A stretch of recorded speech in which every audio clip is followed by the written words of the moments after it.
Was na Riftbound Masters Cracow. Mamy godzinę 10, więc będziemy powoli zaczynać. Sittingi na player meeting macie na swoich lokatorach. Jeszcze raz. Sittingi na player meeting, aby wszystkie ogłoszenia mówić, macie na lokatorach.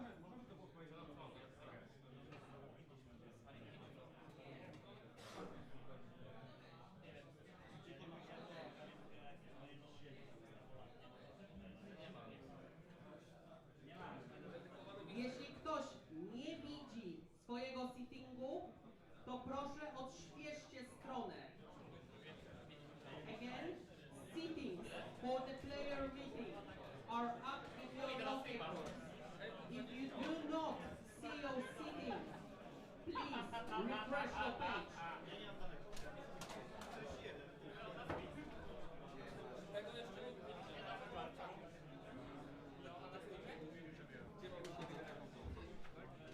Okej, a to gdzie jest drugi chyba? Tak? A nie,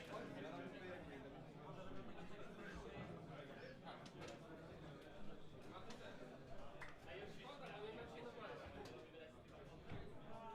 ale no tam tej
event. Thank you everybody for coming. As of right now we have 116 people of the player count. This player count may change a little bit because I see that we have few empty spaces. We thank you as Morigo and as other judges to come to today's event. Prizes were already announced, so you can see on both Locator and on our Discord channel and on the Facebook event page. Other than that, we will have some few signed events if you want to come, if you want 02 or 03, or maybe you don't want to play the main event. We have Origins Draft, we have Unleashed Draft, and we have at 3 PM Rebound Challenge, which is also in competitive. If you want to sign up for those events, for all demands, you just need to sign up on the Locator, and when 8 people will gather, then you need to pay for the event. For the Rebound challenges, you need to first buy a ticket for that challenge in our store, and then we'll sign you up on the Locator. Other than that, I will give my microphone to the head judge of this event, Łukasz Klimet. Thank you very much again for coming.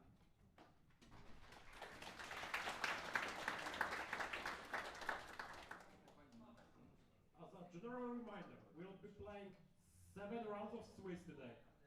This is high OPL tournament, so please do not fix anything by yourself. Please call a judge whenever in doubt. This is also open decklist tournament. You will be able to see decklists of your opponent before the start of the game. You will receive 3 extra minutes to check the decklist. You may not take notes on that decklist. You may not reference the decklist during the game, only before and between games.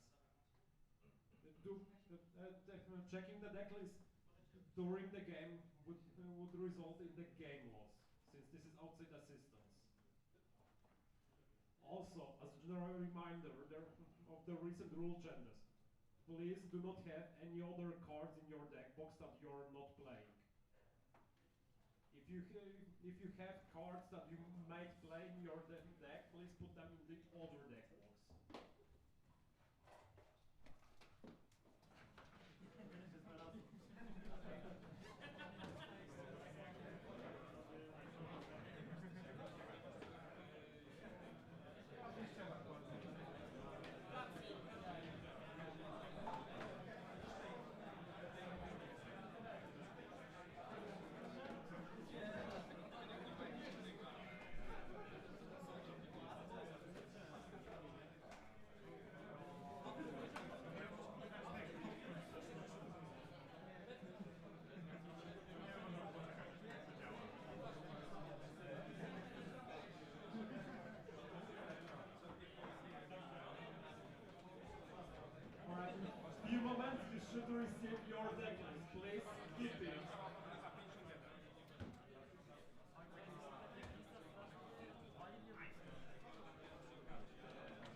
your hand if you don't have your deck list yet.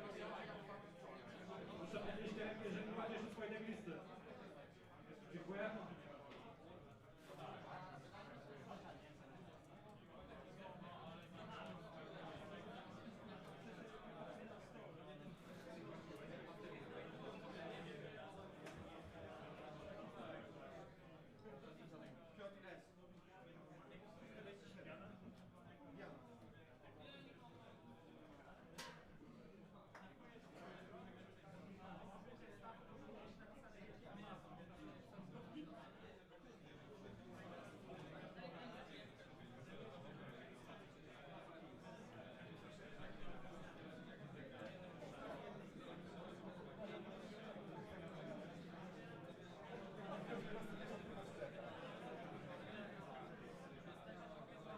If you have your deck list, please double check if your deck list is correct. If it's not correct, please call a judge.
sunny Cracow, Poland, and welcome to the very first installment of the Riftbound Masters Cracow series. My name is Barczak, together with me is my good friend Bats. Hello everyone. And we are super excited to bring you this awesome 7-round plus top 8 of high-level Riftbound play. Bats, are you excited to see some more set 3 gameplay, even though we are in the middle of the spoiler season right now? Yes, I am so excited to see set 3. Although we're still in spoiler season, I think that the set 3 meta game is very fun to play. I'm looking forward to playing it in a week in Łódź and commenting it today, of course. So yeah, I'm excited. I hope we see some spicy deck, some things that we didn't see already. Maybe some brews on the less common legends, because the best of system works here. We have 6 tiers of legends, so you can win prizes even if you don't play the usual suspects of the meta game. And I also hope to see some high quality gameplay. Yeah, of course, the pricing for this tournament, for the best of the 6 tiers of legends we have divided for this tournament, are sponsored by Ultimate Guard. Thank you so much, Ultimate Guard, for helping us out with this tournament and providing some extra prizes for the fantastic players here gathering in Cracow. So essentially, usually in a tournament like this, where it just boxes to win for top 8, there's not really a point to play Leona, right? But here, I know for a fact we have some Leona players, because they are fighting for those extra prizes. They are fighting for those extra swag to bring home, just because they are the best Leona player. Maybe not necessarily planning to win the tournament, but well, who knows? We had Timo in the top 8 of an RQ. Yeah, of course. I don't know what else can happen. Not playing meta is not a detrimental factor to winning the tournament in Riftbound. I'm sure we will see some Masteries and Irelias and Dianas in top 8, but for sure there won't be the only ones. And from what I see, we are starting to gather players for round 1. Yeah, players are getting seated right now for round 1, so we'll have some Riftbound action for you in a couple of minutes. They are getting seated. And as far as I know, we have some very strong Polish players for round 1. There have been some teams forming on the pro Riftbound scene in Riftbound in Poland lately. We have on the left side here from Team UB, a Warsaw Pro team representing Artes Serviles, or Gustav as his name goes, and usually as we call him in Poland. And on the other side, yeah, and on the right side we'll have White Wolf representing Pack of Wonders on another team. I believe they're based in Wrocław, but I think they're just like hodgepodge from different places. Multicultural is what we call it. Yeah, of course. So this tournament is kind of odd for a Riftbound tournament. We are playing open deck lists. We played Magic the Gathering at a high level in the past. You will know that open deck list is essentially that at the start of the game and between games during a match, you can review your opponent's entire deck lists. Of course, in Riftbound, usually you already know what you're playing against, because you review the legends and champions before the game begins. But here we have that additional level of information. How do you think that information will affect the games in comparison to what usually happens with the natural flow of the game, where the legends are known? I think the difference is not that high as you said, Magic the Gathering, but getting to know some of your opponent's silver bullets and more importantly sideboard slots can lead to some funny mind games about how do you sideboard, what do you expect, what do you expect they expect, and so on and so on. And of course, as always with open deck lists, there are things that they don't have that are as much important as the things that they have. Maybe you play against Mastery and you know you don't have to play against the single copy of Primal Strength that sometimes wrecks you on your Nexus Knights or something like that. I think some of the key sideboard cards, like for instance, if I were playing a Nazir deck and I knew my opponent had 0 download in their deck, I would be playing my games differently. You know, having that information, and on the flip side, if I know for a fact my opponent will be bringing in Dunwell, I will also adapt my game playstyle. So that is a little bit of a different way to play Riftbound right now, and I'm kind of excited to see how it happens. I kind of expect this type of flow to be happening at the highest level of competition once Riftbound gets to that point, like the regional championships or even the world championship, because that is how many other competitive games have done it in the past. So yeah, excited to see how that works out. And to remind the rules, players have access to the opponent's deck lists only between the games, not during them, and they cannot take any notes. So now they have a couple of minutes to make familiar with the opponent's deck list, not note out, but remember what sticks out about them, and then they play essentially blind. Yeah, essentially. I took a sneak peek. I think our player on the right is bringing the classic boogeyman of the format in Mastery Witchbladesman. But I don't know what Artis is playing. I believe Artis is an anime. Yeah. He played Annie a lot when I played him a couple of weeks ago. Well, I hope it is because the matchup is very interesting, and the kind I like the most is the developing one.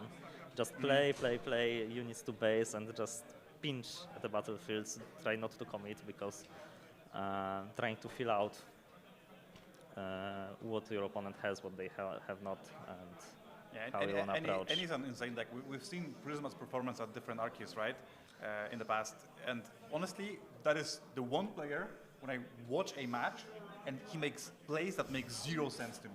He just like I'm like, okay, easy. You just retreat your units to base, you develop, you're good. And he holds. Yeah. And I'm like, famous Kaisa to the battlefield. Why is your turn to Kaisa going on a battlefield?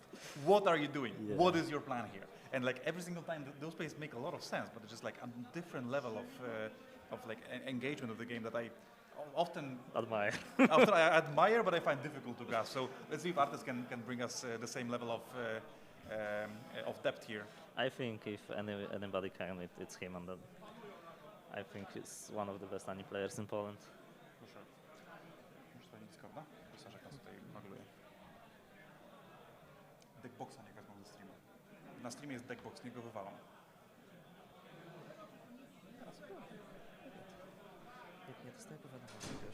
Sorry, a little bit of a technical difficulties. This is round one, and many of the people here are new to the tournament organization side from the side of streaming. So I'm very excited to have some proper stream gameplay from Cracow. This has not really happened before for Riftbound, and it has not happened that much for different card games. So yeah, very excited to have you guys. Each player gets their flash promo. That's so cute. Oh yeah, the players will get different promos during the day.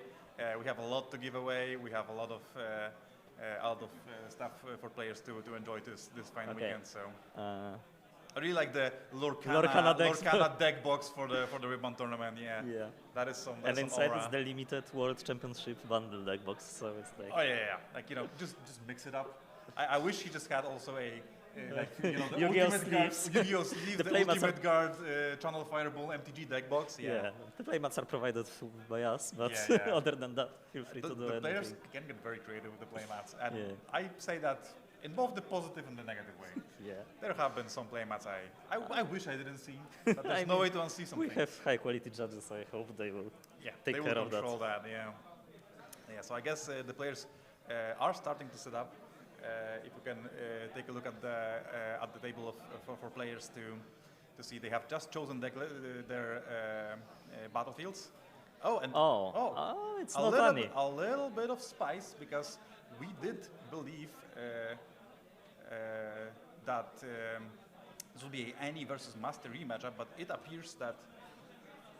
It appears that Artis is on Diana. Well, I don't know if you can call it spice, if it's the top 3 deck in the meta versus the top 1 deck in the meta. Okay, it appears that we have a mix-up. This is not Artis and White Wolf. There appears to be some different players. We'll get that fixed shortly.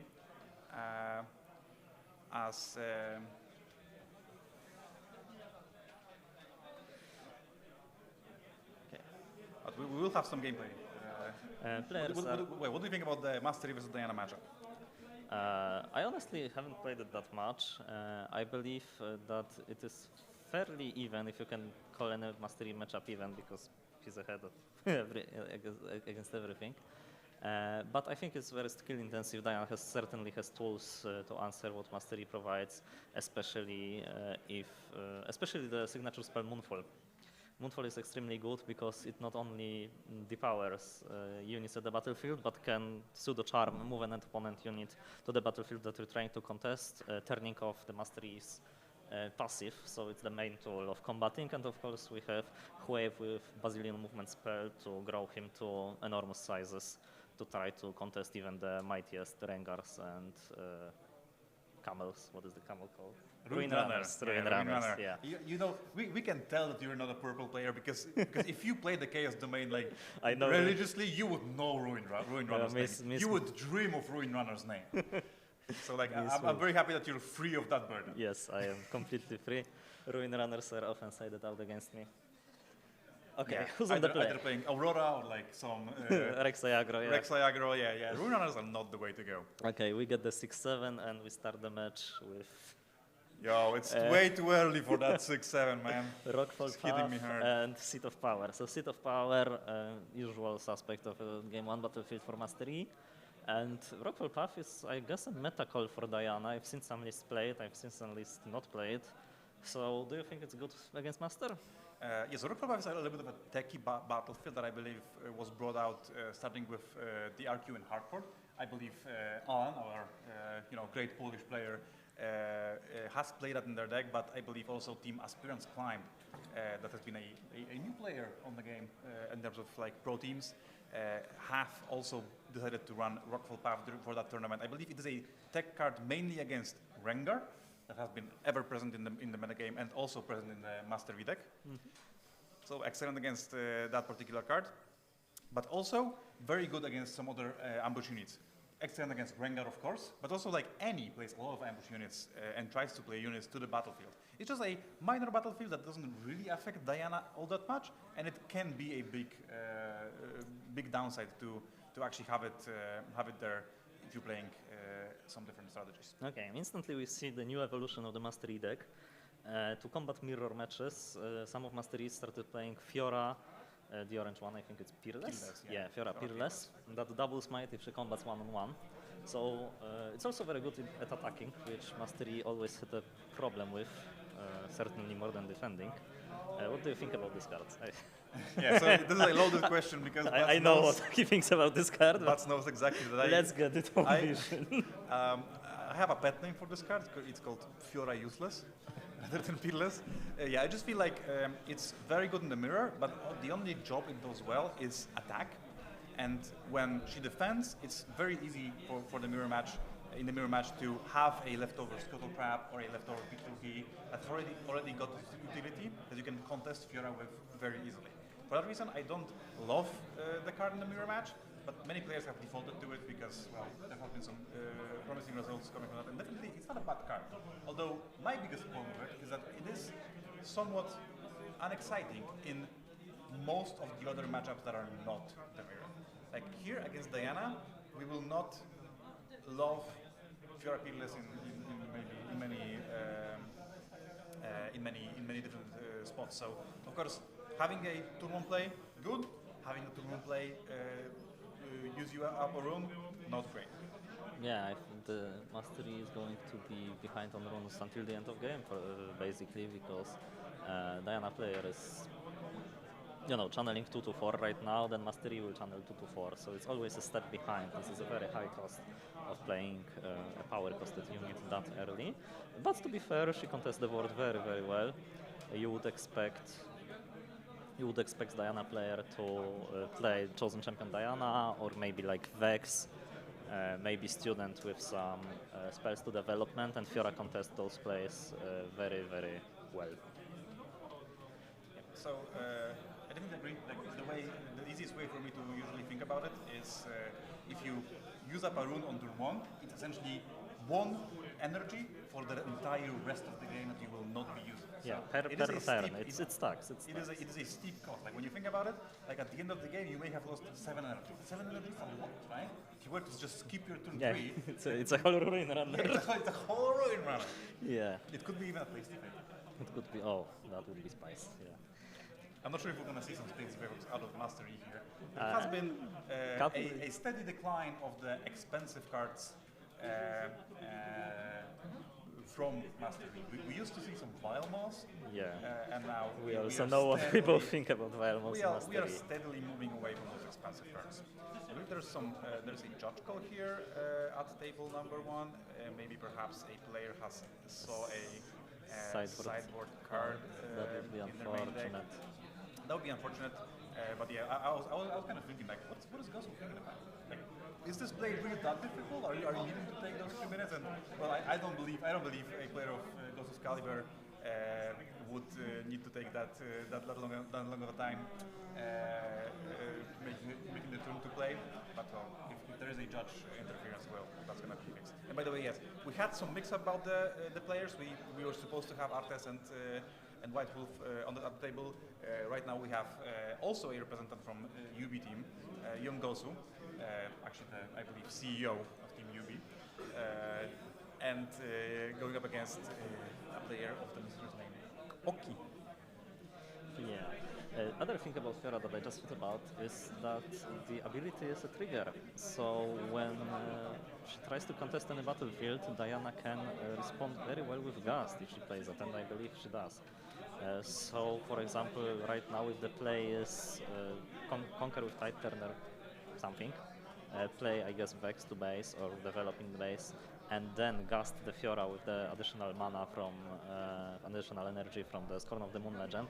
That is extreme tempo swing that could decide the game on the spot if Master doesn't have an answer. Master has plenty of answers to that play. That is true. On guard and discipline, of course, and if you need to defy. But well, you would love to not be put in that spot, right? So yeah, just play, and when you're already energy behind, having to spend half your turn to defend your unit is not the optimal way. Please bear with us as you see our beautiful faces right now, as the players' decks are being fixed. It's not going to be a very harsh punishment, I believe, for the player that has forgotten to decide what their deck. I assume from their last Nexus night, because well, this is round 1, so yeah. Forgetting to decide what is a little bit odd. So maybe you know how those large tournaments go. They were probably testing all night.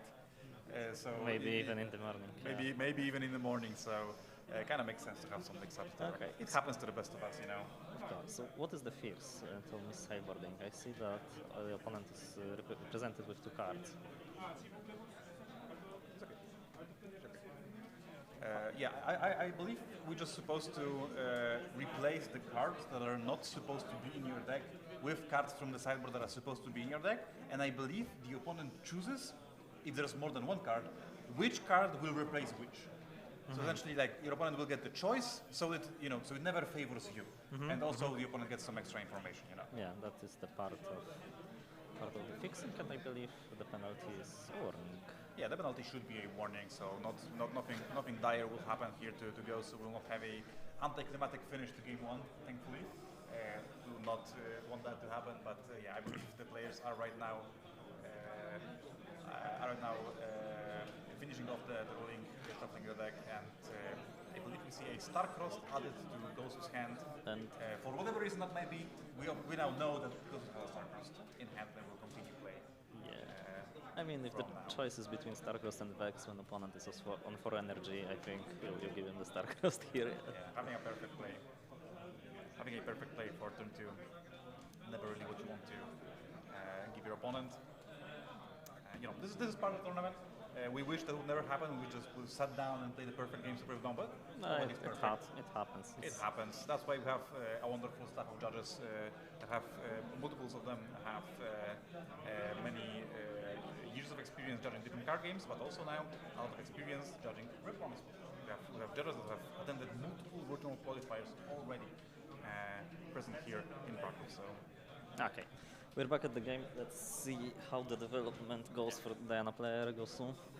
Yeah, like always when you have a chosen champion that doesn't cost power, you kind of want to play it.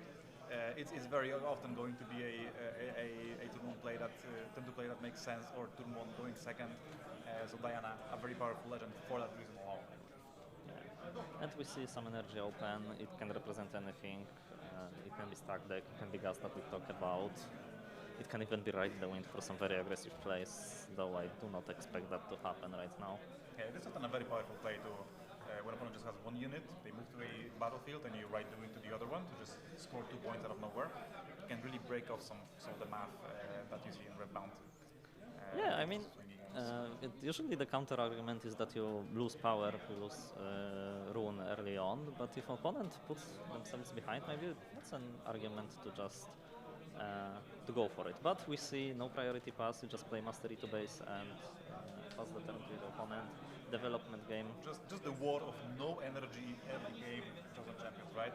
That has been, I believe, a defining factor of many of the best decks in the formats we have seen so far. Yeah, Kai'Sa in obviously. set 1, Kai'Sa, just a Draven. turn to play. Draven in set 2, actually a dominating performance with And a Ban. fantastic turn to play that has now gotten off the legal list. Yeah. As it has been added to the ban list, mainly because of this consistency And now factor.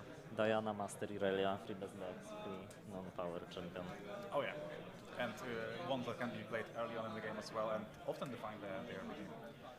Here we have probably also the best play a Diana player could make against Mastery, in particular, Wei. Wei is just an absolute powerhouse. Wei is also excellent at the one thing that Mastery does not want to combat, which is tools that let you conquer very efficiently. And Hui, excellent at that. But you see a sabotage coming from. Yeah, I think that Hui is the sign for the master player to start doing something. Yeah, you cannot really, especially if we cannot answer it. You can't really keep developing, because if you just keep developing, what's gonna essentially happen is the Hui is gonna take over the game. Yeah, that is bury in card advantage, and then the mastery +2 is just not enough to win through the Diana 10 card hand. Yeah, we see acceptable losses: Starcrossed, a Traveling Merchant, Flash, and Gast. I hate sabotaging. I hate sabotaging Diana, because they always just have all the best cards. Like here, what do you take? Do you take Starcrossed? Then you're gonna be faced with Flash and Gust, and then even maybe acceptable losses for a Zonia's Hourglass that potentially can be played. It's just it's very often a difficult question, even though Sabotage is honestly a premium card against Diana in particular. Yeah, every card does the same. We took the Flash, so we strip Way of another activation and leave it. Yeah. Essentially, now you make it so. That pick makes a lot of sense, because you essentially make it so the Hui cannot freely move to a battlefield and start generating that card advantage. Putting Hui at the battlefield right now will be a cost, and it will be a bit of a difficult thing to get out of if your opponent does manage to beat Hui in combat. Yeah, but what you said earlier, sabotaging Diana hand is not that effective, because first they have a lot of cards that do similar things, so there is no way to strip them of options. And well, you just took one card of Diana's hand. They have 4. They untap, take a 5th, move Hui, take the 6th, discard 1, take a 7th, and 5 seconds have passed, and you don't know 3 cards in their hand. Yeah. Essentially, you Okay. know nothing. That is. We have a Hui being moved to Fiorapila's battlefield, but we have a Gust in response. But of course, Oki did know about all of this, so he wouldn't have made that play was he not covered against Gust, and discipline is exactly what he needed. Now, Yeah. Fiorapila's 14 might unit on turn 3. I mean, it's still a 7. We're still resolving a move trigger from Hui. I don't know if it matters that it's a 7. I don't feel Hui can easily beat that in combat when she becomes the 14, and I don't think there is a 1 energy card that answers the 7 before the Fiora trigger resolves. Yeah, perhaps you can see one of the decrees from the new set being a thing that could answer this particular situation, but as of right now... Actually, it wouldn't, because it's only -5. There's already... Yeah, Decree of Insight. Yeah, -5 for 1 energy. It actually wouldn't. Yeah, we found... Wouldn't it? It would, right? You would minus the Fiora, and it would become a 6, and Hui would be 8. I don't believe it's a reaction. Oh, it's not a reaction? Maybe I'm wrong. I think it's an action. I think it's a reaction. Okay, so it doesn't okay, really matter. yeah. Cards from the future. Cards from the Guys, future. Don't worry about it too much. Okay, we found a stack deck, so another more and more card cycling and card advantage with Hui, but we lost him, and that is always a very harsh place for Diana to be, because rebuilding with this deck is not the easiest. And right now, Mastery has 2 very strong battlefields, one defending for 6, one defending for 10. Developing in board, and we can attack with measly 5. Unless we find Moonfall very fast, I think it's going to be hard to take control of this game back. The Starcross that we saw is not a very good answer into this board, because we are so behind in units, yeah? A little strength of the Mastery deck is they just put 2 units at the battlefield, and it became so much pressure. immediately. Once that Hui is off the battlefield, it's very difficult to, like, what can the Diana player do? They can move 2 units to Fiora Piglet's battlefield. Diana would essentially perish. They trade. Now it's 5 to 5. Oh, they would even Yeah. trade. So yeah, like That's this a is okay. Stupefy Stupefy is a start. Yeah, it's always a start. one of the most efficient cards in the Mind color. And we see a Diana moving in to Hui's battlefield. I believe that suggests to me that there have been some impactful cards drawn from the Diana player side. I think a Moonfall here would make a lot of sense, right? Moonfall If you here were to, is those would be excellent.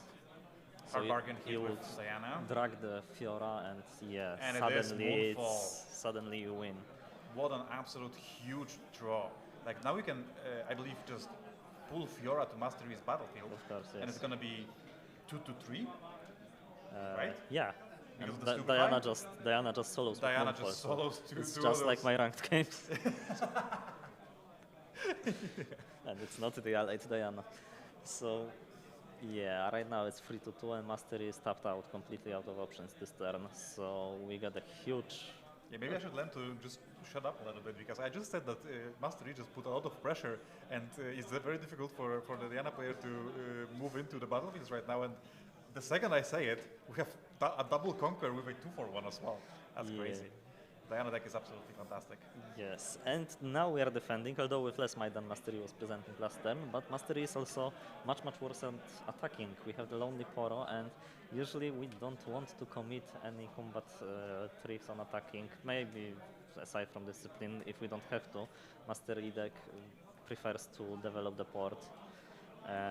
Of course, there is a Rengar, but Yeah, with the free Rengar's- energy open and Starcrossed, I don't know if we just want to blank our turn. Yeah, Rengar perhaps the best play we can imagine this turn, right? But as you said, with the Starcross being like information that you already know of, like, do you even want to do it? When your opponent just plays the Starcross, you're essentially wasting your entire turn. Unless you have like an on-guard to use that Lonely Poro to conquer the other battlefield, there is like not really anything you can do. So I believe this is just going to be a turn for development for the Mastery player, unless they want to make some risky plays with if they have drawn, for instance, any copies of oh yeah, Pietruki is excellent here. If they have drawn like punch first, they can start moving into battlefields, but then the Starcross is going to be a pretty difficult thing to beat. As an additional thorn in the Mastery side, also we saw Hard Bargain revealed from the Diana trigger, so now we have to play around that also. So right now we developed Pietruki, which is excellent. Poro can contest Tide Turner, but we have 2 runes up. If we play anything, Hard Bargain just counters it. So I think the only line of play is Poro going to Tide Turner, hoping they don't have another Stupefy. And I mean, if you trade, it's not the end of the world, right? it's not optimal, but I guess. Oh, Smokescreen is. It's a bit aggressive. For Yeah, sure. because it's the old wording, it doesn't do -4, it will do And now the -2 on the discipline, Poro. now the discipline in the hand Discipline is is just blows this out, right? Yeah, that was a risk taken that didn't pay off for the Diana player.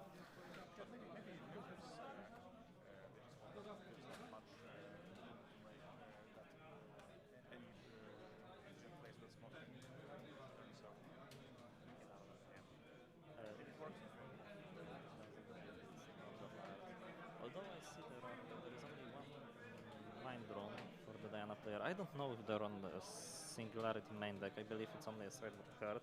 But if they were, they cannot play it now. It would be a good play this turn, I believe. It would be pretty decent. I agree. Dealing with the Poro and the Pietruki in the base would be pretty good. Also, although I don't hate just developing together. Yeah. This stack deck also a fantastic card selection tool that would allow you to dig for that Hui, right? You lost already one Hui this game, and Hui is by far the single most important card in the deck. Mastery matchup. In the deck. In the deck, I think I agree. In the deck, despite what Ben White did in Argue Hardcore, where he played 2 and he got to the finals, so I guess maybe we don't know shit. We don't know ball. Okay, so point tempo belongs to Mastery. It's 3 to 3, he holds first, so it's up to Diana to break the parity on the battlefields and attack. But we're in the mid game, or early stages of the mid game, so yeah, we can do the development turn and pass pass turn to master, trying to attack the battlefield in the later And turns. we also have a Diana staying on the battlefield. What do you think about that play? I mean, opponent represents only 2 might right now. Diana is a 3. She draws you a card every time a showdown starts, and you have hard bargain and Starcross to protect her. And recalling her doesn't contest the Rockfall path with the buffed Poro. So I actually like that play. Yeah, I think you just make it harder Make for them have it, right? Mastery Make them use something. to conquer. That's the way you should play against Mastery. Don't let them go onto empty battlefields because they get 4 might every time they control both battlefields for absolutely free, and you have to slog through it all. Yeah, and also leaving the seat of power would also allow them to draw an additional card thanks to the ability of that battlefield, allowing to draw a card for each other control. But we have a Rengar Trophy Hunter. Yeah, Rengar Trophy Hunter that we see. Diana triggers. Let's see if we find something. It's not what you want to see. A hit and a miss. Yeah, and But another. we have another smoke screen. That is not aggressive. That is That is actually excellent. But Yeah. if we have the smoke screen, I don't like paying for the Diana trigger because, Yeah, we do have mana for. We have enough energy for the hard bargain, but now we see in the players in Oki's hand. We do have another punch first. Yeah, but It is a lot to Invest from a lot to Master. invest from the Master East side. But like, look at the battlefield. If Master wins this combat, he's 2 points ahead against only traveling merchant With a Rengar. with a Rengar and a buffed Poro and 2 units on the back, and well, what Diana player cannot know, another punch first in hand. So I think, yeah, this combat turned out badly for the Diana player. Yeah, a little bit of a blowout here. Perhaps they wanted to. Maybe they felt that they're behind enough in the game that they needed to make a more risky play. Because of course, the Starcross play was the level 1. You just Starcross the Rengar.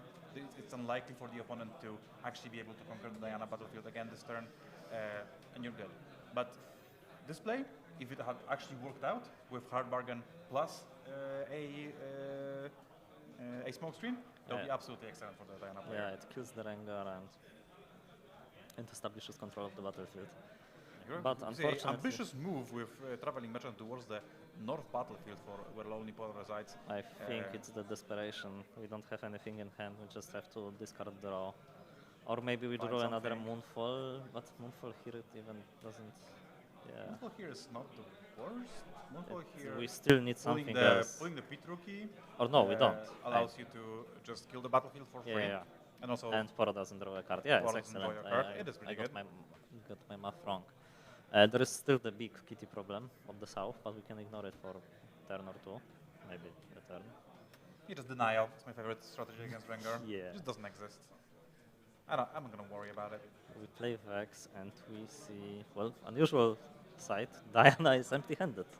That doesn't happen very often. That is not a thing that happens very often, but I guess Diana player did whiff of the Diana trigger just last Yeah. turn, and their Hui got killed Early. very early on, so that makes some sense. And now we have the Mastery player, I believe, in a very, very favorable position because they have extended to 6 points. Now we have a very clean way, I believe, to just retreat from the battlefield or even stay there. I would prefer staying. Diana player is empty-handed. It doesn't represent the might necessary to contest the Rengar. We have punch first in hand as master player. We have also charm, so that's gonna be rough this turn. And I believe the charm is what we're charm seeing here floating with the floating mana. deflect, paying for deflect, and Vex is going to die this turn. So yeah, right now I prefer staying 10 times out of 10. Yeah, I do see a Rengar from the Mastery player's hand, and I honestly just like developing it to base. You cannot play to Rockfall Path. That battlefield prevents any units from being played there. Yeah, retreating Rengar, We see the I kind of Okay. like. One thing I would not like to see is just a passing of the turn. Although maybe you're far enough ahead that you get to do it. I mean, maybe you retreat and then play Rengar on defense, like from the hand. Yeah, that's the plan. Like, Reverend Booster moves to Seat of Power, you play Rengar, you conquer. But I believe just, what if your opponent does not move? Oh does not no, showdown? Diana player just no, you don't get No, the you don't six. get a point. I'm sorry, mate. Not yet, not yet. This this might be the nail in the coffin. Yeah. They are at 5. What is the one card that wins the combat? even Smoke here? screen. Is that true? Stupefy is a start. Yeah, Yeah. Stupefy is probably the card that Yeah, begins all of Stupefy, this. then stack deck, and then we can play. Stupefy stack decks Eclipse. Oh, Eclipse. Yeah. Yeah, but it's going to have to be a series of cards rather than a card, for sure. Rengar is at 7, and we Yeah. didn't draw. Diana loses the combat here, which is And absolutely we brutal. Conquer to 7 as mastery, so we have to solve the Rengar problem right now. And we Way is have- not it, but we have but still yeah. one more draw with the merchant. You discard Traveling nothing, merchant. draw right the. It's not right the wind. So It is game close. It is admittedly somewhat close for as far as right the wind-esque effects go, but well, this one cannot quite as efficiently be used when on the offensive, right? Yeah, I wanted to say maybe the play was to play Hui on the north battlefield in case we draw flash, but of course the Rockfall path. Yeah, because when you think about it, Ride the Wind kind of does the same thing, right? Especially since you can also ride the wind from the north battlefield to base, Yeah.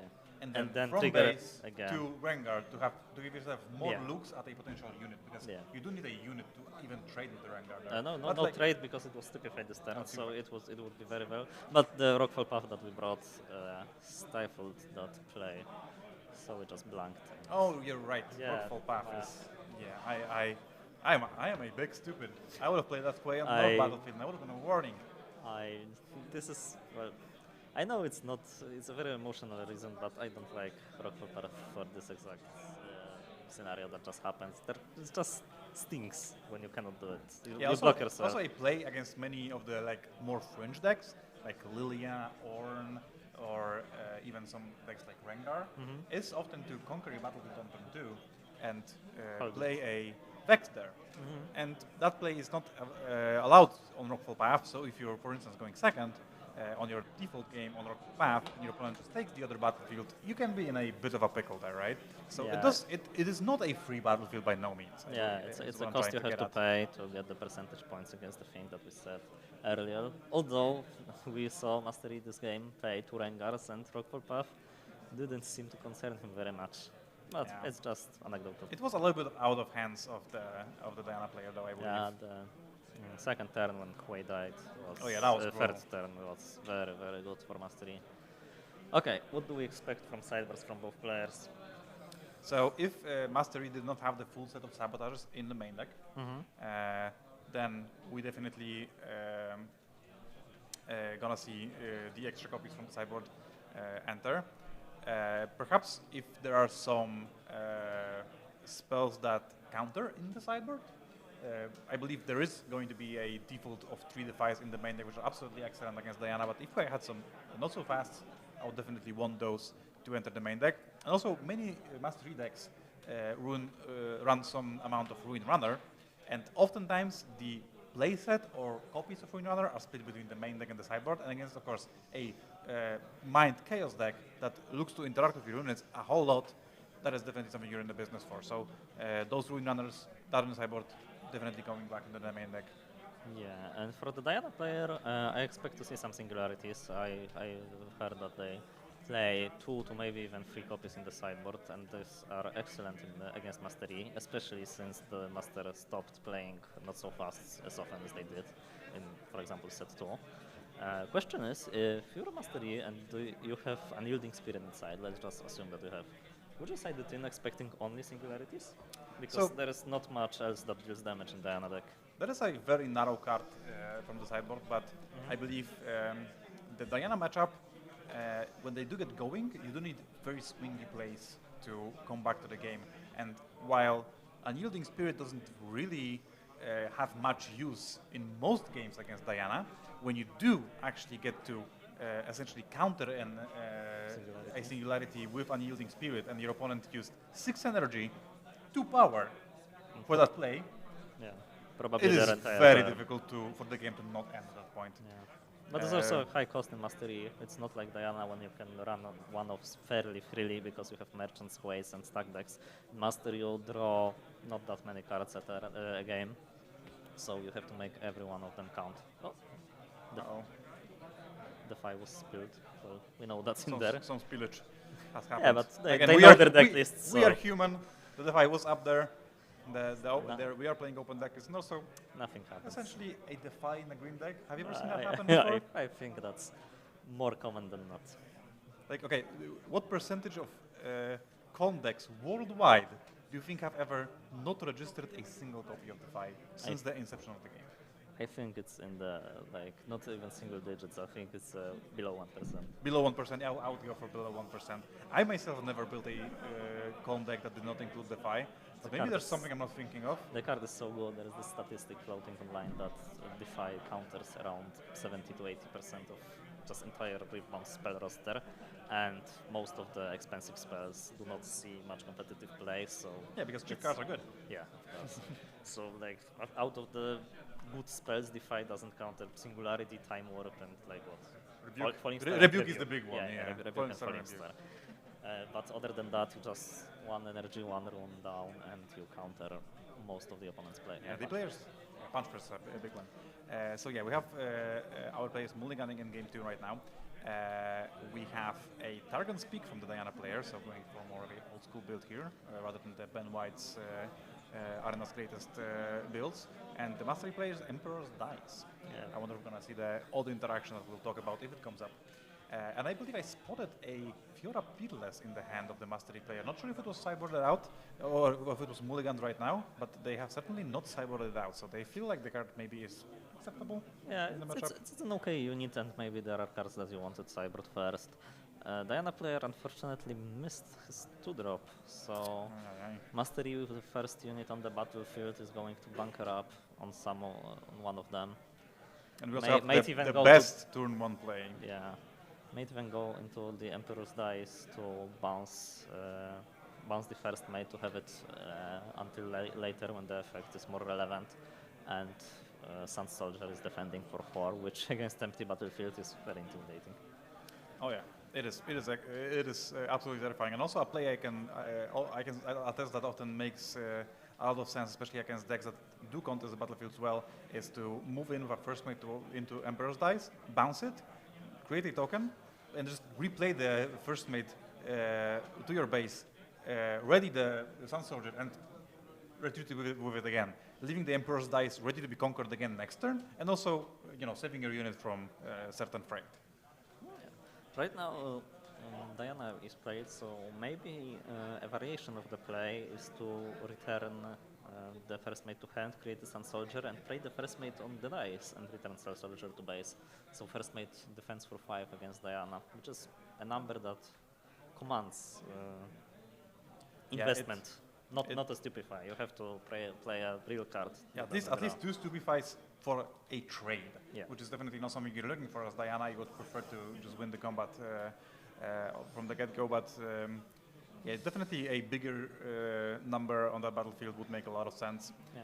Of course, depending on the hand, conquering Targon Speak as Master is also very serviceable. You get to develop the board, which is what Mastery likes to do.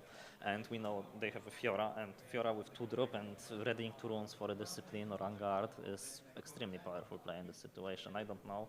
I feel I like it better than the dice. And you leave the dice to be conquered next turn with Yeah, the perhaps- board that you just developed. Also, Targon Speak is the battlefield that Diana chose for this game, right? So naturally, they will probably believe that they will be using that better than most other decks will.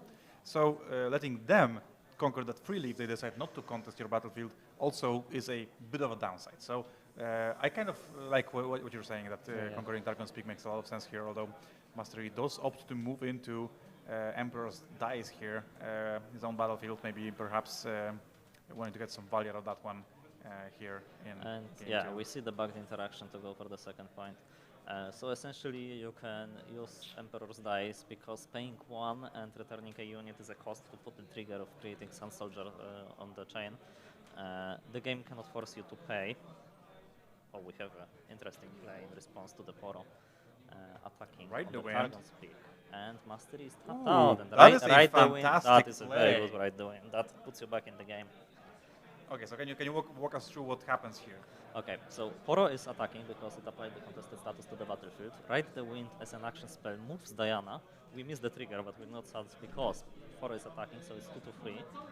Foro loses the combat, and since the Diana controller wasn't controlling the Targon's peak, we conquer at enemy's turn, and we get to untap and hold the battlefield with Diana being able to move to base to safety if we want her to. That definitely gets you back in the game. And also, importantly, they untap 2 rules at the end of turn. Yeah, maybe the Sandy Sherman situation. You would think that never happened, never really matters, but we had the finals of the RQ that we had that situation come up where both players actually conquered the Targon's Peak in the same turn, and there was a window of opportunity to already use your readied runes at the end of turn in response to the other player's Targon's Peak That trigger. was a very clean line that would win the game, but unfortunately Sam Sherman did not catch it. Excellent match anyway. Yeah, fantastic performance from those 2 players. Some of the goals of the game, I believe. We can for safely sure. say. Yeah, Alan won Sam 2 has- RQs and Sam won. Sam has won an RQ and lost the finals of an RQ? Yeah. Pretty good player, I think. Pretty good player. Okay, right now we have to see Mastery rebuild. Of course, thanks to Ride the Wind and Hui mean that Diana player is low on runes compared to the Mastery that just played first mate for first mate. So the development turn will be strong for him. Yeah, we see Fiora. You see the same interaction of Emperor's Dice not being actually used to create a Sun Soldier token on the battlefield, but rather just bounce the unit. And we have Fiora Peerless conquering Targon's Peak to go to up to 3 points.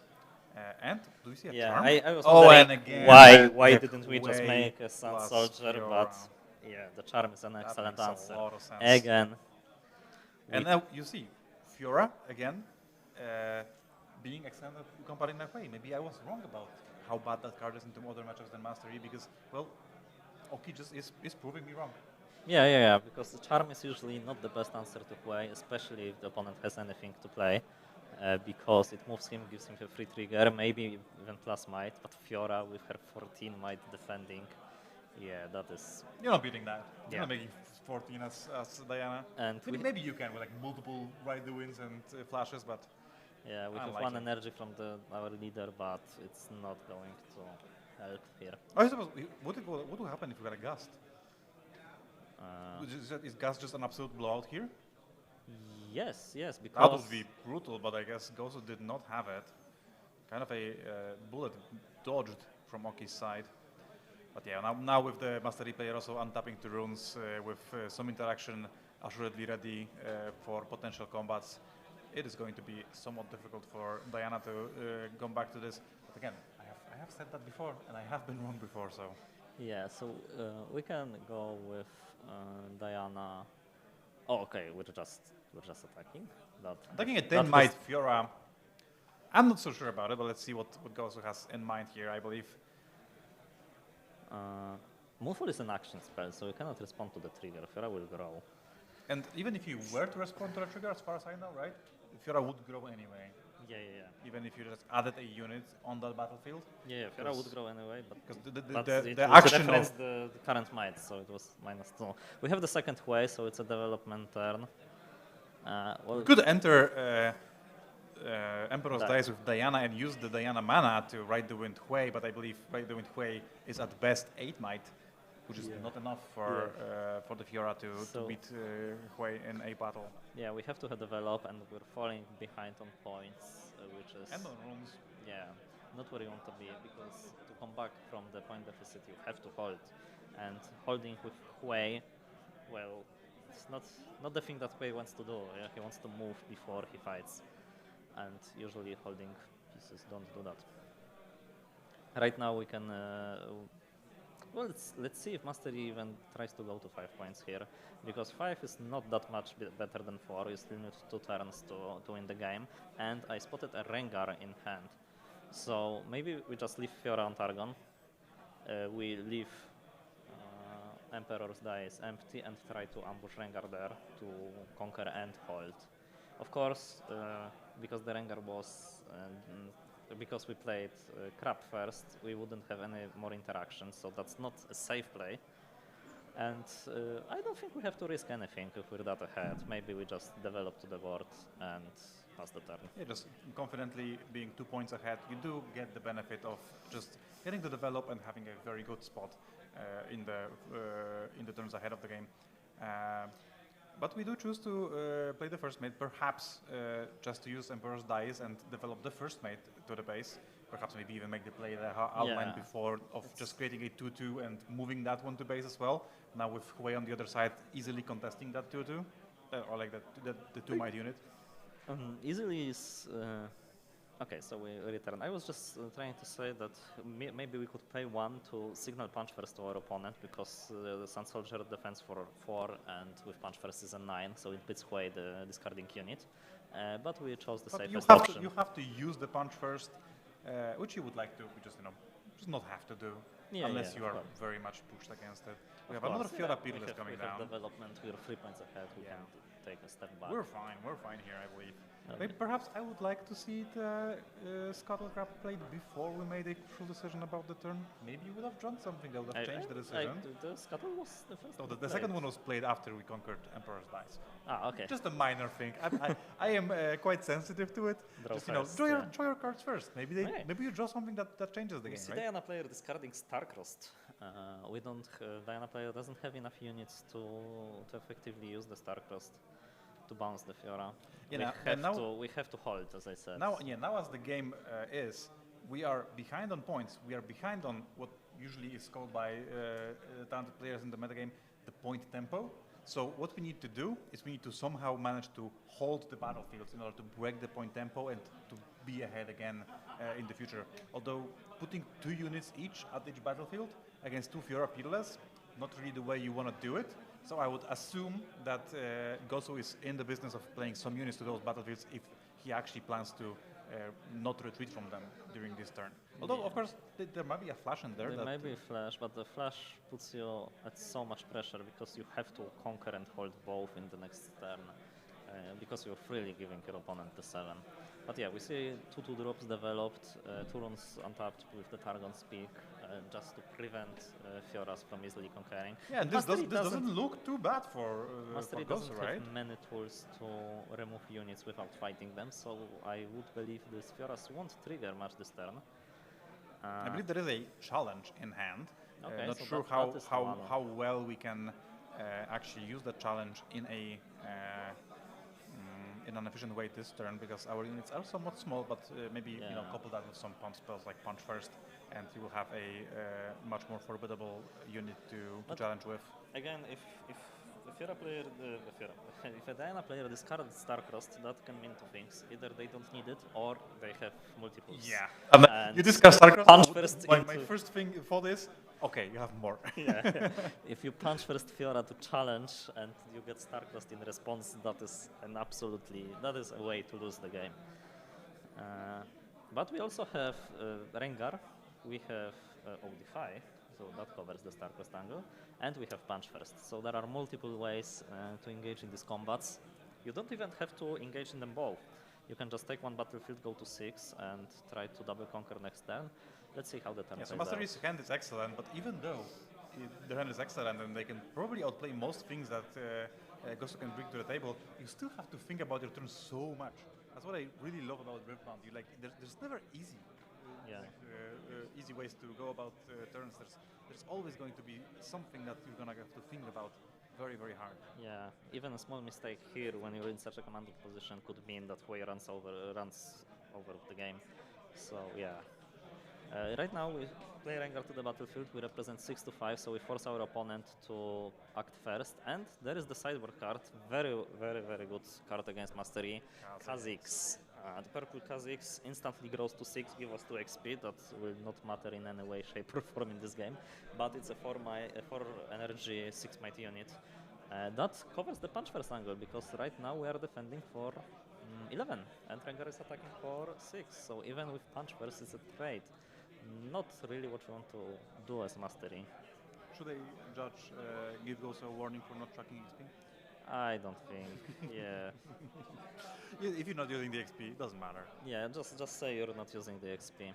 Okay, wow, and Rengar kills the 2 units, so Kha'Zix stays alone.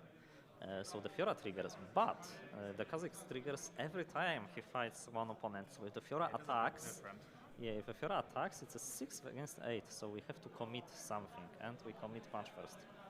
The biggest commitment of them all. So right now it's an 8 might attacking Fiora with a trigger on a stack that is going to grow her to 16. In Ooh, and res- we have probably the perfect card, the smoke screen, that makes Fiora only 4 going to 8, which would be a trade against Kazakhs no. if Yeah, if not that for were the to Defy. happen. But we do know that there is a Defy. Oh, Okay, but we choose to challenge. Challenge and trade. Okay, I guess challenging, trading, Scuttlecrab to Emperor's Dice, Fiora to Traveling Merchant. Clean. yeah, clean. We go to 7 and completely wipe the board. And crucially, we also keep the Defy for a future turn, which is very relevant. Yes, I like this play. Right now we go to the 7th point, and Yeah, I putting- don't think there is a combination of cards. Maybe 2-drop Ride the Wind Moonfall is what we have to do. There is a Moonfall. I mean, we're ready to run with Targon's Peak, so Defy in hand. I don't know if Diana player can beat that. Yeah, you're up against the wall and your opponent still has it all. It's just, what a rough way to go. Very well played by the Not Mastery. calling by it. the way. Very well played by the Mastery player. Not leaving anything for Diana. Not even a single tool to scrap back in this game. Yeah, now we're in the Miracle. And I do not mean the Draven type.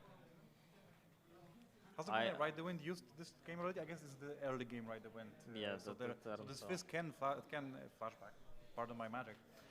Flow. Can flow back a Ride the Wind. a Ride the Wind, but I don't believe that it's going to be even close to enough. And on top of that, the Mastery player still has a Define hand, so any attempts here are easily squandered.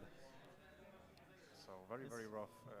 Very rough, but also a crucial turn. If Diana somehow manages to clear these battlefields through the Defy, Mastery has only 3 runes, channeling to 5, and a Crapping base. So that might be an avenue to winning this game. But as you said, this turn is almost impossible to navigate. Yeah, I think you it hope starts for a miracle, and there's not even a guarantee that your cards in hand can produce such a miracle. So I think you start with there's a Kazakh. Fizz Ride the Wind. Fizz Ride the Wind. It's not enough. To Scuttlecrab. Then you Moonfall and hope your opponent forgets he has cards in hand. I don't know. That has happened before. Not to Yeah. me, of course, because I'm perfect, but of course not. But Yeah, because if the Ride the Wind gets countered, it's gone. We don't have anything else to do. If it gets, for some reason, maybe playing around second Ride the Wind, if it resolves, maybe we can do things. I believe it is going to be Ride the Wind. Oh no! It's yours, but I think it targets Starcrossed. Yeah, okay. Starcrossed with Fizz and Fiora, and then Fizz can Ride the Wind to the crab. But Yeah, that's just keeping you alive, right? And I believe we still know it's a about Defy and Defy is gonna be Oh, no. finishing the game off here. Oki just takes over, goes to Diana, 2-1. That is a beautiful showing of the Yeah. Mastery deck, I believe. There was so many difficult spots that the Diana player was put up against.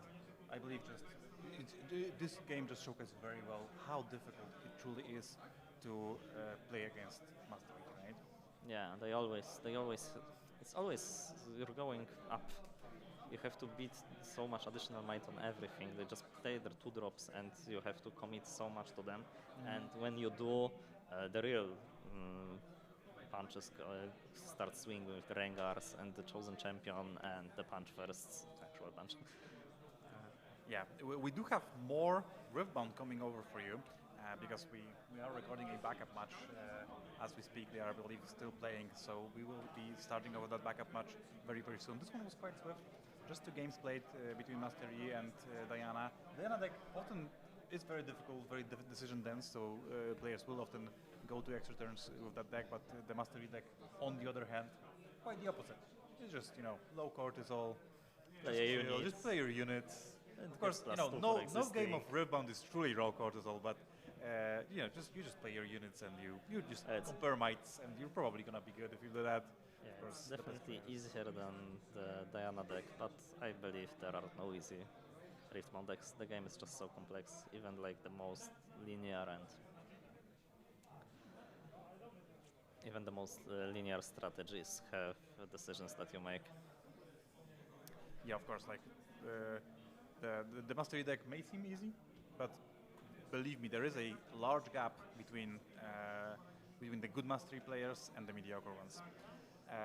One thing that I noticed during sideboarding, not sure if you caught it as well, but because I believe because the mastery player noticed that Diana had a lot of gear hate even in the main deck in the form of acceptable losses, Mastery actually opted to cut all copies of Zonia's Hourglass from his deck during sideboarding, and we did see Gosu still be left with some acceptable losses during this game. Of course, it got discarded by Hui, so not the end of the world.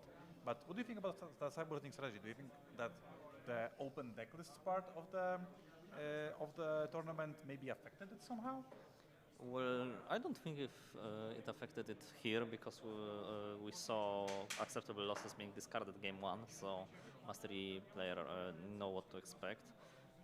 But maybe he saw that in sideboard there are not enough slots dedicated for mastery. He saw that Diana player has to, well, maybe side out 3 or 2 cards instead of 5. And he thought that the acceptable losses would stay, or maybe even he saw the additional copies and he just mind gamed it. Yeah, he sided it in and I sided out, and we just play a game where my opponent has. There is that factor of like you're thinking, okay, what will my opponent do here? Like the way they play the game, does that signify at all how will they want to play the sideboard games? And that's definitely a thing. Like some players will play a Diana deck and will be completely different to what another player may pilot that same deck. But there's a huge part of the skill expression in Riftbound. And I've played against different decks from different players and have felt that the matchup is absolutely different because of the way they play the game. Yeah, and in this example, I actually wanna go back to what I said before game 2, because like what's the cost of siding out Zonias, or maybe what's the cost of leaving them in? Because there are 4 situations, like either you both draw, like Mastery has Zonias and Diana has acceptable losses, and it's obviously bad for Mastery because it costs more to develop a Zonias than the acceptable losses. And yeah, and playing a spell also is usually a upside for the Diana player. Yes, obviously. And even if you don't draw a Zonia and they have acceptable losses, what would usually be a dead card, Diana can get rid of them for value very, very easily, and can even deploy it for student trigger or something. So it's never truly a dead card. So the cost of leaving Zonia is I think higher than just getting rid of it and replacing it with units. Maybe that's why Fioras stayed. And take one to game. So yeah, for sure. I believe that we have seen that dynamic often happen with the Draven decks of set 2. They played Zaun Warrens, they played Traveling Merchants, and they just had a very, very clean way to build their deck with all of one-offs that had a lot of impact in certain matchups or certain spots, but also have the absolute freedom of actually getting to discard those whenever they need it. So we saw like some very fringe sideboard cards in the main deck of those decks. Yeah, and like at that point, I even saw a Thermo Beam in the main deck of a Draven player because they expected to playing Frisky Axis. Yeah, while playing Frisky Axis, but I guess. Yeah, and then in game 2 you get to side out these one-offs that don't work and side in rest of your sideboards, and your deck gets very, very clean. I dislike this way of deck building, but I cannot say that it's not strong when you have the access to Merchants and Zone Warrens game 1, or as in Diana case, you have Hueys and stack decks. It's really good. Yeah, it's an excellent way to go about it, and definitely a lot of the strength of the Diana deck does come from that particular dynamic. Yeah, we're gonna leave you here with a view to the wonderful hall, but we will be back with more Riftbound shortly. So do bear with us. And once again, while we're leaving you here for a little second, we do want to thank you. A warm thank you to our sponsors this weekend. Of course, Morgal, the shop that organizes this event.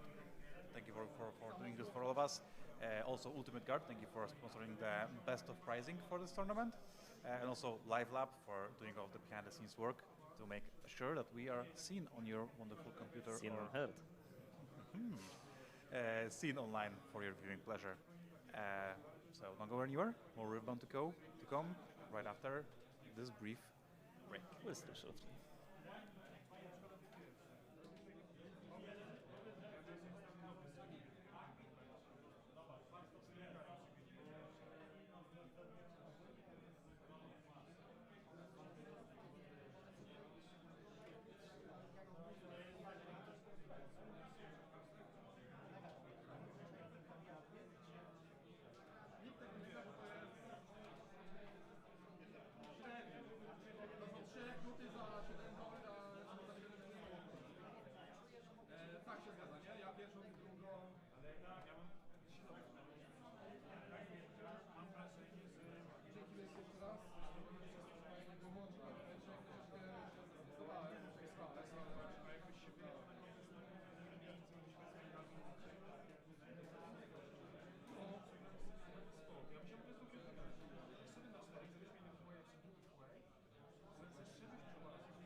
So we have a little bit of an announcement for this round.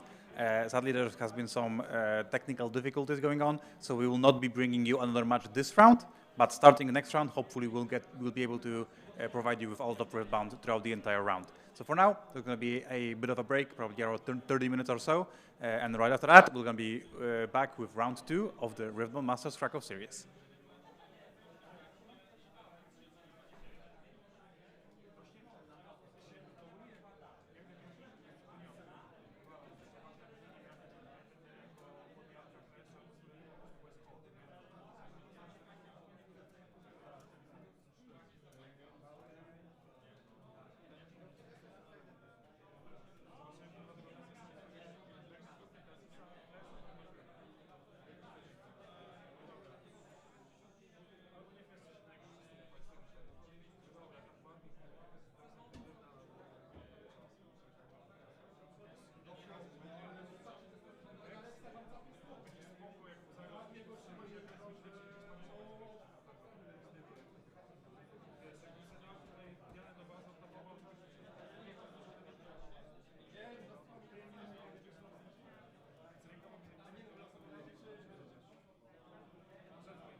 że Riftbound Parigina rundę drugą została uklipana.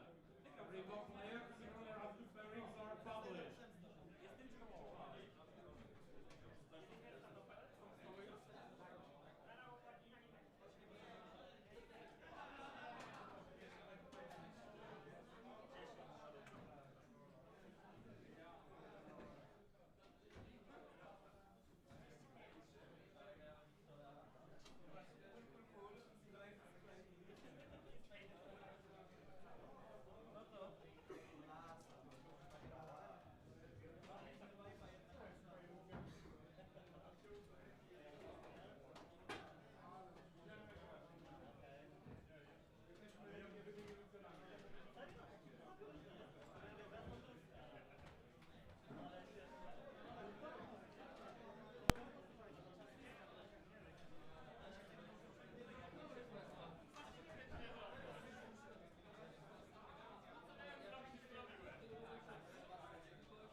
Raz, dwa, o.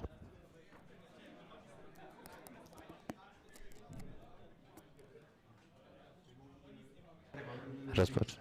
O.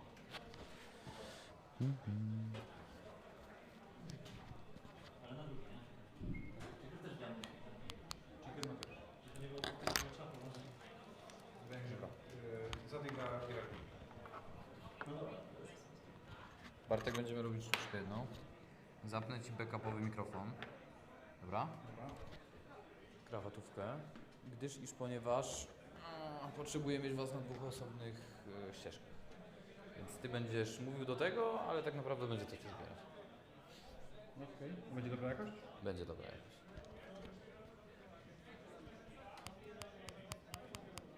Dobra.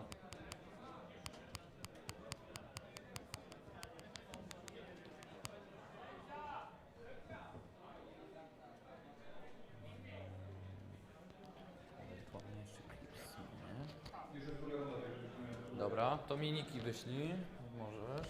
Ale słuchaj. Są 1-0. Wyniki takie, co były 0-0, to ma być 1-0. Okej. Obydwoje wygrali, okej. Okej.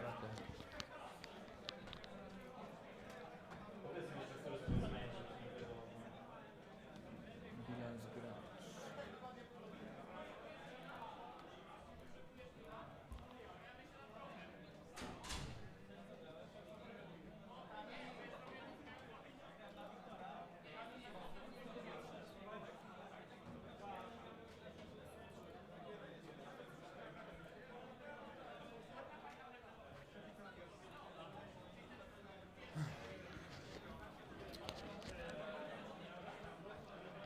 Za ile oni będą grać? Myślisz mniej więcej? Cały turniej. Za ile oni zaczną? Już? No. Znaczy ja tylko muszę... W sensie, bo jest zawsze to co czego nie wiedziałem w sumie. No. Zawsze przed każdą rundą sobie pokazują listę praw, które nie grają na przygotowaniu. Aha, okej, rozumiem. Dobra.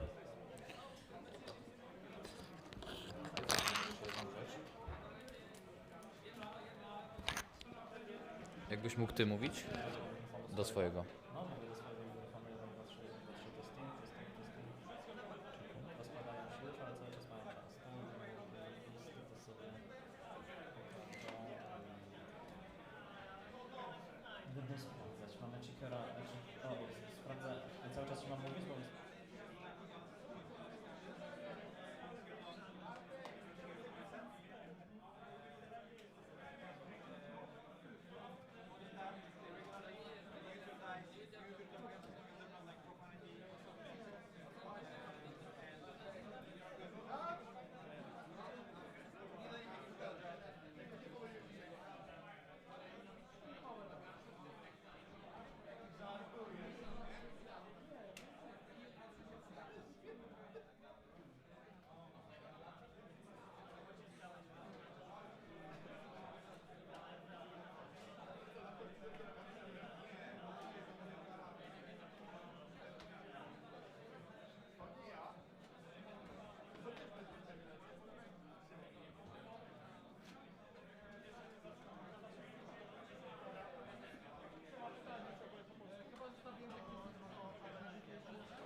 Cheeker tam in the tank.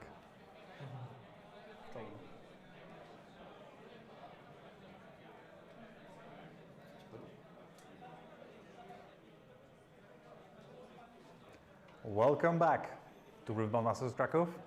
We are here right before round 2.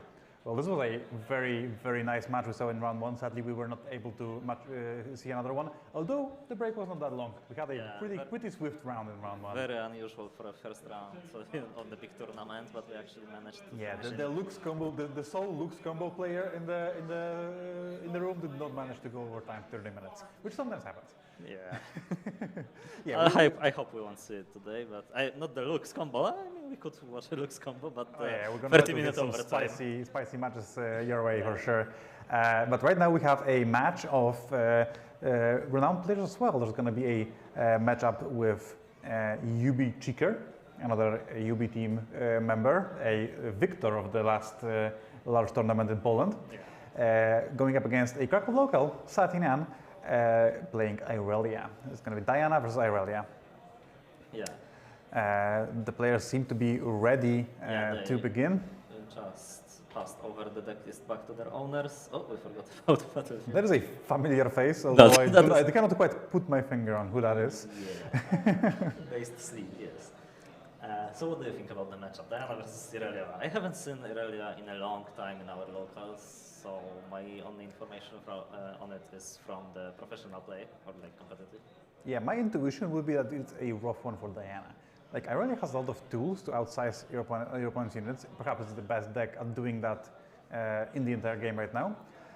And together with the suite of interaction that playing Calm gives you in Defy and perhaps even Not So Fast, I believe it can put a wrench in Diana's plans. So if I were to hazard a guess, I would say that Diana would have an uphill battle in this matchup. Although, you know, the deck can adapt so well to anything your opponent is doing that I could easily see Irelia struggle here, especially since, like, in particular, Starcrossed is a difficult card to beat if you're just trying to, you know, protect the queen.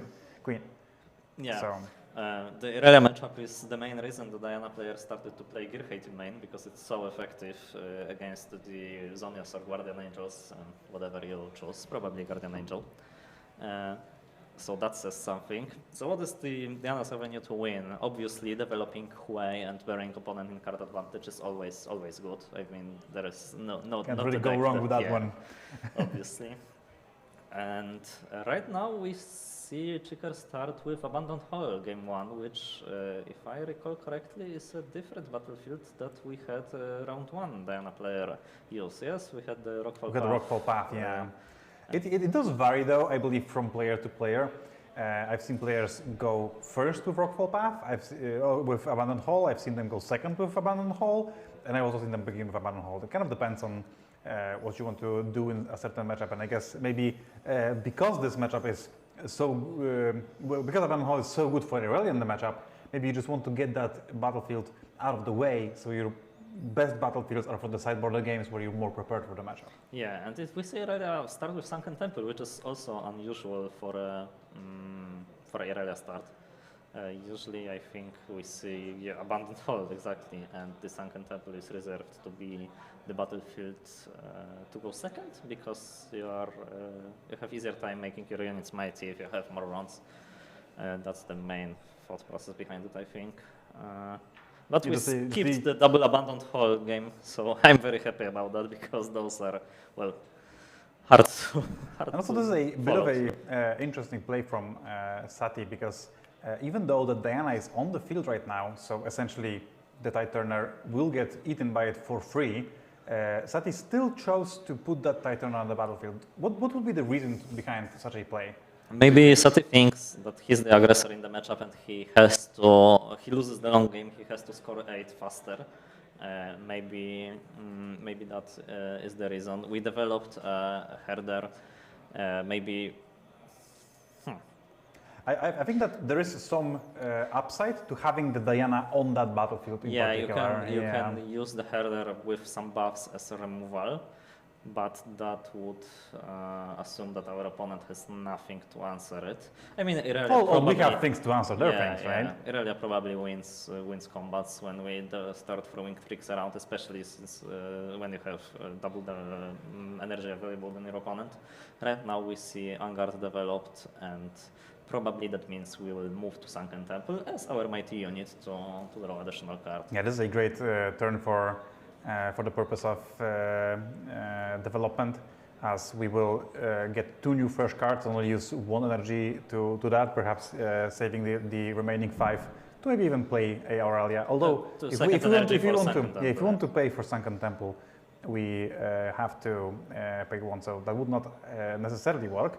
But leaving up some energy to interact with on the opponent's turn sounds good to me as well. So okay, so Chiker made an interesting play here. He flashed in response to the Angard to instantly retreat his Diana instead of waiting at the battlefield and get 1 more Diana trigger. Why would he do that? Perhaps he didn't want to give the additional card to Sari that the Stellar Contender would have drawn if he had moved on to the battlefield. Although, you could respond to the trigger. It moved anyway, yeah. But what do you think is the reason? Or do you I think he tried to dodge a Defy and just but you could respond to the trigger with the flash. Even perhaps an interesting play. There must have been something that Chiker had in mind. Very good that is not a player I would believe to make random plays. So there had to be something behind it, but maybe we are not quite, our third eye has not opened yet. Yes. And we see another tempo play, another very fast play. Ride the Wind, the Stalacron Herder onto the southern battlefield to draw 2 more cards because it gets ready, and move it to base so it's safe. So we're 3 points to 1. Some people say being at 3 points is bad because it doesn't do anything compared to being on 2 points. You still need 3 turns to win. But maybe it will help set up a powerful Irelia hold sometimes in the future. Well, the extra point might not matter all that much. Having the Stalacron Herder in base rather than on the battlefield, and also picking up 2 cards while we're at it, definitely matters. And if you have to use Ride the Wind to make it safe, you might as well score, That is free. That is a very powerful interaction of the area, like with Stalacron Herder, just moving it around, just so many cards. Whenever a Stalacron Herder goes uncontested in those matches, I just feel like I can never run them out of cards. Yeah, it's like you a see, queen. you see this grip? If I was Sally right now, I would probably not know what my hand is. I mean, there's so many cards. Just put down half of it and just play with the other, just to make your decisions easier, right? Yeah. The decision paralysis is a real thing in Riftbound, and I would love to avoid it if possible. And again, we have. I believe that Diana Legend should be ready here, because Chiker only played Hui. And again, we move to the battlefield with Herder. Diana triggers this time. Chiker pays, tries to find something, and the burden. Stupefy is a good card in this situation. The burden of action is on 39. He has to do something to not trade his Herder for Diana. I think that Herder is infinitely more relevant to his gameplay than Diana is to Chiker's. But we start with Kha'Zix. So maybe say, Herder, you've done your job, go to rest, and just Diana dies, we conquer. Kha'Zix is mighty, we get to pay if we want to draw even more cards. Yeah, now going to 4, that is relevant. Course, yes. Even if you don't want to invest more into moving that Kha'Zix to the other battlefield this turn. We're thinking about the Sunken Temple trigger, but that is a investment of more energy, and we do opt to do it. Okay, so perhaps we have to have a way to protect Kha'Zix somehow, or develop to base. We cannot just let opponents clear our board, even though our legend makes everything ready if we want to. It's still a very high investment in runes. Yeah, I would prefer to chill and develop. Here, a card is hidden. What could that be? Like, I believe Tide Turner is one that maybe is definitely played. The only one, maybe some like Edge of Night. Avalanche. There are some cards that can be played. I mean, Chiker knows because he's seen the deck list, so he definitely knows. And also Chiker, conveniently enough, a accomplished Irelia player. Yeah. Before he picked up Diana for the side quest tournament a couple of weeks back, he was mainly a Irelia player. Okay, here we see Stupefy that we saw last round, and that I think means the Kha'Zix is going to get gusted. That is a decent play for sure. Although doing that into a calm deck definitely doesn't feel great, because perhaps they can very easily respond to that gust and fizzle it. Although I believe Chicker's hand is 2 gusts, which is a lot more, even better. a lot better than 1. Like if we move Hui here, the problem is that we lose to single Defiant Dance, yes? Even if we discard a unit, Hui is an 8, Kha'Zix becomes a 5, Defiant Dance is swings for 4, and yeah, Chicker decides to flip a unit into so this if you want to trash. gust, we have to do it right now, right? Because the Kha'Zix will trigger once that Hui trigger has been resolved. If it does, it's already out of gust range. Yeah, and it did. So Kha'Zix is 5. 8 to 5. 8 to 5. 1 regular pump spell doesn't do it. But 1 Defiant Dance Defiant does is it quite enough. cleanly. And pump spell plus the hidden card is enough, though we lose the Kha'Zix, but I would trade Kha'Zix for Hui on the day of the week. Unless the hidden card is something we're not thinking of. Maybe it's back off. It is Edge of Night. It is Yeah. Edge of Night, so we're 1 off.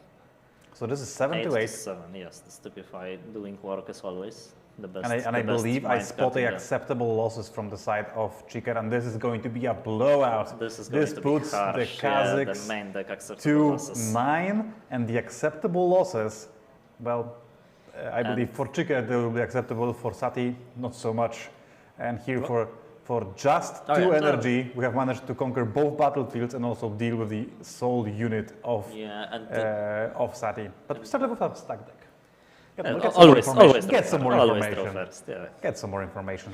And the runes that are left open for Chicker are the biggest pain for Kha'Zix, because not only like if the turn ends with the runes exhausted, we can just Irelia, pump spell, kill Hui, play the game. But with all this development possible and pump spells, it is going to be very hard for the Irelia players. Just playing 2 units to base, or even a unit and holding up some interaction for the to perhaps protect the Hui in the opposing turn is going to be absolutely fantastic. And even if that doesn't happen, how do you beat a Diana player with this board with 6 runes up? Can you even do that? It sounds like a nightmare to me. So definitely the game swinging in Diana's favor, which is I think a team so far.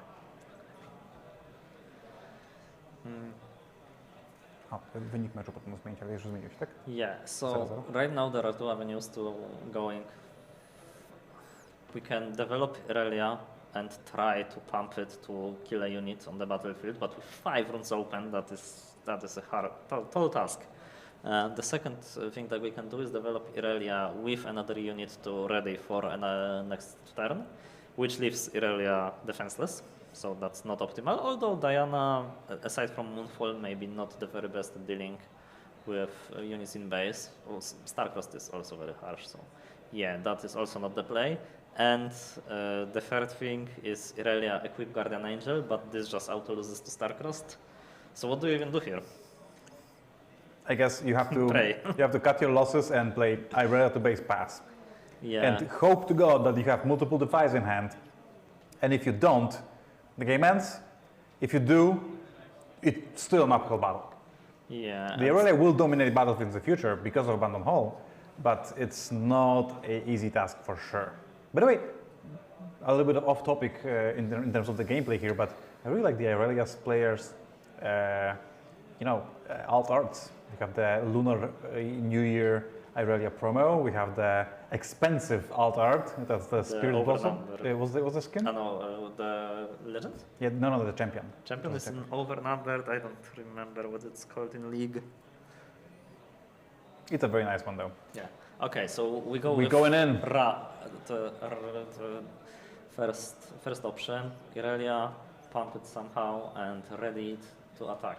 But the problem is the hidden card, more even than the ready runes, because I believe it's more often than not Tide Turner. I believe the only hidden card that's played out of so Diana. what do you attack? Like if you attack Hui, they just Tide Turner it and And they're safe. Then they're safe. And if you attack Student, they Tide Turner Hui in and you're screwed. So now, like, you know, damned if you do, damned if you don't. Like, what happens if they do this? Well, you're kind of screwed, but also, like, if you just pass with the Ivory at the base, they retreat the Hui to base, they get more card advantage in, they perhaps develop their board, they're at 6-4, it's very easy for them. Yeah, now, and of course, we have, there is also the downside of the absolute punishment of the Starcrossed. Yes, so... Ivory goes back to hand, the entire turn is undone, essentially. Oh, Quartamental stays, let's go. The A minor only upside. silver lining is that we cleared one battlefield, and if Chiker doesn't have anything to score the Sunken Temple this turn, we put ourselves on the turn. But I would assume that the Tide Turner that Chiker just returned to hand with Starcrossed is enough to conquer the Sunken Temple. Yeah, I would assume so. So yeah, Yeah, just we Tide can Turner, even discard return the the unit. Hui. We can discard the unit to then pay energy to draw card instead of just drawing card. I mean, Hui is mighty, right? Hui is mighty, but oh my Yeah, god, this Hui card is just mighty. This card is so But you could do strong. this if you don't get fancy. Yeah. But Hui is mighty like that. Although, honestly, right now, looking at Chiker's hand, discarding a Stupefy, by the way, that's one of the best cards in the entire game by far, that's a being scoop, discarded. I believe that I would not pay the one to draw an additional card here because, like, the only thing that limits you right now is your runes, right? Chiker is would- reaching for his rule. Chiker is reaching for his it's rule. difficult, to stop that monkey part of your brain that just wants to draw cards. What if I've the been there before. Next card could be anything. It could be even something that you have already on your hand. Could be a Stupefy. Yeah, but we opt to not. And We hide perhaps another Tide Turner to put Sati in the exact same spot as he was last turn. Except this time you lose if you don't clear the board. Yeah. Now the game is over if it doesn't work out. Yeah. So Of course, now we have two more runes essentially because we have already developed the Guardian Angel. Yeah. Although it still will be a We're still at tall 7 order. because we had to recycle 2 to equip and ready last turn. So if Perhaps we a bit develop... of a aggressive play. Yeah, but... damned if you do, damned if you don't, you said that yourself. So here, I think we have to go Irelia, equip ready and go into Abandoned Hall. Assume that it's a Tide Turner.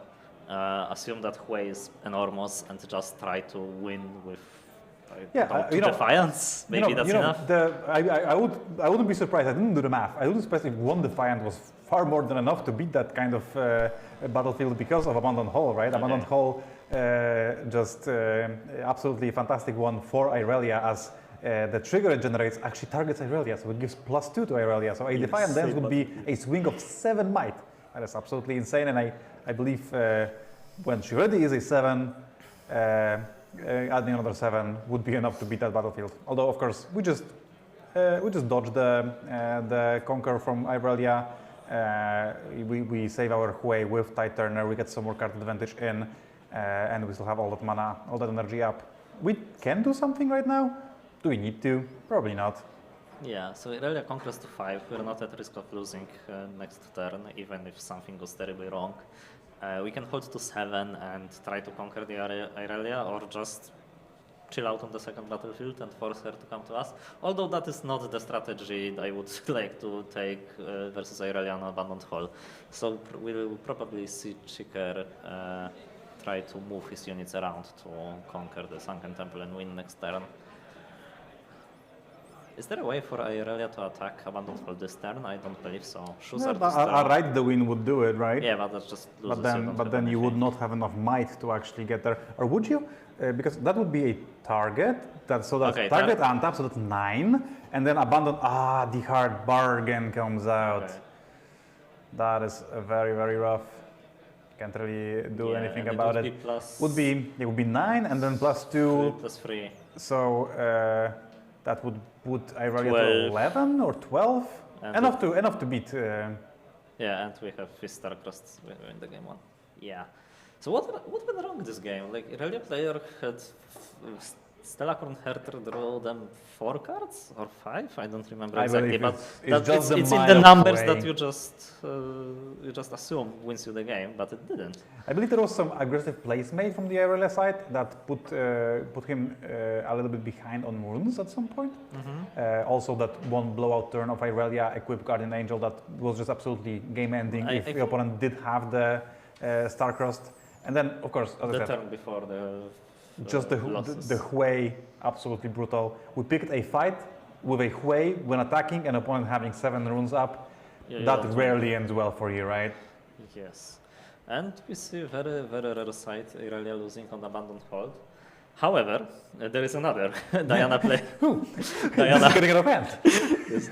Diana player probably has Abandoned Hold in their deck list, so would you develop it here? As a Diana player? I think I'd save it for game 3 when I'm... as the Irelia player, you mean, right? I did as the Diana player. I believe the Irelia player has chosen Sunken Temple. So the Irelia player has the choice of Abandoned Hole, another Abandoned Hole game, and choosing which one it will be. Yes. And well, as the Irelia player right now, I need to win 2 games. So since I need to win both of them, I might as well put myself on a little bit worse of a battlefield when going first, and then having a very powerful battlefield when going second on the third game where I will need the help. Yeah. So I would probably go whatever battlefield I have besides Abandoned Hall, perhaps Targon's Peak. Yeah, especially since Targon's Peak is very good when you're stunting because you can conquer it and Irelia defends very well. Yeah, perhaps the Sunken Temple that you mentioned that was a little bit of an unusual choice for the default battlefield. Maybe it made actually a lot of sense for Sati here because he assumed that Irelia would abandon Hall on game 1, and this way essentially Sati made it so the game has 2 abandoned Hall games, which definitely favor the Irelia player, right?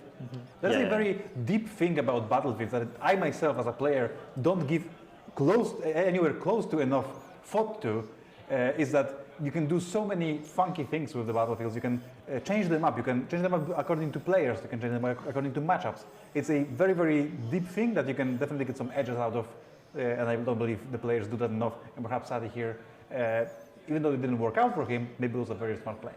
Yeah, the battlefields in this game are a very exciting mechanic, and it's fun to watch the evolution around them, as you said. First, when the game came out, it was called the Battlefield Roulette. You just picked one and played it. Then it evolved into the game 1 on the play, on the draw, as we say in Magic, so going first, going second battlefield. And right now we see another evolution, just adapting to what your opponent is playing, to what you think your opponent is putting themselves, as you'll see.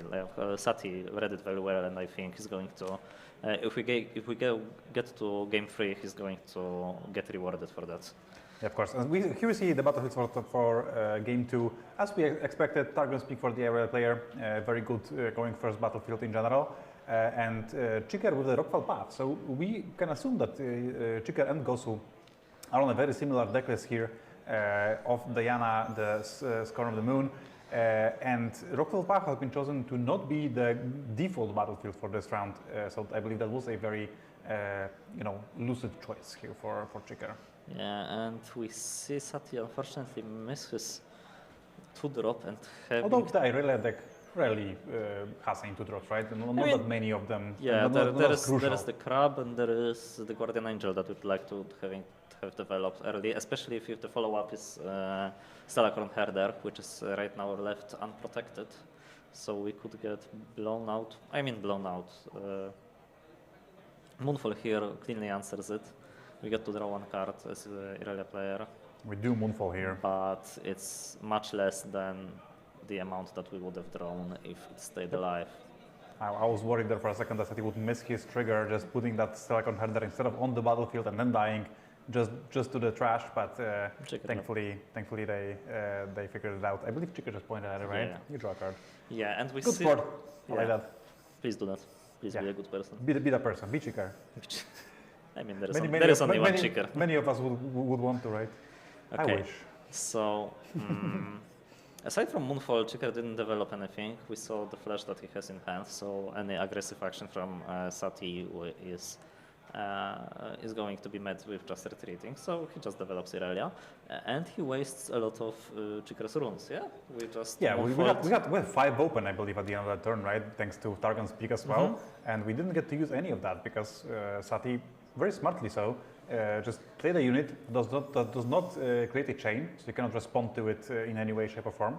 And now we are left with Chiker essentially wasting some of that energy. Okay, and even with the development, I still like the position that we're in as Sati, because we can just go with Irelia to Targon, develop any 2-drop for free essentially, because the runes get readied, and pass the turn.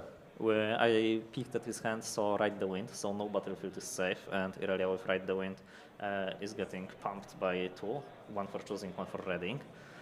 Very powerful interaction. So Chiker is going to have a hard time fighting for this battlefield this turn, although he's... oh, wow. We're just going to do it We're right just going now. to do it now. So we're not risking combats, we're just scoring 2 points, backing Irelia to base, and probably developing something.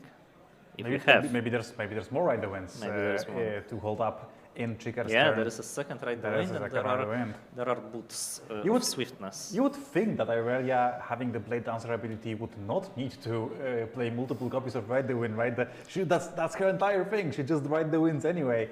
But of course, that card is very, very strong, as you have outlined in the opponent's turn. When they go to conquer, when they go to beat a battlefield, and you surprise them with your own defender there, much like for instance, Rengar would, but instead with the units you already have in play. Yeah, and attacks here for Chiker, if you expect Ride the Wind, are very weird, because you're on 2, you would like to score to 4 this turn, so you have to split those units in a way that they don't... Oh, acceptable losses are good.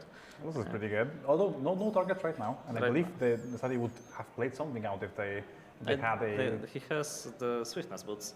He didn't want to develop them. Okay, perhaps a lot of tricks up his sleeve right now. If he did not Okay, opt he to. doesn't develop Ride the Wind on either battlefield.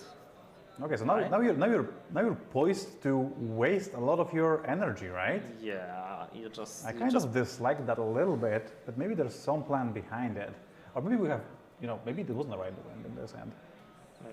Oh, and then Hui is probably the ultimate punish, because Hui plus Flash, you just get to retreat all of your units to base. You put a Hui in base, which means that Sati's hulls will not be very good.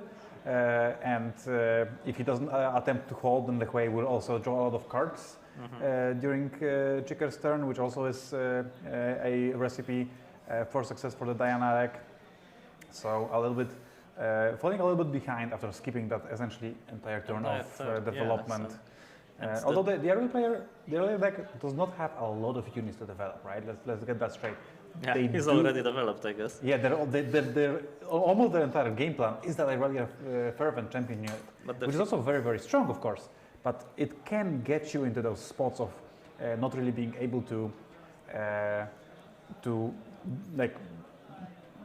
get your value worth out of your runes if your opponent does not expose their units to combats, which is exactly what We Chiker had did. the Ride the Wind, and we just opt to score 2 points a turn and put Irelia safely to base, which is a good play, but I dislike it when we're behind on points. Yeah, exactly. It's a You will great have- way. It's a great play if you have point tempo. Yeah, It's a pretty awful one if you are on the back foot there. And here we see the exact same play pattern.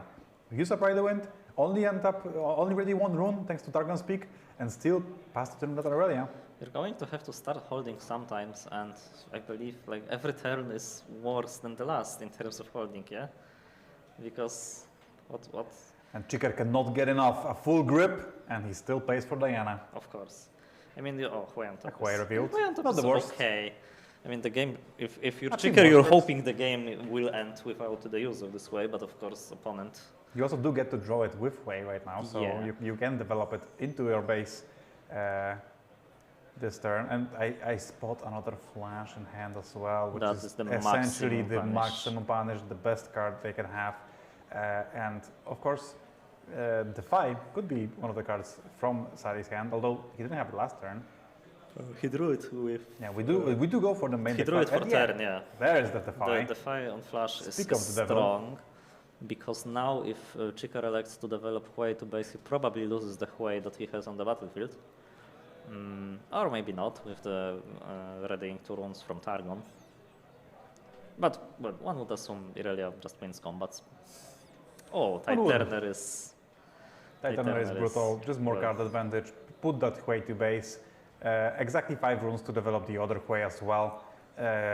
Plus the 2 runes from Dragon's Peak as well. But you don't really need to pick a fight. If I really just managed to cleanly answer Diana and Titanner, like That's you're, good. you're Yeah, just you're fine. You have with- 2 Huis. You have 2 Huis. Or even, okay, so... You go, Vex to the unoccupied battlefield and then 2 Huis into Irelia. Of course, Irelia 8-deck the Divinity can beat 2 8-might units at a battlefield, although, you also have your entire hand to play afterwards, so... Yeah, that is not easy task for Sati. Okay. We're out of Ride the Winds from what I've seen, so we can move to Targon, play the shoes, equip the shoes. Our opponent discarded 2 Gearhead. That means they probably means they have another one, or maybe they didn't feel it's necessary. But if you have hand that large, you have to play around everything. So we treat those shoes as a one-time effect. But it's good enough here. We want to hold on Rockfall Path, so opponent can't play Kha'Zixes, or maybe we have Kha'Zix and we don't want to have Rockfall Path. Yeah, the dynamic goes both ways in terms of a Chaos Mirror, right? Yeah. Okay, so we like to go here into Diana. Diana triggers, let's see if Chiker pays for it. The not developing Hui here means that he wants to fight on this battlefield, or at least to do something. So I would expect him to play a card before Diana dies. Perhaps the Kha'Zix itself, but as you have mentioned, Rockfall Path, also the actual choice that Chiker made when it comes to battlefield choice, maybe kind of like, biting him in the back here, because that Kha'Zix would be a clean way to combat this Irelia this particular turn. Wrong order of recycling runes. Let's see if... You can float, right? Yeah, I can float. You can float. You can float both and then use the floating energy, so you do get to do it however you want. So what I've seen from Chiker's hand, yeah, there's two Star-Crossed, humble 2 Star-Crossed in his hand. So you just play 1. If it gets countered, you... Okay, what do you think about doing this now rather than before with Diana? Before with Diana, yeah. What would be the reason behind this? Probably because... not so fast. Probably because Sati going to 5 doesn't do anything. He still needs his 2 turns to win. So if he passes the turn there, you're completely fine and you're just on top with this 2 Star-Cross with mana for everything. Also, perhaps the Blade Dancer being used, that turns off the opportunity of just replay Diana, equip the boots, use Blade Dancer, and conquer again, right? Perhaps something that could have happened, but well, they had the not so fast. So, as I have mentioned, perhaps one of the best cards against Diana, just anything that counters. Yeah. You will point at your opponent's units a lot. So if you do actually manage to counter those spells, you should be in a pretty good spot. We do untap, we do pay to ready the Irelia Blade Dancer. That's a odd play that essentially means that if Sati were to defend on Chiker's turn right now, we would have the opportunity to ready Irelia with Blade Dancer to give her essentially +1 might, which is like, if you don't have enough cards in hand to use all of your runes, it's essentially +1 might. Yeah, it's essentially free also, because the runes that would get ready for Targon's Peak would be wasted. Yeah, he ended his turn with two exhausted runes, so it's just free. We have a big attack here. 12 to Irelia 6, and it's not going to be 6 for a very long time. I don't think it's going to be 6. Yeah, it's going to be more I like... think, I'm not entirely sure. I think I spotted 2 Defiant. Yeah, let's just do a wager. So how big is the Irelia at the end of the showdown? Okay, I'm going over under 15. I think it's over easily. I would say that Irelia can definitely be over. Okay, I'm going to do the under, okay? Okay. Okay, but in hand, Does it count? What do you If Ere ends this combat in hand, what's her might? so- It's 4, right? No, we remember, we remember. Okay. We're not the Riftbound game engine, we remember. Okay. Discipline to the start. Discipline of decent start. That's okay. I believe also I spotted 2 star-crossed in Chicker's hand. Oh, Oh yeah. that is going to be hard to... And I believe, yeah, we decided to use Blade Dancer. Just as I have said, we want to I really have to give her that +1 might. Yeah, so you get +1 for choosing almost instantly, then the ready trigger and the discipline are on the chain, and in response, Star-Crossed. And I sure do hope for Sati's sake he has 2 defies for the 2 Star-Crossed. And that Chicker forgets about his hard bargain that he has shown with Diana before Oh yeah, in this game, I That believe. too. We have to another dig with discipline. another discipline, so yeah. And it has to be the defy right now, and I believe that just almost anything from the Diana deck is going to be enough to get out of this game. And it's not enough, it's just the third shows discipline. the hand, third discipline to defy and dances. All the might in the world, not quite enough if you're it's not If no you're not on longer the there. battlefield, it doesn't matter. Nanas. Very yeah. well played game by Chicker, very tight. Yeah, very well Not navigated. not giving anything for his opponent. Just clean suffocation. Yeah, of course. As I said, maybe if we were a little bit more fortunate with the hand, I guess, during that one turn where we passed with 7 runes up and we didn't manage to use any of them. Yeah. And I believe those 2 turns in a row. Perhaps we could have gotten back to the game a little bit more easily, but then if you put all your eggs in that one Irelia basket against a Diana deck with multiple star-crossed, multiple fizzes to replay the star-crossed, you are going to be in a pretty rough spot. Maybe my initial assessment of the matchup for Diana was a little bit off because of how impactful those fizzes and star-crossed are. Even when thinking that the Irelia deck is very well prepared to beat them, it's just overloading on those effects is still going to be very effective. Yeah, because the main answer you have to have for Diana is how do you beat Hui, and what do you do as Irelia against Hui? You get to bounce it with Star-Crossed maybe sometimes. You get to charm it and it triggers, and it's not like Master Yi, like you charm it and your unit is so huge that Hui dies almost instantly. You have to actually invest some other cards to beat this Hui. Yeah. So both of these games didn't pass the Hui check, and Chicker just had Basilion card in hands. And it was enough. I believe if we were to, I'm not sure if you watched the TCG Grand Slam just last week. If we had the card game Overlord discard half of cards from Chicker's hand, I believe he would have gotten the game anyway. Yeah. He's just a very strong players. So yeah, Diana takes it to all, and it's a very good showing, I think, from both of these decks, what they can do. Well, let's see how it goes. Yeah, we're trying to figure out if we can set up another match. I believe the backup feature match is still playing, so we're gonna try to get more Riftbound your way. We have, I'm not sure what kind of matchup is going on there. Let me double check. While we're at it, we can talk a little bit briefly about the meta game for this event. And, well, some of you might be surprised. We're not. Master Yi Wuju Bladesman is the #1 most represented deck in the room today, but we'll talk about this a little bit more as right now we are ready to watch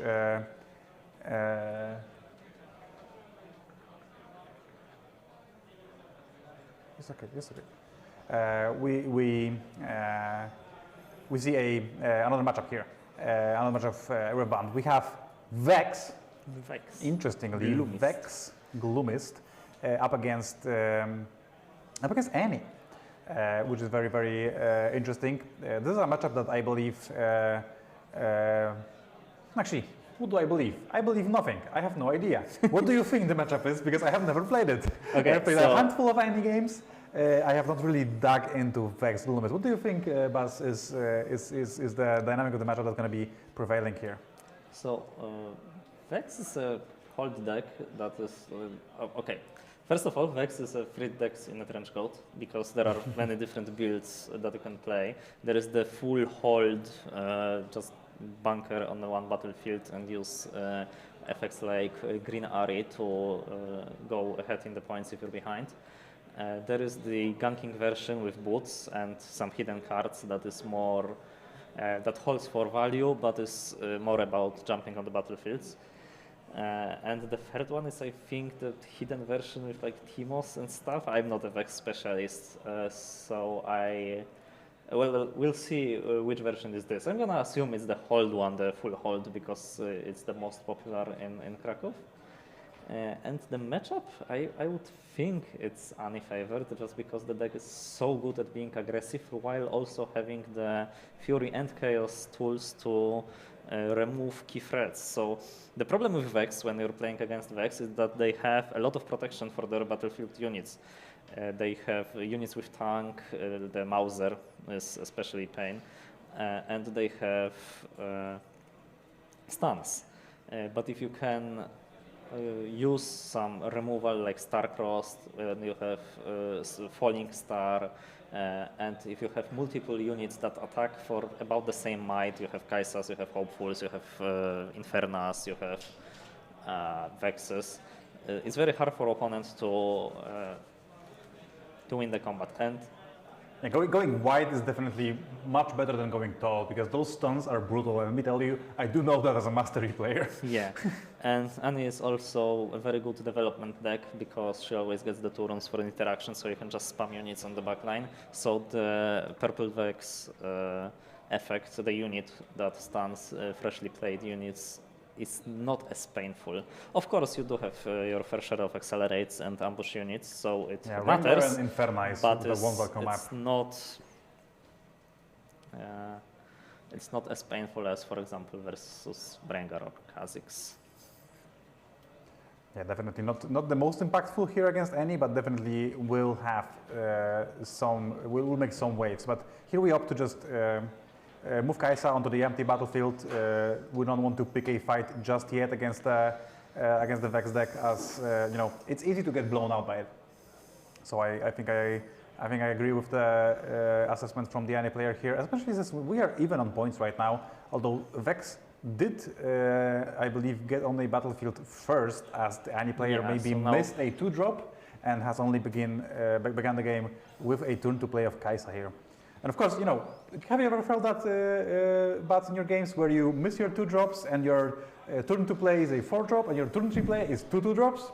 Well, that is exactly what happened here. So, you know, when they need to come, they're not there, and then when you don't really want to draw any more 2-drops, you end up drawing all of them, which is sadly what happened here, which is a little bit unfortunate, but of course, not the end of the game by no means.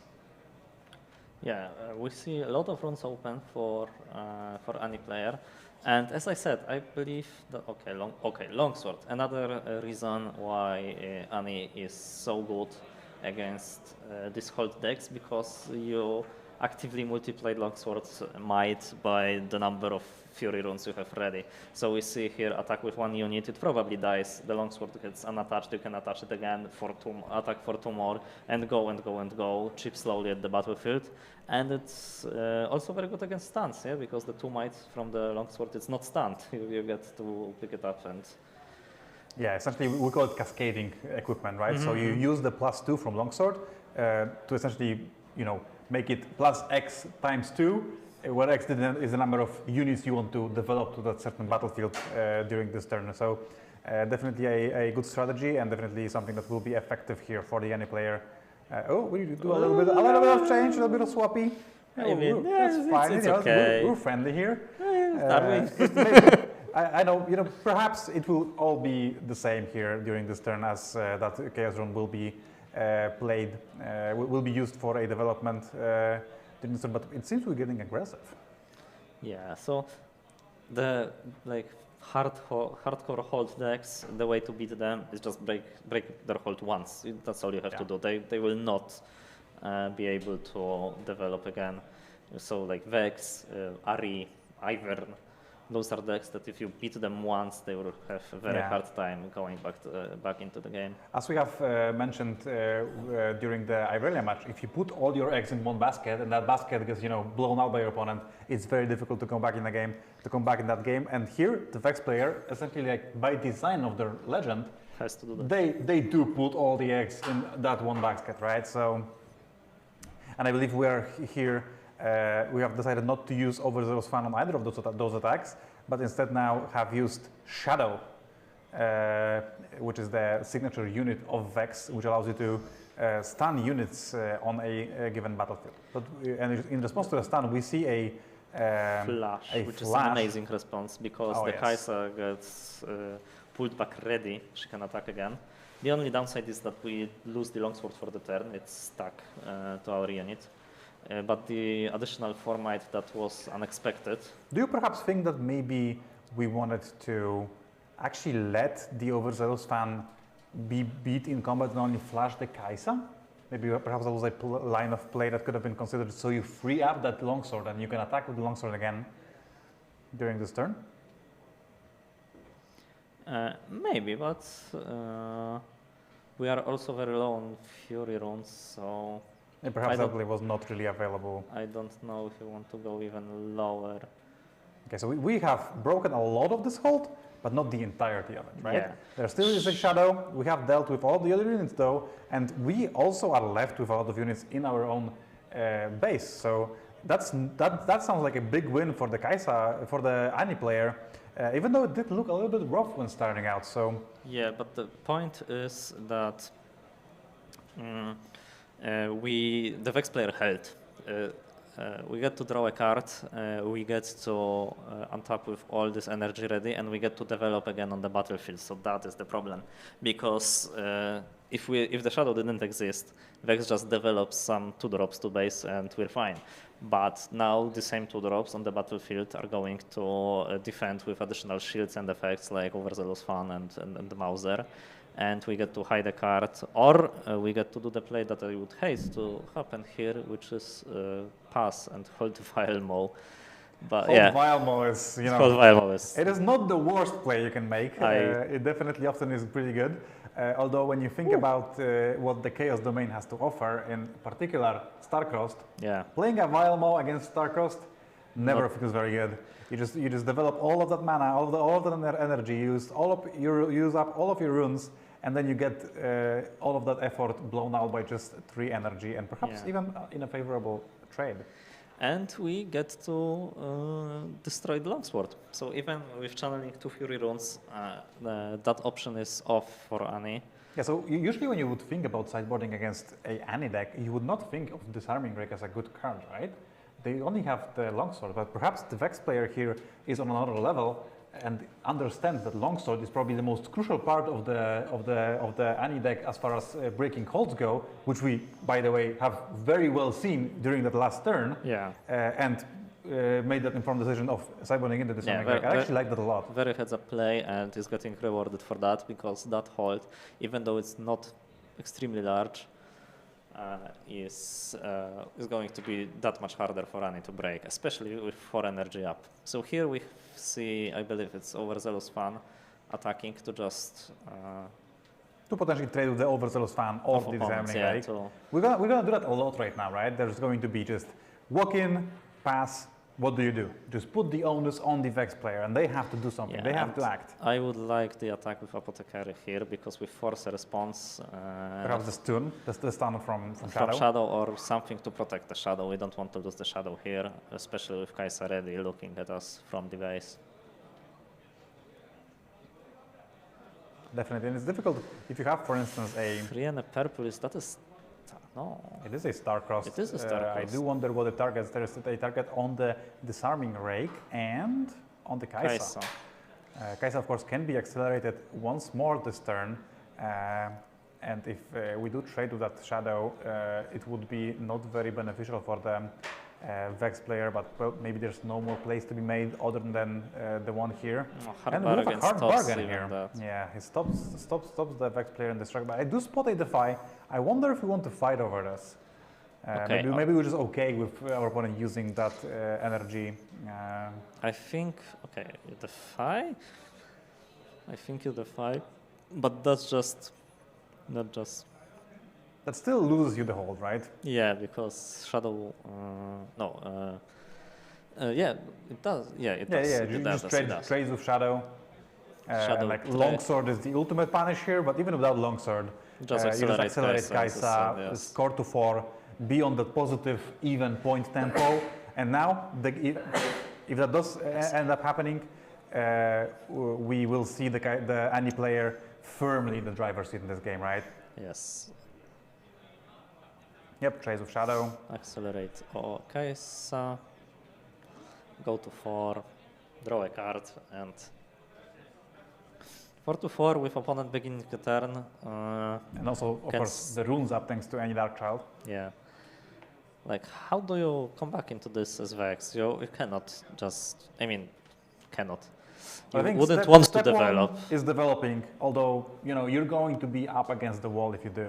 The more aggressive versions of Vex, I've seen them play Sneaky Deckhand. That would be a good card here to score the second battlefield and bunker on there because of the low base unit from money. 5 and a green for. 5 and a green is a Vex that's. I don't know that card. Is that a green Vex? The one that if you stun something, you can move her into the battlefield? A green Vex, and the green, if it is, and we have stun, it's actually pretty solid. It's not bad, yeah. We can stun the Kaisa and just go there. Yeah, but it's just a development turn. Just a development, yeah. Yeah, so like the Annie player is exactly where they want to be.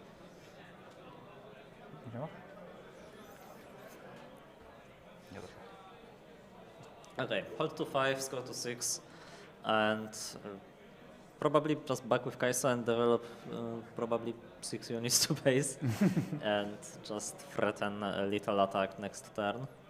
Or you can try to hold, but I wouldn't like that. You have to spread your resources. Okay, so that's a card that helps you with holding, I believe. Yeah, it's a Ferrous Forerunner. So that is a very good card for developing the hold, because even if opponent manages to clear it, you just have 6 might in your base anyway. Yeah, so you want to play it on the battlefield even to die. Even if it gets beaten by anything that is not called Starcrossed, you're just very, very happy with it, right? And even in this place, Starcrossed is harsh on energy for the Vex player, because you either bounce one of your units or you have to develop a 2-drop to bounce it again. And that might be too much of an investment. Oh, that's an Ari, not the Vex. Oh, so that's Ari much worse. Alluring. This card is a much worse. 5 energy and a calm power for a 4 might unit that has the text when you hold. When I hold, score 1 point. Thank you, Ari. I know how the game works. Okay, so the plan here is conquer 1 battlefield, go to 5, bunker there with Ari, opponent holds to 7, you have to hold, you hold to 7, and from what I've seen, they equipped Boots of Swiftness with ganking, so you can hold to 7 and instantly gank to the battlefield, to the other battlefield, so that threatens something. Yeah, as long as we don't let our opponent conquer that other battlefield, we do have some options.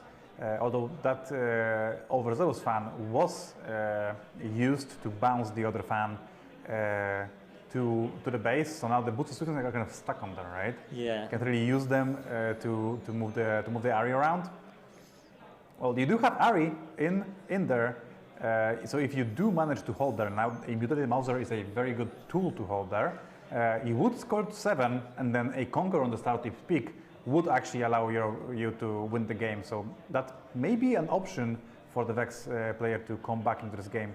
Although it does require a lot of things to go right for them during this turn. The thing that we see as Vex player, the thing that is we can just go Annie for flash and flash Ferrous Forerunner to base, just to attack for very, very, very strong attack. And but on top of that, there's also Rebuke. Yeah, Rebuke is a game. And they Rebuke is scoop it game, up. and they do scoop it up. We are not entirely sure if this was game 2 or was the score, but so we'll stick with the players for a little second here, just to make sure. But I believe they are sideboarding out, so this might have been it. Although they're resetting, so maybe we will be up for a game 3.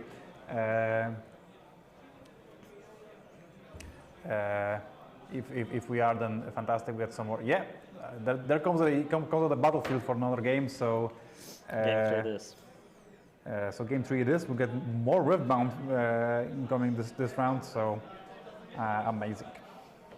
Yeah. So Vex has won game 1. Now game 2 went to Annie on the Arena's Greatest, perhaps the best battlefield that the Annie deck can produce. And now we are going to game 3 with players tied up at 1-1. I'm curious as to what battlefield Vex has for game 3, because I've seen very, very different builds in terms of battlefields in the Vex decks, even in the hold versions.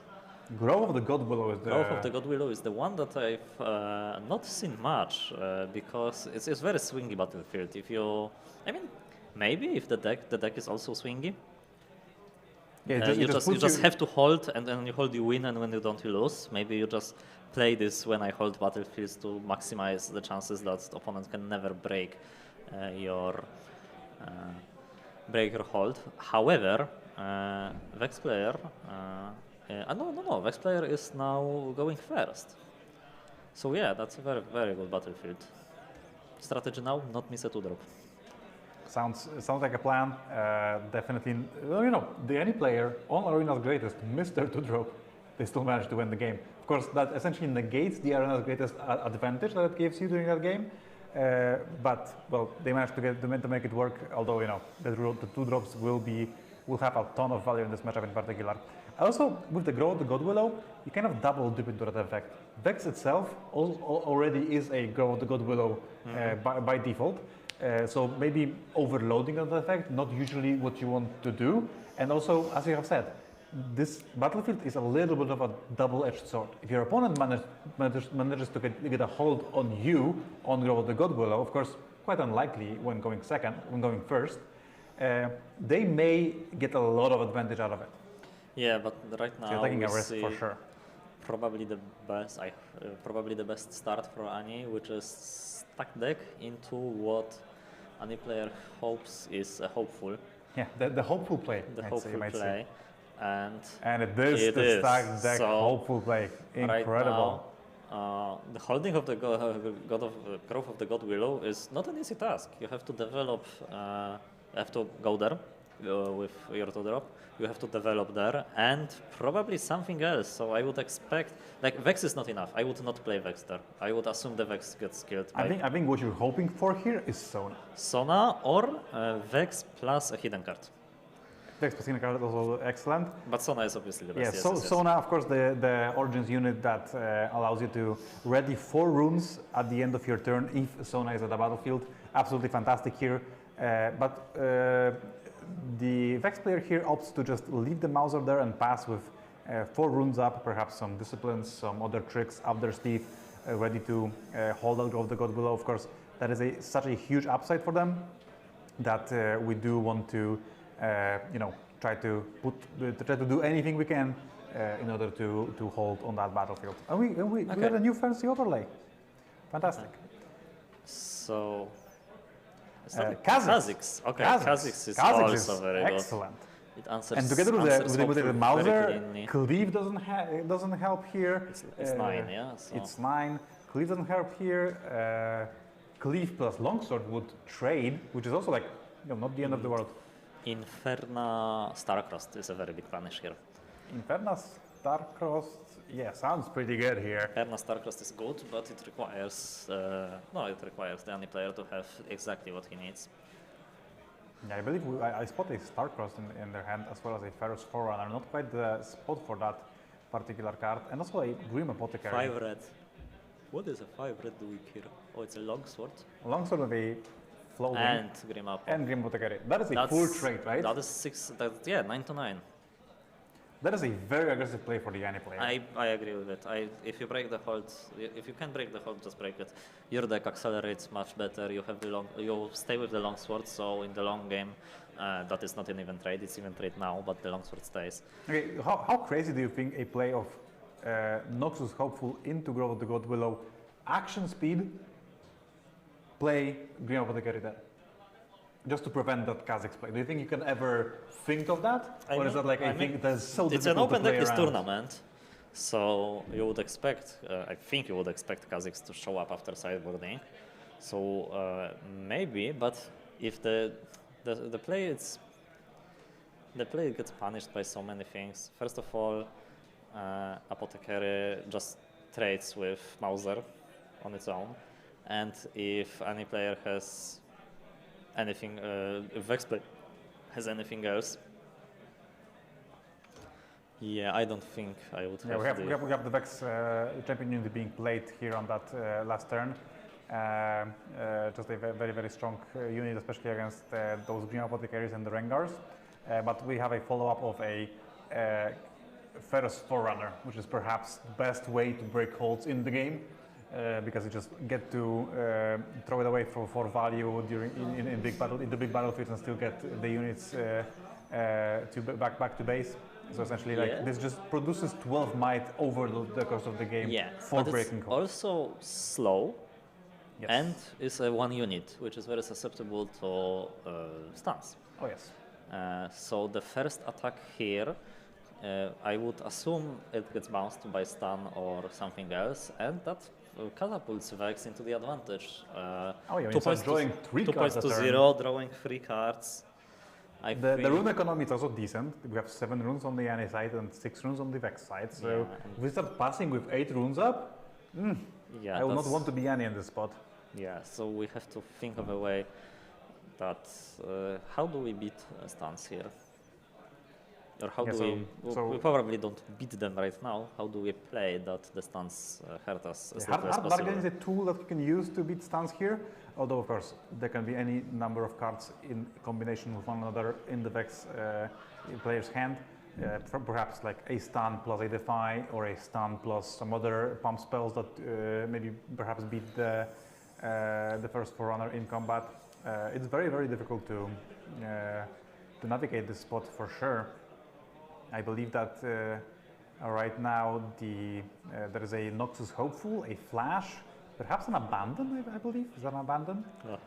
And a Longsword. So a lot of good cards, but perhaps not ones that will help you break this hold during this particular turn if your opponent does have that important, ever so important stun card. Right, and opponent, if I see correctly, the Vex player has 6 mites exactly in the battlefield. So, like, they wouldn't leave 6 might against the Forerunner if they didn't have anything. You have to think about so much stuff that can happen, and it's difficult. You see, he just like touched his first Forerunner, not sure he wants to go in, go to the other battlefield, wait a second, think about it. So it's very, very difficult. So it's a development turn. You just go onto the other battlefield, zone warrants, discard draw, and probably develop units to base, wasting 4 energy for Vex, which is not insignificant. For sure. We have Kai'Sa and Hopeful, yes? Kai'Sa, hopefully. I believe Kai'Sa was the pickup from Down Warrants, perhaps the perfect card to draw here, right? Just play a very efficient, very good unit on raid together with the Noxus Hopeful. Yeah, but drawing with so many cards per turn, it's going to be rough. Definitely. 3 cards a turn, that is greedy, by the way, that is greedy. Yeah, and like all of these cards are good. It's yeah, also a lot of the time against Vex, one strategy that can work is if you are the first one to enter a battlefield and you just hold there throughout the entire 8 points. Vex is not great at beating other battlefields, so if they just manage to only hold 1 throughout the entire game, you are going to be heavily incentivized to hold other battlefield. Here for the Yanni player, of course, not an avenue to victory, as they have been the second one to enter battlefields. The Vex player is on the offensive. Yeah. They have the point tempo, they are ahead in the game. Yeah, and even if they didn't, Vex deck is prepared for that eventuality with the Green Array that we saw in the earlier game. So to break the parity if we're behind. Of course, there are tools to break that parity in most Riftbound decks, honestly. Yeah, if I see correctly, it's a hidden card pass, which is Hidden card pass with not, 7 runes, scary. not a sight you want to see as an any player. Like, what do you even play around here? They have everything. They draw 3 cards. They have Essentially 7 now you have to runes. assume they have everything, You right? have to assume you have everything. But how do you beat everything? You start with poking with Hopeful. That's a start, I guess. I guess with many units in base, it is a very good start to. What is this? Well, that's a unit. I don't know which unit though. Perhaps a pike. Okay, so the double flash gets Gets defied. yeah, so we lose Hopeful and our Oh, that's a back off, I believe. Yeah, that's a back off, stunning the Noxus Hopeful. yeah. So we lose it and the Okay, Forerunner is stuck on the battlefield. So hiding a back off, which is an excellent card to play from your hand if you have 7 runes, definitely says something about the strength of the Vex player's hand. They have it all, probably more backups in hand and not only. They have it all and probably a little bit more to boot. Yeah. 7 and Chaos? It's Annie that's with 4 and a something. Chaos, 4 and Annie. Yeah, they because want to get back perhaps the flash to use the first Forerunner to attack that battlefield, as it is a very clean attack. Although when you think about it, maybe there was some merit to not even attacking Sound Warrens last turn with Pharaoh's Forerunner. Perhaps the strength of the hand was not quite there for the Annie player here to be satisfied with that kind of play. But now they have to actually invest cards in order to get the first Forerunner out of that Sound Warrens to start attacking. And you know the time is running out. I mean, with the flash, I would, with the flash and being 3 points behind, I would, I agree with the Conquer, especially since the Zone Warrens trigger got us the Kaisa that we needed for development. Maybe we didn't have many units to develop, so we had to go there. And with the flash, the play was good. Yeah, attack with Hopeful, bait out response, flash both the Hopeful to save it and the Forerunner to attack it. But it was met with defy, so now we're at At some this point weird in the game, spot. you're gonna have to assume that your opponent will have the defy, right? Maybe if we have the defy, I would start the turn by playing Annie, getting flash. Did we have a flash in the trash? We didn't. I don't believe we did. I believe that was the first flash. So maybe play we this start game. with flash, just the Forerunner flash, and then we get the Annie. Yeah. On the other hand, that doesn't force out the hidden card to be played from the Vex side. That's true. You know, again, damned if you do, damned if you don't. No, it's a the gamble. same thing we had in our previous match. Very difficult to navigate for the players here. Not entirely sure. You know, you also can play around some of the things that your opponent can have, and then get blown out by others. And perhaps that was just one of the others that we could have that we couldn't really have played around. Yeah. So the hold is not broken. I believe that. There is a Boots of Swiftness played. So Swiftness versus the Longswords. Oh, is that a potential blowout for the Vex player getting a little bit aggressive here? Yeah, that's okay. So No, discipline +2, and it is enough. So perhaps there was some more cards played. We have not going even more ahead on the point tempo. So, well, again, Well, going to 5. Still 2 turns Oh, it needed. is a trade with Vex. Oh, it's a trade. Yeah, 6 A little 8 to surprising 8. to me. 8 to 8. Yeah, now we see the strength of the Forerunner. Vex player invested so much resources into killing opponent's 6-mate unit, and the result is 6-mate unit in the base. Perhaps even against the whole deck that tries to have multiple units on Even base better that with it's a longsword in play right now. Even better, as you Yes, said, it's even better split. than a regular 6/6 unit. So we buff. We put the We boots equip the on. boots, and we go Yeah. off the growth of the good willows, saying that we probably gain a cannot point. hold it anymore. Yeah, this is a very aggressive play from the side of Vex here. I'm not sure if I like it, but there has to be, you know, we don't have the full information. We don't have the full state of the hand. We don't know exactly what kind of game plan Vex has going on in this game. Although they are quite aggressive with what they're doing here. Yeah, 4-mate unit and 1 rune open does not prognose well for the Vex player. So we're starting to cascade the sword. Yeah, And this right is just now, a 5 into 4, right? yeah, so it should be everything somewhat beats. easy to. So every time they attack, we would have to play a card. So essentially, you might as well not do it, right? 'Cause Maybe Unguard is good. What is stack deck? I believe that is a stacked deck being played. So we're gonna see Vex lose all this point advantage because of not having any unit in base. Annie will conquer here to 4. Again, and essentially, then what happened is essentially what we predicted, that the Vex player, once they lose hold of the hold, as you might say, you lose hold of the hold, you will be in a very, very rough spot to ever come back to that game. Although a little bit of aggressive play has led to essentially the losing of the hold, as they wished for that to happen. I believed we saw the players pick up their phones, so that might indicate an early concession. I don't want to say it for sure yet.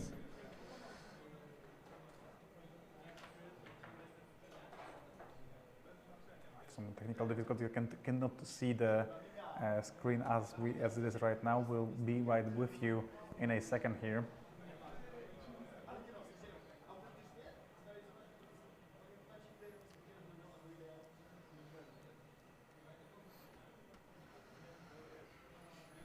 Yeah, but of course, as we have mentioned, that the Any deck just excellent at breaking holds, right? Yeah. The deck abusing flash in the way that they're very aggressive, they're very good at conquering, but not as good as at holding. So the default play pattern of the Any deck of going into a battlefield, conquering it, and then using flash on their opponent's turn to put those units back to safety, ready to conquer again. Essentially, exactly what they want to do. Kind of matches up very, very well against the natural plan of the Vex decks of the whole Yeah, decks in and the general. toolbox aspect of Annie in the champion zone getting what you need. Of course, the stack decks and the zone warrants this game made it so that Annie found exactly what she needed to beat: two long swords, Ferrous Forerunner, multiple flashes, exactly what she needed in the matchup.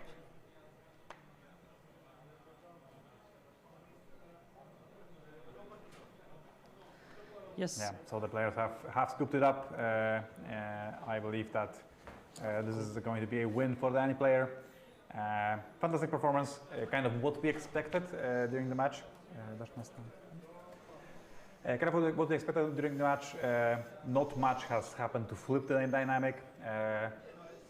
Very well played from both players, definitely.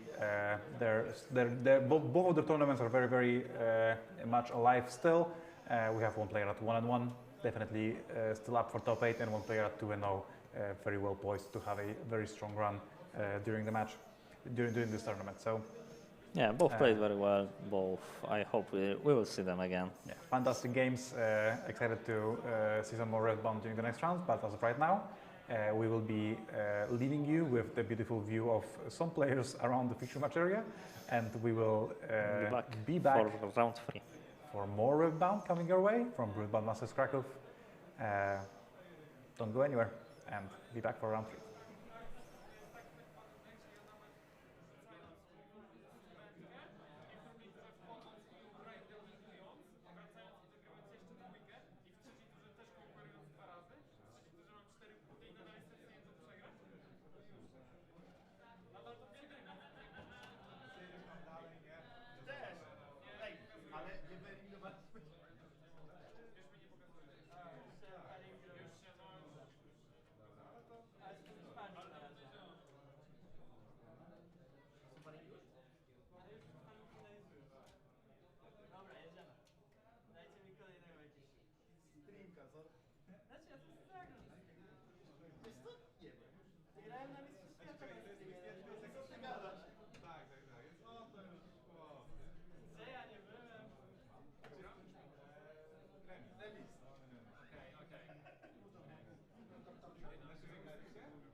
Mięciusio. Dobrze, ja dziękuję. Tak, że 5-2 jest szansa, że będzie. Ale bardzo mało. Bardzo, bardzo mało. Bo to raz, że nie może być ani jednego 5-1-1. Nie może być ani jednego 5-1-1, to wtedy on wchodzi. I dwa, że tylko jedno 5-2-0. Jeżeli nie będzie miał więc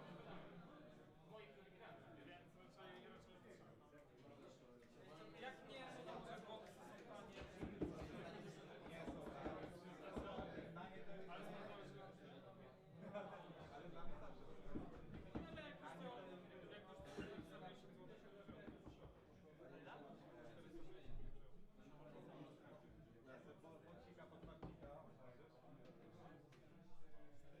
Ale sprawdzamy, że a nóż widelec trafi się dwa robi V3, 3 koła.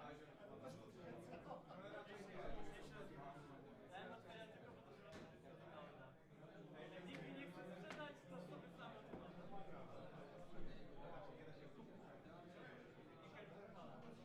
stary każdy chce sprzedać, to jest nic nie warte, więc się nie opłaca tego.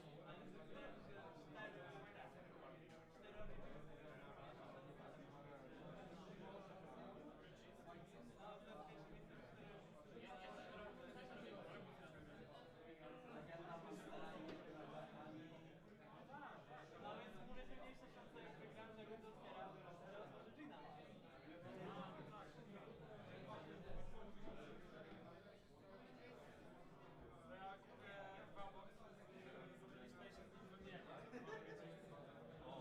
Sparingi na rundę trzecią zostały opublikowane.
Hello and welcome back to Riftbound Masters Cracow. I am Yubi Piorro and together with me is Matisen, apparently. A little bit of spoiler of what kind of a matchup is going to be before your very eyes in a second.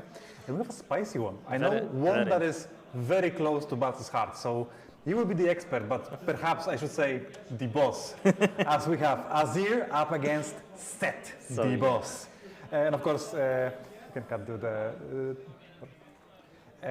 we have one of the most accomplished players in the Polish Polish Riftbound community, Yubi Piorro, perhaps one of the best players in Poland, playing a lot of Azir this set. Very proficient Azir player. Very proficient Azir player. Up against a Cracow local, just casually flexing his World Championship Flesh and Blood deck box. No big deal, you know. I'm just the GOAT, it's fine. It's just playing Set, two a little bit of unconventional legends, perhaps now with the success of Myselgan Squirtle winning two regional qualifiers with Azir, a little bit more popular, although Set, you know, outside of the hands of Colin, the most proficient Set players in the world, perhaps a little bit of an unconventional pick. Yeah, the Set deck is usually not considered very good. Colin, of course, is an excellent player that has mastered the deck and is consistently pulling off results, but when you follow Set best-ofs on regionals after Colin, there is a gap, so to say. Let's see if our local player can perform on it. Many times we have seen a Set player have Colin top 8 an event with Set, and no other Set make D2. Yeah, this has been a thing that has happened before, so you know, that's kind of the dynamic here. And we see the best possible start for Azir, going first on the Hall of Legends with 2 1-drop gears, meaning that they can develop 7 might turn 2. No, more than 7. More than 7. 3 Sun Soldiers, 2 gear, 1 recruit token.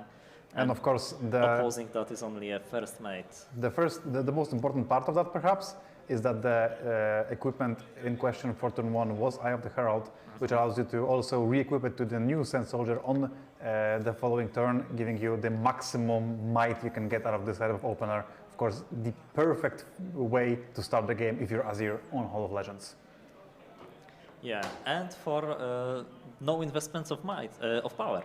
You're just playing your equipments that equip for free because of the Weapon Master triggers, and you're on par with energy with your opponent. We see that our Set player channeled 5 body runes. Maybe they're on the old school split of 9-3 with just a couple. Oh, I wouldn't count on that, seeing that they have Set Kingpin in their champion zone. Notably, they have 5 different body runes on board I'm right not now. going to comment on that. I was not even sure that was 5 body runes, but I believe you. With them being unable to play Set Kingpin, we just go for Rengar, scoring to 1. Rengar actually trades with the base of Piorro because of the 3 might and 2 might and the 1 recruit that gets spawned. So if Piorro doesn't have anything, spoiler, he does. Yeah. Of course he does. The hold is very hard, and we elect not to go with first mate to second point. Yeah, I believe I spot a Vi Destructive, or like the Vi Enforcer, whatever the name of that card is, the yellow Vi, the other Vi. Which would be very excellent at beating this Rengar. Perhaps we want to move the Eye of the Herald unit there and proceed to Vi right afterwards to deal with that battlefield, or we can take a more relaxed stand and use maybe some Angards this turn to get those conquers in.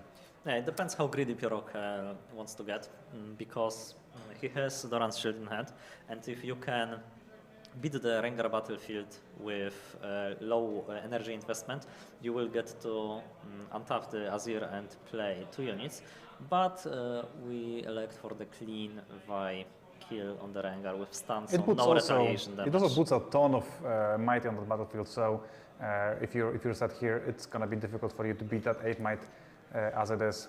Of course, not moving into Monastery of Hirana, no real point of going to 3, sets you up for some blowouts with Rengar. Yeah, so I like that play. What's the perfect play for Set? I think some kind of cheap buff into Punch first to clear everything that's on the Hall of Legends. Yeah, we have not seen any buffs yet, by the way, from the set side, and I believe there is an arena bar in the hand. Although Mathisen opted to play first Yeah. mate instead. The problem with Can you arena bar- imagine what would happen if we had just an arena bar at the start of this game to play turn 1, and turn 2 the Rengar would get buffed on the battlefield and could be saved with set Kingpin. I believe that would be a very interesting line that. Maybe he drew it later. I would agree that developing arena when you're going second is the more conventional choice. But maybe he didn't have it done. There's the arena bar buffing it up that first Yeah. mate, and After, perhaps we'll see a passing of the turn with punch first up as well. So decent turn for Mathisen, although he does have a lot to deal with, and Yeah, the development this turn was just a arena bar and 2 might, or I guess we want to say it was 3 might thanks to Pitruki. Yeah, the biggest problem with this turn is that the Vi gets to go back to base safely and can attack again. And since we're behind in points, we will have to hold someday, and Vi is excellent in breaking that, especially against one big unit. If you can use Vi multiple times during a game, you're golden, right? Yeah. It's essentially exactly what you want to be doing. And here we get very clean, very cheap answer to the battlefield. Vanguard onto the Sun Soldier, 5-4. Use a card, trade for a card. Yeah, the first mate is saved. We have a lot of runes to spare, but we're falling behind. Piero not quite proficient with the use of the scoreboard, although being a competitive player, I believe much more proficient in the use of the notepad. Yeah, pen and paper. Pen and paper kind of person for sure. Although we got us sorted right now, 4-2, excellent spot for the Azir player. Just play some equipment, play some units, get that going.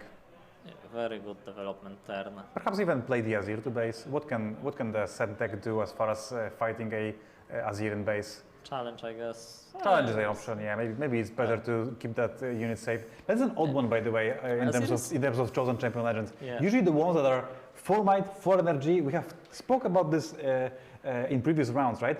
Some of the most important, some of the most meta-defining cards in the game, most of the time played on turn 2. Azir, a little bit different because of that powerful accelerate ability, powerful moving ability, very good in the late game, something you want to try to avoid playing in the early game. So, 2 reasons for that. First, what you told, the movement ability is very potent late game, much more than the, I don't know, Kai'Sa's draw or Draven's pump, which are better in early game. And the other thing is that your units, your gears and legend ability are oversized by usually 1, because the Sun Soldier plus the equipment is more powerful than the normal on-curve unit. And you want to use that early because then the +1 might matters that much more than in the super late game. Yeah, one of my friends that has started playing Riftbound lately and used to play Magic the Gathering was kind of amazed with a play pattern that was present in the Kha'Zix deck, where you play a Demacian Diplomat turn 1 and you buff it immediately with Kha'Zix, leaving you with a 2 energy 3 might unit. And the Azir deck just has 9 of those. Yes. Essentially. So yeah, this is a very important part of the Azir deck. And we here see a Sabotage looking at a hand of, I believe, a Defy, a Vanguard, and what was the third card that was taken? I don't remember. Goldfish memory. Yeah, Goldfish memory. A little bit of a Goldfish It's taken, memory. so we don't care. Yeah, it doesn't exist. It never existed. We don't need to care about it. Okay, so how do we approach conquering this battlefield? Because as a set player, you would think you'd want to take them both, but honestly, it just means you're killing your units. Pitruki buffed is excellent answer to the Monastery of Hirana, because we can just go 4-3. Of course, we have to Beat the Vanguard. beat the Vanguard, but okay, so we sent them all. That's a way to beat the Vanguard. Yeah, the problem with Vanguard here is that we lose the buff that would draw us a card, either by killing the first mate or even by rescuing it. So we don't get the card draw. And Piero knows that, that's why he invests the Vanguard. yeah, Okay, we but attempt we to. get to save it for not for free because we have to recycle our own, but the set legend gets ready on Conquer, so we don't lose the ability. Unless we missed the trigger. We don't, didn't. We don't. Let's We're go. at 3 tables. The World Championship deck box may have given the aura to not miss the trigger, perhaps. Yeah. Okay, and now what? Do you like the interaction between Hall of Legends and set the boss legend ability? What is the interaction? You can pay 1 to ready it. It's When you ready conquer. because you conquered. I mean, let me just pay 1 for nothing. I mean, you could do that without the Hall of Legends, so like beat your interaction. I was pulling your leg a little bit. I'm gonna Okay, and we admit. develop set to base. Yeah, set to base buff. makes a lot of sense. You usually would like to play that powerful tank unit to your conquered battlefield, although when facing a Vi enforcer, that doesn't really matter. So essentially you would have to sacrifice a rune. sacrifice one 7 of is those an runes. impressive number when you're playing against like Diana, but Azir gets to 7 on attack is just push some stuff around and you're at 7 like randomly. Yeah. The deck is extremely powerful and potent in attacking and in creating might from nowhere. So yeah, you don't want to invest this set, but that means the Vi is still in base. Okay, we don't see a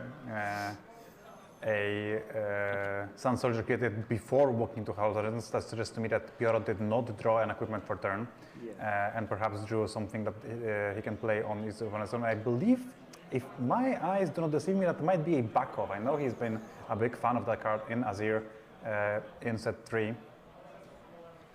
So backoff and Defy would be the hand right now. Okay. Backoff, by the way, excellent against Punch First, which happens to be what Mathisen has in his hand. And also the best card in breaking either conquers or holds, just winning combats. Okay, so we thought we said it's a 7-3. We probably won't see. That is the backup. Oh, backup. it is a backoff. I was correct. Okay, so My eyes did not deceive me. I may be old, but I do have backup- glasses. Okay, the backup is excellent, mainly because the points force set player to hold, because 6 can win Pioro the game next turn.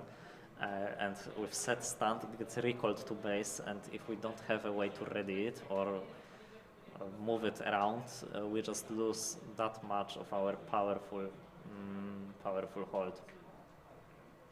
Yeah, having that set the boss in your base rather than on a battlefield when your opponent is in the range of double conquer to win, definitely not what you want to be doing. So that back off probably among the best draws that Pioro could have imagined in that particular spot. So very, very interesting to see how that unfolds. We do see a sabotage in Mathisen's hand, perhaps might have been better served played beforehand, although the Defy was also face up, so perhaps. But we'll also see. Eye of the Herald not played. I believe it was drawn off of the Back of draws. Yeah, of the back off, yeah. So yeah, that sabotage here hurts us. We didn't take the back off. Even if it got defied, maybe we would. Now we have.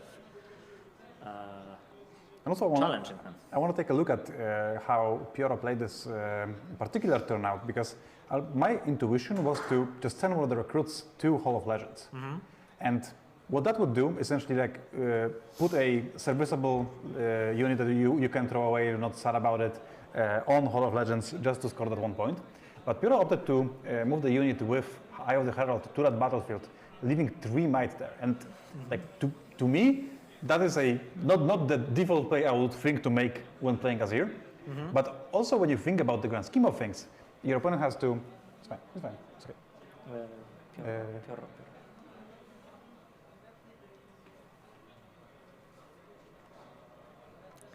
Yeah, because with back off it's not even true that you'll give up battlefield for free, but with set and 2 pit rookies, you force opponent's hand to do something even more than with the score. The score is 6-3, it forces them to do. Yeah, they have to double conquer, and because set, of course, does this very cleanly, it just walks in and conquers the battlefield, but the other 2 units, they would have to essentially sacrifice one of them to conquer the other battlefield. So what I felt, the biggest difference I felt when playing against high-level Azir players is how they move around their might between battlefields just so it breaks the potential good plays that your opponent has. When I was playing Master Yi against Azir, for instance, in my regional qualifier in Lille run, when I faced Squirtle, the eventual winner of the tournament, the overwhelming thing that he did during our games is that he just always put the exact amount of might on a battlefield that made me make the worst plays I could. Yeah. And I believe that was one of the showings of that That is a very for hard skill Pioro. to learn, and Yes. yeah, it also maximized the back of draw, because if you send recruits in there, there is a possibility that pit rookies go to conquer and you cannot back off set to recall it. The set would stay on the battlefield and be a pain. And yeah, with the free might, it forces set to attack, and the back of answer is very cleanly. Very well played for Pioro. Very heads up play, and what you might not think about when trying to play Azir and then fail miserably, and one that will be very apparent to you once you level up. Yeah. Azir is a very hard deck to play. Oh yeah, And among also, the most difficult. yeah, also it's fake easy. Like you look at it and you just play gear and put it on units. It's not that simple. To play Azir on OK level is actually Azir is actually a good deck to start your Riftbound adventure, but to play Azir on a competitive highest level, it's one of the hardest decks to master. I think I like that take. That it's a very good deck to start your Riftbound adventure, as it will teach you. It will teach you the basics of the game very well, because it just manipulates might. So the gameplay of fixing breakpoints, the gameplay of understanding what kind of breakpoints work against different kinds of decks. Like for instance, if you're playing against Master Yi and you never knew how a Master Yi deck works, you wouldn't care about putting 6 might on a battlefield to beat a Rengar alone. And then you would, for instance, put 5 might on said battlefield, you would lose miserably. So this would teach you how to understand those decks from a perspective of breakpoints, and thus how to maximize your win rate, not only with Azir, where it's crucial, but also with other decks where it might come up as well. Yeah. As for sideboarding, I expect set is in the colors that answer gears probably the best out of the 6 that we have. We have, of course, actions and salvages, which are excellent against Azir. I don't know the exact configuration of set sideboard, but I expect to see mainly action, maybe some salvages, because I think that set players opt for action first. It's double good in set, because if you buff it, you can save it from death and actually go to fight with the. It is a pain. Yeah, you can steal the BF sword, buff the set, buff the action, and just go fight with your 8 might unit that cannot die. Let me tell you, when an action steals your BF sword and gets buffed by a Inabar, I just want to sink below the table and never go back. Yeah. That BF sword, it's gone. You will not touch that card this game anymore. Yeah. So definitely a strong card, a strong option for the set deck in particular. Of course, just generally good against Azir. What does Azir say then? I believe more copies of Vi Destructive is definitely something to consider, and I believe the charms are decent. Sometimes you beat a very strong hold, or like beat some of the units of the set deck in combat. They use set the boss to save that unit, and you end up just using charm to finish that unit off and perhaps break out of their regular play patterns. For instance, if you were to kill a set the boss with like Vi Destructive, or like Vi, whatever the name of the card is, I always forget. I can check it out, yeah.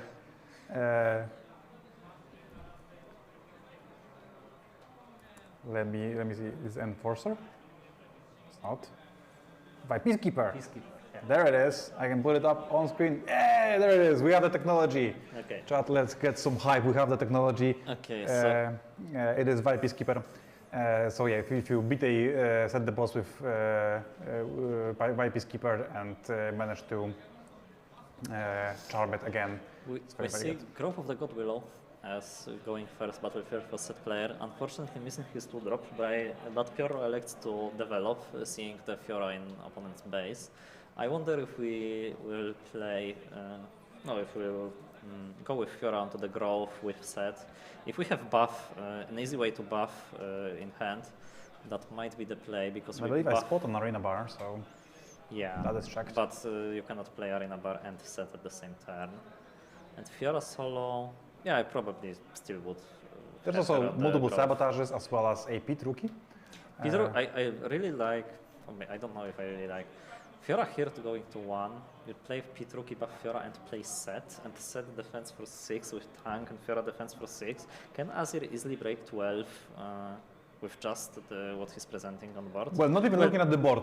Azir can easily break 12. Azir can. But perhaps it is a little bit more Play difficult. Pit Rookie on the battlefield, so it's all in. Interesting. I believe the set will follow soon, or not. Just arena bar, buffing Just the pit arena bar, rookie, buffing the Pit Rookie. putting a lot of might on that battlefield. And also we have a hidden blade. Do you think you hide the hidden blade? It appears that Madison has opted against it. I don't know if I like hiding hidden blade here. I think like we have what 9 to our opponent 7, so they have to invest something, and even if they invest something, they lose it. Probably the Sun Soldier dies in this combat, And also and Fiora's get saved. So a little bit of hand reading exercise. If your Okay. opponent plays Azir on turn 2, you kind of know that they don't have BF Sword, they don't have Brutalizer. Like all of those tools that are so excellent at beating That's holds. Brutalizer. But perhaps John of the turn, because I don't Perhaps. believe you would play Azir over Brutalizer on turn 2 there. So I believe that it is definitely easy to think that they might not have the cards that they need for that hold for that turn to play. Although Vide Peacekeeper, as I have learned and forgotten immediately, is decent here, definitely. Yeah, it's perfect because It's perfect. the free might remaining cannot kill any attacking units, so you just clear a Pit Rookie for free and jump opponent's mana base. It was a little bit costly, as he had to pay Deflect for the Fiora, and it did make it through that turn anyway, although, of course, still in a very, very good spot here. Well, what are we doing now? Punch first is not enough. We cannot buff with Arena Bar because it only buffs exhausted units. By the way, Fiora opted to not play out the Brutalizer, perhaps valuing the potential Sun Soldier that can come down on the following turn, thanks to the Emperor of the Sun's legend ability. He also has Defy in his hand. And I spot a Showstopper in our player hand. How do we use it most effectively? You could do something with Set the Boss, or like Set Kingpin, the It chosen attacks for champion. 7. That's not nothing. Not nothing. You can save it and then go with Fiora. Okay, we start with Sabotage. That's excellent. Like if I'm set right now, what I want to do this turn is beat this Grow of the Goodwill hold. Yes. One, it deals with two very important units in both Vi and Azir. You just like this, your game is going to be so much easier if you manage to do that. And two, it allows you to take control of Grow of the Godwillow, which is a very, very difficult battlefield to win the game if your opponent does take over it. You don't want opponent to be holding that. Oh yeah. Like The games where the Grow of the Godwillow is picked as one of the battlefields often just homogenized towards that one big fight over Grow of the Godwillow again and again, because the advantage that battlefield gives you is just so tremendous, right? Yeah. But I think homogenizes in a fun way, like it forces players Oh, yeah, to do of combat. course. It's not the arena greatest when we just. Yeah. Let's not get started on arena greatest. We have some opinions about Arena's greatest. Yeah, it's getting banned in a week, so we're fine. I don't know. Okay, I don't know that. I don't know that. Bantok? No Bantok. Is Bantok allowed here? Maybe let's just please do something. Yeah, the Okay. tough turn here for Matisen after getting the sabotage So every countered. breakpoint is bad. Like set with Showstopper attacks for 7, it's because Fiora then trades with Azir. Punch first trades. Bunch first trades. We have the Showstopper just on Fiora to attack for 5 and save it with. We can move to Gank. to the Trafera Wonkamp and then gank over with the Fiora. That's as a point. Certainly important. It appears that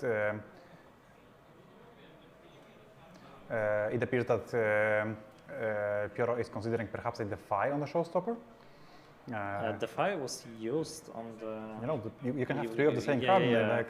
So maybe it was used to cover up the fact that Cover it the is Defy number second, 2, yeah, we have another one. So we're going investing very low so on runes. much runes to possibly, well, hoping that we are getting bailed out by the card advantage that we get for holding the growth. So the Showstopper was an important tool this turn to break this hold. I don't believe we can easily conquer this back if we don't have it. Although Piotr is not tapped out. If we have, that is a green light, just go. And if we do, that's a great, great swing. So what I see is a Hidden Blade and Pitruki, I believe. Maybe Oh, no, that's it's a Citria. Citria. That's a Citria. Citria, yeah. Pitruki will be great here. So we also have another Sabotage in hand, so perhaps maybe, again, the Sabotage Before the Showstopper. before the Showstopper could have been a play available to Matisse, but he opted against it, of course. And now we can, yeah, I believe we're looking to play set D-Boss somewhere. Yeah, and buff it. Of course, Fiora on Trifira Warcamp already mighty, so from Trifira Warcamp, essentially Trifira Warcamp for Fiora, it's Winds of Hilk. Yeah. You no matter what, it will get you the mighty abilities. So Fiora is now. However, you cannot save her with the. Okay, Matisse just opted to change his mind about set. Nothing has happened between. Piotr was tap out, so it's absolutely fine. It is okay for him to take that back according to the rules of the game.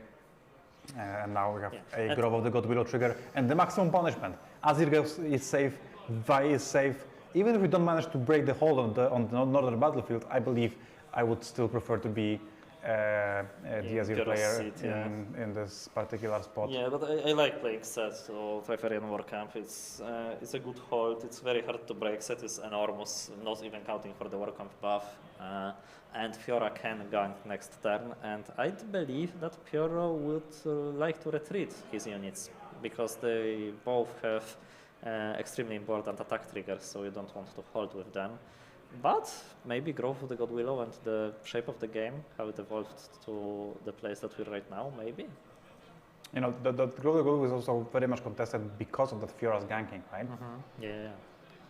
So I also spot a Charm in the hand of Piotr, which we have already outlined as one of the most important cards in the post-sideboard games here, although we don't have quite the might or the runes to use via Peacekeeper to beat that set battlefield, the Trifera Warcamp, so a little bit more rough.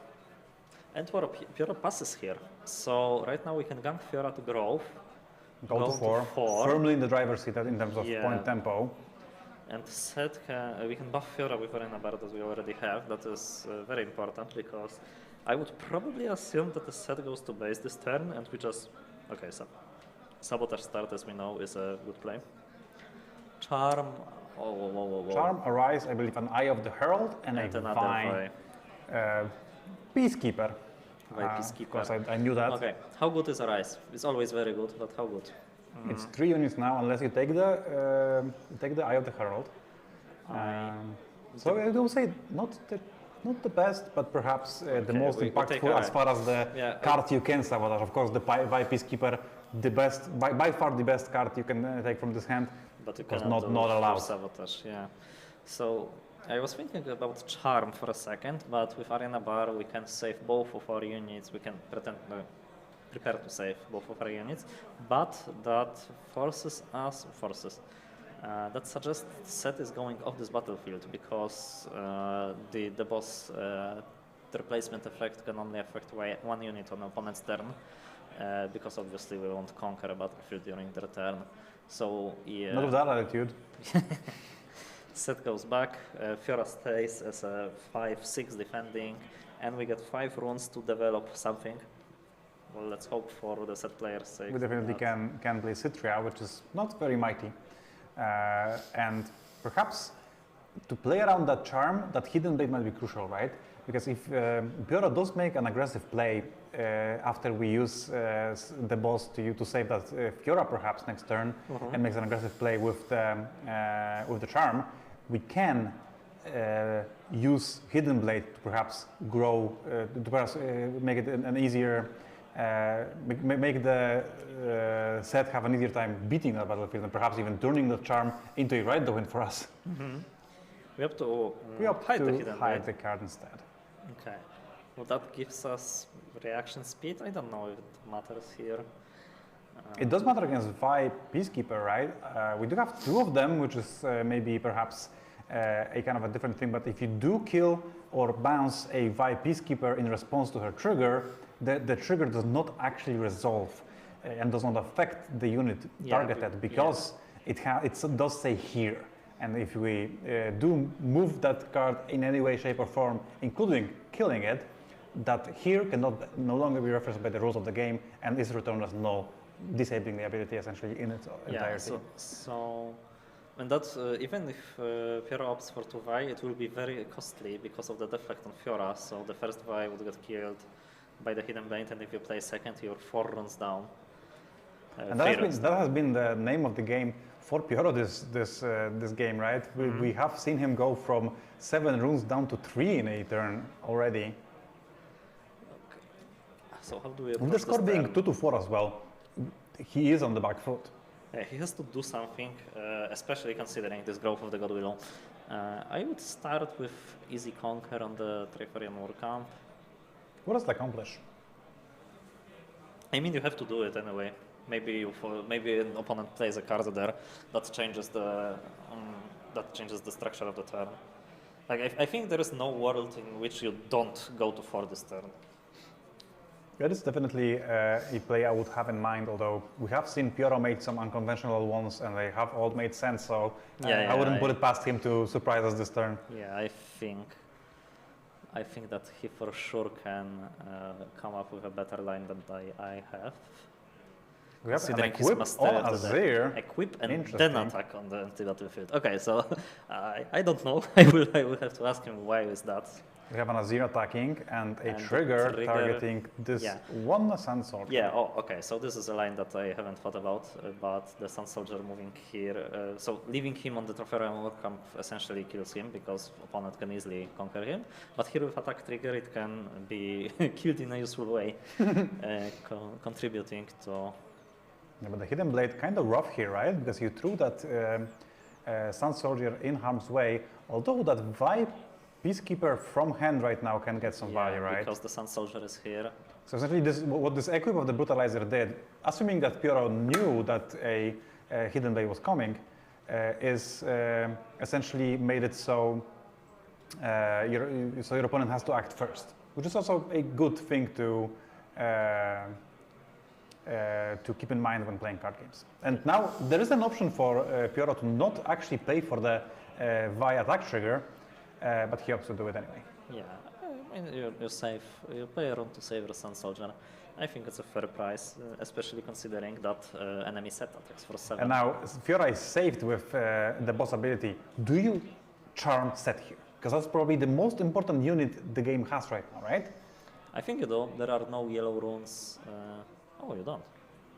There are no yellow runes, so no possible Hidden Blades.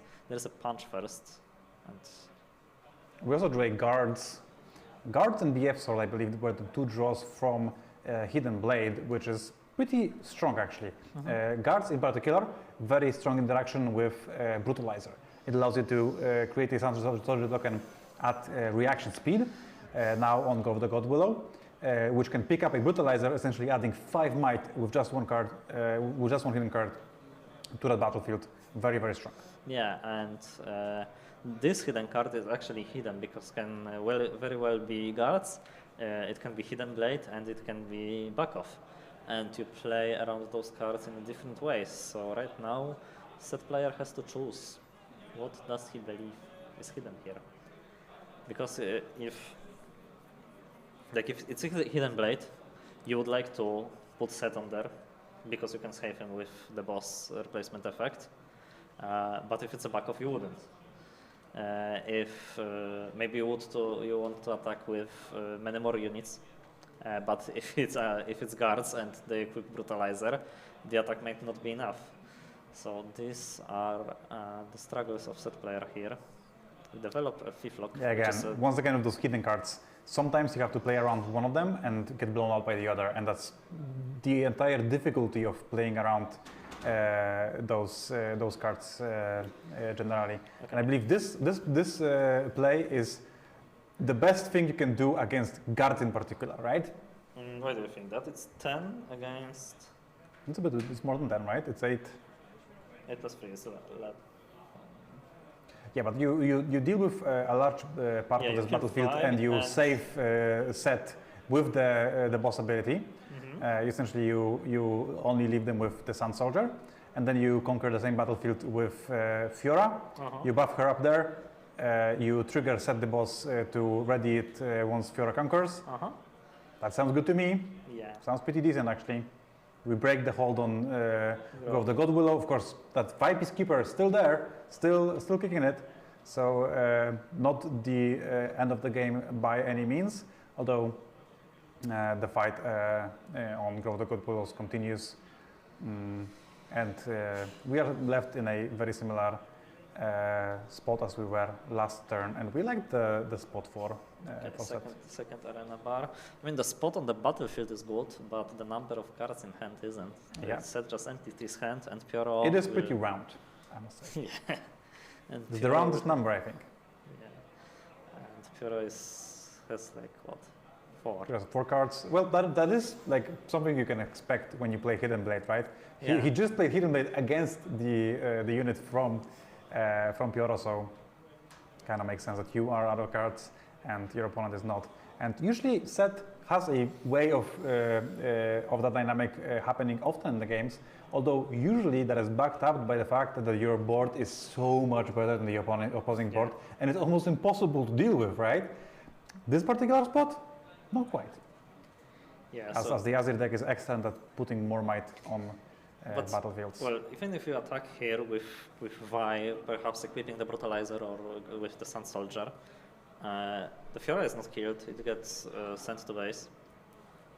And the hold that Pyro represents is not that strong against the And here board importantly, of Set. Yeah? here importantly, Pyro understands a crucial ruling in the game where you do not actually have to pay the deflect cost against when you have a triggered ability to target the particular unit. He opted to not put the Vi triggered ability on the stack. And And now we deal with Set. It's going to be 7 to 8. So excellent spot for the charm. As I've said, very crucial card in the matchup. And now we have even some more leftover cards to create a Sun Soldier in base, which is excellent. Okay, so what's now? The base for Pyro is not that okay. It's very impressive because of all the gear that's on the battlefield. Oh even yeah, if you with have to clear- remember that the Brutalizer is still there and it's going to provide a lot of might. Yeah, even if on the clear volley turns, both, and we are have to clear both. Yeah, and again, once we've measured this in the past, the crucial breakpoint of 6 points, absolutely fantastic here for Pyro. Yeah. The world is his oyster. He wants to conquer. He wants to be the one on the offensive, and he gets to do that right now. So what's the best draw here? Punch first? I would assume punch first, but does punch first even do it? I mean, punch first conquers, kills the Vi, then you charm one unit from the base to kill it, and Fiora, you buff Fiora, she then defends for 6. Opponent can attack for 6 if he has.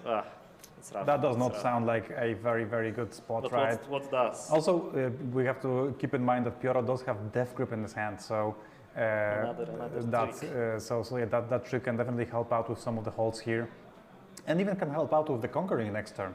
A common trick with Death Grip is that you equip your Brutalizers and your equipments to one of your units, and then you Death Grip it, giving like +8 to a unit, and then you equip your units, your Brutalizers again to give even more might, resulting in sometimes like 20 might swings in a single turn of Riftbound, which is absolutely out of this world. Yeah, unfortunately for Pyro, he doesn't have any Calm Runes, so he can at most have 2 the next turn. But let's see if there's even gonna be a next turn, because by the way, Set player. Oh, okay, King Monk is good. King Monk is good. We got the double buff. And right now we have, it's 5 to 5. It is face up, so the death grip will just blow him out, right? Yeah. 5-5. Oh no, it's 5-3. 5 to wait. It's not workout? Oh, it is walkout. So it's 6 to 5, yeah. It's 6-5, yeah. So death grip just. Death grip on one of the units in base will make it so you win this combat and that ends the game, I believe, right? Yeah. Because Pyro just Faithful cleanly cannot holds do to. anything. We will even kill the Vi. Now we have the extent of the hand from Matisen. Set the boss, not quite the boss of this particular match, although he did try very, very hard. I think just. Very, very, very well played match here from both players. Yeah. Quite rough to catch up with the Azir deck once it gets going, right? Yes, and this particular set build, especially on the growth, likes to play the whole game, and Azir is excellent against that. We saw two Vice and the re-equipping of Brutalizer, spamming units with Eye of the Herald. This game had it all. Yeah, when you put Grow the Goodwill as one of the battlefields you want to use in a deck, you know you're going to be weak against Azir a lot of the time, right? Because if that is part of your game plan, Azir is just there to pray against it. And well, that is exactly what we've seen in this matchup. One a little bit maybe unfortunate thing is Matisen, despite having a lot of answers to those pesky gear in the sideboard, didn't manage to draw any actions, didn't manage to draw perhaps any salvages.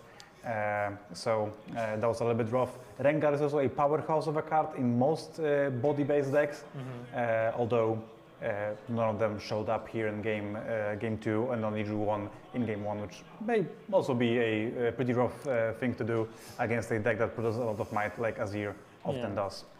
But Pyro played it very, very well. Of course. He recognized what has to be done to strip Set of his units, because normally when you play against Set and you start trading 1-for-1, this is where Set wants to be, because you actually trade your units and he just uses power to move them to base, and he builds more and more of a base that can attack and hold very well, but Pyro stripped him of this possibility, killing multiple times, killing multiple units a turn, charming the Set in the crucial turn. That was the game changer, I think. Yeah, I think honestly, the game 2 was, when you think about it, defined by the sideboard cards, right? Because we have seen Pyro sideboarding that extra copy of Vi Peacekeeper. You saw Pyro sideboarding that Charm. Those cards were really what pushed Pyro over the edge in that game, even though there were many turns where they were a little bit awkward to use. And now, despite Pyro missing his powerful turn to play, having to play Azir in that turn 2, he still managed to get out of the game mainly because of that Vi Peacekeeper. That was the game changer in this game, in my opinion. Yeah, obviously she was very strong, and she's very good in multiples as well, especially against decks like Set that hold with multiple units. Oh yeah.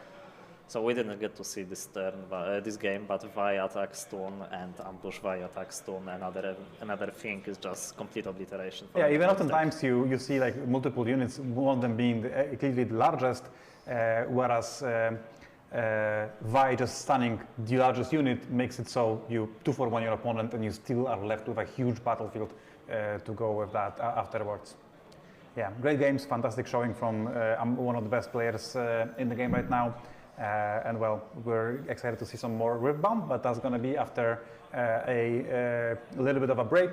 We'll be back with round 3 matches for you over here at the Riftbound Masters Cracow Challenge. I have been Barczak, together with me was Bats, and we hope you don't go anywhere, as we have more Riftbound coming right after this 15 to 20 minute break, I would say. Yeah. Cheers. See you around. Super.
3, 30 of the active player.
na rundę czwartą zostały opublikowane.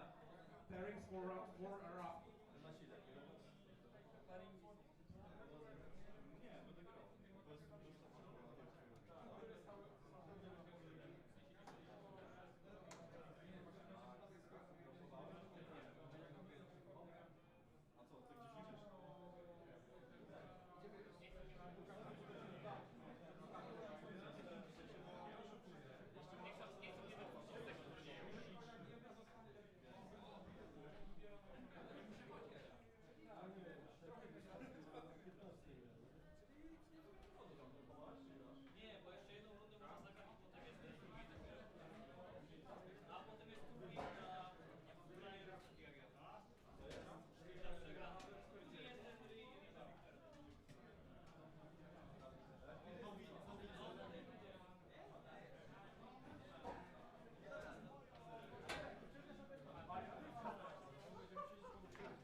Riftbound Masters Cracow is the name of the game. And my name is Barczek, together with me is Bats. And we are here for yet another round of exciting Riftbound gameplay. And, you know, we couldn't let you down. We have picked some spicy ones for this round. Some firmly in the below tier 1 kinds of decks. So very excited to see how they perform. Do you want to get a round of the decks that we're going to see this particular round? Okay, so on the mainstream we have Fiora against Ezreal. Two decks that were powerhouses in set 2. Powerhouses, yeah. You could say that, yeah, for sure. They were very popular and fell off, with the release of set 3, but are still playable. Oh yeah. I honestly have to say I haven't seen Fiora since set 2, so I don't know what they're cooking. Yeah, me neither. New cards they Outside of these odd Aurora decks that actually had cheap units in their deck anyway, I have not really seen anybody perform well with Fiora. So excited to see what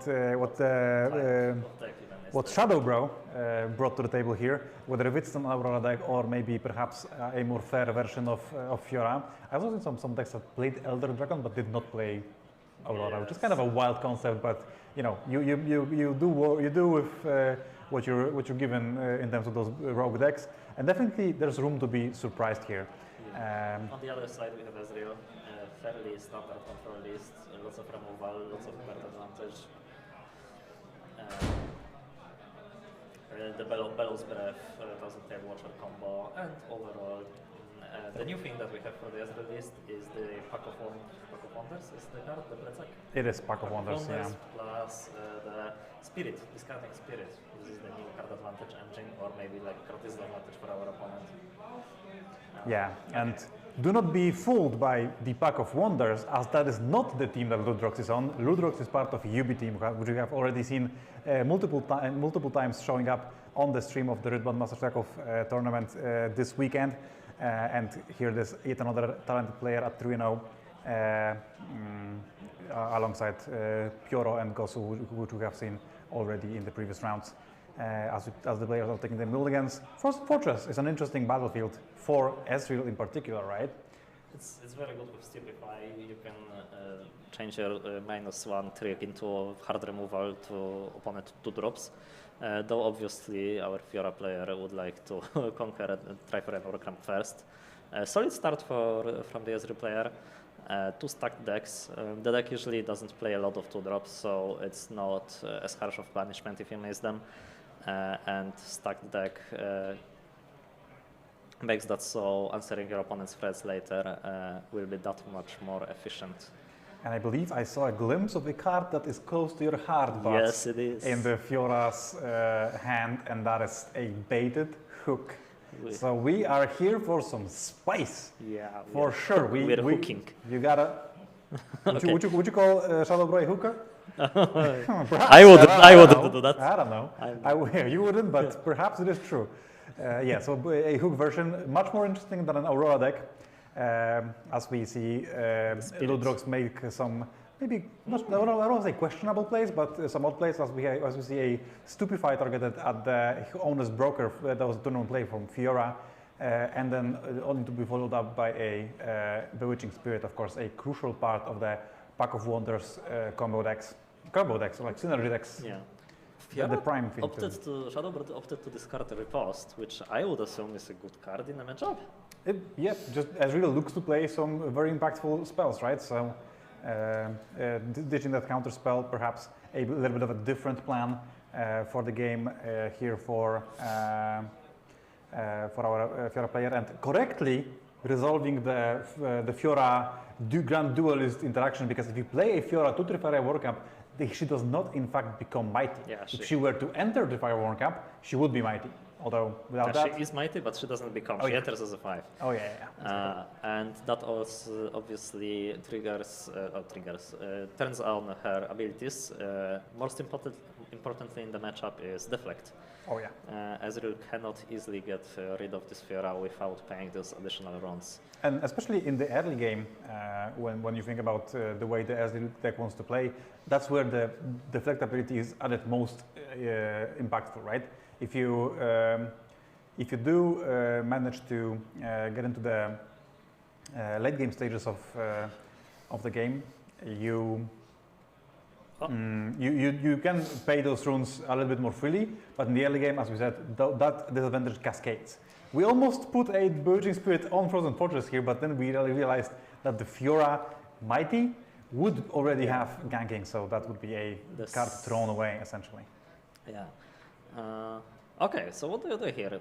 Considering you have baited hook, maybe do you even score the third point? Maybe you value the additional point of might on Trifarian Warcamp with hook? Or do you just develop second 2-drop and keep the riposte up? Because you do have a second here.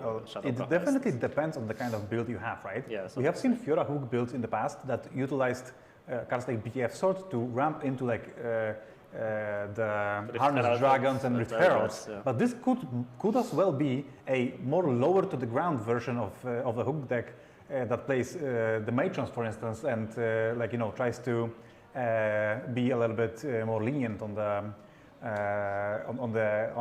high drops. And in that case, you would definitely want to target not your large units, but rather the small ones. And that's exactly what happened. And the Unsung Hero has been targeted with baited hook. A first mate came out, retreated the Fiora safely to base, and I believe I kind of like the spot of our Fiora player here. Yeah. Maybe besides the fact that he didn't tap his hook, so clearly something. What? That is. I don't say that. I believe another copy of Riposte is in his hand, maybe now signifying why that first Riposte was ditched to that Bewitching Spirit. Also, when you think about the way a Bewitching Spirit game would usually go, you don't really get much out of your counter spells because they will just get discarded over time. So maybe leaving those in makes some sense. We have a big Battle's Breath turn. Double tap, but cheaply, thanks to Ezreal. The list naming Demacia or Fiora. Probably Demacia. I don't know if there are any more Demacian units. I can assure you there's no more Fioras. Actually, that's not true. There might be more Fioras. But I would assume that there's no more Fioras, and more Demacians is definitely possible. Is Unsung Hero from Demacia? Yeah, actually, I think it is. Yeah, I'm not very good with my list. I have not played many list decks. I haven't played also, but I'm a lore specialist, so. Oh yeah. But I like our position as a Fiora player, even though our board just got wiped.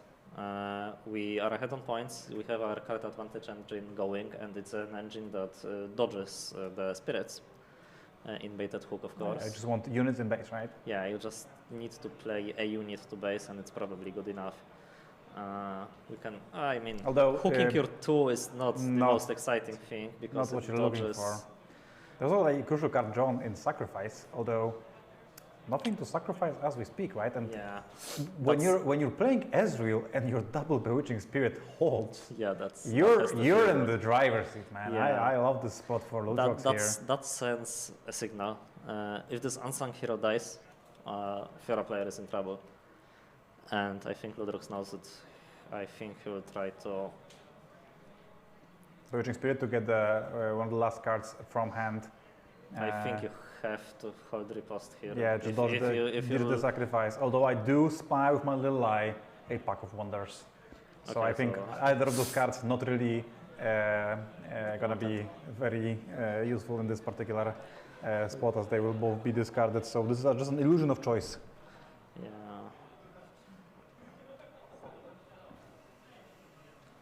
And what? If I was... and the Bellows. And you do have the Bellows with the list on Demacia. It matters. So it was in fact on Demacia. Yeah. And Unsung Hero is also Demacian. Okay, did we just draw Rengar the second our opponent went off the battlefield? So that sucks. I would suggest just flipping those around, you know? Just draw the Rengar first, and then hook it instead of the Unsung Hero. Okay. Yeah, a little bit of a misplay. Okay, but... Do you hook it? Yeah. Yeah? I think, yes. Yeah, just because of Spectral Matron, right? Probably the... Okay, we didn't. Well, I assume, like, if you play baited hook with a deck that has easy access to mighty units, because that's how the Fiora is worded you have, I would assume you play some Curve Toppers aside from Rengar, maybe Heralds, maybe Harness Dragons, or maybe even Mixologist. All of them are better here than the Rengar. I would gamble this, especially considering since our advantage from turn 1 is long gone, and we have to... Okay, lore. what did the list name? Okay, so there are two possibilities: it's Kat or Ishtal or Rengar, but we're not naming Rengar. Rengar is a champion. It's a unit type. I know, I'm aware. So I think here you name Ishtal. I believe here you scoop it up. Okay. Yeah, but I would say I got baited by the lore question. by the hook, we might say. By hook, maybe. Yeah, so this was a very, very scripted game from the side of Ezreal. You just had it. He had it all. All of his answers lined up perfectly against the threats presented by the Fiora deck, and the game was pretty much over from the very early on in the game. Sadly, very, very tough to come back from that spot for the Fiora player. Also, if he just had drawn a BF sword, for instance, rather than some of those early game reaction speed spells that were not very useful in this particular matchup, I believe there was a good chance for the baited hook to be absolutely insanely impactful. But because he was so low on resources, the baited hook cannot create a ton of board without any other kind of investment, and all that investment sadly went into irrelevant cards from their hands. So yeah, that didn't work out quite good. I spied a bit while the players were shuffling their decks, and I believe I didn't see the usual hook suspects. I believe I didn't see the Matron. So I'm curious of what the build is. Yeah, perhaps a little bit of a brewski. Yeah, I mean on the top tables that's. Yeah, honestly, that has been the name of the game in Riftbound for me. Yeah. I used to play Magic the Gathering a lot, and in that game, brews of course they happen, but all of the time, brews will be firmly in the 3-3 bracket rather than the 3-0 bracket. And here in Riftbound, we have mentioned already before, Timo has Doppet and RQ. Why couldn't Fiora do it as well, right? Yeah. It's the kind of game where if you are creative, if you know exactly what you want to target in the metagame and know exactly how to build your deck, you can honestly build any type of deck. Except for Garen, maybe.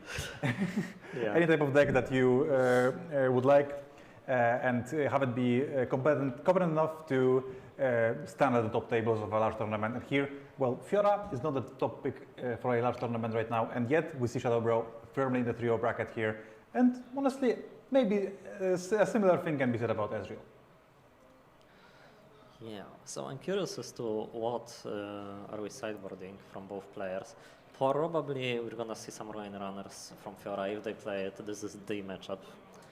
Ezreal struggles very much in taking them out of the battlefields, mainly using Thousand Tail Watcher and honestly not much else. And from Ezreal some gear hate to combat the baited hook value train. Yeah, I believe I saw some of the, as we call them, piggies. That turned to the piggy masks.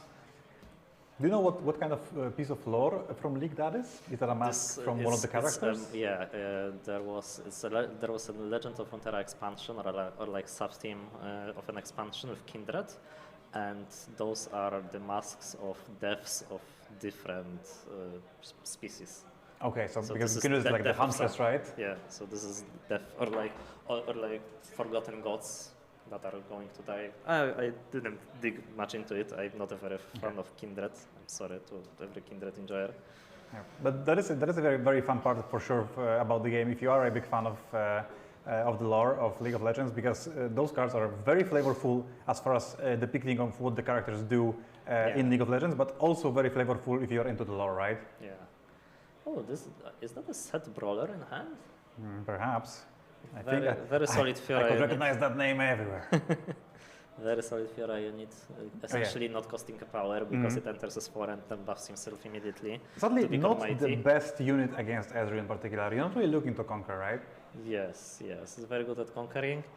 Probably the buff more useful in the set lists to save him, but I think I would play 5 energy 5 with upside. Curiously, not really played in set anymore. Yeah, because it's become more of a whole deck as we saw last time.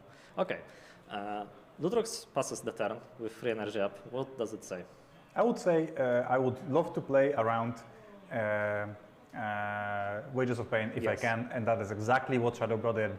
Shadowbro equips a BF sword, a crucial part of the deck that we didn't see in the last game. and essentially invalidating the turn-on play of Ludrox. And as I spied that we do actually have a Wages of Pain, but we also picked up a very crucial piece in the Piggy Mask itself. Turn to dust here is kind of awkward because it gives a gear temporary. The temporary got changed in set 3, so the BF sword will actually die at the start of Shadow Blue's beginning phase, but we cannot use the Wages of Pain to kill Broker now, so it's probably gonna hold. Oh, Stupefy. Okay, just to draw with Ezreal, I believe, because Ezreal, maybe many people don't know that, Ezreal actually says when you targeted a gear or a unit twice. And we have a response with Sacrifice in response to the Stupefy. Not in response to Stupefy, but in response to the beginning trigger, to the temporary trigger. Okay, yeah. So they will not actually get to hold with the Honest Broker, right? Because this was in response to the... I would assume so, but we are... There is some mix-up with the runes, I believe, I mean, because... if it was in this turn, the more runes should be exhausted, because the sacrifice runes enter exhausted. Yeah, but I believe we just have a rune ready where it should be exhausted. Yeah, two. Just one, I believe. One tap for sacrifice and one exhausted, channel exhausted. Uh-oh, and we have... Judge. I'm not sure if we can get a judge on that, but we'll try. Hope we can. Can you message me? Yeah.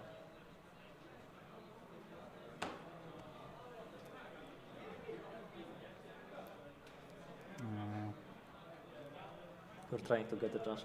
I hope we're wrong and everything is fine, but it would seem that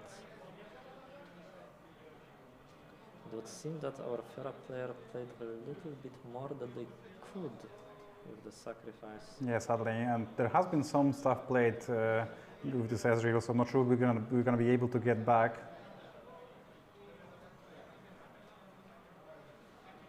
Notably, Ezreal discarding the second copy of Time to Dust, I think. So, Ludrox saying that he doesn't need it anymore, or he picked up a Fizz and just added it to the toolbox. I don't think they hear us. Yeah, already a full turn has passed, so I don't think we'll be able to fix the game state right now, but yeah, sadly one more rune was used than it should have been. But we'll have to move on. Sometimes these things happen in competitive tournaments, not really much we can do about them. So yeah, let's hope that this doesn't happen again. But we resume play. We have seen some finagling with Ezreal and Pack of Wonders Treasure Trove, which is a very strong engine play, but not really impactful for the board. Although, you know, Ezreal being the control deck that usually uses spells to control the board, it still is a very, very strong sequence for them. And with the line of play that that Shadowbrow chose, with sacrificing before holding, that means he's on 1 point, not 2, and the game got prolonged by 1 turn. So the setup turn is obviously very, very well placed here. I see the limited dragon, the harnessed dragon, in hand. A challenge to cleanly answer Ezreal, because it can make some of your most crucial parts of the deck cheaper, like in particular Bellows Breath. Yeah, it can get bounced with the Pack of Wonders to dig even deeper than the Trove combo. What do we have next? Oh, Fiflock. Fiflock, as we call it in Polandia. Not the biggest unit. But a formidable one at that. Dice to Bellows Breath, and there are not many units that you would want to charm, but it's a 2-drop nonetheless. You just develop it to have a body. By the way, I love Kinko Initiate. That's one of my favorite cards from set 3. It's very good. It's very nice. And I played Rengar, it was so cool. Yeah, I love when that card is utilized. And of course in this deck, throwing a lot of might around is definitely something that can happen.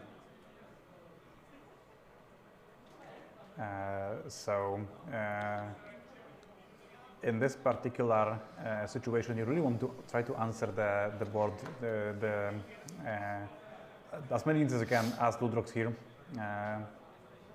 as you are under a lot of pressure.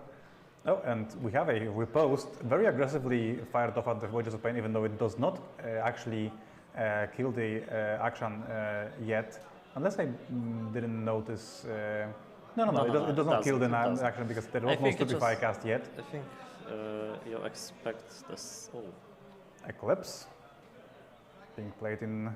Yeah, so if we can kill action, you want to play Eclipse in response because he doesn't become mighty then, and Fiora cannot use interesting. legend Yes, ability. I see. So now action is at 3, right? It went down to 0. Then the riposte gave him +3. Yeah. So now it's at 3, and now ready to be destroyed by Wages. That is actually being flown by Fizz here in a very efficient manner. And Ezreal will also draw a card. So again, a lot of wheel spinning this turn, not a lot of impact on the board. We just killed 1 unit. Then we managed to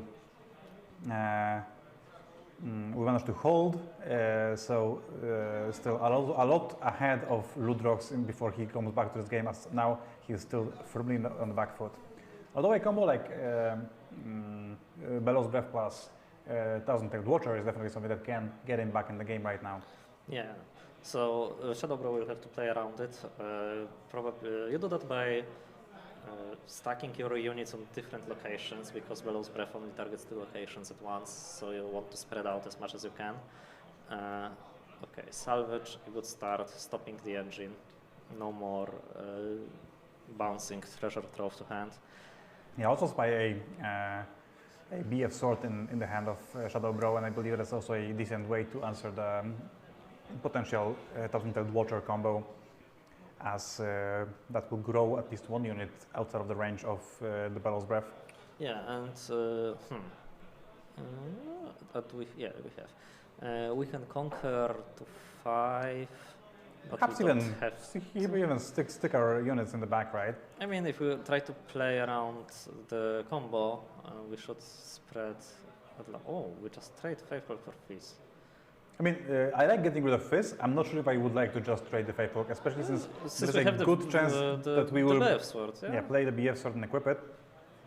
And I mean, equipping the Faithful is not the best if we're gonna consider playing around the Thousand-Tailed Watcher Bellows Breath. Sure.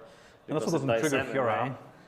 So maybe we just send Faithful to die and equip something else to ramp us. Yeah, Ludrox just intimidating his opponent, throwing 8 cards on the table where Shadowbro only has 3. But of course the board presence is very relevant as well. Yeah. The hardest dragon is not very good in this matchup also, and it takes out entire turn and answers 3 might unit from opponent that already picked up value by playing them. Yeah, so essentially this is out of the strength of the Ezreal deck, right? Because it is built in a curious way of having just very little units and not really relying on the might of the units to conquer battlefields and take over the game, you don't really care about spot removal, right? Like your late game units will get there, and like you will eventually win the game in some way, shape, or form. But the way most of the decks are prepared to deal with the late game with the units in combat or otherwise, they just don't really that doesn't really apply to Ezreal. We see that. I like sitting at 4. Just don't use your runes when you don't have to. Ludrox ready 11 runes, very large hand. I think it's going to be hard, even though we're 4 points ahead as a Fiora player. It might be too difficult to overcome this card advantage that was created by Ezreal Legend and Trove combo. Start with stack deck obviously and try to shape the hand in a way that I have no doubt that Ludrox has the answers on everything that's on board, but we are going to have to answer everything that comes after as well. Yeah, the Ezreal deck doesn't win before completely stripping opponents out of resources. You have to beat everything that they have, and the deck is very much equipped to do so. Okay, Fizz first. Okay, we get rid of the VF Sword with the discarded blade. Turn to dust. That also means that if we don't kill Unsung Hero now, she won't draw cards next turn because of losing the Mighty status. That is true. A very crucial card against the control decks in Unsung Hero, but not quite the one you're looking for when your opponent is just targeting those BF swords very, very much, because there's not much ways of making the Unsung Hero mighty in this deck outside of BF sword, right? Yeah. And we also have a Bewitching Spirit, which... and the Deadly Flourish, completely cleanly answering the free cards. Yeah, now, when you think about it, that score to 5 didn't look very relevant last turn, but if that was a play that Shadowbro made, now they would be able to score to 6, which is then again very important breakpoint. So, you know, it's not always that you should follow those gut responses, gut instincts of you know, never scoring to odd points, because they can matter, because not always can you lead the game in a way that you always score 2 points in a game, in a turn. And right now we're almost empty-handed. Dragon in base, Unsung Hero on the battlefield, and I fear that we have another a Spirit Star-Crossed. or a Star-Crossed. Star-Crossed on the Spirit and the Dragon would also be brutal, right? Yeah. Although I think killing this hero is important right now, more even so than the Dragon, because she's not mighty. You want to get her off the battlefield before opponent draws something that could buff her. She holds to 6 and then gets safely to base. Oh. But Thousand Tail Watcher exhausted could only mean one thing. Not necessarily. You can be just a Conquer with Bewitching Spirit, right? It could, but I think that Ludrock has something. Deadly Flourish here is just excellent, right? Yes, exactly. Oh, it is a well. 1/1. 1/1. This might be mainly to draw the card off of Ezreal Prodigy. Yeah, that appears so. And there's another one. That's very expensive, but yes, it probably wins you the game. So yeah, we had a lot of. And we pass 0 points. Chill. Yeah, Manland, which is a prolific Riftbound players from Spain, did mention in his gameplay of Ezreal Set 2 that he called the deck Lock Ezreal, where he lets his opponent go to 7 while he has 0 runes, and then locks the opponent out of the game by never allowing them to score the final points. It is a lot of the time the gameplay that the Ezreal deck encompasses. So we see that here, and you know, you might think more points better, not necessarily true for the Ezreal deck. Yeah, because as I said, eventually he will win the game.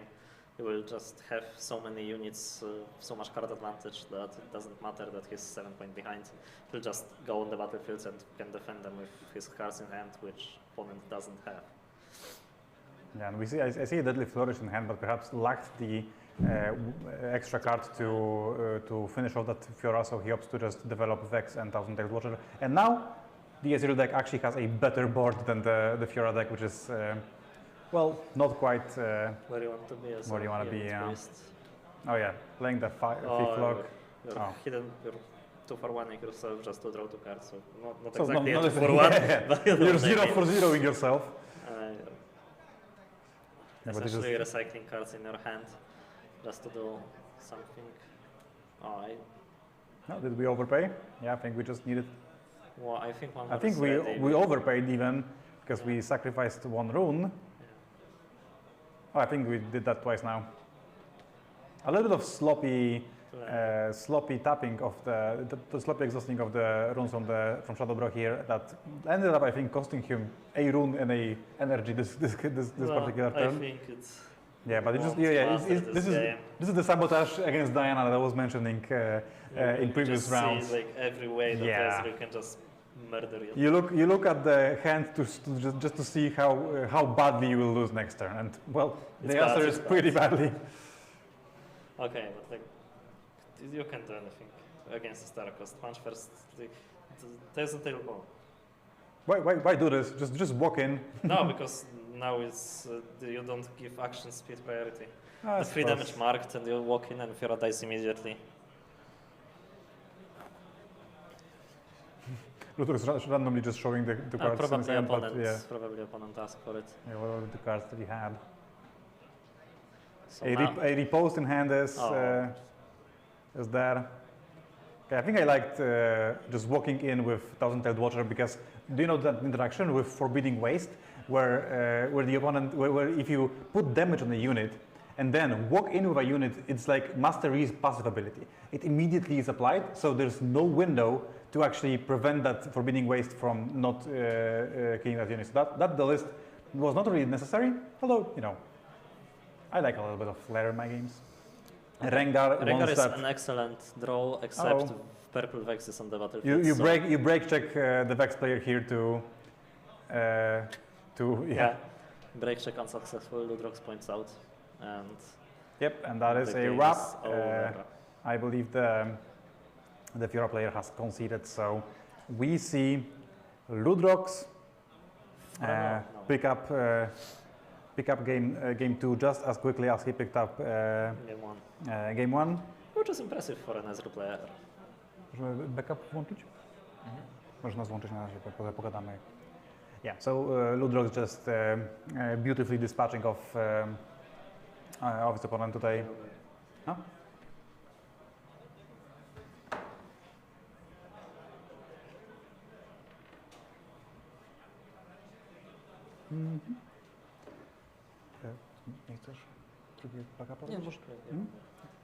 Yeah, so we will try to get more Riftbound coming your way, as we do have a featured match.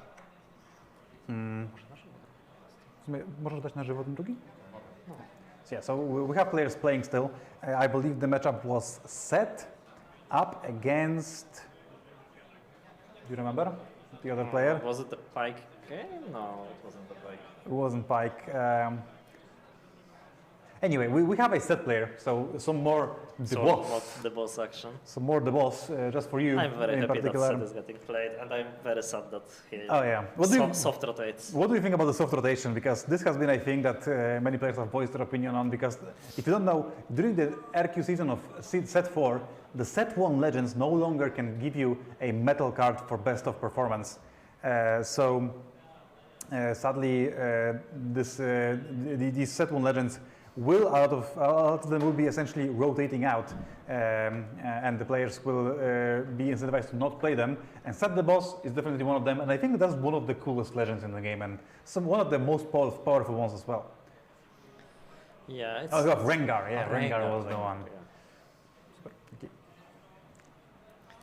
So yeah, my opinion on the soft rotation is that I understand why Riot is doing it, because some types of metal cards would be more prevalent than the others, are less rare, less, you know, they'd have less value. They don't mean monetarily, of course, that too, but the more best ofs are won, the less meaning the metal card has, if you know what I mean. Yeah, I would like for Riot to do some consolation best of prize, maybe the normal prize wall metal card or some prize wall tickets or something else that incentivizes you to play different legends, because that's the best part of Riftbound.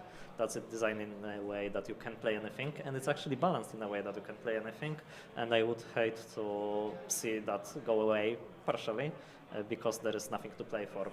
You don't bring Renata to the tournament to win the whole thing, but you could play Renata, or maybe Renata is a bad example because it's set 2, but you know what I mean.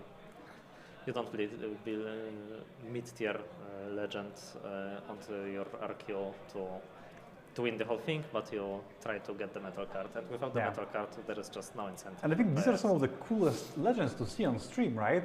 Decks like Set or decks like Ari, like these are some of the most creative ways you can build your decks, and to see those go away will break my heart. So I hope that there's something in the system going forward that still rewards you for picking those niche legends up, especially those that soft rotate out of the format. Okay, but let's focus on a game. We have probably the best body start ever in turn 1, starting Faithfolk And especially in Rengar, that can buff the Faefolk fairly easily, or ambush the charmed unit with card like a Nidalee. Well, this spells trouble for our set player, and we're gonna see it. Faefolk charms first mate, and we play Nidalee to kill. Essentially, trade the Faefolk for the first mate as well as a card drawn from Yeah, Nidalee. we get the card, we get the point. Opponent has nothing in base. This Nidalee probably holds. Probably. Yeah, Fiora she does developed to hold. base. There was a little bit of a scare because Rengar here is a card played in the set deck that is very, very efficient and could answer that Nidalee very, very well. Although we did dodge that bullet and now are faced with a Fiora worthy in base. Let's see if our player on the left here is able to actually conquer 2 battlefields here, because that is very important with. Oof. Even better than conquering 2 battlefields. Ooh. Oh, that's not a legal, not a legal play. Not a legal play. Yeah, take that back. So we play Faefolk to buff Nidalee to 5 again, and then challenge enemy Fiora. Opponent showed us Repulse because he's a nice guy, but there is no way you could defend the unit sadly, in base. Repulse only works on spells that target a unit on your battlefield, Yes. not anywhere. So even though the challenge did only target one of set players' units, it was still a legal play, sadly. We have a set plus arena bar play, very strong. Yes, but also if our Rengar player here readies his runes, set on the battlefield is a 6. So I believe it's 7, right? yeah, on the battlefield is a 7, and not on In the base, battlefield. In base is a 6. yeah. So he is a little bit exposed to that additional challenge, right? Yeah. Although again, you can save it with set, so not that big of a deal. Imagine that. I mean, it's a top phase to you have. mean Faefolk wants to walk into challenge a plus battlefield? Faefolk, but we have some That would punch probably first. include playing a punch first, and that will set you back to the Stone Age. So I would think twice before making the play. But sometimes it is a null play can reward you, especially if it deals with some of the more impactful cards from your opponent's side. And I believe set Kingpin is definitely one of those most impactful cards in that particular matchup. So how do we play it? There is a Thrill of the Hunt in hand of Rengar player. Very strong card, especially when your opponent is behind on points and has only 1 unit. Because right now you can just retreat. Represents obviously playing Rengar from the champion zone, and if our opponent decides to conquer 1 battlefield, we can quickly step on the other one and score it. There are not really not many answers to that in the body order domains. Yeah, like we talked about Ride the Wind being that tool of conquering battlefields in your opponent's turn before when commenting on some of the Diana matches, and Thrill of the Hunt is that, but on steroids. It's on steroids? Yeah, that's the way to say it. Yeah. On steroids. Because it's reaction speed, so it also saves you from removal. You can use it in response to any trigger, not only action speed, which is absolutely a fantastic card. And I actually like the design a lot, because what it does is it just breaks what the colors usually do, which is essentially the colors Body and Fury don't really do a very good job at moving units. And Thrill of the Hunt just super moves a unit. Yes, and it additionally buffs it with the price toggle trigger. So, which is, by the way, by far the most underrated ability of all legends in the game, I believe, by far. Like in my opinion, it is one I underrated tremendously during the spoiler season. I think we all did. Disregarded Rengar completely, and it turned out to be one of the best cards from Unleashed. So we are deep in the tank. How do we approach this turn? Whoa, that's a Faefolk play I did not expect. takes on the boss. Yeah, probably meaning that we play the Rengar and buff it, maybe? I like buffing it with Valley of Idols, I guess. But it's enough without the buff, so... Oh, I don't like trading a Rengar for a rune here. We go to 4, I believe. Nidalee is safe, but the Faithful die. Yeah, I think this move kind of throws away the advantage that we had. And technically you can now defend this Faithful with punch first, but then you set yourself back so much, and if your opponent just has anything, Yeah, and I do mean anything. Most set lists play Call to Glory. Yeah, Call to which is a Glory very or clean another punch answer. first. Or even Pitruki buffing again. But 7, and that would be to punch first to 6, so that is even Well, safe even- from yeah. punch first. Like even if you win here, do you really want to play punch first to just set to base again? Yeah. So punch. Jinx. Jinx. No, it's set. Haha. You're sharp today, man. Yeah. So I like this spot for the set player. 5 runes up. Those kind of suggest to me perhaps a Rengar, but also just out of reaction spell, reaction of action speed stuff here. Sadly, we do not see the points tracker. Maybe it has flown off, but I believe this would be the 5th point, and the set is at 2. Yes. That'll be 5-2. So we are in a. The conquer happens first, because I actually believe playing Rengar here is a solid answer. It appears that there might be some 2 other. 2 and a yellow. 2 and a yellow, that would be a hidden blade, I believe. I'm not sure if I like love hidden it. blade here. And also, if you do hidden blade and your opponent has Thrill of the Hunt, the signature spell from Rengar, that is a big blowout. Yeah. So if we don't have a clean answer, I would just pass and let opponent go to 5. This is not a combat. Oh, it is a hidden blade. That is aggressive. That is very Maybe the aggressive, set and player it's does going feel that to- they're behind enough that they need to try to. It's going to meet maximum punishment, or That is maximum punishment, That I is would also say. a maximum punishment. Yeah. And then you still keep around the. Oh no! You don't draw 2 cards. Ay. You would not be able to draw 2 cards here. We will try to notify the judges there. Maybe I can run out there, but not sure if they can hear their call. But it was missed. But the card was bounced to hand, and the cards were drawn. So sadly, that is not how the card works. The way Hidden Blade works is that because the unit was no longer there, we cannot determine who was the controller of that card, and Hidden Blade would not let you draw cards. Oh, I think they realized it. Oh, I think there's the judge call as it is right now. So they will be resolving that. Let's We got a judge on there swiftly enough, I believe, to fix that, because, well, so technically this would be a legal play if the Nidalee would not have been passed. If you just played the Grim Apothecary onto the battlefield just to conquer it, but actually didn't care about the Nidalee dying and still drawing. But the Nidalee is in hand right now, right? Yes. Which is, it is. Yes. There's nothing in the trash. So that would lead me to believe that the cards were drawn illegally. So, funny judge question. What is the fix here?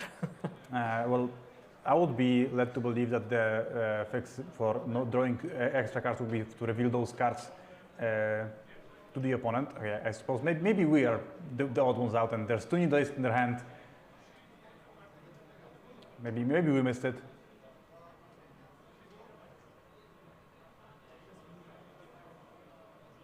Yeah. So we are wrong. The judges are right. The players are right. There is just 3 Nidalees in the hand for the Rengar player. So yeah, our bad. But we don't see the trash. We blinked and we missed it on the screen, so that's maybe why. We're all good. We're all safe. It's fine.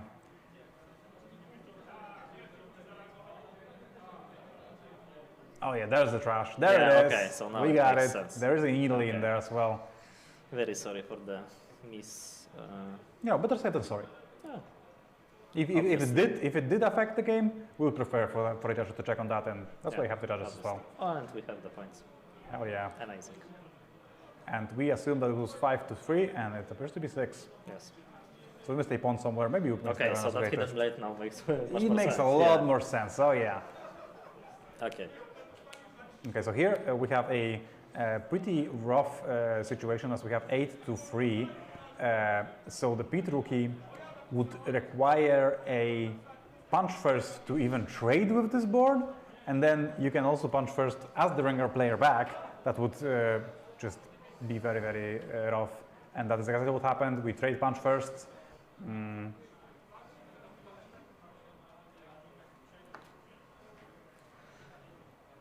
Okay, and we trade punch first, and what? And there is another punch first. Where that's a punch second, I guess. Punch first and punch second, I suppose. Yeah, and No, it's punch first and punch later. Is that what it is? Is that the quote? Ask questions while punching is the quote. Ask questions while punching. I don't think it applies here. So suddenly, Perhaps some questions were asked. We did not hear them. suddenly, Rengar player, despite being on 6 point, is, I would say, behind because of the development of the board. There is nothing in base, nothing on battlefields, and only 4 runes to play. We have Pete rookie entering with a buff, and despite what I thought initially, this was not a missed target. It's Arena Bar hiding out near the southern battlefield here. But yeah, this looks pretty good because as a Rengar player, you have to essentially conquer and potentially hold a battlefield because it's very difficult to beat set the boss if you don't have your Rengar available anymore. And now we have a hold to 4 and development of Ferrous Forerunner. If you can take the time, Ferrous Forerunner among the best cards you can have. Yeah, and here set player being on 3 means that we can take the time because at most they conquer to 5 and at the worst we will have 1 more turn to develop. Oh, but probably this Ferrous Forerunner is good enough to contest one of the battlefields alone, and we can do a mix of development and tricks. But set player passing the turn with every rune up, 6 runes up. What does it mean? Probably Rengar, but maybe some other tricks that we are not prepared for. Oh yeah, like also putting that Pete rookie is very suspicious because it just loses to whatever your opponent plays essentially. So a call to glory for trading with the Ferrous Forerunner, pretty interesting. Not spending the buff. Inferna buffing Ferrous, so Ferrous survives the combat if it resolves in a way. And sadly this has worked out well for our Rengar player here. And they're at 7. They are at 7. Holding with Forerunner is what you want to do. And I believe with the Thrill of the Hand in hand, that we do believe is still there, right? It was not used. Yeah, it was. I think it was. If we can couple that together with the Needly and the Punch first we have in hand, I would say that's a pretty good chance that we can conquer the Valley of Idols this turn. Yeah. And I would go for it if I was the Rengar player. Yes, although we only have 5 energy, so not everything can be played. Thrill is 2, Needly is 3, Punch first to 1. Oh, I see. So we have to maybe lose one of those. Maybe it would be better to take a chill turn here. Especially like how does Set contest this battlefield? If we have Ferrous and 5 open, he has to go back with Set and play first mate. That's the best thing. Or he has to. That gets punished by Thrill of the Hand. Yes, very much. And Punch first gets punished by Punch first. If he has both, then maybe. But we elect to play Thrill of the Hand. Yeah, so we are trying to conquer. Let's see if we go for the Needly or the Punch first. So that is 7 to 7. Yeah, we have to start with Punch first here, yes. Or Needly, okay. Signaling. So if the set player has Punch first, the game is over. Oh, no, but it is the other way around. It's not. Why would it be? Punch first is 12 and Needly plus Ferrous is 14. No, it's also 12. I think it's 12 each because Needly added 5 and we were at parity. So is it game over? Not game over by far because we also have the two units in base from Ferrous Forerunner. Okay, and it appears that we are going to game number 3 in our Rengar versus Set matchup. And Phoenix.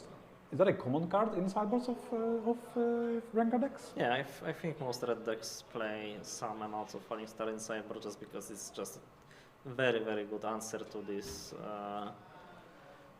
unit decks that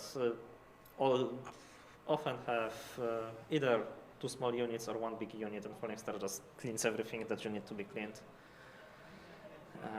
I played 2, and I think most of the decks play Summoners. I feel like I've seen deck lists, especially some Sherman's deck list, that did not play any Falling Stars. So that is a little bit surprising to me, but definitely a solid choice against the body-based set deck, right? Yeah. And Also, the time, it is going to be about that fight where you win against a set Kingpin, and then you need to deal with it again on that same turn. And I believe it's just because his ability only works on battlefields. It's very easy to do that with Falling Star in particular. Yes, and often against set you have to kill a unit twice because of the boss legend. So this allows you to send units on the battlefield, kill the unit on the battlefield, and then burn it with Falling Star. Yeah, certainly, of course, and that is not even mentioning how impactful a Falling Star can be in the early game, where you just snipe off like 2 units in base when you develop, and you just get a huge tempo advantage, despite the fact that you do set yourself back a couple of runs. Yeah. If your name is not Kaisa, the tempo advantage is going to get recouped by losing the 2 runes that you have to pay for it. But if you're answering essentially 2 turns of or 1.5 turn of development from the opposing player, it's very much worth it. So I like this side then. Yeah, certainly. A premium card, and we are going off to game number 3. And I'm not entirely sure if I see it correctly, but I believe that Rengar is also the pink signature version, which is, well, we have seen some pretty cards today on stream. Yeah, it's true. Growth of the What do you think about the new alt art Rengar in Vendetta? It's very cool. It's a unit, so I'm not sure I will be playing it because I use base versions, but the art is amazing, and I think the art is it's fantastic. going to be... it's just a shame that the matching half of Kha'Zix is the orange Kha'Zix, not the competitive. Kind of had to be the epic, right? Yeah. For it to be the full art version. But yeah, the Kha'Zix, the orange Kha'Zix, much less competitively played. I mean, every overnumber that I've seen from the set 4 with the Vendetta, the dual matching skins is amazing. The Victor Jace, Lux Ezreal, Kha'Zix Rengar. I'm hoping with the Morgana spoiler for Kayle Morgana, but that's to be seen. Oh yeah, we have not seen Kayle yet, right? Yes. At all. I guess Divine Judgment is her ability, but... Is that her ultimate? Yes. Doesn't seem very flavorful. For that to be like, the Cataclysm effect. Lore-wise is pretty flavorful. I guess, yeah, it fits her character. It doesn't fit, just doesn't fit what she does in the game, I suppose. Well, who plays League anyway? Tactical... Whoa! Tactical retreat should be Divine Judgment. Whoa, maybe. Much less flashy of a card, much less flashy. Spirit. Unyielding Spirit? Yeah. Many better cards, I believe, to encompass what the Ultimate does in League, but yeah, of course, the lore of the characters is also what is very, very important here. And we see our players heading off to game number 3. With Seth using his on-the-play battlefield of Grove of the God Willow, of course.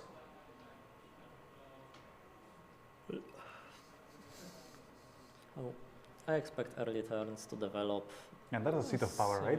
Yes, that is a Seat of Power. You Oh, get the free Faithful. flock. So Faithful is very good unit for set because of the tank of set Kingpin, but it also means that you cannot develop early on the Grove. Yeah, you probably wouldn't conquer with Faithful and play set to that battlefield because it gets With the trigger of Rengar being pointed at the determined sentry, I was kind of thinking, do you sentry plus challenge Yeah, here? that crossed my mind. It's like, it's like, that would be a wild play that I have not seen yet, but kind of makes sense, right? If you're scared of the 5 Faithfolk being very, very efficient here, sometimes it would make sense. Like, if you go Pete Rookie, Faithfolk, bring in the sentry, I mean, you do expose it, but you would get to murder it. We see even better play than the stack deck Hopeful last couple of rounds ago with Annie. We see Determined Sentry Hopeful to double conquer and draw a card from Seat of Power, and it's not It's not small double conquer. The hopeful representing 4 might on the growth with 5 runes open may suggest the Rengar players' willingness Yeah. to hold here. Like even if we just imagine the Rengar player passing here, like how do you beat a potential Rengar on Grove of the God below? Okay, so that's very clean gameplay from Rengar player announcing every trigger because there are windows for reactions on every unit played, which is unusual. No energy available for the set player to respond to here, of course, but it's good to be in that habit of just announcing your things very clearly. So when it does matter, it's gonna be without a doubt, how do I say it? Well resolved, well presented, Distinguished. well distinguished. you know the drill. Pretty, yeah. Okay, so get how it? do you come around conquering this growth of the God Willow? Because you have to. You cannot let Rengar just untap with this 5 might unit, drawing a card and going to base. Essentially, the game becomes around how to beat Grove of the God Willow right now. Again. Essentially, so you have to think about how to beat Punch first. Yes, Punch first represents 10. 10 is a lot. 10 is So a hidden blade would probably be a decent way to go about it, right? Let's say you were to attempt to conquer you just hidden blade the Noxus Hopeful, you play a Fiora there, you play a Set there. I guess you cannot buff those units, so maybe it's not that good of a Yes, exactly. line. Without the buffs, Set Kingpin is not this strong. I just kind of feel like every single time I see a Set Kingpin, it is buffed. Yeah. So I just assume it just becomes in buffed. That's very much not true. You have to actually spend some sort of card to buff the set, but Worst case scenario, you could Faefolk to the Showstopper is clean. I would assume you would go on to the seat of power because of ganking. I suppose not necessarily. Punch first Oh, and is the instant one. punch first. So we are 10 to 5. 10 to 5. And punch first from our opponent doesn't hurt us that bad because in the event of a trade we just save the Fiora. We lost a lot of runes as set player, so And if we save the Fiora, that's even more. So the Rengar player just feels that this is going to be favoring him because he gets his runes first, right? Yes, so that's yes, essentially going to be leading off that dynamic here. And especially since that Fiora would need to be saved with another rune. So yeah, it's a shame. There's no I really like this play from the Rengar player. It's Yeah. very easy here to just say, okay, you have more might, you win. There's no point of playing the punch first, but the Rengar player here, very heads up play of actually going on with that card, even though it's a trade. Well, maybe there is a first mate hiding in the hand. That would be amazing. First move would be fantastic here, yes. Although it would just walk into that Rengar and you would no longer be able to save your Fiora because it's not buffed. Unless we can do both. Buff a Fiora with Pitrugi, although I'm not sure if that... Yeah, I think the amount of energy total is right now 4 with 2 floating, but I Yeah, may that's be what mistaken. I think as well. Because it was starting at 6, Showstopper punch first, so it would be 4.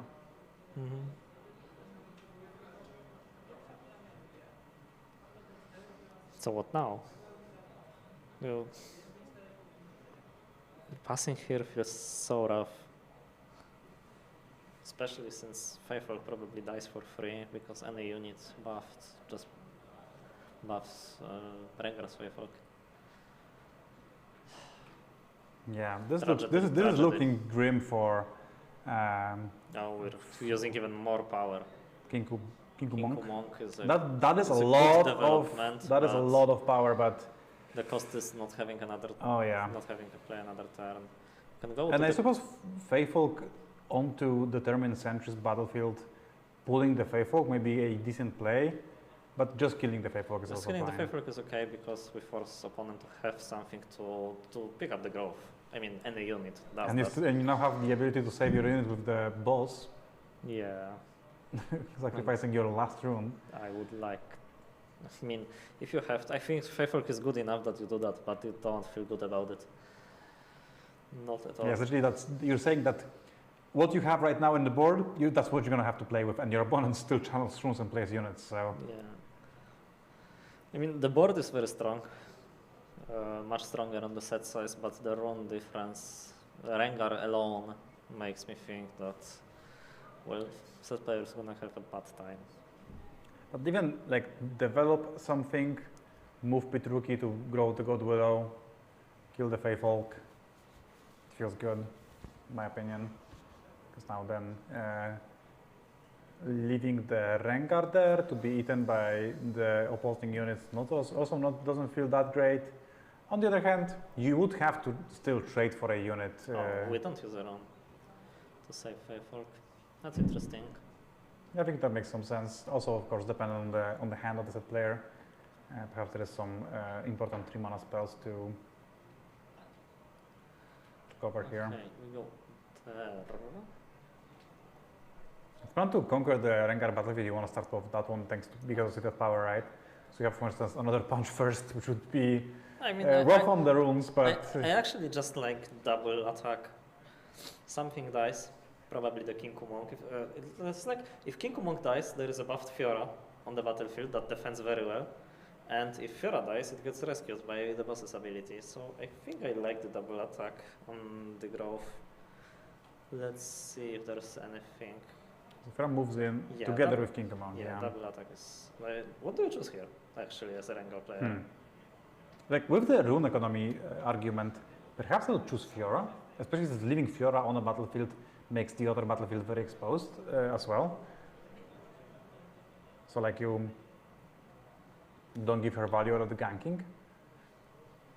So I think I would do Fiora, but on the other hand, according to PV's rule, a famous article from the Magic scene, if you can avoid giving your opponents the choice of using the boss ability or not, you should just not let them allow the choice.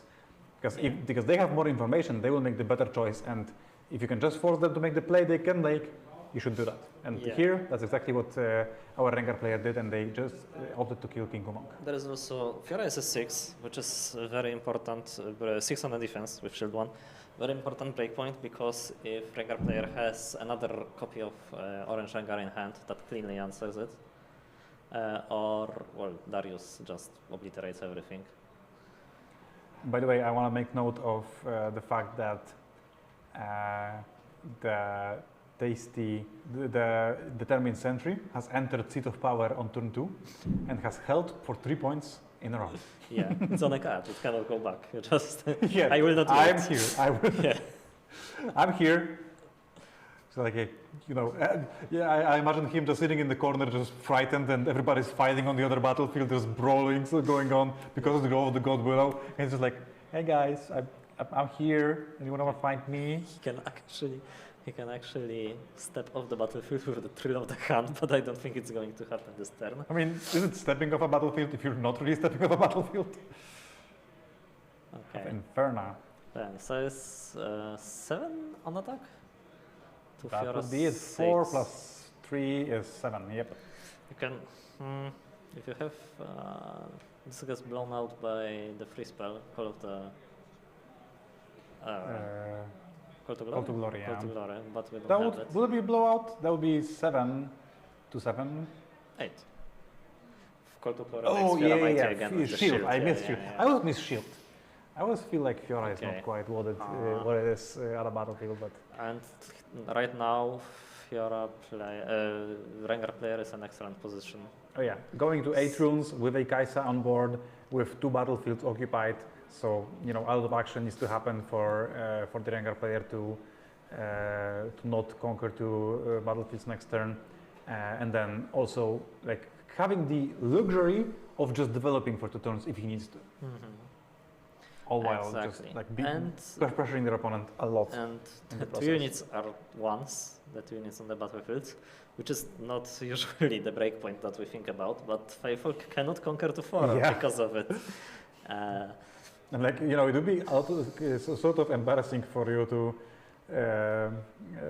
have to like spend a punch first to move Feyfolk from 1 to 2. Yeah. But it's sometimes something you will have to do. Okay. If we have a way to apply a buff to Fiora, then the play I think is Conquered Growth, buff Fiora, and then Charm Kaisa to the Growth. because Fiora buffed obviously has the ganking ability to conquest Seat of Power next turn. But no, we just play Set. We just play. Okay, that's like a buff because Set has tank and yeah. So we do that. The only problem is the determined sentry that just scores 4 points. This sentry, man. If this he scores the sentry 5th, I mean the 8th in the game.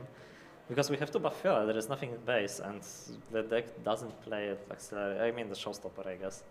Showstopper. I guess at making first Fiora game. mighty is essentially accelerated. Yeah, right? yeah, but So like essentially dealing with Fiora would be almost like winning the game right here, right? yeah, closing a lot of outs for our opponent.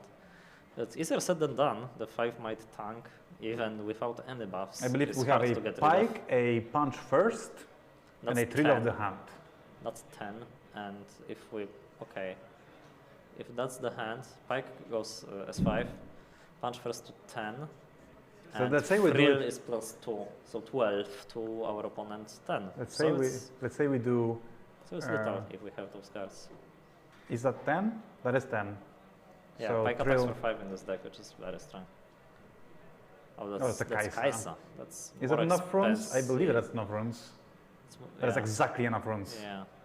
So Kaisa is a 5. Mm-hmm.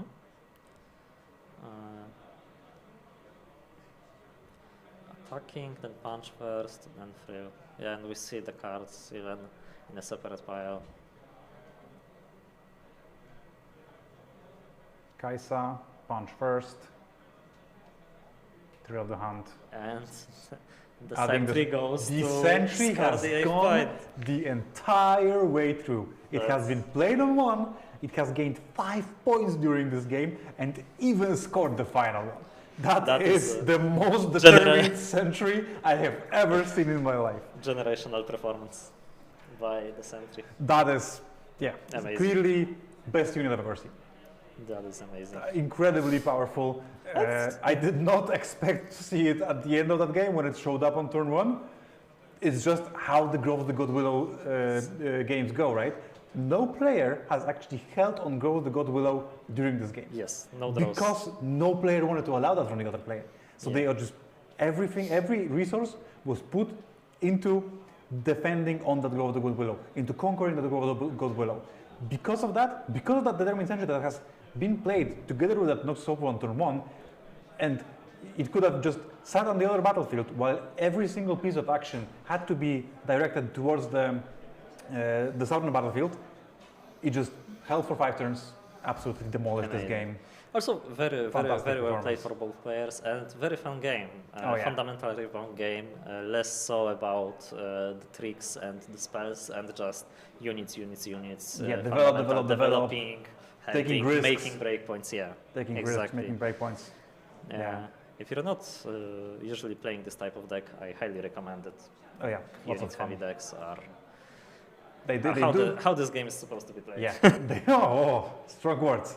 They do tickle the brain in just the right way. Yeah. We will be taking a short lunch break, so we'll be back with you in probably like 20-30 minutes. We'll be bringing more Riftbound your way right after that. But as of right now, Thank we you for will. watching, Yeah, and thank you see for you. watching, and do not go anywhere, as there's more Riftbound to be played right after this break. And well, go play Rengar.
poszedłeś do 0 rund, nie?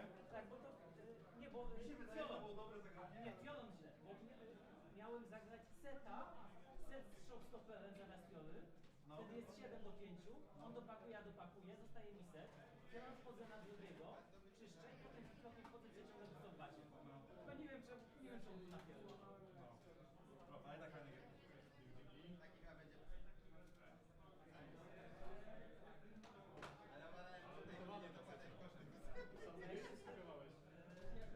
Jest bardzo podobna do tego właśnie Kolina, tylko tam dwie różnice. No bo...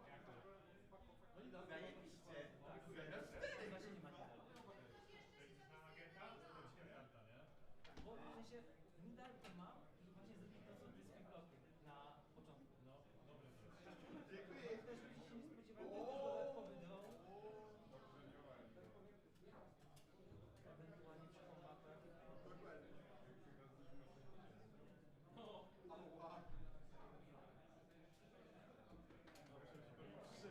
Dziękuję jeszcze raz. Na pewno przejdę. Bo inaczej bym hodował, nie? Przyjadę kiedyś do Wrocka i... Nie, w sensie gdybyś tego nie przebił, to Miałeś jak to być? Nie, musiałbym podobać, nie? Bo dodać punkty. Ale miałem tam kasę i kajsę. Miałem kajsę w szafie, wiesz? chyba miałem miałem na regale i na pancerz. Też miałem tam. Tak. Bo teraz byłem wytapowany. A następny właśnie... No to byłoby już dobrze, dobrze. Trzy idealne karty. Co?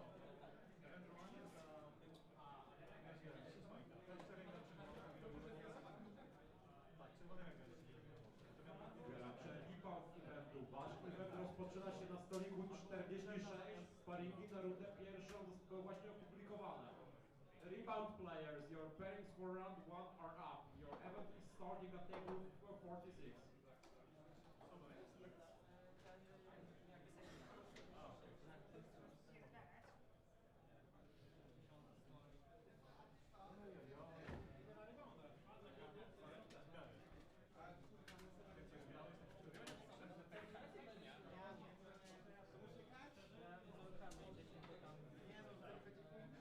To jest dla mnie pierwszy taki turniej, który jest identyczny jak się znajduje z kimś, kto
Riftbounda, witamy w rundzie piątej. Czas na listę przeciwnika, rozpoczyna się teraz.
Jeżeli jeszcze nie rozpoczęliście swojego meczu, to jest czas na rozpoczęcie gry. Main event players, if you are not playing yet, it's time to start.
Hello and welcome everybody. We're back from our lunch break and we're here to cast some more Riftbound. We have left you with the beginning of this match between John Salt and Misha von Breslau. This is a Master E versus Ezreal Prodigal Explorer matchup. Notably one that is usually given the favor, it favors usually the Mastery player, although Ezreal is also a deck that favors, that just gives you a lot of leeway if you're very experienced. So I feel like this might have been a very, very close game. I'm kind of sad that I didn't get to watch the remainder of it, but I'm glad to have caught up and to be here in the later stages now. Yeah, so as we said earlier, the hardest thing to deal as Ezreal versus the Mastery player is the Ruin Runner that dodges all of the removal. And also, well, Mastery is great at applying pressure and developing units, and as an Ezreal player we have to remove them, well, as soon as we can, because if not, there isn't any panic button that you can press to restart the board, like with Order you have the Ruination. Here maybe Thousand Tail Watcher and Bellows Breath combo does that, but versus decks, versus cards like the Ruin Runner or Rengars that are just simply too huge to clear, how do you answer them?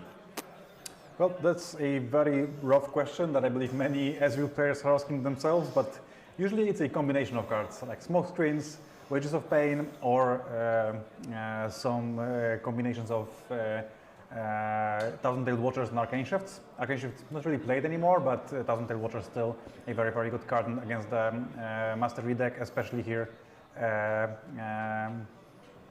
in that later stage of the game. And we do see a Watcher in hand for the Ezreal player on the right here, but we also see a Charm on the Fizz, which will disallow some of the more powerful plays potential that are potentially coming out from the Mastery player in the following turns. And when I feel like this is a pretty comfortable spot for the Mastery player. You just if you have Punch First, there is an unfortunate breakpoint that where Punch First just absolutely obliterates the Thousand Tailed Watcher, regardless of what kind of unit they have. Yeah, exactly. Any unit, even if it's downsized to 1 on defense with Mastery, it's a 3, and with Punch versus an 8, so it always wins versus the Thousand Tailed Watcher. But I'd also like to point out that the units on Mastery's board are, well, let's call it, sizable. Yeah. These are not the Ruin Runners and Rengars, but some 2-drops that can get answered. And since we're playing to 9 points, if we manage to answer the Lonely Poro here, for example, we'll get 1 turn more of gameplay, because Mastery, oh no, we'd have to stop him from conquering. Yeah. But if we stop the 2-drops with perhaps Bellows Breath or a combination of spells, including this Gust, I think I saw a Gust. There is a Gust in hand, yeah. There also is a Eclipse which can help this Gust answer a unit at some point. And now we have a Witches of Pain targeting a Lonely Poro, and a thought about answering that play with something has gone through Misha's head, but ultimately opted against it. A Unguard would be probably the only thing that you can really do here, but they did decide that's not the thing. Yeah, and he's replaying stack deck. Grab this Starcrossed, which is a decent way to start getting back into the game with Fizz. Yeah, but that means Fizz goes back to hand for value, so we are to try to dodge the other Charm. Yeah, conceding any possibilities of conquering this battlefield next turn. We do have an Ezreal, but it's usually not enough to have just an Ezreal. It's hidden behind. Yeah, it's hidden. Yeah, it has a cozy cover of a gold. Well, now I'm jealous. Yeah, we just got lunch, so a nap would be in order. I was talking more about the gold than the cover, but okay. So we hold to 6 with Mastery, and since we got enough experience that its flavor text keywords are actually active, we can gank to aspirants. We held to 6, yes? I'm not mistaken. We held to 6, but I believe the EXP is only 4. There was an EXP tracker at the top there, and it disappeared now. I think it moved to Master Legend, and it's on 6 there, so Oh, okay. I'd assume. So what do you do? Do you conquer with another unit, or do you gank with Master to minimize having power on battlefields where it's more in danger?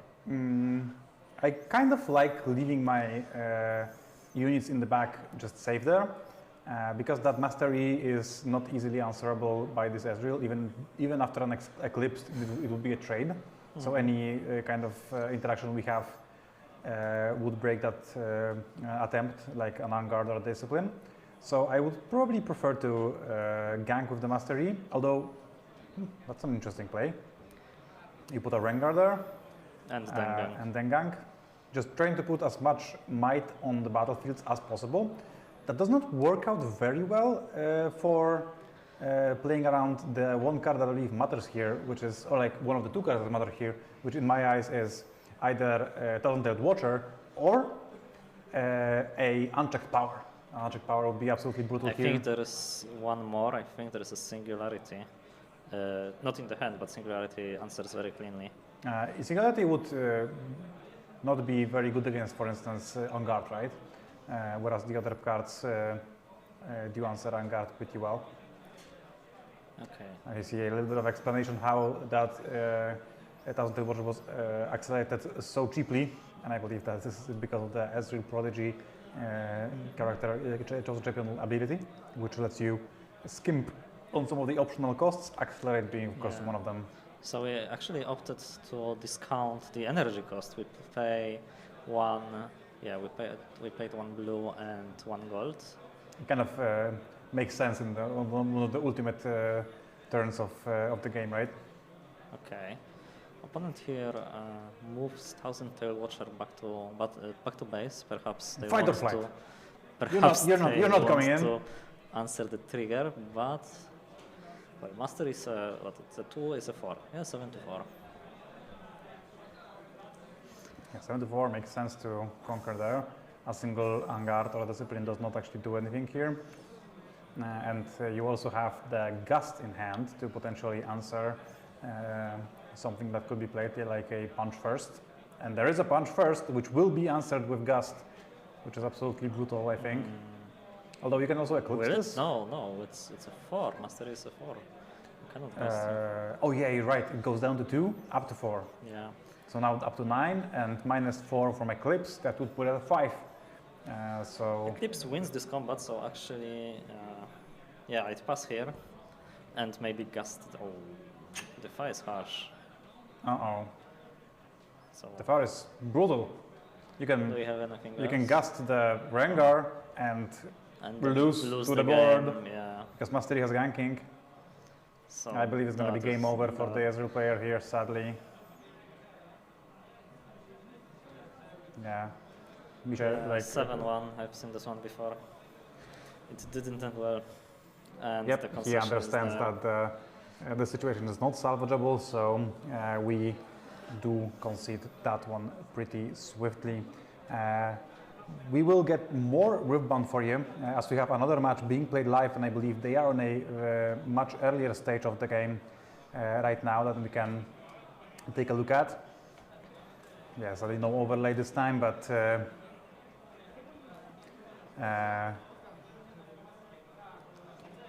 what are those legends? I can see them from there. What are we going to speak? I believe that's an any matchup up against Diana. No, very tempo heavy matchup. For sure, and I believe that the Diana player is now going first, so I would assume that this is after game 1, and because they had quite a prolonged game 1 as far as I know, and they now I assume the Annie player has emerged victorious from that battle, and we have Diana on going first. Okay.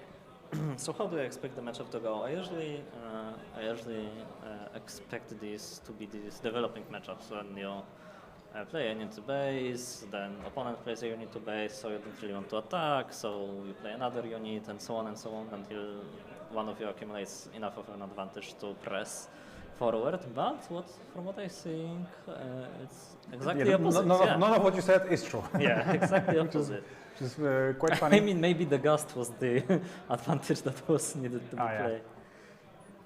We have a powerful turn of 2-drop plus Noxus Hopeful, probably the best way to rebuild after such an early game tempo play of Gust. But we also, I believe that's a Vex, right? A Vex together with Traveling Merchant on the southern battlefield. We have a little bit of glare on the backup feature table. We do apologize for that to all you beautiful viewers, but we should be able to understand what's going on anyway. I believe that's not a Traveling Merchant, but rather a Ravenloom student, right? It makes sense. The turn one to drop into developing Vex on the battlefield with Gust up. I like developing Vex on the battlefield much more if I have Targon Speak Up also. Yeah. And that is exactly what it was. You can have you can represent Smoke Screen or Star-Crossed, or even a multiple Stupefies that can allow you to now we are pretty again efficiently. at the developing stage. Yeah, of all units at base. But the score is 2-0 for our Diana player, so as Annie we're going to have to do something. We cannot just leave. Although with Hwayne base the attacks are rough. No matter where you put your units on the battlefields, there is a combination of Hway and Vex attacking that cleanly beats them without investing any cards. So Yeah, we have to see something else. That is a task for my good friend Flash, I believe, because defending against Hway, very, very rough. So I would probably love to see a copy of Flash here from the Annie player. And I believe we do have just that. And as well as probably the best card to play this particular turn in Ferrous Forerunner. So if you can have Ferrous Forerunner developed in base, and then pass the turn with Flash up, and your opponent has to develop the Hway to the base, and you respond with Flash, I think that's a very, very nice way to grab an advantage in this game and develop in a similar manner than the Diana player got to develop this past turn. But it looks like, even under 4 lands, that's true, for 4 runes. So kind of surprised that any player did not move into Zone Warrens here, but I suppose that's 2.3, right? Yeah, or is it 0.4? also this maybe like playing Flash obviously here if we had Noxus Hopeful on the battlefield is okay, but it doesn't get any you discard a card. Your opponent didn't do anything to force you to play this Flash. You didn't force him to play a card, to do a combat trick or whatever. He just solves the battlefields with the units that he already has. So I actually like here maybe sacrificing the merchant and developing something instant speed to base, or perhaps maybe a Rengar would be definitely a great card to have here, right? yeah, or just flash a merchant. And well, honestly I wouldn't feel good about it. You just spend a card to save your 2-drop, and the opponent had to do absolutely nothing for you. Yeah, if I conquered Zone Warrens with Noxus Hopeful that turn and got to flash both of them to base, maybe it'll be a bit more valuable. Although it's not always about the value you get out of your cards. It's sometimes about how safe the play was. Because for instance, if Diana player here had a hard bargain, that would be a pretty big blowout, right? So you don't have to be mindful of those interactions quite often. So I don't really blame any player for playing it the way they did. And also, I'm not entirely sure what the point total is. Can you tell? There's a little bit of There's a counter on the top, but no, I think it's 3-2. We're still in Showdown, and we opt to Star-Crossed the Merchant, which I can only assume has been drawn. With the merchant has been drawn with the merchant ability, because if it was not, then that flash made close to no sense, right? Yeah, true.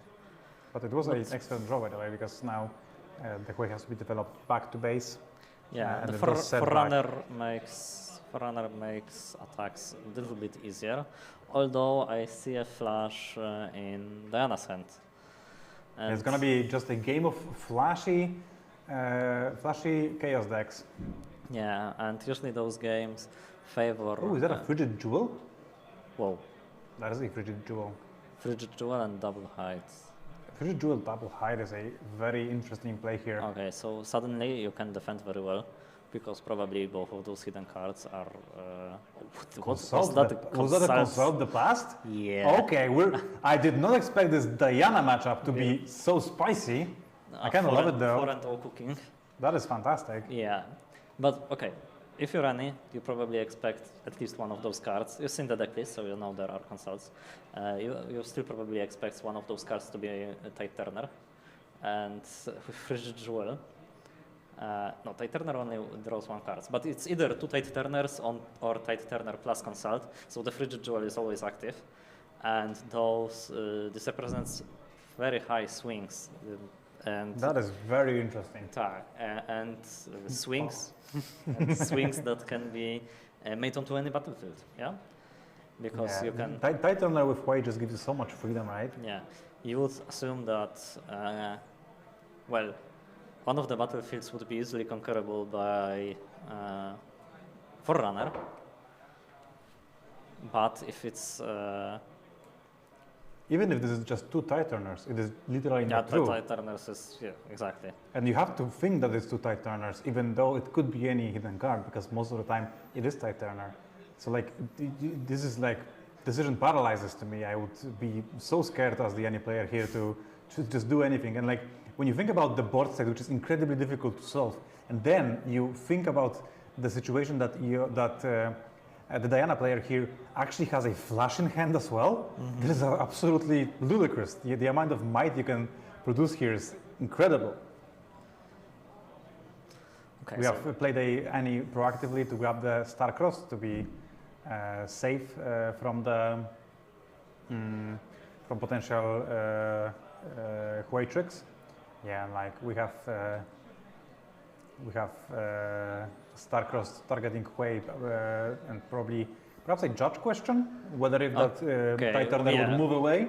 Just a valid question. It is a very weirdly worded card, but I believe the correct ruling would be that it would not move, right? Yeah, I would think so, but I got recently updated on the Faithful ruling, which actually, if you bounce a Faithful in response to the trigger, it still moves. I believe it references that battlefield. Yeah, and which is the reason for that. Tide Turner got an errata. I don't remember how it's worded after the errata. Yeah, so I believe it's its location and it's to my location. My original location. Okay. So like now it's only to its location, and I believe its location cannot be referenced because the Huey will no longer be on the battlefield, and the location will be returned to null. So I would think that the Huey would not, the Tide Turner would not move away, and thus the Ferrous Forerunner would have a clean trade here with the Vex. Well, what would be a clean trade, except Console the Starchers is hidden. Do you think there's some hypothetical questions being asked at the table right now? Again? Do you think there's some hypothetical questions being asked at the table, and perhaps a judge is trying to not answer them? That seems very hypothetical. That seems quite hypothetical. Yeah. Okay. So there's a story of my RQ adventures. I asked the judge when I was playing. I was on Aurora playing versus Set, and Set played Vi on Ambush, the Peacekeeper Vi, on. I don't know the battlefield, the cheap battlefield that you can pay 1 to buff a unit when you play it. And I had a Flurry in hand and Elder on the base. And I asked the judge if the battlefield is a trigger, if I can respond to the buff giving so that I kill Vi before it's able to be saved.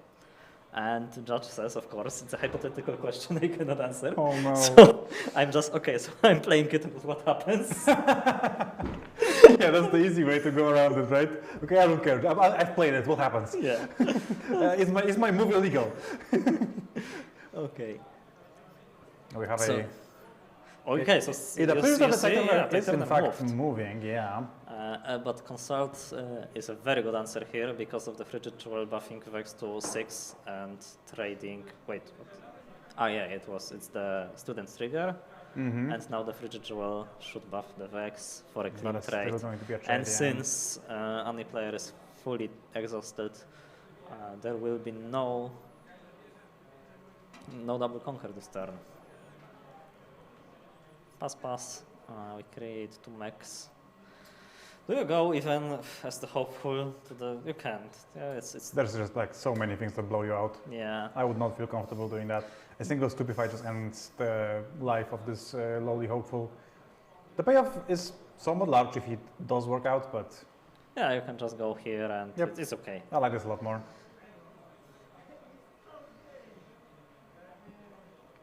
Okay, what are we considering as the Diana player here? And pass. Yeah.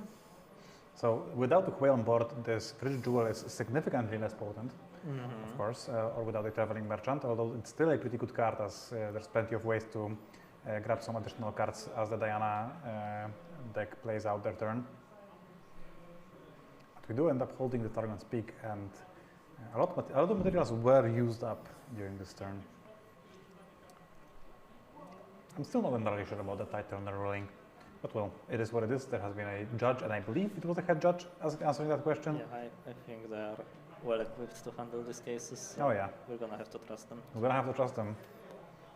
Like in any Okay, card game I tournament. see double stack deck in hand, and that coupled with flash can answer the hopeful because we can flash student, but it's fairly aggressive play.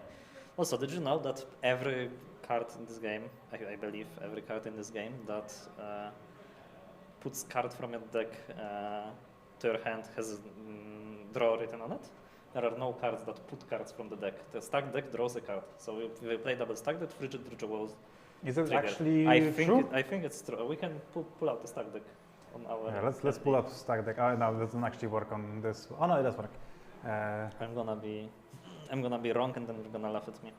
Okay, I can see now. No, it doesn't. It doesn't actually work. Okay, let me whip out my phone. Okay, we're gonna get that up soon enough for you.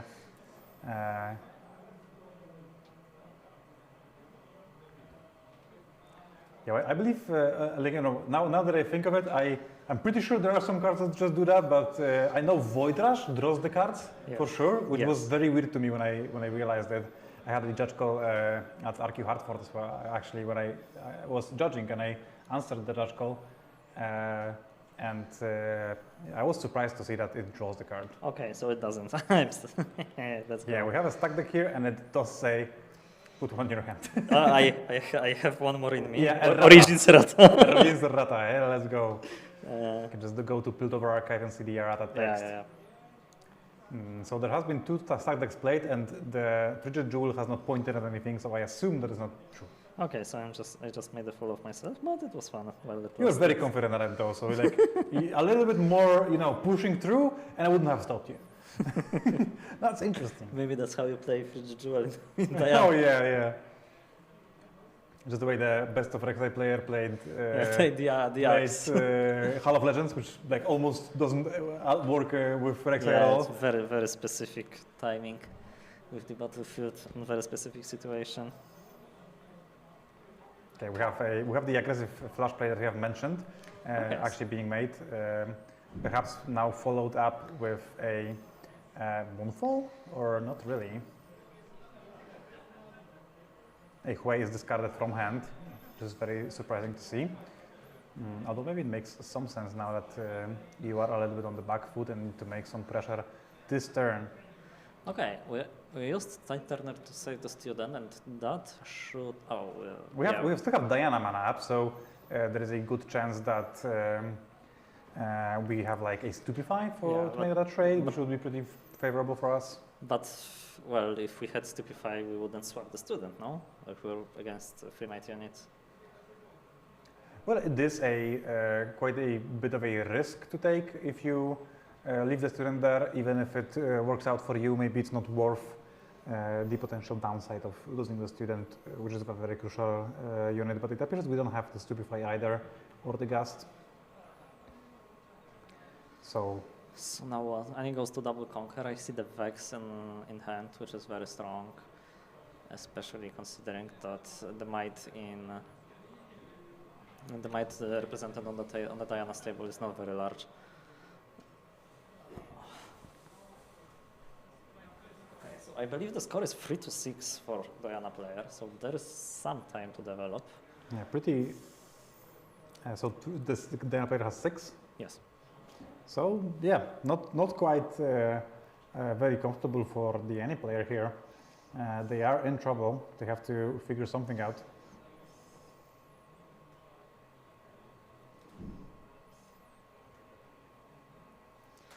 We have double conquer here with 8 targets pick trigger, so 4 runes will be ready at the end of turn. Yeah, so essentially It's just a question of what kind of units do you want to put down. I believe I saw a first Forerunner in hand, so that is a very enticing one to put down on the battlefield, although when you think about the potential downside of a Star-Crossed, that does sound a lot worse now that I think about it, but well, I think you're a little bit past the point of trying to play around things, and you kind of have to hope that this works out and perhaps use some of your cards in your hand. Also, there is a hard bargain. While if opponent starts with Star-Crossed, there might not be. Well, they will have to pay for. They will have the 4 energy to pay. But the question is, can they beat 2 battlefields if that happens, exactly. right? There is a Stupefy. Perhaps the Stupefy was held in hand. And this is actually very convenient because it allows the student to grow to 3 versus 2. Granted, we get rid of the Forerunner, and the Tide Turner go to 4 to beat the other unit. So once that actually happens, then the Star-Crossed is brutal. And I see a Fizz in hand, so as long as the Star-Crossed is in the trash, well, I'm not sure if it is, but perhaps it is. We have already a fantastic opportunity, but I also see Smokescreen and a Moonfall. So there are multiple ways of dealing with that southern battlefield right now. Of course, the any player still 4 runes up. They could have anything from those Fury and Chaos domains. But we are using a Moonfall, trying to pull a... Forerunner for trade, yeah, but it's enough because we're in the game. You know, it's Forerunner to get rid of the battlefield. Yeah, the trade is a minor upside, which is much appreciated in this particular scenario, of course, but... What do you do now as Diana player? If you hard bargain, you cannot hard bargain this they because pay you and lose you on lose the the game, yeah. What else can you have? Figure out something else. And I believe I also see a hard bargain in the hand of Diana, so... Again, this is a very, very rough scenario.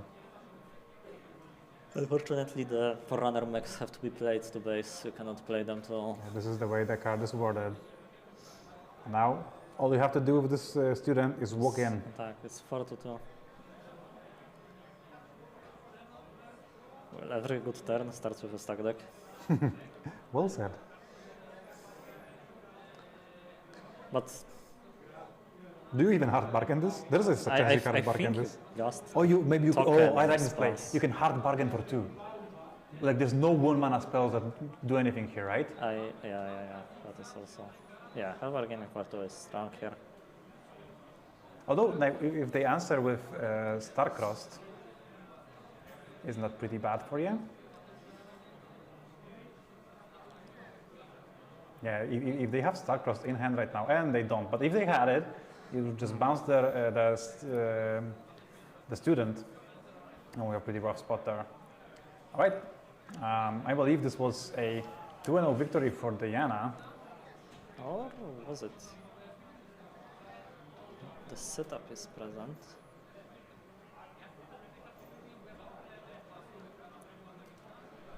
I think they're shuffling the decks. I think we're going to game. I believe the Diana player was.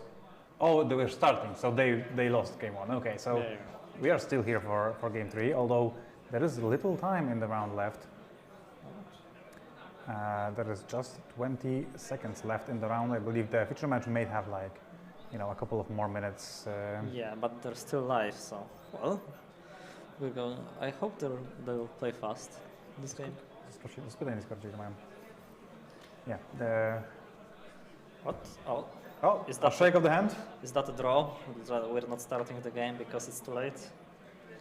But perhaps there's some extra time because they had, they are featured, so they might have some opportunity. But they're talking to judges. yeah, there is a judge present at the table, so I'm sure they have it figured out. maybe there was a preemptive call by a judge that that they have enough, they're in turn, so they shouldn't begin their match, but now we know that they have a couple of more minutes left to maybe try to speedrun some of the early game turns. And so what you're looking for now is to early score. What a way to speedrun the game. Oh yeah. By playing Arena Greatest to score first point even before you play your first card. It doesn't really matter, right? I mean, We're not getting to 8. it matters if you want to win the game by exactly 1 point, so 8 to 7 works. But the opponent also That's the point. So yeah, I'm gonna assume that we're not going to 8. Why do we even play Arena Greatest if an opponent gets a point anyway? Good question. I'm waiting. So, okay, we're getting into I'm convinced Arena Greatest might be the worst card ever. Stack deck turn 1 without a 2-drop, not what you're looking for as the any player, especially if you're in turns without a play. Inferna and a Noctis Hopeful. That is a good turn 2 play. Yeah, it's good, especially if you're holding a Gust. I didn't know if you do, but Gust here would be Gust and Abandoned Hall is very risky though. You know, any spell, like a Stupefy, will get this Diana out of range. Yes, but I think here you have to take those risks, especially since you missed the 2-drop and you're going to time very, very soon. Yeah, but if there will be in time, anytime now. But it seems that this conquer has gone through, so we are now at 2-1 for the Diana player. As the any player readies and goes up to 6 runes with 2 formidable threats on the board.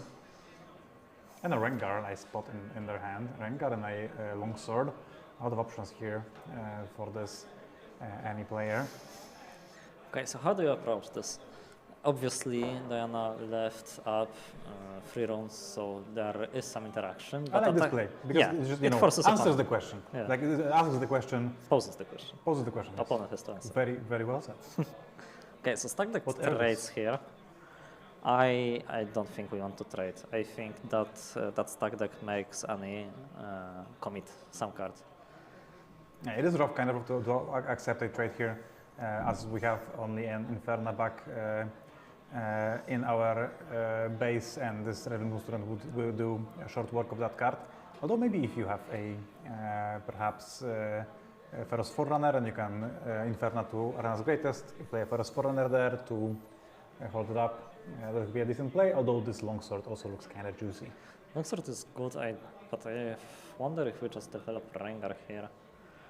Rengar is a unit that well, forces opponent to do something with their student. But no, we're going for the longsword here. +2, not a spell, so we're not getting bonus from Hall.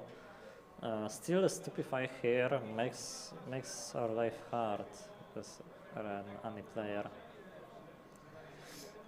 2 energy, 2 energy and a purple, that can only mean Ride the Wind, so we're running away with Diana, and notably she got +1 from the stack deck before, so she defends versus Inferna fairly well also.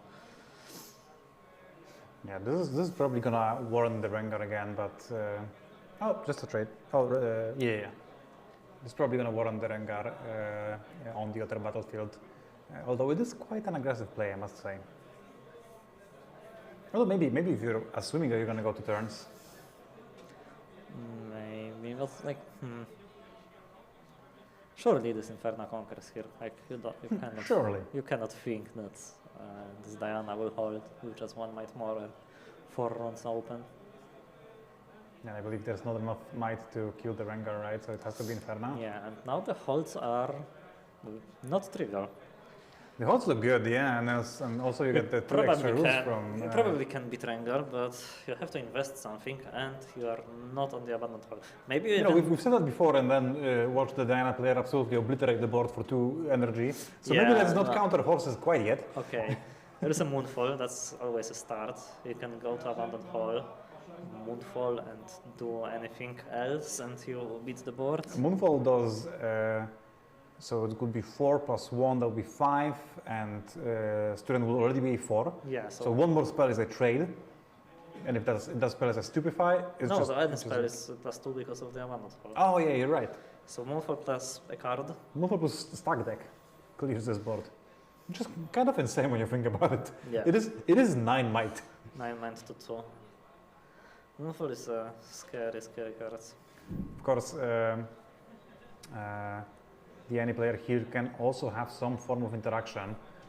For instance, a star-crossed would be somewhat complicated to beat, as it would just stymie the attack and essentially get let the Moonfall go to waste. And also, like, if you have a flash here, it's not the best for you. For me, I think Flash here is.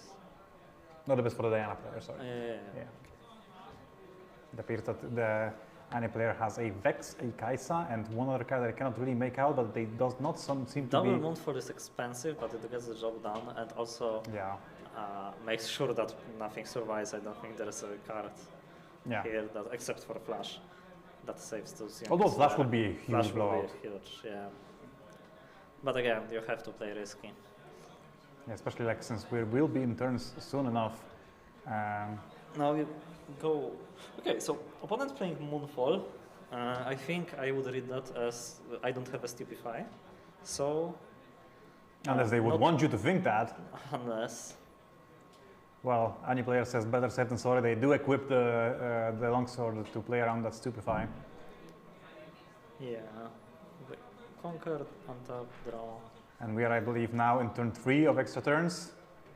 What is the score then? I believe it's 4 4 to 4, so So either double the- conquer. What does double conquer here? Fizz, Ride the Wind, Fizz right? No, Fizz, Ride the Wind, Smokescreen.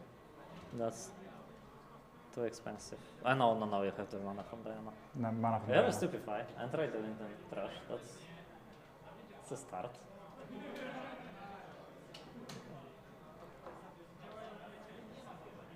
Oh, I that's believe the we do also have Ride the Wind in the trash. But that only gets 1 point. Yeah, Okay, that's a draw. That's a draw. Unfortunate. Unfortunate to see a draw on stream, but well, it does happen sometimes. Sometimes not every single game can end in a deciding position. But Well, these I players tried. gave them it all. The game one that we did not manage to catch had to be incredibly grindy for that to go. Like probably around 40 minutes. They did Yes. game 2 very fast and then still had almost no time for game 3. So those characters do tend to get that way.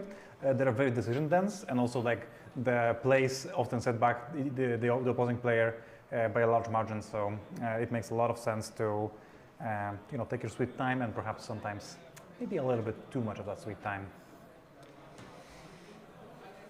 Well, yes, and we're getting confirmation that round 6 is already being pushed on.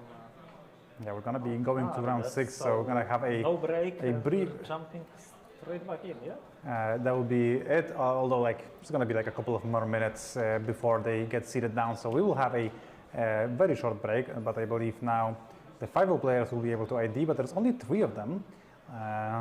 So not everyone can.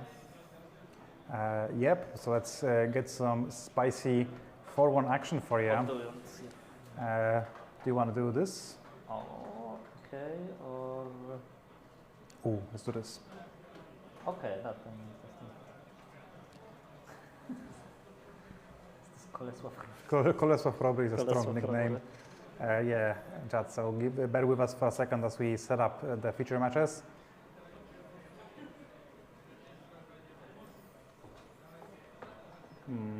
Can you do the Discord thing?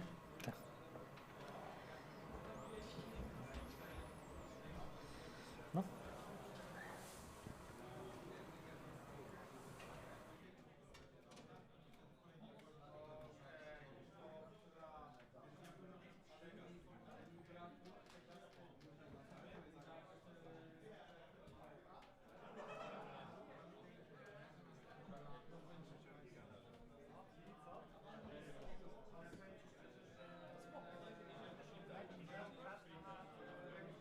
Main event. Wasze paringi na rundę 6 zostały opublikowane. Main event players. Your pairings for round 6 are published.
And right after we have finished the previous round, we are now in round 6 and watching some more Riftbound. Both these players are at 3-1-1, so still firmly in contention of the top 8 that will commence after round 7. But they have to win everything. No more room for mistakes. This is a win-out situation. One small mistake and you're out of the tournament, out of contention for top 8. But we have some spicy decks as well.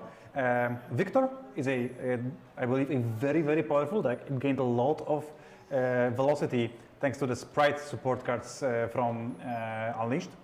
And I believe that it just has a lot of tools to combat the metagame right now, as well as just a handful of good matchups as well. Yeah. So it's also the third most represented deck on the tournament, which kind of surprised me.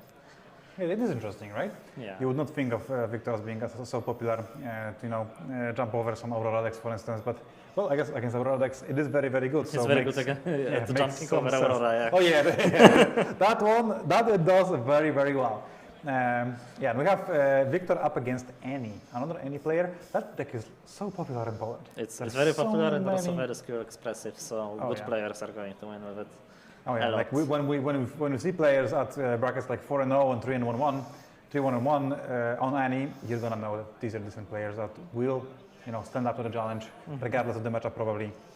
So another thing that we have to say about Victor is again there are two possible main ways of building the deck. And they are distinguished usually by the chosen champions. So there is the yellow chosen champion, Victor Leader, that is more oriented, more aggressive, with Zinzao, Carrion Dredgers, and Thousand Tail Watchers. And we have some sort of the sprite bursts and the sprites. And the other, the Victor Innovator, I think, the blue one, is a more controlled version with a lot more removal. And card advantage. But this is the first one. No, this is not. It's Zone Warrens and it's Seat a of Power. Spider-Man meme, but they're not the same. No. It's actually Zone Warrens. Do not move that. It's actually Zone Warrens and Seat of Power. So they are actually different battlefields. The northern battlefield is Zone Warrens, which is to discard a card, draw a card once you conquer there, and Seat of Power is the one that draws you a card for each other battlefield you control. And I believe Annie has brought Seat of Power, while Victor has brought in Zone Warrens, which is kind of surprising, right? Or was it? Is it the other way around? No. It was this way. I mean, Seat of Power first, I think, has kind of become a stock in this more aggressive tempo decks. But Zone Warrens on Victor, that is uncommon, right? Yeah, that is uncommon. Well, I don't know if Annie is going first or second. Second, I believe going first, so that Noxus Hopeful stack deck hand that I see. That I just saw. A little bit less impressive on the ongoing first, but of course a great follow-up to that one drop on turn 1. Victor, of course, always very powerful. Going even going second, if you have a 2-drop, you can just fill the remaining energy with a recruit token. There's something on the recruit token. I will not dig into what that is. It's a picture of something. Picture of something. Let's stay with that.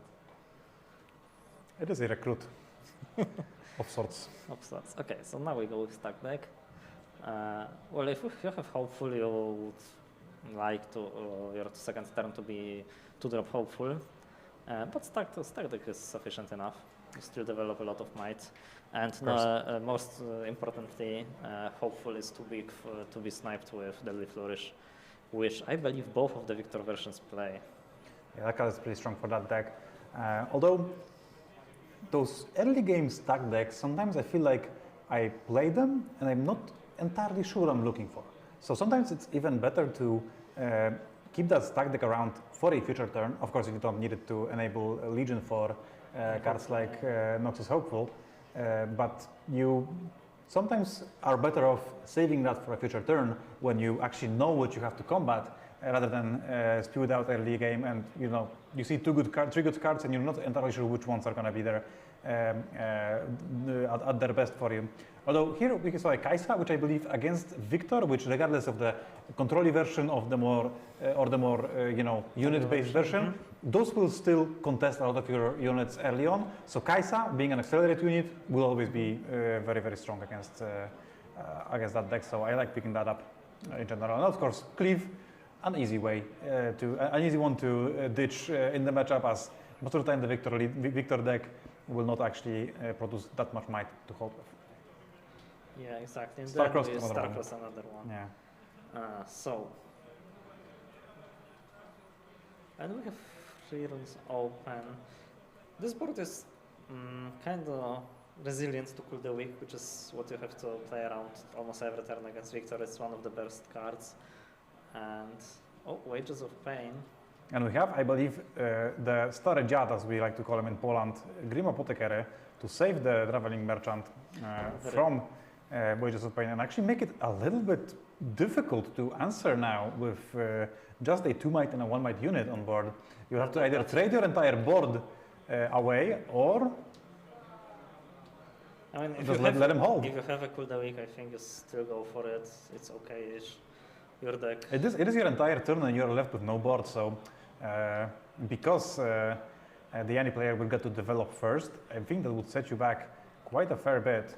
And we do still go for the Cool the Weak. Without trading, so we opt to give our opponent a choice.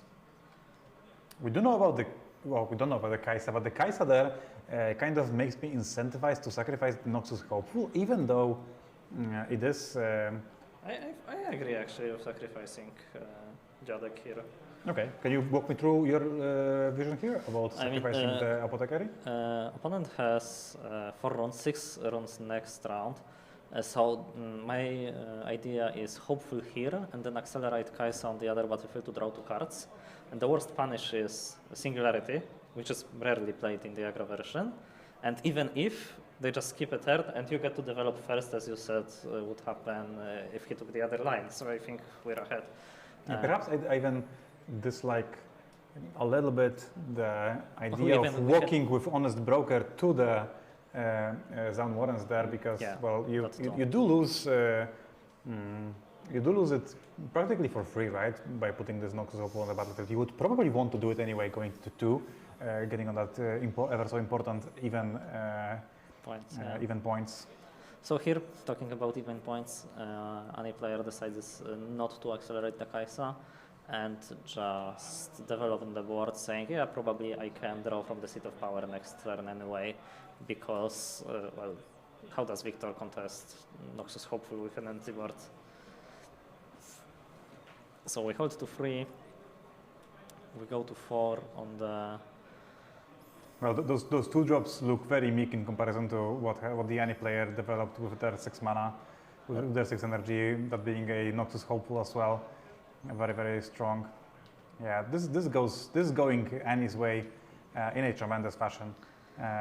We are now going to 4. We have the point tempo advantage. We get to retreat the Noxus Hopeful. We get to develop 8 energy worth of units to base, and this is just like fantastic for the any player, unless we are faced with some sort of a power play like Imperial Decree plus Bellows Breath, which is of course as energy used in both the control and the more unit-based Victor decks. We should be in a pretty good spot. And even for the Bellows Decree, we have a hard bargain. So just actually in hand or just in in hand? Okay, yeah, that's fantastic. So we can freely develop anything we want, because the combo costs 7 runes and opponent will have 8 runes next round.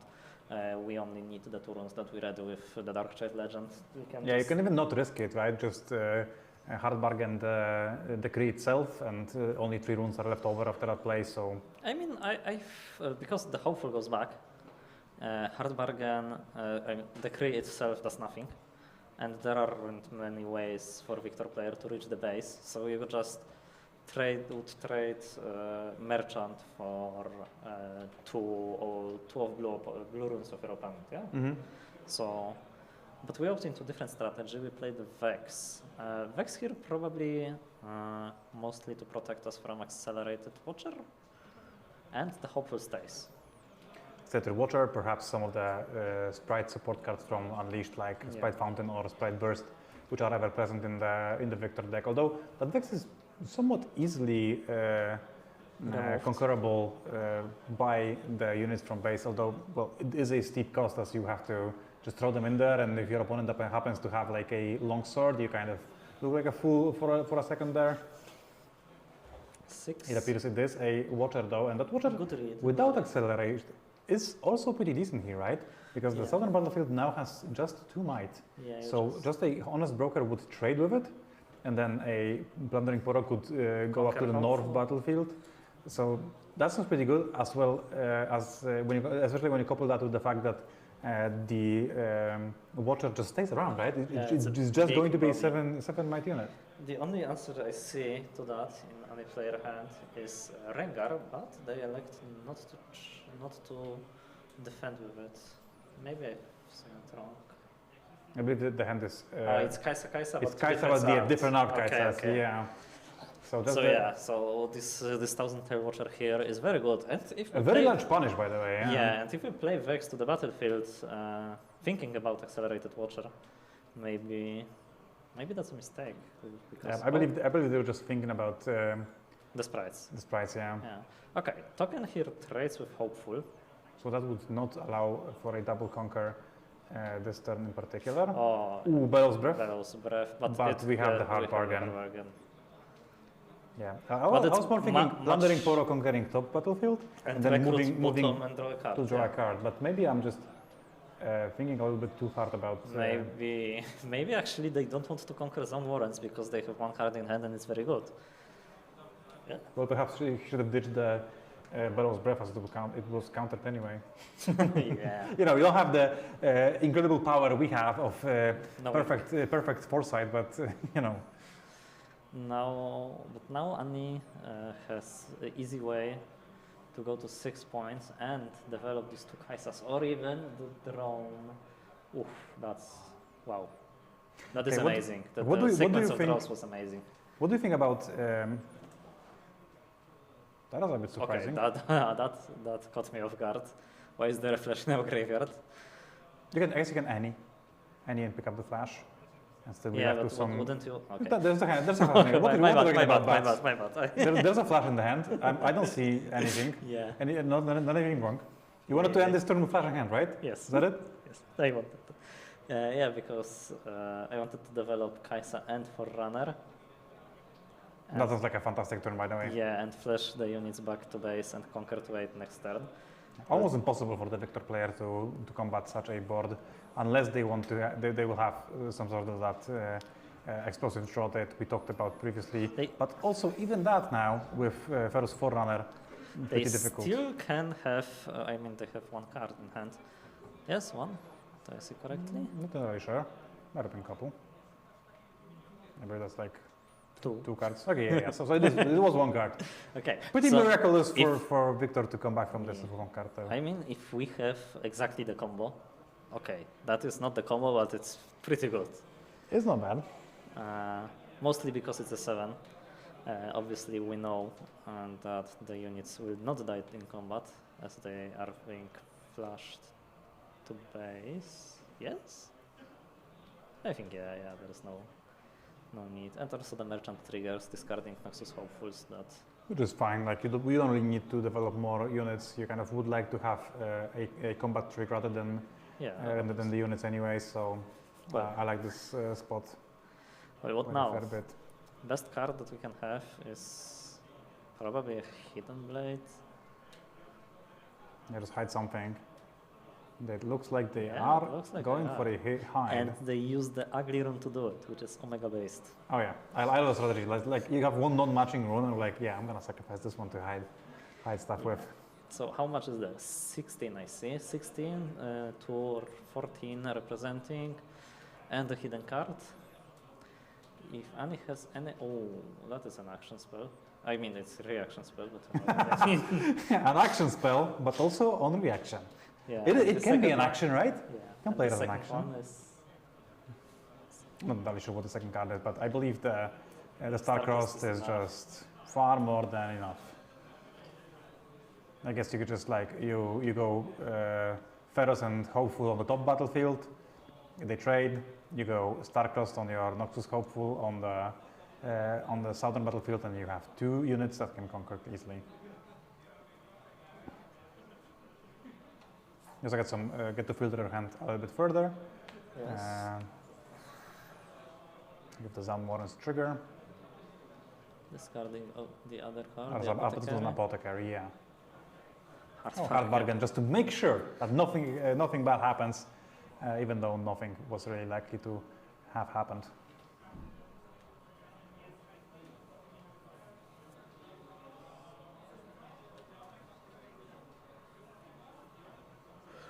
Yeah, concession and Going on to game going number on to game 2. Oh, two. Remember for future, remember that you have to show your opponent what your hidden card was, even if you didn't play it during the match. That is true. Just that rule is there in place, just to make sure that it's always a hidden card that was played. And if it wasn't, that's an issue that will have to be sorted by the judges. So we have to reveal that card as the game finishes off, right? Yeah, obviously, no malicious intent. Okay. Game 2. What are we We expecting? actually have the deck lists. Oh, let's go. If you would like to So take we a look don't at have that. to expect sideboards. So this looks like Prisma's sideboard. It is 1 Abandon, 1 Against the Odds, 1 Factory Recall, 1 Kha'Zix, 1 Rebuke, 1 Starcrossed, 1 Switcheroo, and a Thermal Beam to round us off. What would you like to see against Victor out of sideboard? So Abandon I think is very good because most of the Victor spells, high impact spells, are very power heavy. Even if you bounce Bellow's Breath and they can replay it again, that is a significant tempo loss, and sometimes there will be spots where they can't just play the spell again, as when you counter, for example, Imperial Decree or maybe Singularity. It's difficult to cast 2 Singularities in a single turn because 12 mana is a lot, 12 energy is a lot. Yeah. So Abandon, I think, yeah. Against the odds, obviously, it's a token deck, even if it plays more control in some matchups. It's just a +2 for every one might unit that opponent has.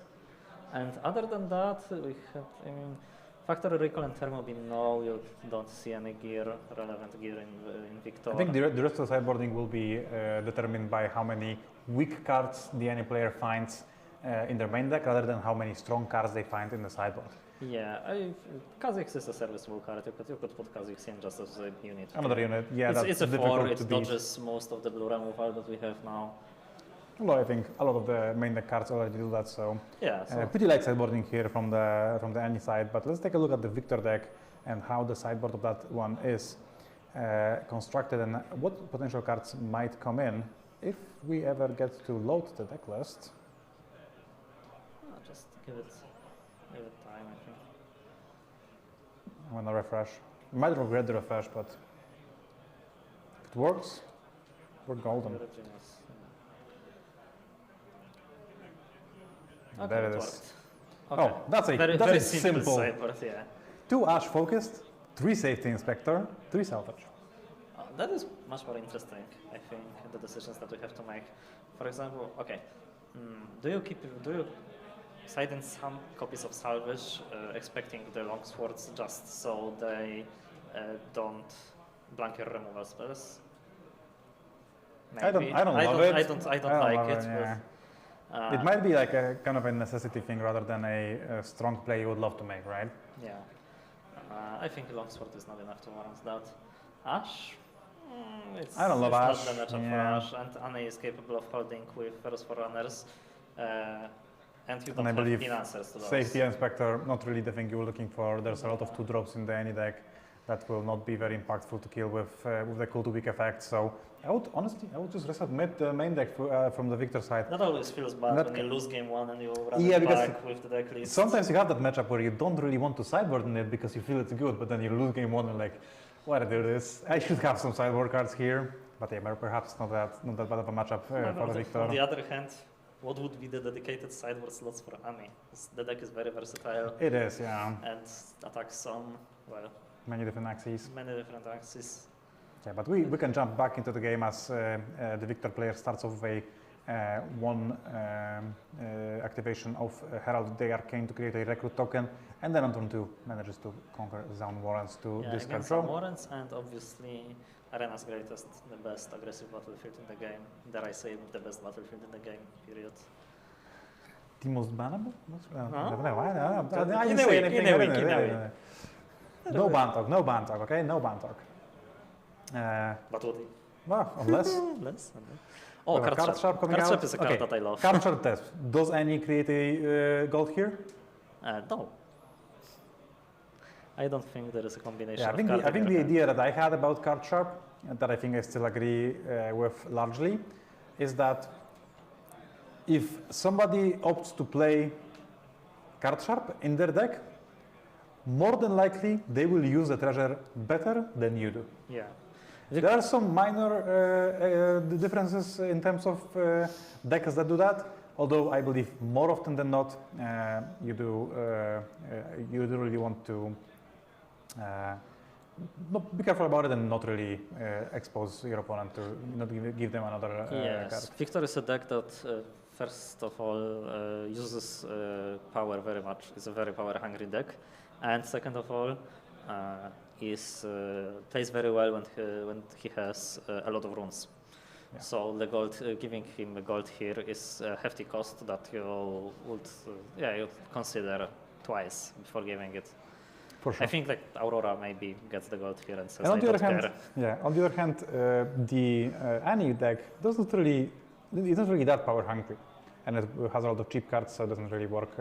It's not really all that relevant. And the Annie player here has the perfect card for when Card Sharp is contesting the Traveling Merchant in Longsword, as well, it requires another card to be played, and this particular card was not very exciting to be played, as it is just a Wages of Pain to kind of overkill the Traveling Merchant. If you had a Stupefied to go with that, I would have loved it, but I can only assume that was not something available for and the problem our is Victor that player. after this exchange with, you would think is a 2-for-2, Longsword stays. Yeah, it's equipment, it's not a normal bounce spell. Exactly.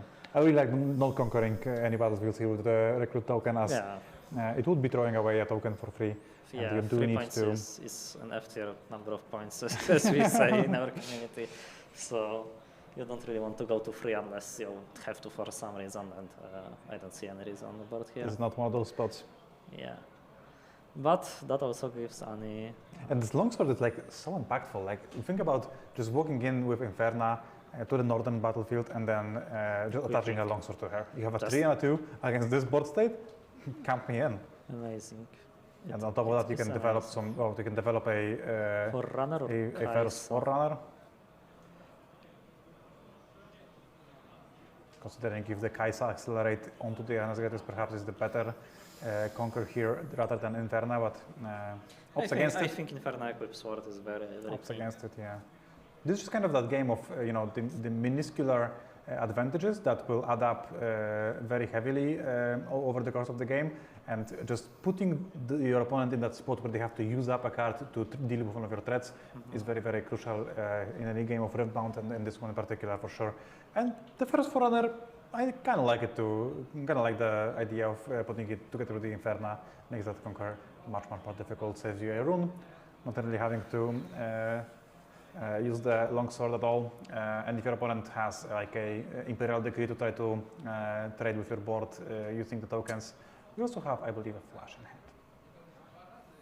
Flash is extra good here because we can just flash the Hopeful and Inferna in response. Probably the recruit goes into Inferna just trying to trade. We can flash either only Inferna or both. Oh, 5 and 2 gold, I think what knows coming. Imperial Decree. Decree. So you can And flash is your double good here. You can flash your units here. Oh, and it even will kill the Plundering Poro if you flash the Ferus and Hopeful, right? You can also just let that Forerunner die. I like flashing here.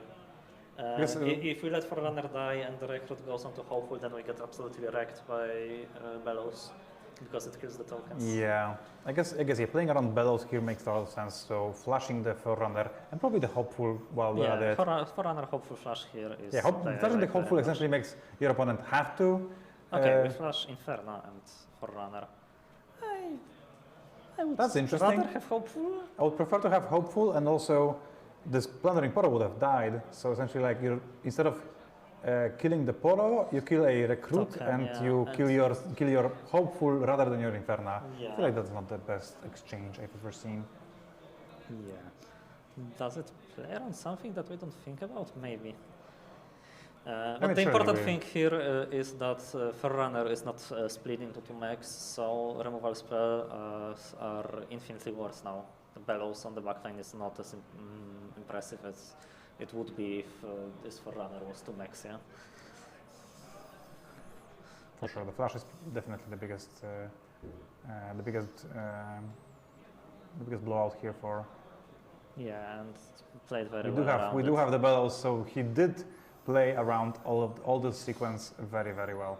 Okay, obviously you cannot repeat Bellows Breath to target mechs that are going to be created by the Death-Knell ability. But if we have another But if you bellows have another breath, Bellows, then I would say it's a commanding position. although we know about the Kaisa in hand. Oh, and there is another bellows breath. There is another Bellows. A lot more resources had to be used for that play to have worked out, but it did. And now the Kaisa in hand, which is probably the best last card you can have here, will only conquer to 5, and the other battlefield will be left alone. But we did draw perhaps the best follow-up to that in Noxus Hopeful. Kind of incredible for the curve, yeah. Obviously.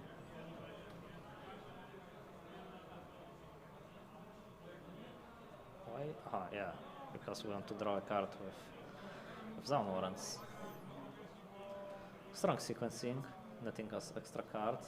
Unfortunately, none of them have immediate impact. It's a stack deck and another Kaisa, I believe.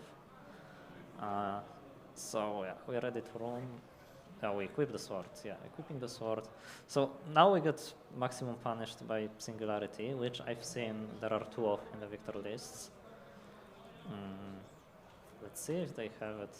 If not, this turn can be very interesting. The Recruit usually cannot contest this Kaisa, maybe with... Recruit first usually signifies Xin Zhao, and that is Xin Zhao, exactly what it yeah. is. Although this Kaisa with longsword, pretty difficult to conquer regardless of this. Yeah, There Zhao. is another. There is another. And 8 to Would you say that this is getting out of hand? Yes, one could say that. Well, action speed stack deck, obviously. Oh, the second. We see the longsword. abandon sideboarded in. Yeah, second longsword here would be really solid, killing both of the Xyans here, but We are short. one rune short, sadly. I would probably like to take either the abandon or the Noxus Hopeful, and I would I think probably I like go hopeful. for the Hopeful, although you are falling behind a little bit in this game. Abandon is... Oh, we took abandon. Opponent will have 8 runes next round, so this abandon. Probably most spells are going to be replayed. And yeah, we're at 6, representing 4 might base. Unfortunately for Victor players, Zinzao is going to die for nothing. Oh! Okay. Oh. Missed Zone Warrants triggers, good thing. Any player remembered and reminded. Yeah, I guess maybe the Kaisa player just believes that they are in a pretty rough spot as of right now, so they need to make a little bit of a risky play, and maybe that risky play involves drawing something good and then having that abandoned backup for like an Imperial Decree that could potentially blow out the game. Because if you hold even one of those battlefields throughout the turn of Victor, you are in a great shape, right? Yeah, these are some good cards in any player's hand. We have Abandon and we have Grim Apothecary. Yeah, the Apothecary. Apothecary could be decent. makes a lot of these holds easier and doubles up as a removal protection even if we get... Like when you think about a Thousand-Tailed Watcher, that would answer this board pretty well, but when you have a Grim Apothecary coming together with it, it might be a lot more difficult to go through those battlefields very profitably. Yeah, and we still hold up Abandon if the answer Victor presents is a spell-based Singularity here. Yeah, we kind of covered from both sides, so very heads-up play from the enemy player here, picking up that Abandon. I believe our Noxus Hopeful would be a little bit, a fair bit worse against most of the things that get Victor out of this predicament. So yeah, maybe that was just this thing, that the Noxus Hopeful will not help me in situations where I need help. So I might as well take a card that helps me only if I put myself in a situation that is already winning.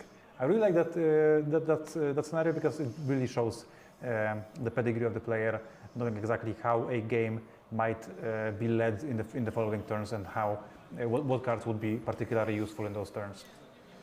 A lot of new players will probably make the level 1 player I mentioned and possibly lose. Well, let's see how any player decides to navigate this last turn. I would think it's just pass and ready to runs, holding the holding the Abandon and Grim Apothecary duo to answer any threats. What are the options? We have Grim Apothecary, Abandon, and what is the third card? I don't know, but we're thinking about something. Okay. Maybe a little bit just of a, posturing to make it seem So like... what is the best card here? We have a lot of runs, so maybe some cheap removal spell. Cool the Week. Oh, I believe it was literally a Cool the Week off the top. Oh, wow. Yeah, Cool the Week is a solid... This is a Cool the Week off the top. Cool the Week is Not solid, good against but Abandon, by the way. But not game winning. You will need some help.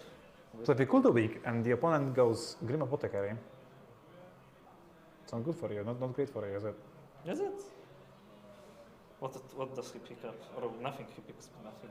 He picks up nothing, he sacrifices he kills the Apothecary. And they have 3 against a 4 and a 6. So, well, yeah, that would be... A Victor Leader played apparently. Okay, so we can sacrifice the Victor so Leader if we need to. I see the line that I think Victor player is going to take. I think it's full send onto the Hopeful, create a Recruit with the Poro dying and Cool the Week, killing the Recruit and Kaisa. Which gets absolutely blown out by the Apothecary at any point, apparently, essentially, right? Yes. Unless they have a Wages of Pain as well, I suppose. Okay, so we let it happen. No, because Wages doesn't even do it, because you go now Apothecary, don't pick anything up, sacrifice the Apothecary, and now not a single card for 3, unless it's another Cool the Week, does anything here. It is Apothecary. And that would be game, unless we have another Cool the Week. And the hand is extended. Very well played by both. Good line to see as a Victor player. Unfortunately for him, it wasn't enough. Yeah.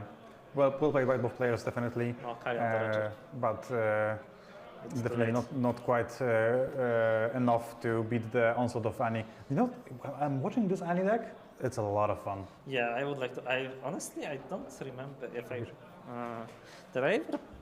I played Annie a bit for our set 1 testing, and after that I didn't. And the deck changed a bit, I think. Oh, it is absolutely different from what we played in set 1, for sure. Yeah, I think I have to pick it up again. The ambush units, the Apothecary and the reaction Rengar that is played, allowing you to cheat on unit mana, which was not possible in set 1 with Annie, I think. Yeah, it pumps the power of the deck a little bit, for sure. Although I'd miss the Virate the Wind finisher. Oh yeah, that's a fun one for sure. For one player at least. I love doing that in set 1, although my opponents did not love me doing that. Yeah. And also, like with Starcross in the metagame, it is much less of a good play than it was in set 1. Just the Rebuke broke it in set 1. The raw power of the play is still here. If not for the answers, I think the combo would still be playable. Yeah. But Starcross and aside of Rebuke. See, the Kha'Zix was sideboarded, and as you have suggested here out of the Annie deck. And I believe what is the cuts? Okay, we can see the cards that were cut. Abandon? Cleave. Cleave. Yeah, Cleave is 2 cleaves, I believe. Cleave is a very bad card against Victor because they usually never hold. Yeah. And if they hold, your most of the time will be larger than your opponents, and you already have some tools to combat that means anyway. You already have an advantage because they never want to. For sure. We'll have more Riftbound coming your way after this brief break, so don't go anywhere, and we'll be right with you with another match.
Okay, we are back from our brief break, and we have brought you some Lucian versus Pike coverage, and now we are also going to be commenting on that.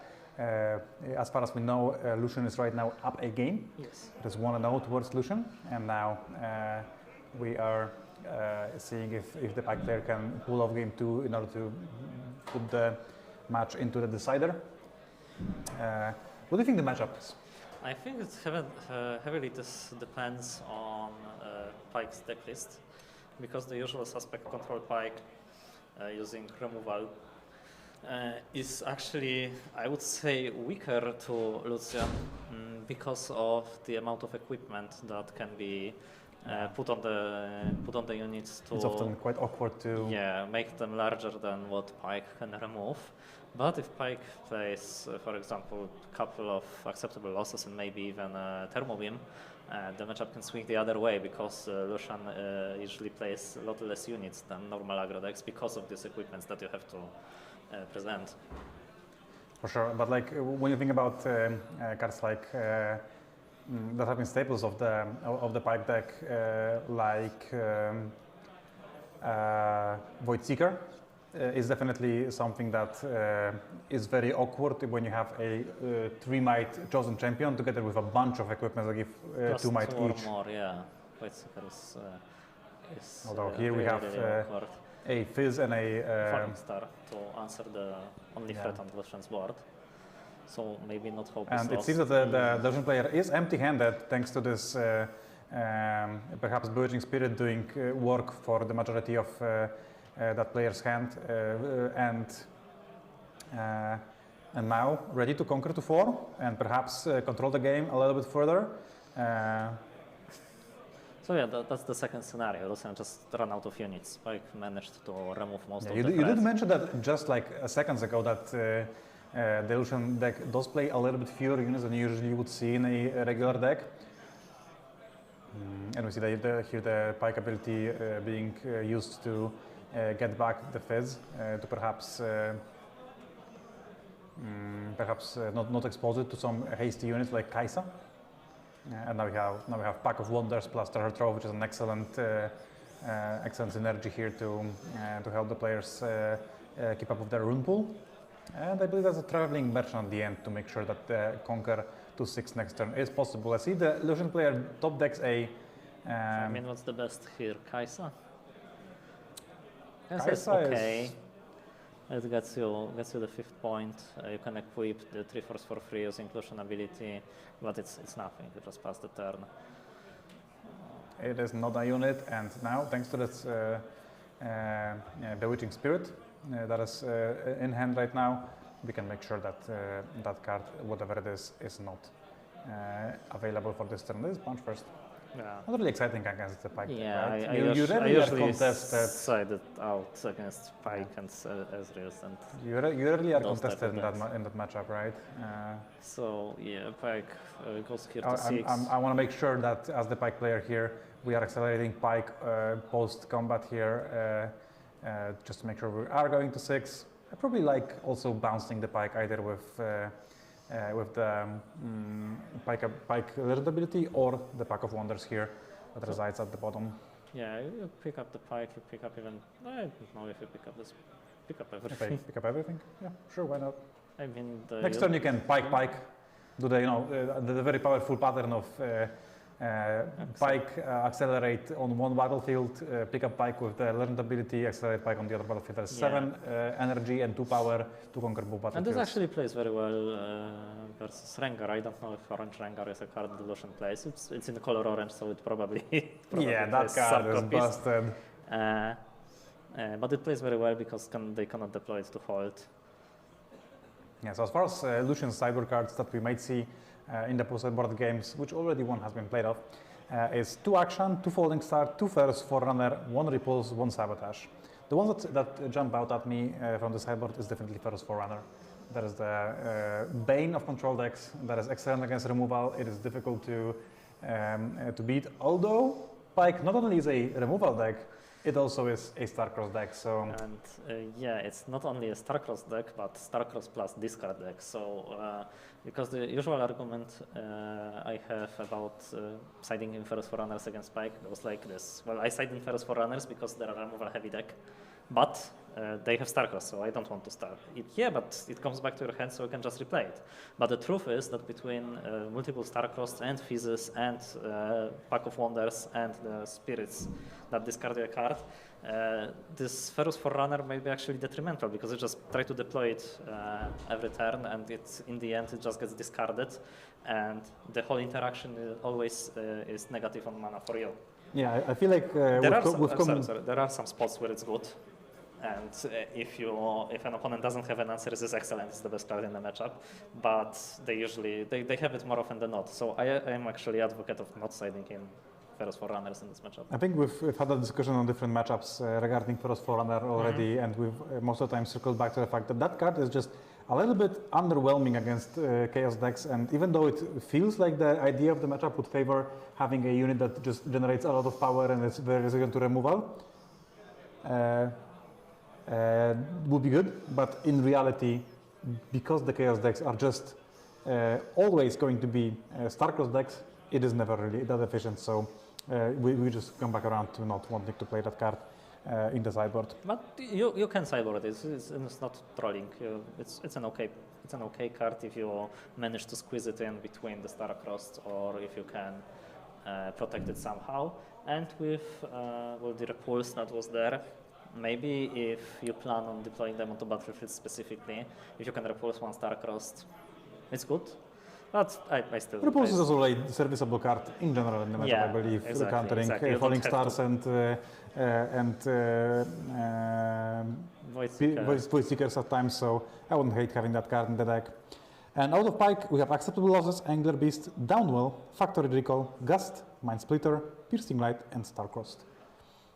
So Starcrossed, obviously, even if opponent doesn't play Forerunners, the cost of equipping makes Starcrossed even more tempo swingy than it already is.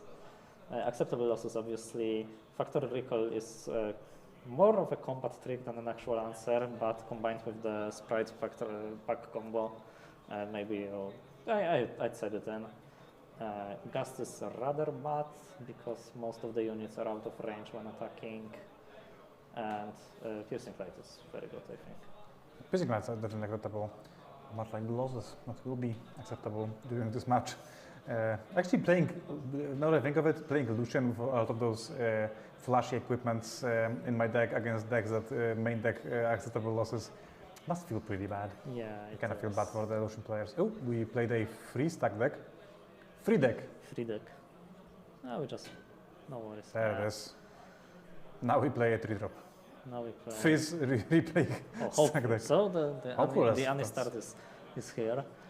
It's not backed up by the same insane tempo that Ani can present, but is a very serviceable threat on its own and can slow down the game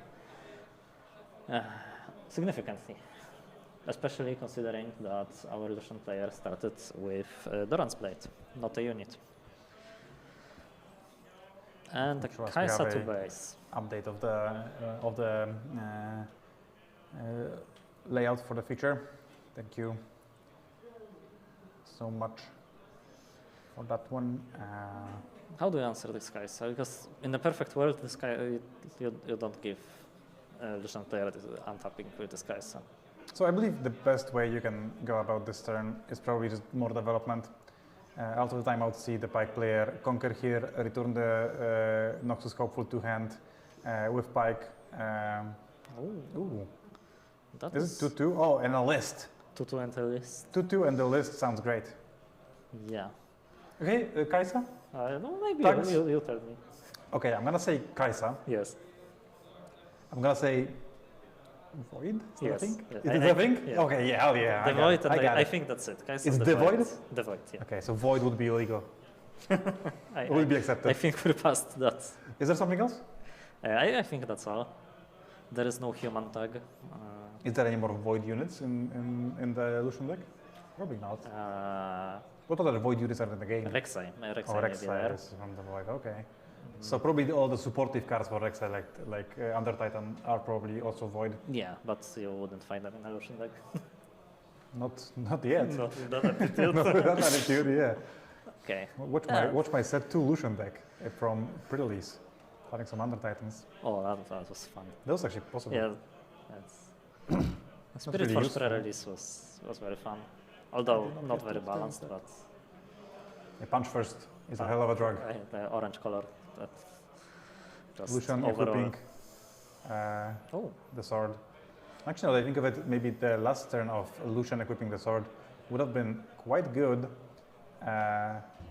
because it would dodge the play pattern that Nihilek actually had. Although, but it's yeah, a you difficult wouldn't one to play. expect piercing plate actually. And it doesn't actually play around like Falling Falling Star, which Star, is and you probably just some of the go- more yeah. common play patterns that happen. So So that was just unfortunate. Spirit. What are we discarding? I see Relentless Pursuit. I see Hopeful. I see something. Oh, we're still Is there Pulse. Pulse? Yeah, And the card that we're discarding, which is a second Aran's Blade. yeah. That's a, I think that's a good holding on help. to the reaction speed answers is going to be not really optimal in the Bewitching Spirit matchup, sadly.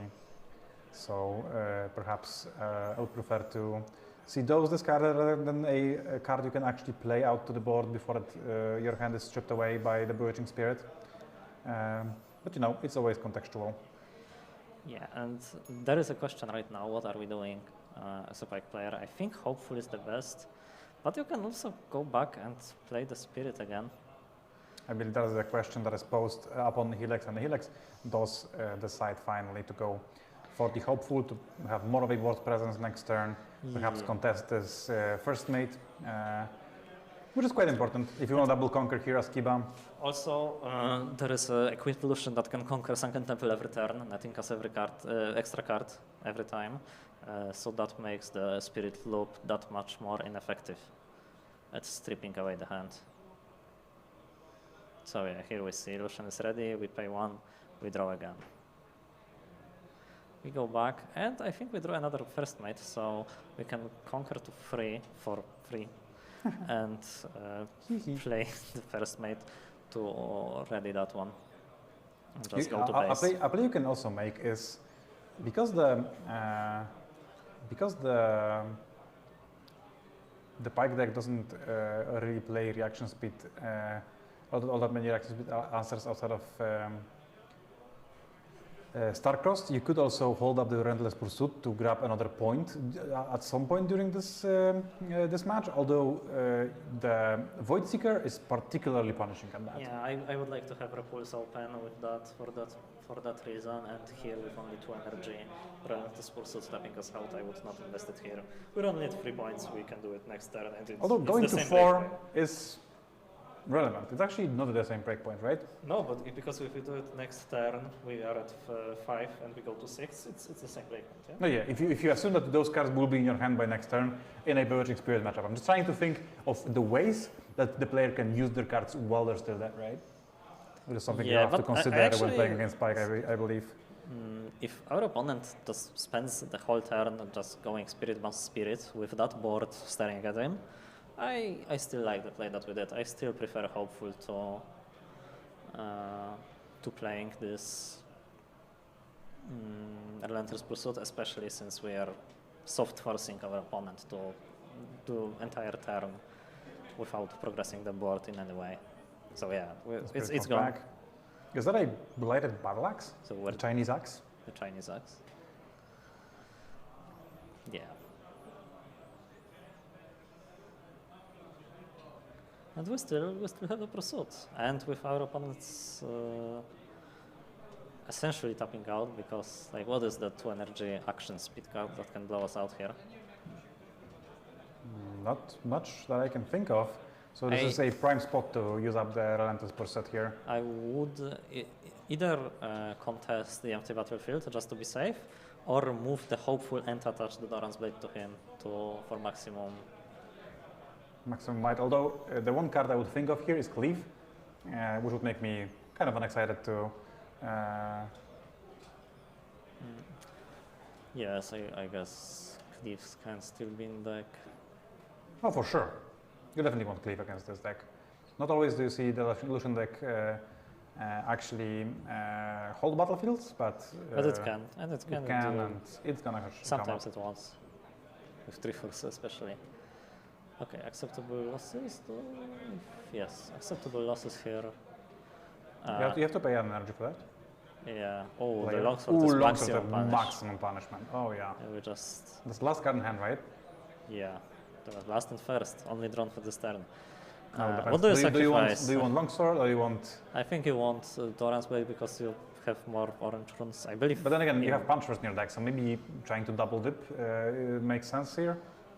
Well, both options are pretty fine. You have a lot of it's orange the runes right same now. card. We go to 6 here, and what is the card drawn? You deploy it here no matter what 100% it is, of the time, unless yeah, it's because of the Lurching reaction. Spirit. Yeah. Unless you want your opponent to use that 3 energy next turn, because it is a bit of an investment, especially since they have to answer essentially your entire board, right? Yeah, but you definitely put more pressure with this card than opponent with their 2 Mighty Spirit. So if it's a unit, I would play it. Maybe it isn't. Yeah, I think if it's not a unit, it's not the end of the world, is what I'm trying to say. Yeah. Although, of course, you would prefer it to be a unit. Void Seeker. Void Seeker. If it's Repulse, then It is wow, Repulse. that's- Oh my god, what a huge draw from Kiba. That Yeah. is huge. Perhaps on the best target as well, that doesn't allow Nihilex to draw their card. That is brutal. That is actually brutal. And From right the now, Sunken Temple. like, how do you even approach this game? There is 8, but there is This 8 is- might in base and 7 holding. Not easy to break. Another piercing light here would be good. Or would it even be? I mean, you would have to do it. I'm not sure if it would be good. Do you have another Void Seeker? The list is still on the Void from the Kaisa, yeah? We have a Pike entering this Pike. field. Just, Trying to clear just something. a Void Seeker, but not And now here we have a clean trade. 2-1. We go up And at well, point. I guess What next? Falling Star is required. Falling Star is okay, but it's not even like good. We I have believe a we hopeful, have yeah? acceptable losses as well. So Falling Star acceptable losses would be excellent actually. Okay, that is true. We But play it the seems like we have hopeful to them, reinforce the battlefield. Hopefully we have 2 cards left in hand. I believe this is losses and 1 more card that I'm not entirely Losses sure is actually what it very is. good here because the It way is. that we played the battlefield, kinda, the normal way our opponent would approach us is send first mate to trade with the Spirit and then send Lucian to trade with Hopeful, or other way around. Oh, if other way around, oh, that's actually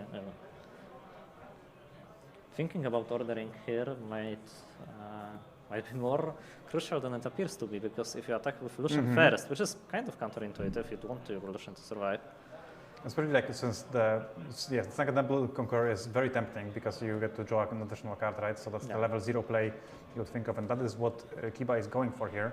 Sacrificed our Devoid list, so well, not going to minus anytime soon. Lucian conquers to 7. There is no.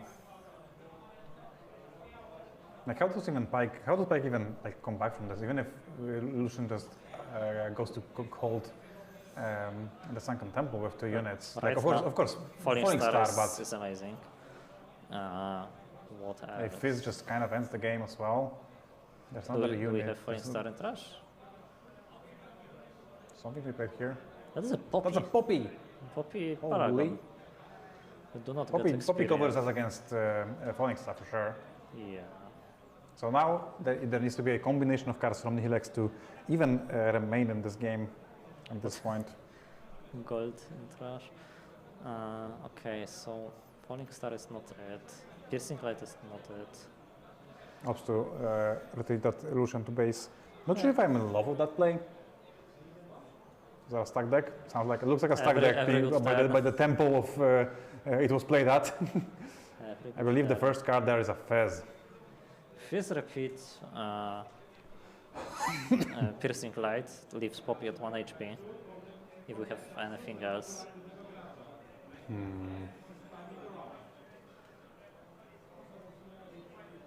A Star-Crossed or perhaps a Falling Star. Wow, that's harsh. It is pretty difficult. Perhaps even, maybe maybe actually sacrificing that list. Although no, there's no void units in place, so if you sacrifice the pack, you cannot bounce the list. If you sacrifice the list, I think it was a correct choice. It's just Fizz. This. We have. I mean, if we have Fizz in the list, that answers it fairly cleanly and leaves us with a board that is well, good enough to hold, I think, for one turn. But first, we have to have it. Yeah. What else? It seems that Nihilex is faced with a very tough decision. Void You can Fizz plus kick repeat the piercing light and then bounce the Fizz, but you are left with with just two energy afterwards, right? So that is not quite enough to repeat to play Fizz again and use the Void Seeker to finish off Poppy. And even in that scenario, you are left with Delusion in base. Think also, we have only 2 Fury rounds, if I see correctly, so we cannot. That is true. Repeat Piercing Light and play for Seeker because it costs 3. Oh, that's true. I didn't even think about Piercing Light costing 2 red power. You have to pay the original power the original cost, and fully repeat. You're absolutely correct. I missed it. So the question circles back to what now? That is a very tough spot for the Pike player here. I'm not sure if there's a way out of this, but well, let's hope Nihilex finds it if there is, and if it isn't, well, GG. The Delusion deck did show a lot of promise this game, even though it tanked 2 acceptable losses, or perhaps even 3, I think. 3 losses. Yeah. You know, when the equipment deck tanks 3 losses and still manages to win, you know something's up, you know something's good. And that Poppy, actually, I thought that was a little bit of an underwhelming draw, but it turns out it's actually pretty good. Yeah. Just the raw amount of might, especially, yeah, I believe what you want to say is with odd might, right? Not my point, but the finish price I have enough. Yeah, against Pike, we use with odd might in particular, odd might that is more than 4, often difficult to beat. Yeah, my point was that you usually want to play units with some kind of acceleration illusion because of all the gear that gets left out of the combats. For example, that's why my tool of choice in the Illusion deck was free of Legion Rearguard. Legion Rearguard, yeah, the two drop of accelerate, and you just play it and it picks up 2 swords as it runs to the battlefield, and it's a threat. Yeah? And that's why maybe we see Poppy here instead of Rengar, because it can pick up the gear on the way, or maybe a side of Rengar. I don't know. Yeah, I would believe that Rengar will be in the deck, but you know. It is always odd for me to figure out these rogue decks because there's surely some gimmicks that I don't understand about them. Okay, we have a Fizz Blade here. Fizz playing Void Seeker. Yeah, I assume that they just figured out that they have to draw something of the Void Seeker.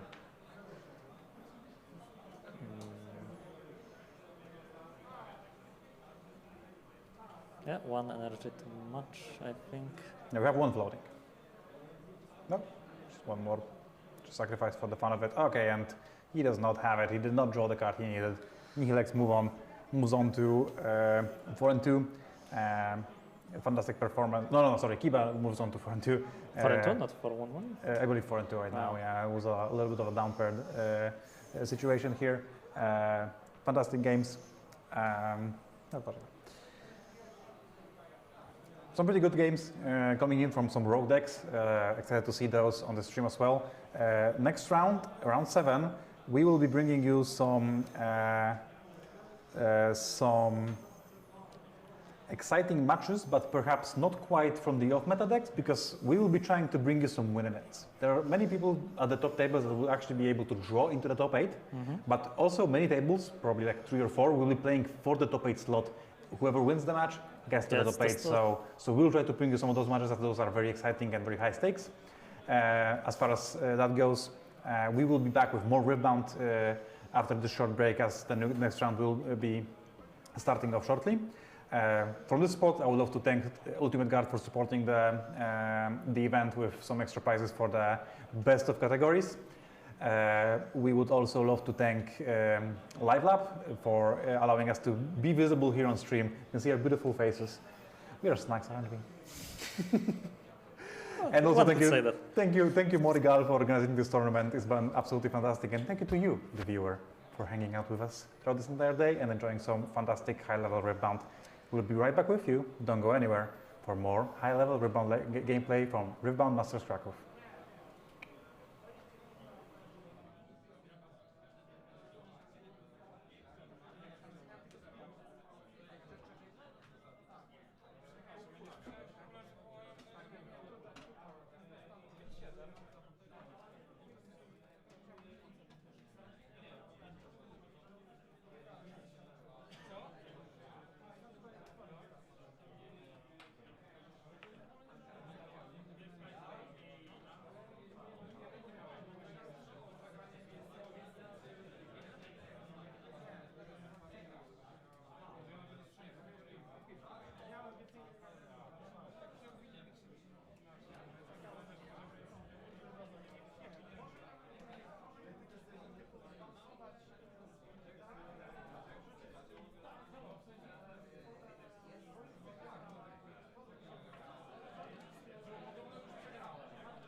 Sparingi na ostatnią rundę Swissa Main Eventu zostały opublikowane. Pairings for the last round of the Main Event Swiss has been published.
macie Riftbounda.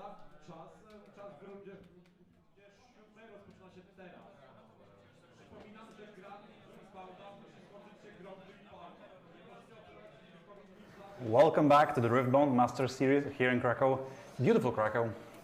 As we have reached the ultimate round of the Swiss portion of the tournament, and we have something that is very uncanny in terms of like competitive tournaments, especially large ones. We believe that tables 2 through 7 cannot actually ID despite being 5 and 1, because well, if they all ID, 4 of them would actually miss top 8. We only have one table that is 6 and 0. They are safe to ID. No other table can actually safely ID in this spot. So absolutely crazy spot. We have many people playing. We have many people playing for high stakes. We have many people playing for the glory of making top 8 at the first Riftbound Master Series in Cracow. And here we have a matchup that we have already seen today. Actually, not the matchup we have seen today, but a player we have seen today, Wild Hero, the player with the signed Rengar. So let's jump into it as the players shuffle up for game 1 and check on their opponent's deck lists to make sure they don't miss anything during their matches. So Rengar versus Mastery. I feel it's a harsh matchup for Rengar. Rengar is a very good deck in breaking breakpoints, because you always can pump your units just by 1 more.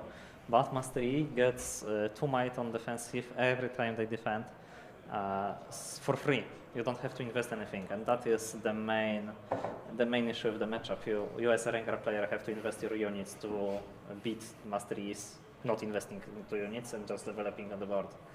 Yeah, essentially, like a lot of the time, what happens in the matchup is the Rengar player will do a very good job at conquering the battlefields until a certain point where they run out of cards, and the Mastery player still has like 5 cards in hand, and can still overwhelm the battlefields with the tricks and the large units in the late game. So I do kind of like the matchup from the Mastery side, although I believe the statistics say that it is slightly favored towards Rengar. So maybe a talented Rengar player will actually be able to pull it off.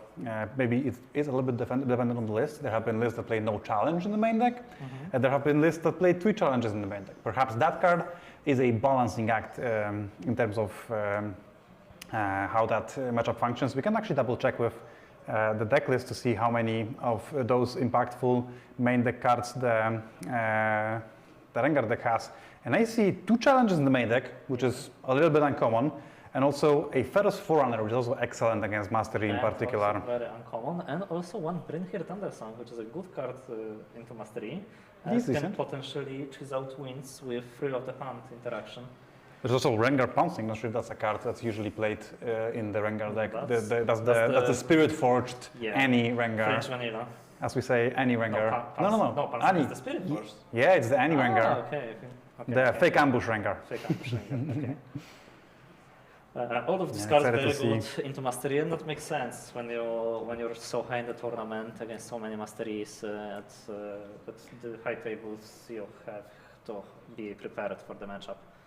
Yeah, we have here on the right side playing Mastery Neraden, which is a local player in the Cracow scene. So happy to see some players from Cracow in contention for top 8. Not only the people coming over from different cities to conquer Cracow. That has not happened before, by the way. Never in the history. Never in the history of Poland has that happened. So clearly, a Krakowian player will have to win this particular tournament, of course, as well. He started by winning the die roll, so applying pressure from the very first round, and it's important in the first game to, especially as a hold deck, to lock out. Wow. Wow. Do you remember the last time this happened? Yeah. That determined Sentry has occupied the top battlefield for the entire game that time. I have flashbacks. Yeah. So the idea is that you hold the. Oh. Yeah. You hold the Emperor's dice, so your opponent cannot freely use its ability, both the bugged unpaid one and the normal paid one with the Sun Soldier. But with the start like this, I don't know if the Poro is enough. So this matchup is kind of rough for Mastery if you have not played it before. So if perhaps there is some unfamiliarity with how the matchup functions, it would be easy for here to conquer Emperor's Dice with Lonely Poro and then play Mastery to base, and that play would be largely pretty bad, because the Lonely Portal would just get conquered by Noxus Hopeful through simply playing any unit to base, which is the thing you really want to be doing as Mastery, as Rengar, yes. during those early game setup turns. But Neladen, absolutely aware of how the matchup functions, it seems, has passed the turn with one rune up, and the Rengar player has to respect that. This could be Vanguard, this could even be Punch First if we go for like a flashy play with Rengar, Trophy Hunter from the chosen champion zone. Yeah, I think the Vanguard here is fairly telegraphed. You wouldn't want to play Punch First in this situation. So what now? The easy answer is I have 3 units, I deploy 3 units, or with Pit Rookie, grow the Hopeful to 7. But if we don't, we have to think. Yeah, so this Fiora Pearl is actually not quite so useless as I have described her in the past, as now she is essentially conquering for 6 if she so chooses in most scenarios. Especially since I believe there is a Charm in hand, so at worst there can be some movement with Charm before that Fiora moves into a battlefield, so they can affect whether that powerful ability will trigger or not. We see a Punch First in the hand of the Rengar player as well. Perhaps that is an option to be deployed during the Turn of Mastery as well. Many different options, many different situations that can happen here. And, well, it's tough to say which one is the best. Yeah, I'm trying to think about combination of cards that you could play this turn and not get absolutely blown out by the Punch First. Because Punch First here for Mastery player is not the best play, but if it wins you the game on the spot or puts you in so much advantage that you don't care that you're going down to 3 rounds, you obviously play it, so you don't want to get blown out. For example, attacking here as Hopeful and playing Nidalee to the battlefield is getting... no, it's 9 to 9 after Punch. Did we offer a trade? No, we're still in action phase. We play... the Apothecary, and we attempt to bounce the Apothecary. And we bounce nothing. We just conquered. Yeah. It was a combat trick. And we buffed the Apothecary, so it can fight Fiora. But the Vanguard blows this out absolutely, yeah, right? It was very. This is 5 to 3, 5 to 4. That is. Absolutely. Why didn't we buff? Wow. Why didn't we buff the Noxus Hopeful? Noxus Hopeful here. So we then kill. Trade with Fiora. Trade with Fiora. Get the. Oh, that is a little bit of a misplay, I believe. Yes, it is. Maybe he tried to play around the Vanguard, but then realized that once he didn't play the Vanguard during the combat, he wouldn't have it. But that's the exact spot that you would like to have the Vanguard. Yeah, the combat. And of course, never had it for the absolute maximum punish, and now the Determined Sentry has no home. The Rengar cannot really conquer the Fiora. Now the Fiora is protected with Zhonya's Hourglass as well. Perhaps I would have liked more to have a Mastery in base and then a Zhonya's Hourglass hidden, but that is a decision you can make, of course. Yeah, considering Neladen has Ruin Runner in hand with very expensive card, maybe he just wants to develop his mana base. Yeah, doesn't want to sacrifice everyone. We have First Forerunner, which is a decent option here, of course, at holding, but the point tempo is on the side of Neladen. So yeah, the Fiora has to be answered sometime. Now Rengar is probably the best in draw. the future. Rengar here. What does Rengar here do? Trades with Forerunner. Yeah. It's okay. It's okay. I would trade Zonia for Forerunner here. And then, especially since Poro can walk in and defend against one of the mech. Yeah, Ruin Runner here coming down as the only unit currently in the hand of Neladen. And I like developing, so it makes a lot of sense. Do you charm the Forerunner here against Fiora? No, you don't. It just gets insta-punished. Don't you? Fiora just dies next turn with 2 mechs attacking her. What you can do is charm the Forerunner, have the Fiora gain... Okay, how does Fiora's... Until combat. Until the combat, right? I'm pretty sure it does. But I also was pretty sure about the stack deck, so maybe we should check that. Let's Google Fiora useless. Fiora useless, yeah. Put in the queue, and Fiora useless would read Cool. Okay. You can Anyone in read- the chat, can you tell us, because we actually cannot see it on our screen. you have to put it in. Yeah.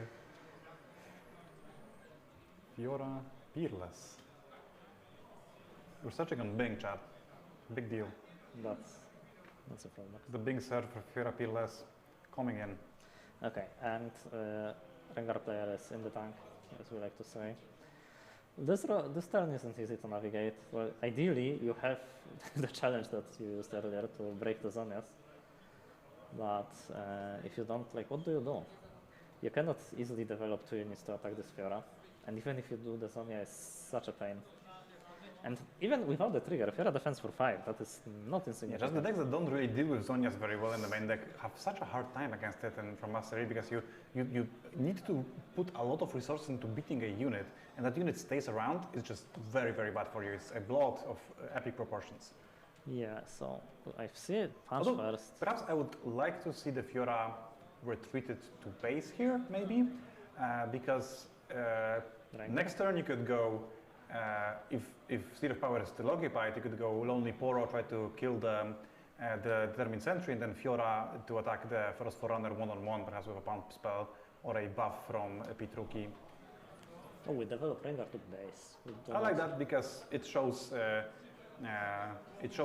patience from the Rengar player. Yeah, there is time. We're scoring. Every player scores Not in a 1 hurry. time per turn, and we're just 4. How do you... I think this is a good turn to try to break. Yeah, I think charming the first Forerunner here feels pretty good. Oh, Oh, the Rengar. Rengar is even better. I guess, yeah, if we just hold forever, We win, yeah. we're just fine. And we can just keep developing units to base to one day conquer Seat of Power, but perhaps we would prefer that Seat of Power to be conquered for the 7th, so for the 8th point. However, rather than- there is a punch first in Rengar's hand, and Fiora on defense is a 10 against 6, so maybe, okay, maybe. Just a single pump spell would actually blow this out, so I understand not wanting to this combat. The buff does go away after the combat ends. And right now we're in full development mode, and since the Rengar base only has 1 might unit in it, we're fairly confident that this Fiora would hold. No, we have deducted also as a point. Unlucky. Happens to the best of us. Okay. Now the So hand again, is, I believe, after you punch lose- first, Apothecary, and one more card that I'm not sure what it is. After you lose Rengar, what are you even supposed to I do? would say drawing another Rengar would be beneficial, but not every Rengar deck actually plays more copies of the powerful Trophy Hunter effect. As you know, with many chosen champions, the best one is the first one. Although I'm not sure I agree that is the case for the Rengar Trophy Hunter unit. I believe the third one is the best one, but that's only because the fourth one does not exist. Yeah. And also, you cannot really Rather than put hold to Forerunner 5, but put it's not Forerunner at the back to point. the... Yep, there we go. There's the point. Just look at all this might in Mastery's base. Oh, Scuttle Crap, I like that. Just start the turn off with the thing that gives you the most information to see what the potential is. We have a punch first, we have a discipline, A challenge. a challenge. Interaction galore, it looks everything. like the world might just be our oyster, but it seems that Naraden is also pretty happy not trying to mess anything up and keeping that Fiora Peerless on the battlefield. Like, even if you devote a lot of resources right now to beating the Fiora Peerless battlefield, there's a very good chance that it doesn't really work out for you anyway. Yeah, like even if the Rengar player conquers to 6 there, which usually going to 6 while opponent is on 5 is very good. With that much advantage hiding in Naraden's base, it's hard to imagine that he can't conquer both the battlefields back and represent Little Hold. Yeah, and then it's very difficult to imagine the Rengar player reconquering both battlefields with the current state of affairs as it is right now, right? Especially since that Determined Sentry, it's just 1 power. It's just reserved from might, but it cannot retreat from the Seat of Power because of its unit ability. Yeah. It actually says, So- I cannot move to the base from the battlefield. So, as a Rengar player, I would hope that Naraden just concedes the Fiora battlefield and reinforce the hold on a Seat of Power after he does. That would be, I think, optimal for us, but I don't believe that's gonna happen. Also, with so many units from Naraden's side, no matter how the battlefields will be split, I feel like the Fiora Peerless will get to attack something one-on-one at the end of the conquering happening. And here we have 8. 8 to 5. So 1 punch first makes this 10. Kind of forces the opponent to have a punch first of their own. And then they lose the majority of their units anyway. And a challenge also might take care of a Ferrous Forerunner. While we're at it, I think Naraden is firmly ahead in this game, and it would take a surprising turn of events for the Rengar player to... Then in orange, I think Naraden opts for a challenge right now, challenging the 4-Might Inferna with the Ruin Runner. Ruin Runner. That is not a little risky because if you just place another unit, that Ruin Runner would be dead. play. Although you do have discipline to pad yourself there a little bit, and now the Fiora is 8 only to contested. 4. Yeah, 8 to 4. Is it 8 to 4? No, it's 5 5 to 4. 5 to 4. I 5 to don't 4. know where did it come from? Which you like, and now it's gonna force the punch first, which will. Oh no, just a 2 might something for 2 it's energy. free of the hunt. We're going hunting with Ferrous Forerunner. But it's the unfortunately the spell's cost is below 4 and the power cost is 1 or less. So this one of the Naraden just like stop! I have not allowed this spell to resolve. Stop right there. And now the last card in hand, the punch first, forces the punch first from Naraden's hand. Naraden hand beats the hold. And even like you can also just ignore the hold. Just no, I think punch first is very clear. I like not letting our opponent not going to 6, just in case something wrong happens. Everything dies, and well, as a Rengar player, we have to pray that the battlefield holds, but it doesn't hold just from the units on the battlefield. Oh yeah, move in everything, go to 7. There's 2 3/3s on the 2 3-Might units in the base, but 1 top deck from the Rengar side, unlikely to make it through. 9 to 7 here is very clean. 1 unit survives, 1 unit gets sent back to base with Zonia. You draw a card from Seat of Power. Everything is awesome.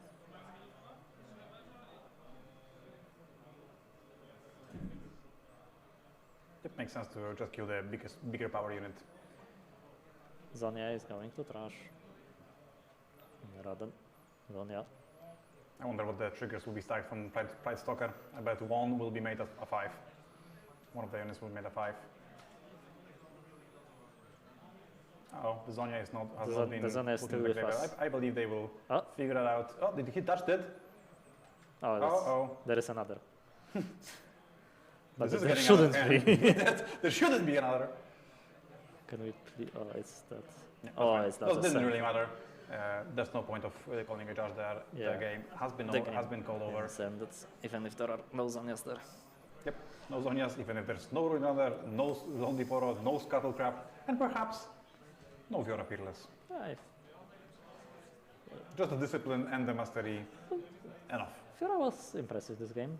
It held the game in its claws for the majority of it, right? But perhaps mainly because that weird dynamic of going second versus mastery when you manage to get a hold of a battlefield and you're behind on points.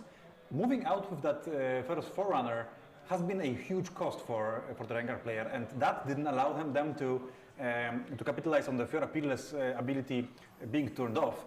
And because of this, the game kind of snowballed with that 1 unit on the battlefield for so long. Yeah, and there were situations where Wild Hero had only 1 unit on the battlefield, on base, and multiple ambushes. And multiple ambushes in hand, and you can't attack Fiora with multiple ambushes because she triggers first. Yeah, that's a very weird ruling, especially for me, coming from Magic the Gathering, where such a trigger would check both on being finalized on the stack, as we say in Riftbound, as well as on resolution.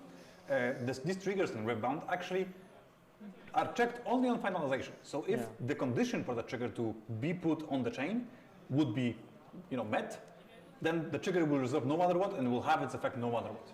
Yeah. I'd like to think as these triggered abilities in Riftbound the same as activated abilities, except they have a trigger condition instead of you willing to activate them. But you have the trigger condition, you have the trigger cost, and when you do all that, they get put on the chain and they don't check anything else. It's just like activated abilities. I think that's the reasonable way to think about it. But I hope we get.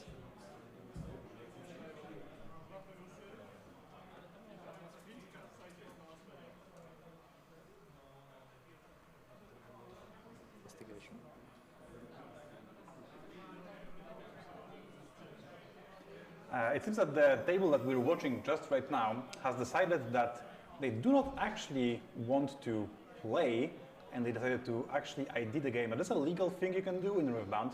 At any point during the game, if both players decide that they would like to not continue with the game, they can opt to just intentionally draw the match. Perhaps they have thought about it and felt that maybe with an ID they are more than likely to make it to the top 8. Yeah.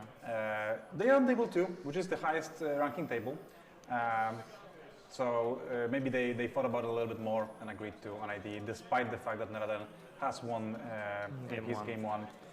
So we will move on to the backup future match now to see how that one fares, as they are also playing a win and in, and that match, as far as I believe, is Irelia versus Master Yi, playing Obsługa Zo in Polish, I suppose, Obsługa Zo versus White Wolf. We'll have that up for you any minute now.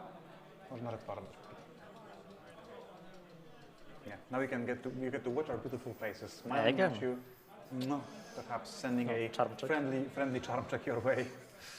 You need to have yourself a signature move as well. I need to make a top 8 first to do that. Do you? It's fine. Just get on camera. Yeah. Have a little bit of a brewski for Barcelona. I'll get you on camera real quick. Yeah. Master Irelia. Very common matchup in set 2, especially after bans. Still very popular decks in set 3. Matchup was, from what I heard, very favored towards Master Yi. Very, I wouldn't say very, but it is firmly in favor of Master Yi, I believe. What does firm mean? 60-40? 65? Yeah, probably 60-40, or like maybe closer to 55, but probably more closer to 60. Okay. You know, in Riftbound there's very few actually lopsided matchups that you cannot really expect to win every single time, which is good. I like playing matches of my card game that actually matter, and where my choices actually are not absolutely scripted. So these are fun matchups to play for sure. Okay, is it late enough for a 6-7?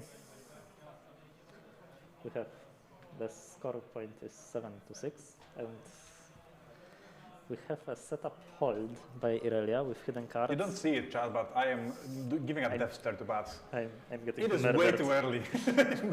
It's like 7 o'clock. Yeah, way too early. Okay. Okay, and it seems that Irelia starts. Oh yeah, it's Master Yi still. Yes, I believe so. I believe so. A conquer is attempted with Lonely Poro, but the Irelia has apparently some equipment under her, and now the hidden card turns out to be Edge of Night that equips to Tide Turner. Yeah, so the Poro was probably sent to clean out Tide Turner just to, simplify the maths and draw a card, but with the Edge of Night correctly revealed and attached to Tide Turner, it seems that Poro either draws a card but doesn't accomplish anything in terms of might on the battlefield, or we have to commit something to this Poro. Primal Strength is something. Primal Strength is Unless something. we have a Defy, and I believe I catch a glimpse of the Defy, which is absolutely brutal. Yeah, the set 1 blowout. Primal Strength conveniently. Defy them! Whoa. What a fight! Primal Strength conveniently has the exact breakpoint that Defy can still catch. It is exactly 4 energy and exactly 1 power. Very rough. And that is true, and double rough for the double Defy with even head protection. And now Abandon Hold triggers twice, giving Irelia +4. Yeah, and our abandoned Master Yi's abandoned doesn't trigger because both of the spells were defied. Oh yeah. I mean, I guess you could resolve this in a way that doesn't favor you as Irelia, but I would believe you would prefer to do it the other way around. So what are we doing right now? Fiora just jumps into the other battlefield. Is one of the equipments Boots of Swiftness? Because I can't I would assume so. There is some glare obscuring our thing, but like, what could it be? Double GA? Perhaps another Edge of Night? I would assume it's one of them is Boots of Swiftness. If Irelia is equipped with Boots of Sweetness, that is a very good position to be in. But if not, it's going to not be easy. with just the 5 runes and Yeah, mastery on the other hand, defending for 10. on Abandoned Hall, you can make that Irelia pretty large. And even if the Fiora Peerless defends for 10, it is probably trivial to make that Irelia 11. Like when you think about it, if that's GA and Woods of Swiftness, that is going to be by itself 7 plus 1 from being readied, so that's 10. And then the discipline that we've seen from Irelia's hand already puts her to, that is 13? 10, 13. 13. Yeah, you can even ready Yeah, her. the Irelia map always boggles my mind. Yeah, it's... And the Defiant You is can- also in hand. You can start with discipline on even on the Abandoned Hall to make the... Oh, we even Defiant Dance the Tide Turner to ready it, and I assume that means that Boots of Swiftness is one of the equipments here for Irelia, as now moving in with both of those units would not trigger Fiora Peerless and would leave it as currently a 3 might defender. Not quite formidable 3 is enough. much less than 10. And we still had all these. Yeah, that is a scoop. Yeah, Obsugazu kind of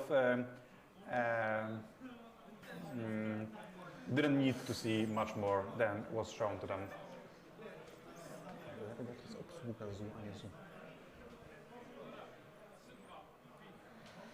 Okay, what now? Judging from the battlefields, we have Abandoned Hall and Seat of Power. That is just the end of game 1.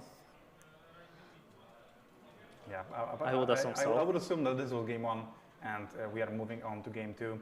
That first match we had, it was not the shortest game 1 we've ever seen, so I would not be shocked to see players only moving on from game 1, moving on from game 2 right now. Although I would more than likely feel that this was the default battlefields. Because the northern battlefield was Seat of Power as well, right? Yeah, That would be the that's- default one that's from the default Master V that Master. we see the most Okay, often. let's take a look at the sideboards, see what does Irelia have to combat this matchup. So, well, at least right now, she came out victorious. Irelia does take down game 1 on Abandoned Hall, which is by far Irelia's best battlefield. We're trying to get a hold of the deck list here, but there seems to be some issues had. What would you expect? The first thing I would expect is siding out Primal Strength. You would think so, but I disagree. Yeah, you I do? think that card is excellent against Irelia. Like, you need to think about the bigger picture. You have your own device. +7 breaks the matchup. Even though it's a bit of high risk play, it will often still be enough pressure to perhaps put you over the edge. I believe that the upside of that card working is much higher than the downside of it being defied. Especially since you can often delay it until a point in which you can protect it with your own defy, can protect it with your own sabotage, or actually, just get some more information.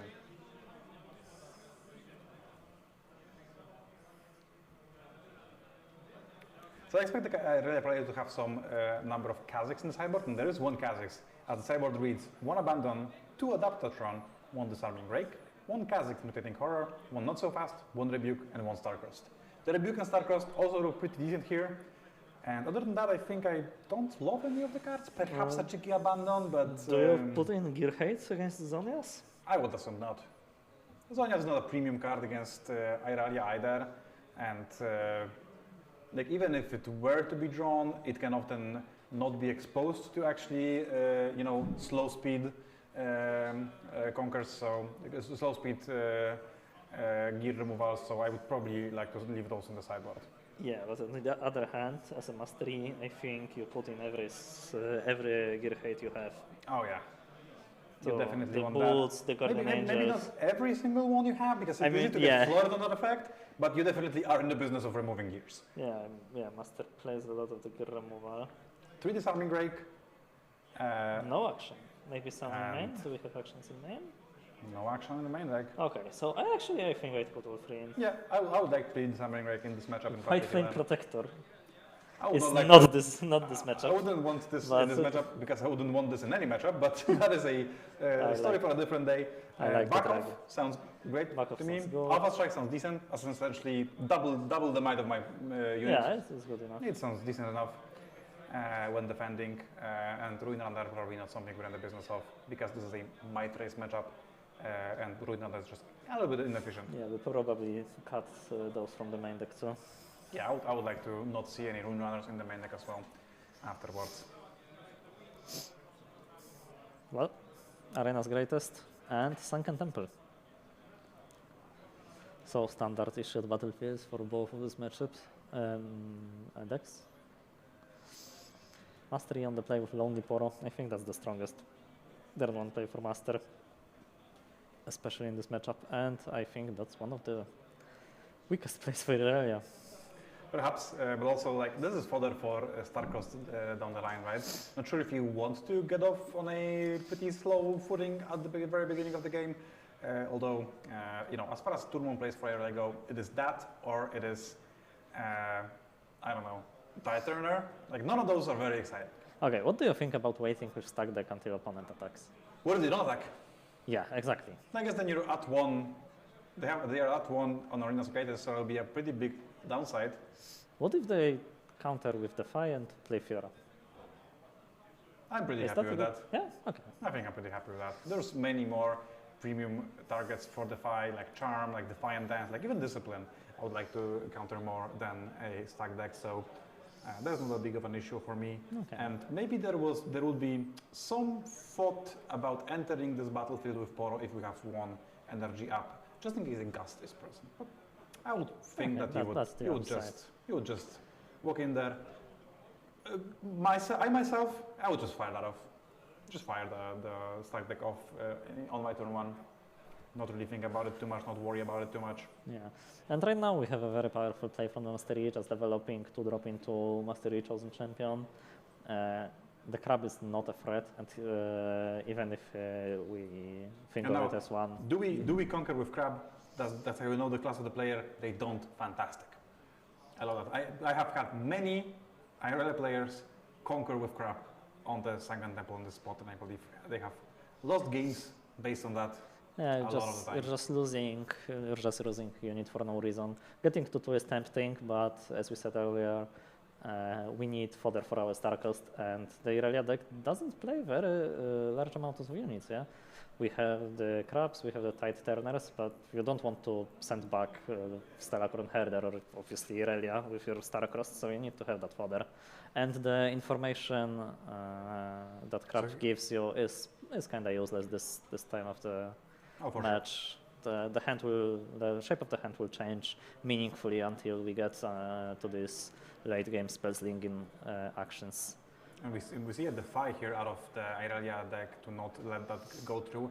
And the Mastery player actually has a Defy in hand, but they have actually channeled 5 body runes here and only one Calm rune, which disabled perhaps the best play they had on this particular turn. Yeah. What is the follow-up? The only unit in hand is an orange Rengar and Disarming Ray, which also costs a Calm rune. So we have to pass here. Don't love the pass, but also perhaps a retreat with the Poro was in order. Although if you do push through the Poro, you can play the Rengar in response to the Poro trigger. Let's see if Obsługa Zucha has read the guide. Although if they read the guide, they wouldn't have Arena's Greatest in there. in the deck. Oh, the crab comes in for information. This is Don't not love this play, but well, you know, you do what you gotta do. You just now will learn the terrors of the opposing hand that will perhaps get you a little bit depressed, and you can play the rest of the game a little bit stressed. Which I okay. So like the situation here is tragic.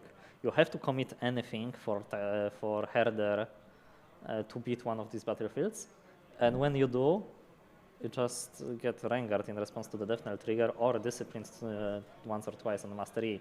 So the only way to play the turn is play Irelia and pass the turn, but Mastery holds to 6. And we're still in the same position, except now Mastery can play Rengar and Defy, or 2 disciplines and Defy. or perhaps the worst case scenario, Rengar to base retreat your units pass. I like that idea. Retreating your units here. Yep, I do. I think No, I spent at least a little time considering holding with this mastery. Mastery is a tough break point because it is 7, so Yeah, you really have especially to already with two use disciplines. some sort of unit, but discipline also breaks that break point each time. Yeah, and since we're on conveniently at enough. 6, opponent has to hold, so we know for sure that our Ranger will come into play accelerated into the battlefield. Like there is no way for opponent to play Yes. around it. They have to hold There's a very this game. a very convenient way to convenient spot to be in for sure. Yeah, so Klucz, Kevin. So yeah, we pass the turn, probably holding the disciplines and defy more than the Rengar, saving it for the offensive. And well, right now, Mastery defense is at base 7, growing up to 11 if we use both disciplines, and Irelia readies at 5. Every spell is a +1 that targets Irelia, so well, we still have to use 2 of them at least. I'm sorry, I spaced out a little because I answered the question of our tournament organizer with the word Kevin and just reminded me of Forsen's stream that he just calls everybody Kevin. And I just said That's a throwback. So that's a throwback, it is. okay, again, Irelia here is a 5. Yep. Master is a 7 at least, growing to 11 with the So disciplines. one that comp spell grows it beyond master. A Okay. discipline for master. we elect to, well, don't care about the disciplines and defend here with Rengar. That is interesting. I actually it's also like this a lot, yeah, it's a very yeah. good break when it's free to 8, so, So it requires essentially a discipline and Defiant. a defiant dance to be played on And- that Rengar and on that Stellacorn herder, leaving like very little resources to be to push the Irelia through, and then. But on the other hand, what does that leave us with as far as conquering back next turn goes? I mean, we have 4 might in base, we have +4 in hand with the Defy, and Mastery in base. Well, I would, like this play sends out the message, I think, that Mastery player believes that one of these battlefields will hold. I don't think Irelia can break through both of them very easily. However, there is a Rebuke on top of their hand, and well, rebuking Rengar is never a fun place to be in. You Maybe. can also rebuke the Mastery I and suppose, had and to maybe just use the- like leave the Stellacorn herder in base, like let it die. Use the area to conquer Rengar, which is a much easier task because just one Defiant Dance actually does that already, and then not worry about the southern battlefield because you have a lot of. Because if your opponent sets up a hot there, you actually have like area is the easiest way for you to conquer the southern battlefield, even though you're holding the top one. But we do opt to rebuke the Rengar. So we conquer, and now Irelia comes in 5 versus 7. We have to make a first move. The Well, first that one was the third point, right? Not the second. yeah, I believe so. And now the discipline just cleanly answers the mastery battlefield. And then we get to hold with both units, with Defiant Dance in hand, with a Defiant hand, and one more card that I cannot really make out because there's there's a pair of kicks Yeah. in hand for Irelia, and we are drawing a card with the Sunken Temple. And hiding one. Well, I hope there is, for Irelia's sake, there is a Defy in hand, because Defiant Dance gets cleanly answered by Mastery's Defy. Yeah, I believe the hand is Defiant Dance, and perhaps one more spell that can be cast. And suddenly this battlefield is not Abandoned Hall anymore. So, do you start this turn as a Mastery player? I would think you Rengar the northern battlefield. It I just would agree. asks a question that is difficult to answer, and sets you up perhaps to not even worry about the southern one. Yeah, I could just go for a hold here, but The Defiant Dance would counter this attempt, but then Discipline Defy would pull it through. Although then Irelia has the opportunity to go Boots of Swiftness equip, move over to Rengar's battlefield, and that is 8, right? So not quite it 8 yet. to 8. And we have to commit first into the double discipline Defy. I mean, the runes only allow 1 discipline and Defy, but it's still pretty But big. now, if you're the first one, if the mastery player is the first one casting Defy, you're pretty happy with it, right? Usually. And this is Edge of Night. It is Edge of Night. It is That is okay. excellent. That is very good. That That is makes fantastic for the break point. early player here. This just cleanly answers with 4 might left, the Rengar on the topmost battlefield. Does it actually answer it in terms of Oh, and the Guardian Angel. Guardian Angel is another trigger as well. So it is 4 plus 1 plus 3. So it'll be 8, and then plus 2 plus 2 plus 1 will be 13. So even a discipline does not get this. Even 2 disciplines Punch wouldn't. first here is not enough.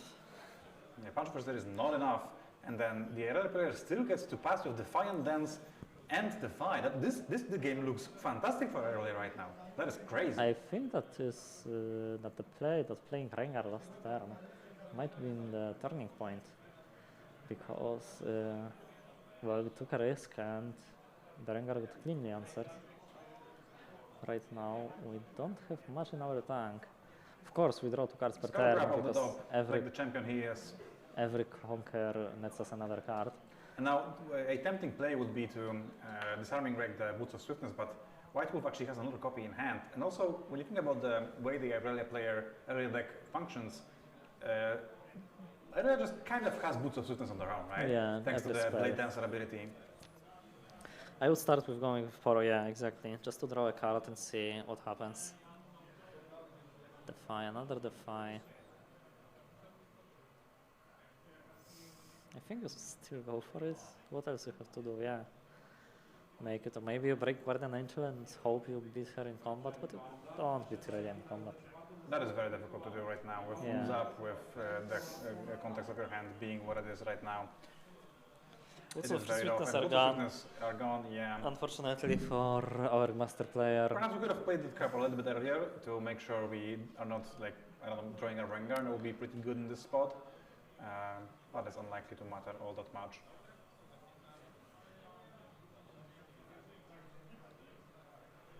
Now the Spore on the southern battlefield will get conquered again, and then White Wolf is at 7, so if Osukazu doesn't manage to actually conquer the battlefield on the next turn, it will be Aelia's game. This is a comeback of the century.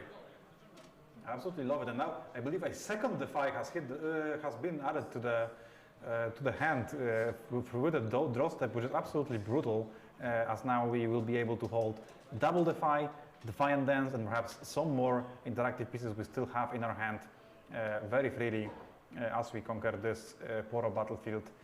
I don't believe there's any point to using the disciplines unless you want to just cycle them out of your hand, because it has been very difficult for you to break through with those disciplines, use those disciplines. What are you looking for? Rengar's punch first. Rengar's punch first, yeah. Rengar and multiple punch With first. 2 guards actually covers the discipline basis. I would cycle at least 1. I would cycle disciplines here for sure. I believe people don't do that enough. Yeah. Challenge. Can we challenge the area outside of combat? Not really. Defiant Dance hits everything, including base, so no place is safe. Now with double Defy, it's pretty difficult to even like draw a charm to perhaps cheese out a win.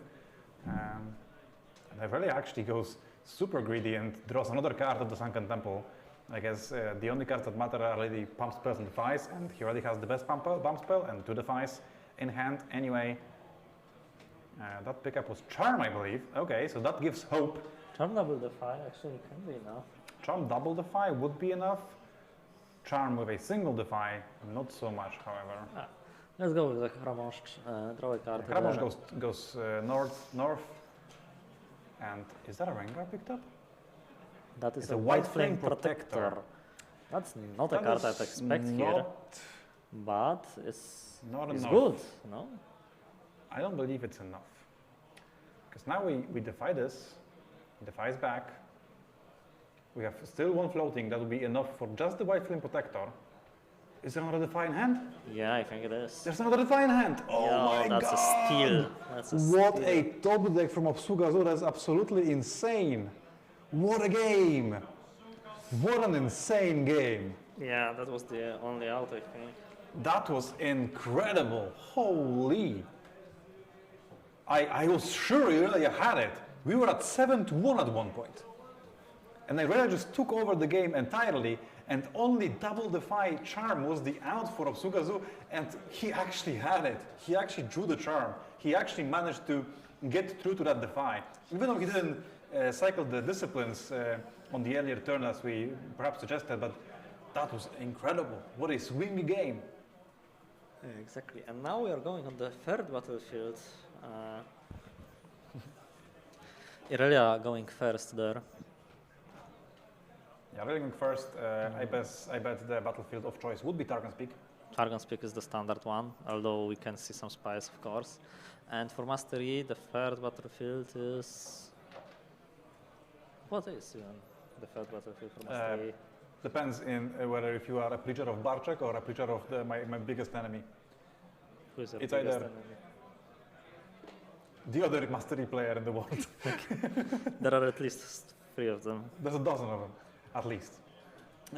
So you either play Emperor's Dice, which I believe is good for any other deck than Mastery in the format, much better than for Mastery itself, or you play perhaps Biombo Slayer, or Star Spring if you're a suicidal person. Star Spring is harsh if you don't go first, and you cannot go first because you have Arena's Greatest that goes and it does benefit Irelia quite a fair bit if we're talking about going second against them. Yeah. Well, I hope that's not it. Biombo Slayer is very good against Irelia. I think it's good against Stellacorn. It's good when they don't have the Bolts of Swiftness. It's just a solid card and doesn't hurt you that much because you wanna stay anyway. Yeah, definitely agree. But it fell out of love with the Mastery players, and it is Dice. It is Dice. Dice against Targon's Peak. I guess both battlefields, both players can use to a degree. I really also play Scuttle Crab, so the dice could be effective against that, with that card in particular, especially going first. But of course the White Flame on the opening hand. White Flame, rake. double rake, and punch first, I believe. What do you mulligan even here? Like everything? I would throw away the White Flame Protector because it's the worst card in the sideboard. And okay, keeping double rake is kind of greedy, but I believe that is what Obsugazu has opted for. With how game 2 looked, I guess I would like to have a lot of those effects, as many of them as I can. And we picked up a Lonely Poro and a card of unknown identity around the top of the deck. And do we have the crab? The crusty crab. Turner. Not the worst one to bounce with Emperor's Dice to pick up the only you just swap the might for exactly the same number. Yeah, and thankfully Obsugazu did not play a first mate on turn 1, so that Emperor's Dice is not cleanly conquered. He needs to engage a card in order to do it.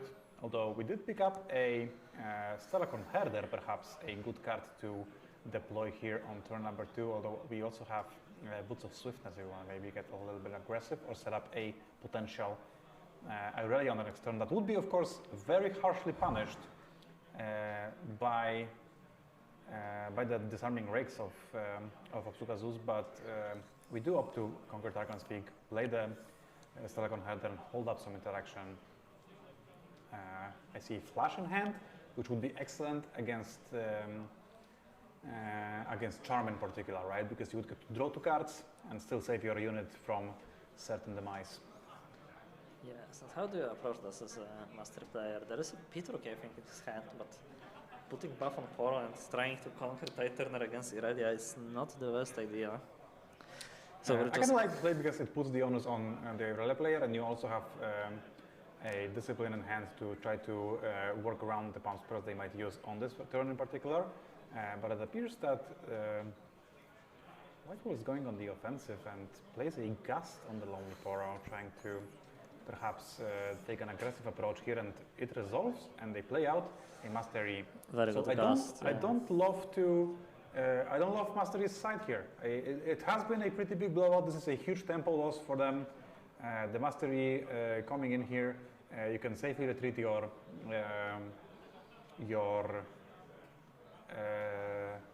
Tice Turner. You can use the Boots of Swiftness to retreat the Stalacon Herder once it conquers as well. You can perhaps even conquer the Emperor's Dice, make a 2-2, replay the Herder that is less heavy on the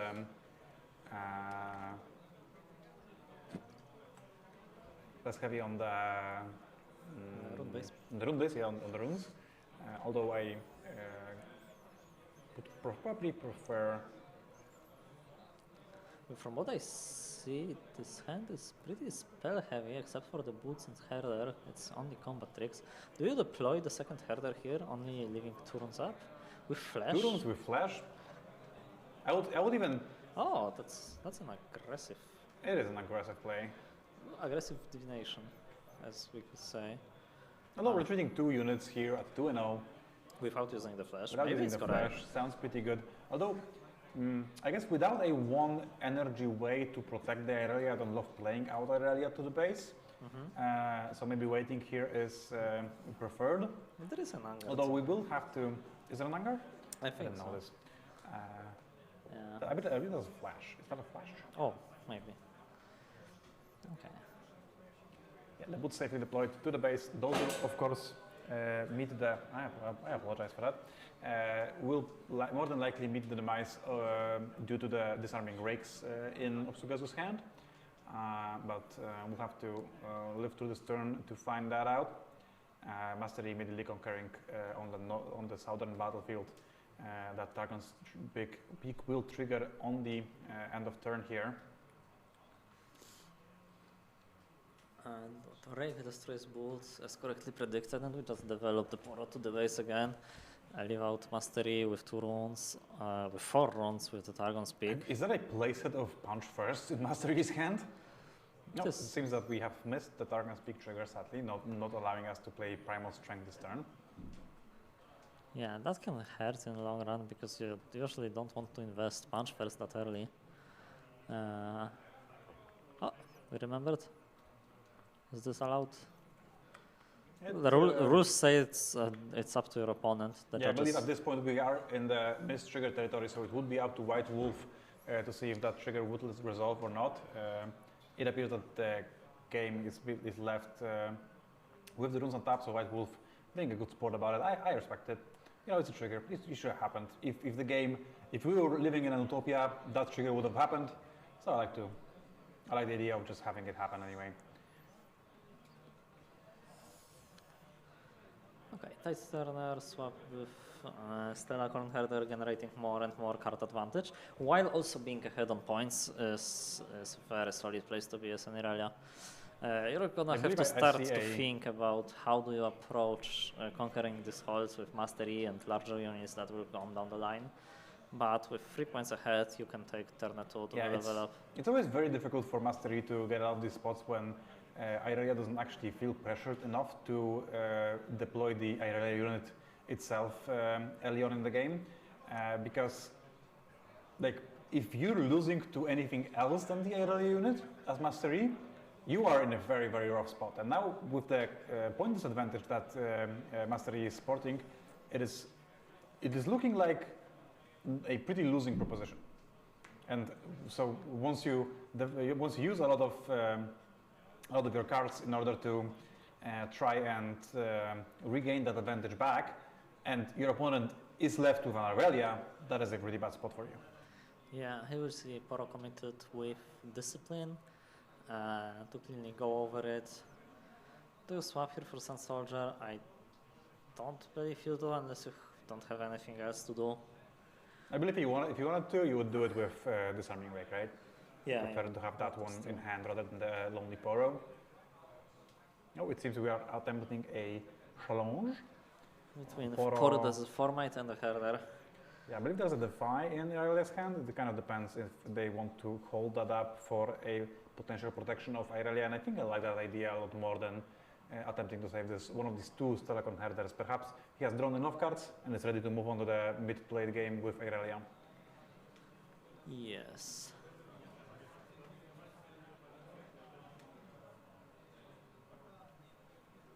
Players seem to be discussing something.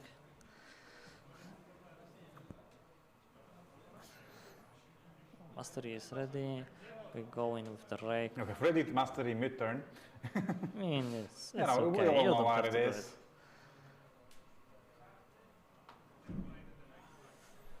How do you like the Lorcana paper lore counter as the XP counter?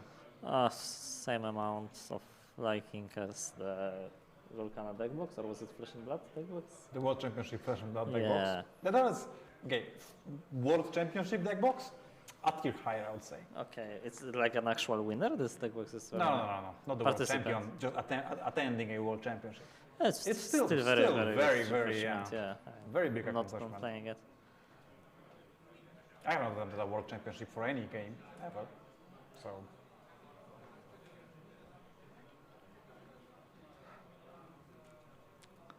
What's going to happen now is we probably going to see Aurelia develop something, try to conquer, or fully develop in base. I don't think there's in between. I don't think you can allow yourself to do both things at once.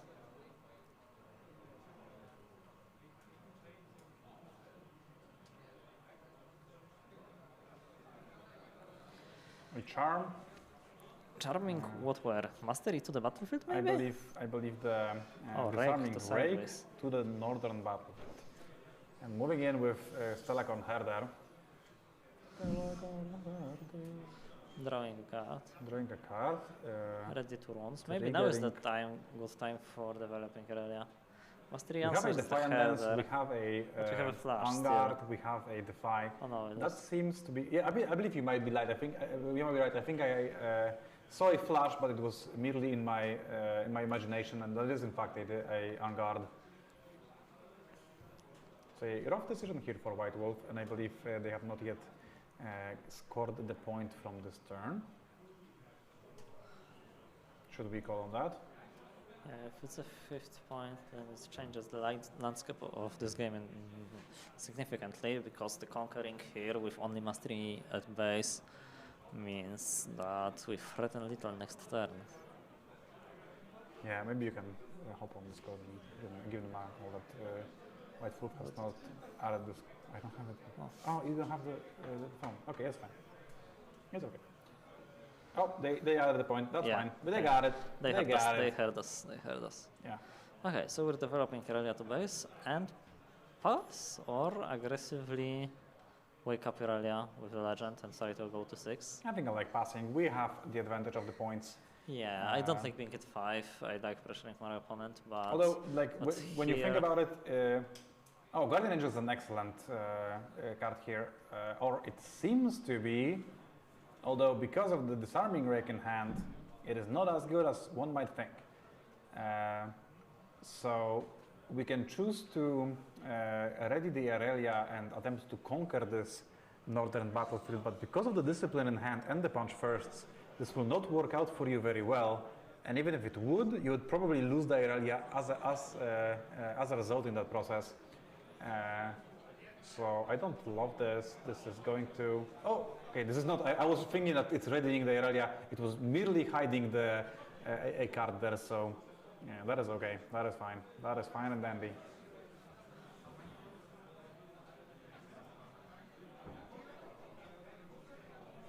now what? The onus is now on Mastery to reconquer that battlefield. But also you have to face the harsh reality of having to deal with Aurelia in future turns as well. So at this point, when I'm playing Aurelia, I would think that I want mostly to draw Starcrossed right now, right? Because the best way to counteract some large might pushes would be, especially those involving cards like Primal Strength or Punch First, is 2 Starcrows, right? Yeah. We start by discipline and moving mastery. In response, I mean on the action. This Edge of Night has been MVP, by the way. Yeah, it's very good. So it's a 7. So 7 to 6, so 6 to 7 now, right? Okay, yeah. 6 to 7. What next? The Death Star is back, but now the vector of the Death Star has flipped. Yeah. Oh, we have to commit punch first immediately. So that's a bazillion, that's 11. That is a lot, and I believe the Irelia player is kind of fine with that, as the Irelia is more than likely to be able to reconquer both battlefields next turn, especially since one of those punch first has already Been been expanded. used. Yeah, that we go back with the rake. Maybe we deploy another to kill the Zonia's Hourglass. I think it's a fair play. Yeah, for sure you kill the Zonias here. Although maybe there is merit to leaving that around as perhaps surprising the Irelia with a reconquer next turn might be quite beneficial for the Mastery player.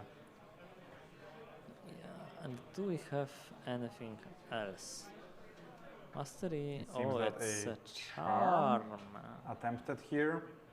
And can the Irelia be outgrown here, outgrow the Mastery? So the Mastery is 9, it's 11. Irelia is 4. So Defiant Dance is +5, so that's 9. And then Angard is +3. Irelia can actually reconquer this battlefield. Oh my god.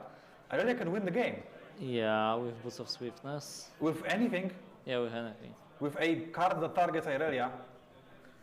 That is insane. That is incredible. And I believe White Wolf will see it. Because this Mastery is 9. Oh no, it's 13. It is 13. It's 13? It's punch first plus discipline? And defending. And defend. Yeah. And defending. So Irelia is 4, can be 5 from readying, +5 from the Defiant Dance, and +3 from Angard. That would put Irelia at exactly 13. That is enough to trade. That is not something you're in the business for. Thankfully, Irelia does have the Defy, but that would be an absolute blowout if Irelia had managed to actually break that hold. Whiteful has did the math, and I believe they know that they cannot let this resolve, as it would be the demise of Irelia, and that is a quick way to lose the game against Master E.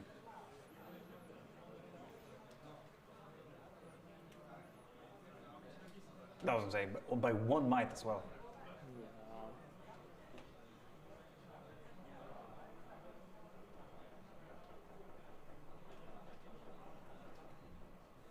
With sounds coming out from the other room. We have This ghosts is in the not walls. open now, yeah. So Defy answers the charm without having to commit all the tricks. However, we don't have many. Oh no, it was done. So for sure, the best draw here is assuredly Boots of Swiftness, right? It's a rebuke. I wouldn't scoff at that. Rebuke is not the worst. Although we would prefer to conquer both battlefields this turn. We need to be remember that the Edge of Night is also there. If we would like to use that one, as it would cleanly put our Irelia over the threshold of Master Yi, very cleanly. Rebuke is actually very good because one of the cards that Master Yi can have this turn is another punch first, right? Rebuke answers that very cleanly. Yeah, we can also think about going to the northern battlefield and developing there. We're at 7. Opponent is the one that has to go into us then. And Irelia defends fairly well. The pump spells will also work on defense. It's not like you have to attack every time. And will you put the pressure immediately? I don't know how also, many XP Master has. Because Irelia has point tempo right now, and Rebuke is a very good facilitator of point tempo. I think I like your plan of trying to hold with Irelia. Yeah. So now the question is, do we beat the Poro if it gets the fight, and how much we have to use it to beat it? If it gets punch first, I'm sorry. Poro gets the fight. That's Poro doesn't get the fight. Poro is at 9. Irelia is right now, I believe, 5, 6, 7, 8. Oh, so unfortunately 1 below. But we do have an Angard that would be a minimal amount of deployment. Perhaps we would like to just play this cattle crab beforehand though. Well, certainly a hard round to navigate, especially since we're in train. So the players. Oh, this is turns, right? Yeah, I mean, streaming feature matchup always has a couple of minutes extra. Minutes, but there But has they will start a dice soon. has shown up in the middle of the table, so I believe we are on turn 0 right now. This turn has taken a little while already. So this will be a decider for the top 8. Okay, so Irelia goes into master, clean kill. Okay, so no punch was used. Did you see what was the picked up card? No. Was it Charm? Or was Charm already there? We play another Irelia? Did you say another Irelia? No, it's Boots of Swift. Boots Ooh, of Boots of Swift is a Swift. huge pickup. We can even go right now. We can score up to 7. Yes, exactly. And that represents a little hold with card hidden. Probably. Do you have a hidden card? What is a hidden card? No, not yet, but I assume that they will play something. Or maybe not, maybe just... Yeah, past the turn on 6, you can always... Turn 1 of extra turns. You can This always, Irelia is mighty. yeah, you can always gank. At the other And I battlefield think next turn. just the Rebuke will be the most important card in this particular spot. The Rebuke is so good on defense, right? And then Irelia, thanks to the Boots of Swiftness, will be able to gank over. And I believe, just looking at the Rebuke, unless they have a Sabotage, this will be very difficult for Obsluga Zoo to get through. Yeah, we have, aside from Really that, we have Defiant Dance and I believe it was Angard, Guard. Defiant Dance, Rebuke, and one more card that I'm not sure what is the identity of, but perhaps not that relevant as Yeah, and all of the remaining cards will use up all of our 4 energy that's up. yeah, and well, I lost my thoughts over there. It's late. We have been Yeah, doing this yeah. for a couple of hours already.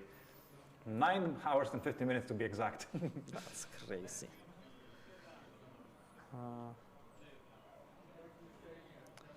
Well, so now you have to play around everything that you saw, and probably around something else because well, the game doesn't end here, even if you reconquer this. Is there a Guardian Angel still connected to Irelia, or is No, I this- believe it's Edge of Night and Boots of Boots. Swiftness. Yeah, okay, so if you kill Irelia here, that is a very favorable position, but with Angard shown and the Defiant. It's difficult to actually put the might over Irelia, and then you also have to deal with the Yeah, with and like the rebuke afterwards. you always think about those tricks and about pluses and combat maps. Like right now, it's 4 to 8 without anything. You Yep. have to commit +5. You have to commit like punch first level card just to start winning by 1, and then Irelia starts pumping, and then you start to. Yeah, there's a good chance that if this punch first and primal strength resolve and we move on to the Irelia's battlefield, that might not actually be enough might. I believe it might be like a little bit over what was required, but if that is like approaching levels of not sure if it's good enough, and then That's you also have rebuke on top of that, that is a brutal spot to be in as Master E. Yeah. What is the alternative? I don't think we have any. We're behind on You can point attempt tempo, to hold on the Poro battlefield. but like we're behind on point tempo. Irelia just holds to 7, and even without all those tricks that she has, she can just say pass. Charm to base is the answer, but we. Oh no, we okay. That's what I was missing. The rebuke is still here. The Defy got taken. We go here to 7. So Irelia essentially has to double conquer next turn. Yeah, but with Boots of Swiftness and And any pump spell. and then any pump spell to trigger the legend, That is Blade enough. Dancer legend, it is enough. So there has to be something else here. Something I believe a Rengar is deployed here on one of the battlefields to just to bolster it a little bit against the potential Irelia hold, and then 2 runes will be untapped, so another punch first will have to be taken care of. Although, again, the rebuke should be a clean way to take care of all of that. Yeah. Might. So we need. You go to Northern Battlefield, Yeah, Paradise. you conquer, then you Poro put everything gets you a have in your card. basket, because it is at 7 points, you have to attempt it anyway, and I don't believe 1 punch first does it. Yeah. You can also suicide the crab, although I wouldn't do this because there's a good chance that we actually tie with the Irelia and then the crab would win the game. But now you know that it's punch first and primal strength, you can just do the math in your head real quick with the rebuke. We're at 8 to 4, and we have the Unguard. Is Unguard in hand or Discipline? No, Discipline. It is Unguard, Discipline, okay, and since Defiant. we're beating Punch first with the Discipline that we can use on the battlefield because Irelia is exhausted, I would actually wait with the crab until opponent draws a card with Lonely Poro. Yeah, you move with Irelia, and if they commit the punch first, you just discipline and win. You can also start off with the Southern Battlefield, so they never draw another card, right? Yeah, but then you you lose a couple might on the targeting and readying with. Not really, because you can actually ready the Irelia once she is on the battlefield already, of right? course. So, so you just We also have a charm here. Okay, so charm on the Poro to not give any options. Very has a play. I like it very much. Yeah, now we just conquer to 7. We play any spell to trigger Blade Dancer, and we also discipline on Irelia, trigger Blade Dancer, ready Irelia, give her Trigger a Irelia. gazillion might. And we go towards 4 because and of the on the rebuke. hand from Sugazu. White Wolf is your winner, is your top 8 competitor of the Riftbound Masters I think the single, series. I think the singular Irelia player in top 8. Yeah, I believe the singular Irelia player that was in the contention for top 8. So for once also in contention for 1-1. Yeah, I don't believe any other Irelias were in contention, so we have one Irelia guaranteed in the top 8. So yeah, fantastic performance. Well, that was a very well played game. Those were some incredible games of Riftbound. Yeah, the last that one. game too, that almost pulled it through from 7 to 1. Incredible card games. Yeah. That is fantastic. Yes. Completely insane. That was. I am left speechless after that. Well, right now we're waiting for the top 8. Yeah, waiting for top 8 announcement. Once that is ready for you, everybody, we'll get that here on live. We'll read out the players and we will move on to quarterfinals. But as of right now, I would like to thank our sponsors, Ultimate Guard, for helping us out with the prizes for the best ofs here. We have 6 categories of different tiers of legends, and we have some nice Ultimate Guard swag, some sleeves, some deck boxes, some nice products from Ultimate Guard to give away to players for some additional pricing. Thank you so much to Live Lab, for the reason you can see our beautiful faces here live on the stream on YouTube. And also, of course, thank you to Morigal for organizing this entire event. We will see you in probably a couple of more minutes. Couple tens of minutes. Couple tens of minutes, yeah. In some time for top 8 of the Riftbound Masters Series Cracow. See you around.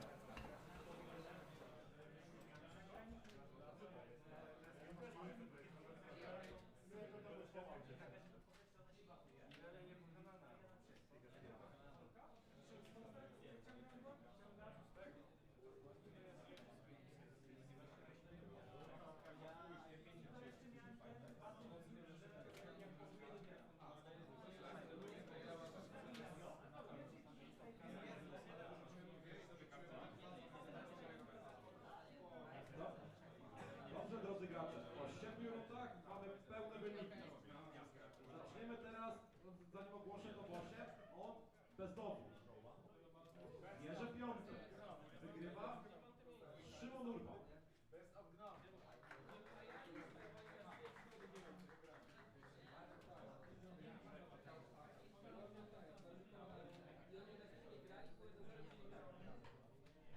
Bierze czwartym, wygrywa Konrad Baczyński.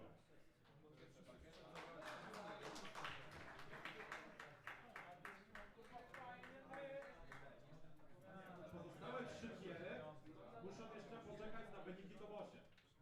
A w Tobosie znajdują się kolejno miejsca Piotr Wieruszewski. Na drugim miejscu Michał Hanuszkiewicz. Teraz do 10. miejsca mamy osoby z 16 punktami. Na trzecim miejscu Kamil Tomaszewski. Na czwartym miejscu Gustaw Koszewski. Na piątym miejscu Mikołaj Giers. Na szóstym miejscu Adam Kudłacik. Na siódmym miejscu Oskar Dąbrowski.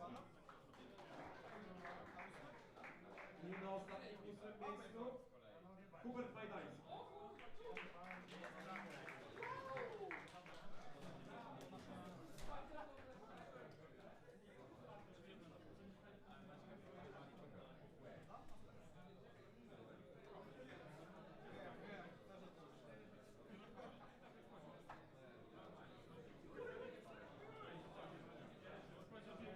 Nastąpił błąd chyba przez to, że się nie odświeżyły partyzanty.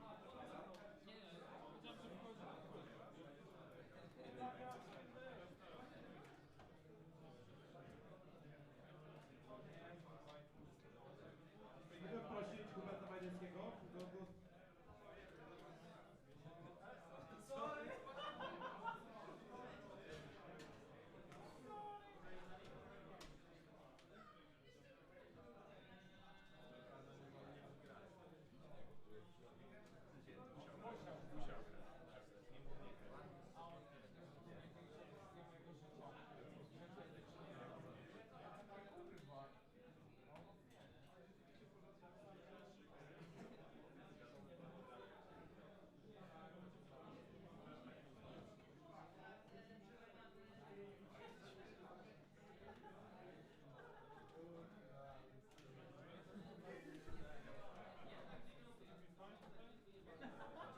Parę ogłoszeń dla top 8.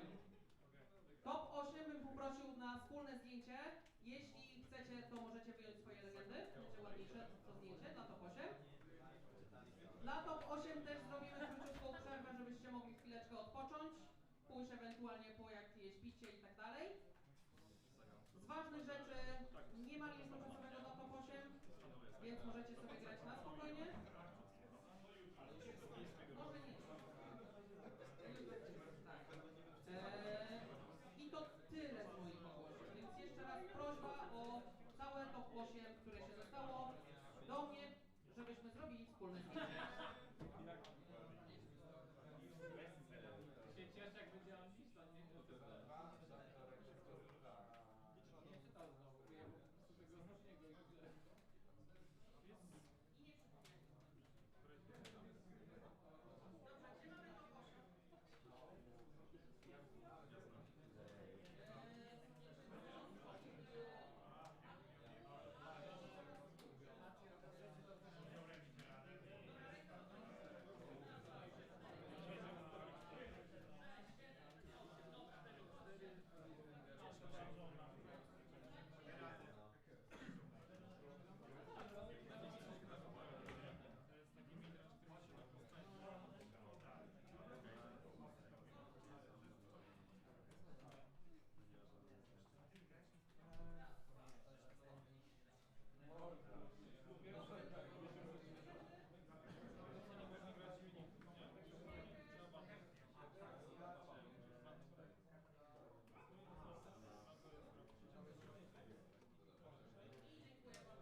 Czwarta runda.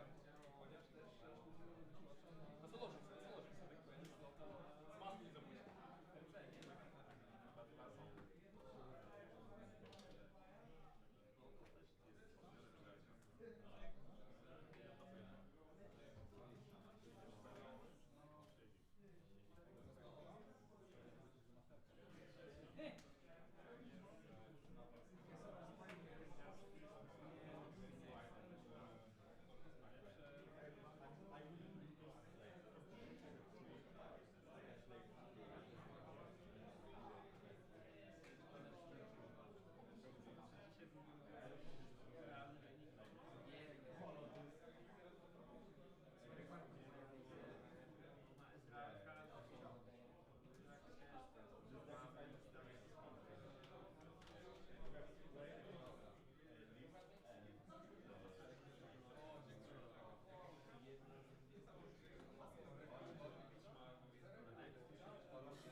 Powiedz, że swój tego zamienia Majka? Pamiętasz?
Chaos na BFC to obecnie w ogóle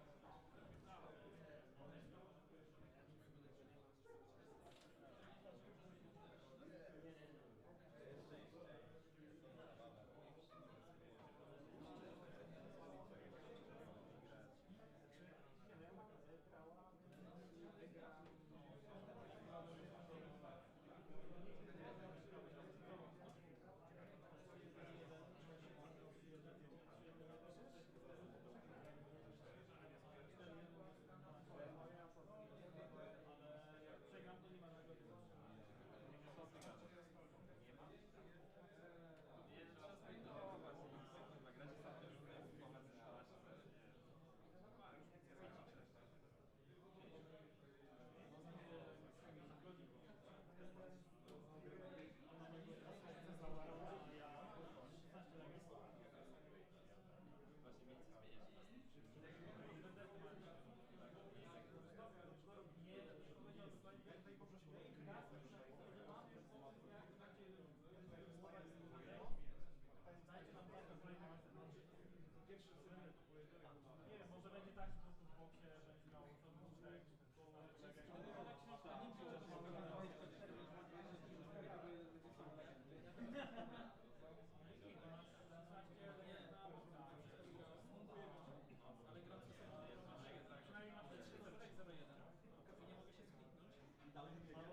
się serdecznie zapraszam do stanowiska sędziowskiego.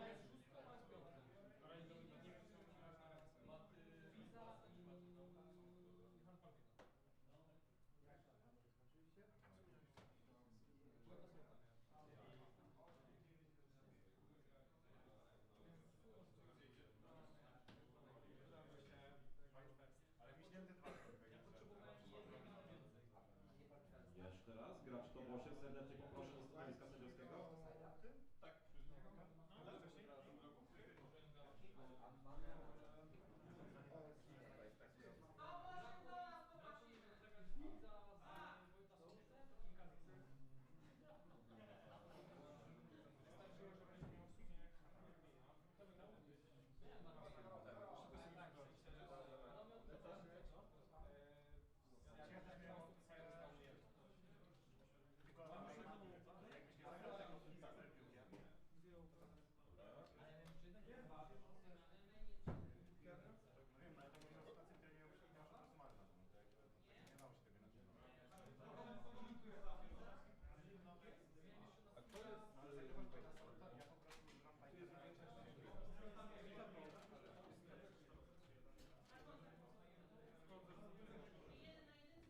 Mam też to, ale chciałem Time Warpem wygrać grę.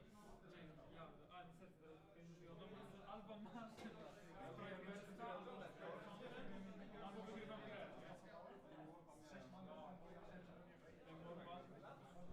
Czemu nie wszedłeś? Tylko dlatego, że nie było mastera. Tak, a nie teraz nie, no ciężko, to czemu nie wszedłeś?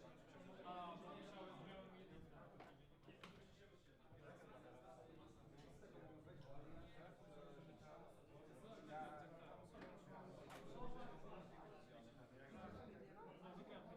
Jestem z tego tak. Oczywiście nie mogę nic, a ty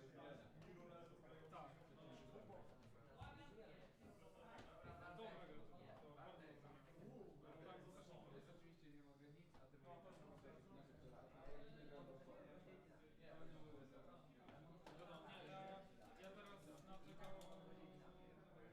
tego zmieniłem sobie listę, więc nie jesteś w stanie grać wokół lisów, fizów, Ride the Windów, Unchecked Power, no nie, Time Warpa się nikt nie spodziewał.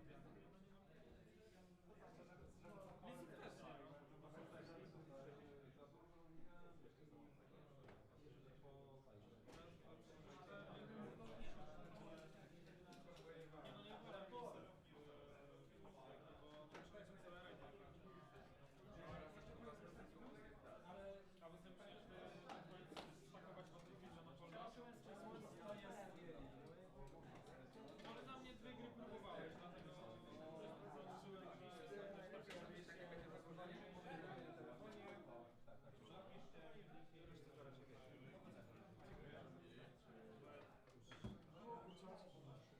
To jedno się wykonało.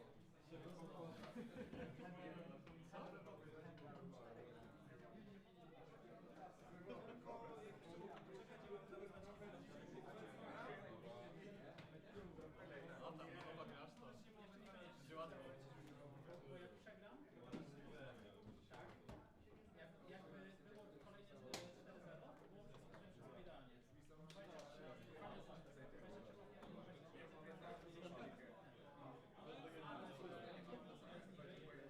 Ja walczę grając w grach i on walczy. A sprawia, że niby pasował,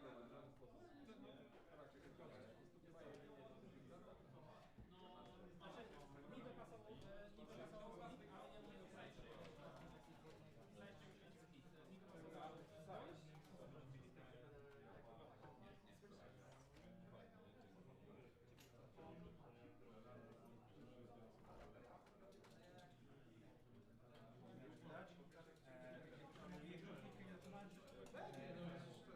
Sędzia do nas przyjdzie, jak będziemy mogli zaczynać, to robimy na Steamie, na 48. A jak nie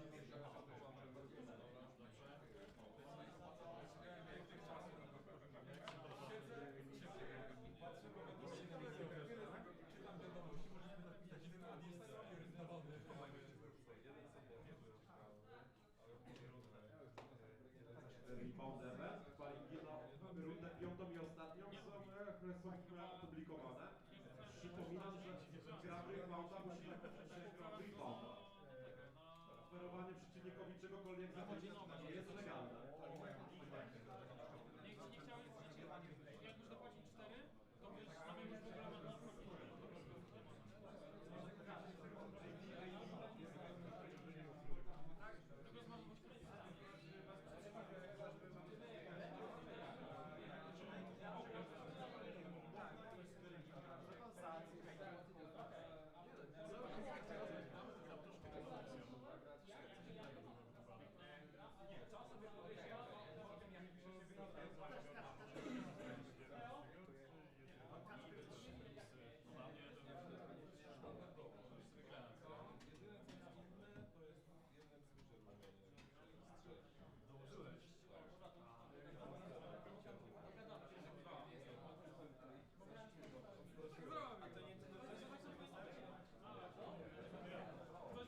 Ojciec. Welcome back, dear viewers.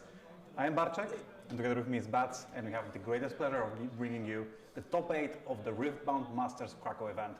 And without further ado, let's read out the top 8 players. The number 1 seed, Piotr Motuszewski on Azir, Emperor of the Sands. Michał Hanuszkiewicz, Misha von Breslau on Mastery, Wuju Bladesman, on number 2. And number 3, Maciej Kaźmierski on Irelia, Blade Dancer. Kamil Tomaszewski, Wild Hero on Rengar, Pride Stalker. Gustaw Koszewski, UB Artes on Annie, the Dark Child. Mikołaj Giers or Neraden on Mastery, Wuju Bladesman.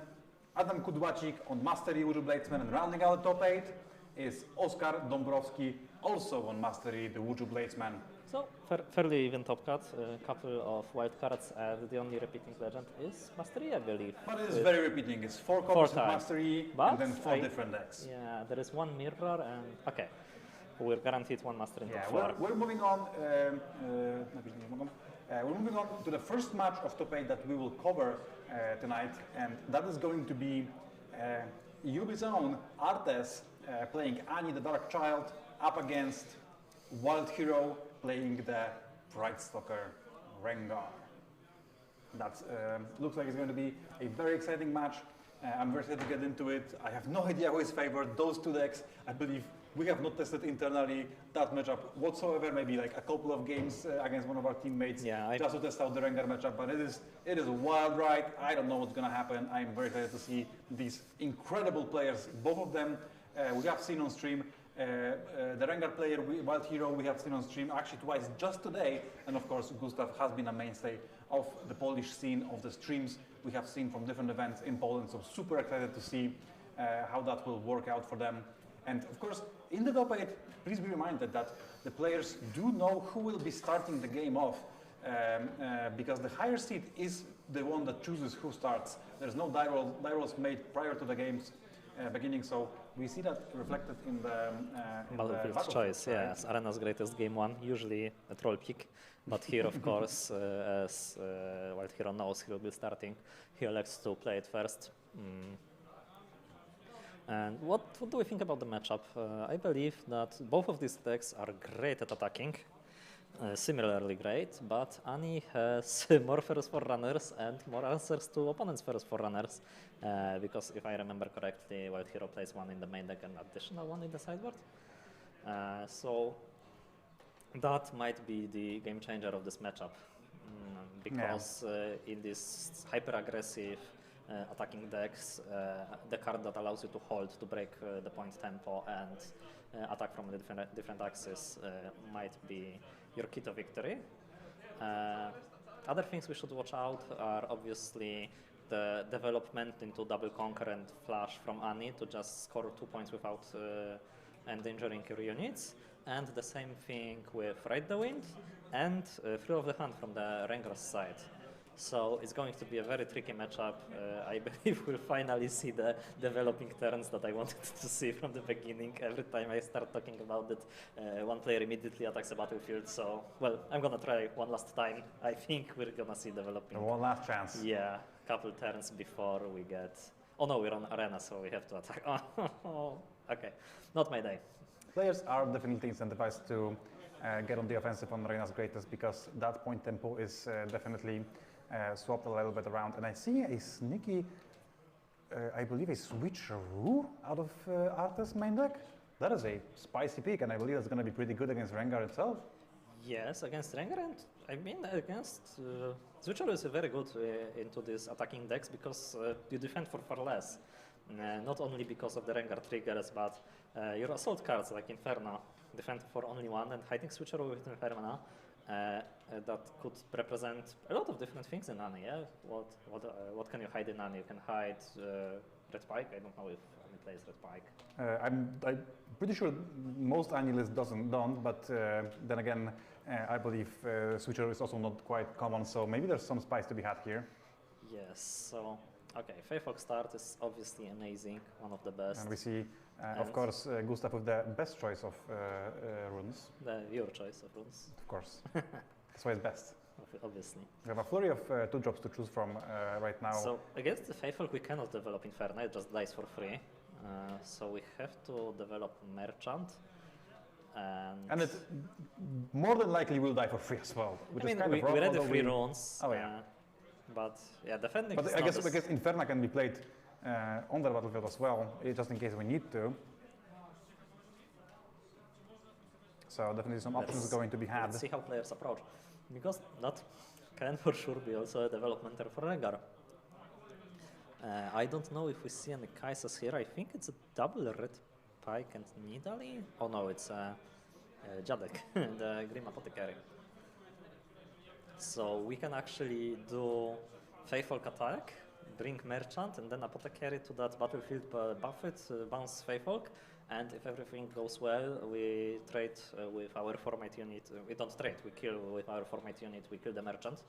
But obviously with 3 runes open, we have to play around a couple things. Like defensive red Rengar is not something you usually see, but maybe it's a tempo swing that you need, and you conquer a battlefield. So if any deck is actually has actually shown me that many cards can be used on the defensive, even though they are very aggressive, it is Annie. It is in the hands of Prismat, and I believe Ghost is definitely a high caliber of player and can definitely show those unconventional plays, just like Prismat does it at the big stage. So definitely not something I would put past him. So it's it might be tempting here. Yeah, we decline the trigger. We respect. And second point, and we can develop to the Jadek to base. Of course, the Rengar 2 base would be the absolute hardest punish that Gustav could have, as that would have just let him develop I mean, Rengar to battlefield and it's 4 to 5, and you conquer an opponent's turn if they don't have a cleave. Oh no, yeah, but I mean, if you decline the trigger during the showdown, playing it to base, that was dodged a little bit of. Okay, so we discard Inferno and draw. Well, I don't see it, but we for sure have a plan. We wouldn't go with the Merchant just for it to die next turn. So maybe reinforcing it with some units, or Grim Apothecary of his own and replaying the Merchant, effectively moving it back. These are the points, yes, thank you. So these are development turns, but with upside. So you get, thanks to Grim Apothecary, you can get 1 point and not set your units up for dangerous.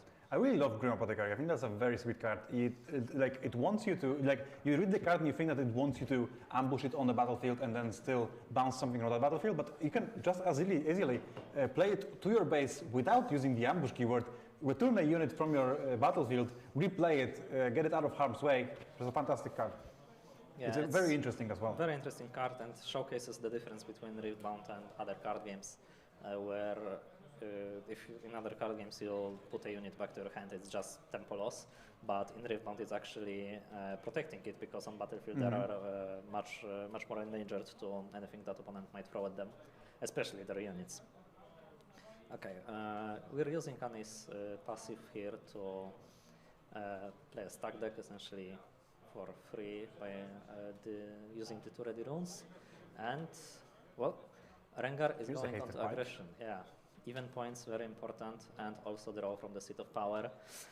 But these battlefields don't look that mighty after we pass the turn, so we have to have something else to protect it. And the challenge, Pike against the Grim Apothecary. Remember, Pike is a 5 thanks to both the Rengar trigger and its own reading ability. So definitely not something to scoff at now that the unit was dealt with. Yeah. So barring a Kaisa here, I think that it's going to be difficult to combat both those battlefields. I mean, even a Kaisa just wins 1, but Merchant trades with Pike. Yeah, I believe I saw a Cleave in hand, or was I think I'm hallucinating. Cleave would be one of the best answers here. I believe there's a Ferrous Forerunner, which is an excellent play here, although that probably means that is a you are tempo loss. Yeah, you are not. I believe that's a little bit too few lands. Oh no, it's just enough. Just enough. Okay, so letting Rengar go to 6 is very scary. Yeah, no red runes for Rengar, but it shouldn't matter in a turn when you don't need accelerate, because that's mostly what the deck uses them for. You can just go back, develop your non-accelerating units to base, and then start the next turn with Rengar in champion zone and some interaction in your hand. You could also still have the resistible Faefolk from turn 1. Yeah. And you have a sabotage for the next turn for the big push. That sounds like a very rough spot for Artes. More draw. Yeah, one thing that that also slipped my mind, which is weird because I always talk about it, is that playing a unit in Rengar is different than playing a unit in any other deck, because you give priority to your opponent because of the trigger, and against a deck like Annie, it matters so much more. Here we see Sabotage develop the dist turn, so it is kind of a weird. bit aggressive. Yeah, it's aggressive. What do you hope to hit that would help you by getting rid of it now instead of waiting for next turn with one run more? What do you want I suppose a sequence that I would think of that I'm not sure if it really matters, but if our opponent manages to conquer a battlefield and then play Vex to it, and then you go to sabotage them, and then they can respond with the Star-Crossed there and then, that will not allow you to redeploy those units, and they have already used them to conquer the battlefield. So there is some merit to it for sure. There might be some other things we don't think about, because to be fair, I don't have that much experience playing Rengar. Yeah. So definitely some merits to it, but also perhaps we could have waited with it, but certainly not a misplay by any stretch of the imagination. I'm wondering if there is any combination of cards that you see in Yanni's hand that allows you to hold there, because representing double hold here is... I would be shocked. Yeah, unless you have 2 pikes to hide. But then again, you don't have any Fury runes ready, so...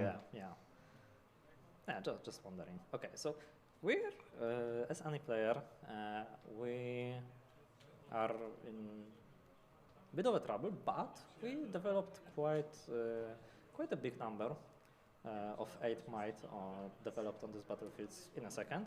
And also we can draw with a Seat of Power, and we have a lot of runes to We actually have enough runes to play Ferrous Forerunner and Noctis Hopeful, but that would tap us out of Star-Crossed, so probably not quite what you're looking for. Probably gonna get one of them discarded. Which one? I mean, I think the Flash is the least useful. Yeah, Flash is a good defensive card, but you are not. We are past that point. We are past that point. We cannot allow our opponent to do that. So I would assume that Flash is the ditch here, unless the Noctis Hopeful is proven to be of less relevance. Star-Crossed is a very interesting ditch. Maybe. Because of what you said, we can just develop Annie and pick it back up.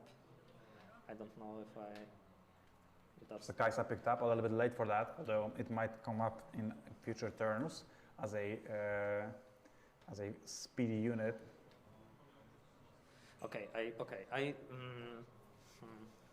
I like the Flash. I like keeping the Flash because of a thing that I didn't think about. You stack one battlefield, you let them take over the second, and you have double Flash and double Ferrous Forerunner. And with Annie, you can do that for 3 turns straight, and that is enough to win the game. That is a very heads-up play from Gustav. Discarding Star-Crossed is insane here, but it's clearly the best play. That is what an incredible play. I am astounded. There is probably no way that Rengar deck can hold against 12 attack from the double Ferrous Forerunner. The question that I have on my mind right now: can they conquer against 16? While also conquering against 2. Against 2 is much easier. They can conquer against 2, and they can use the Faefolk to bring the one Forerunner. Even if you let the opponent score, it doesn't matter if you're going for the win. Yeah? Okay, so they had to beat 10. Essentially, Faefolk is 6 power. Yeah. 6 might. Very good card. Okay, so we go to 7, and now Faefolk drags Forerunner, and we're 5 to 10? 5 to 10. With Rengar it's 12 to 10. Of course, our opponent has 2 energy open, but what does 2 energy represent in a defense in an Annie deck? No, we're counting cards from hand. Perhaps those add up to a little bit more than might. I see a Inferna, and I see, I believe, a Gloom Apothecary. those two together already provide 8 might, which is more than Rengar. Yeah, you could go Apothecary, pick up the Pike and accelerate Pike again. Yeah. Yeah. He just Gustav shows it. has been thinking about it, but yeah, he figures out even just the Rengar alone, if he figures it out, would be enough might. Yeah. So he just scoops it up. So it's a fun puzzle here. How do we get the bigger number? But 12 actually is just enough. Not that big of a issue to deal with. So yeah, definitely. But I still very like the play from Gustav. I really like, because I want to focus on this a little bit more. From that hand, discarding Starcrossed is a is a sign of a very large maturity of a card game player, because what Gustav did was not play the most optimal way to not lose the game. He played the most optimal way to actually get to win the game if it comes to it. And well, it didn't end up going the way he wanted, but his opponent could have played against played around a bevy of things from Artisan. So definitely a great heads-up play. I believe his play was correct, even though it ended up losing him the game. Yeah, because imagine if you played the turn like as an Avrashani player, you discard the flash, you develop only the Ferrous Forerunner, because you have to keep up the Starcrossed instead of playing the Hopeful, and pass the turn. Like, even if you don't lose immediately, you Starcrossed the Merchant and card from opponent's hand. Even if they let you hold to 6, like what do you do then? You're still at the same position, and they had to turn to develop. Oh yeah, and you're like at the same spot, and they put you up against it, and just the way Gustav played, it was the best outs to win the game. Didn't quite work out, but fantastic. Yeah, very good play. So let's have a look at the sideboards. Oh yeah. Again, I'd like to count those Ferrous Forerunners. Obviously, I think Annie plays Free in the main deck, yeah. Yeah, and that is a very strong card. Although we, as we see here, enough tempo gained in the early game. I think going first on Arena's Greatest was the breaking point of that game. As Forerunners would be excellent if we were 5 points instead of 6. Yeah. Forerunners were just 6 mate units here. The mechs never came. That's true. But again, as I'm saying, it is mainly because of the fact that we were going first with Arena's Greatest. So what do we have? We already seen the sideboard. We talked about it. We have Abandon, Against the Odds, Factory Recall, Falling Star, Kha'Zix, Mutating Horror, Rebuke, Starcrossed, and Thermo Beam.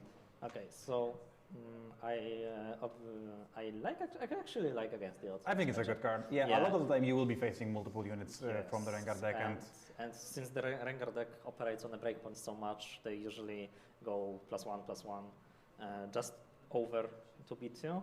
And random +4, that is always ready because of the Annie Legend, you always have it. There is no way you cannot play it. Is gonna mess up their math pretty hard. Falling Star, I believe, also a premium card. Yeah, it's very good. Rebuke and Starcross perhaps also decent cards in the matchup, although I think Rebuke is much better, but Starcross I think you put it all as well. Yeah. So now from the Rengar side, let's take a look at the sideboard here from Wild Hero. If the internet allows us to load it ever. Yep, there it is. Against the Odds, bring here Thundersong. Tunebreaker. Tunebreaker. That's the protector, White Flame Protector.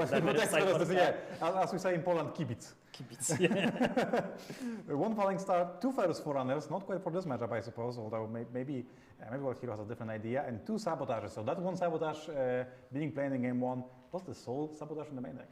Yeah, so that Sabotage turned out to be okay, like okay decent. To good, yeah.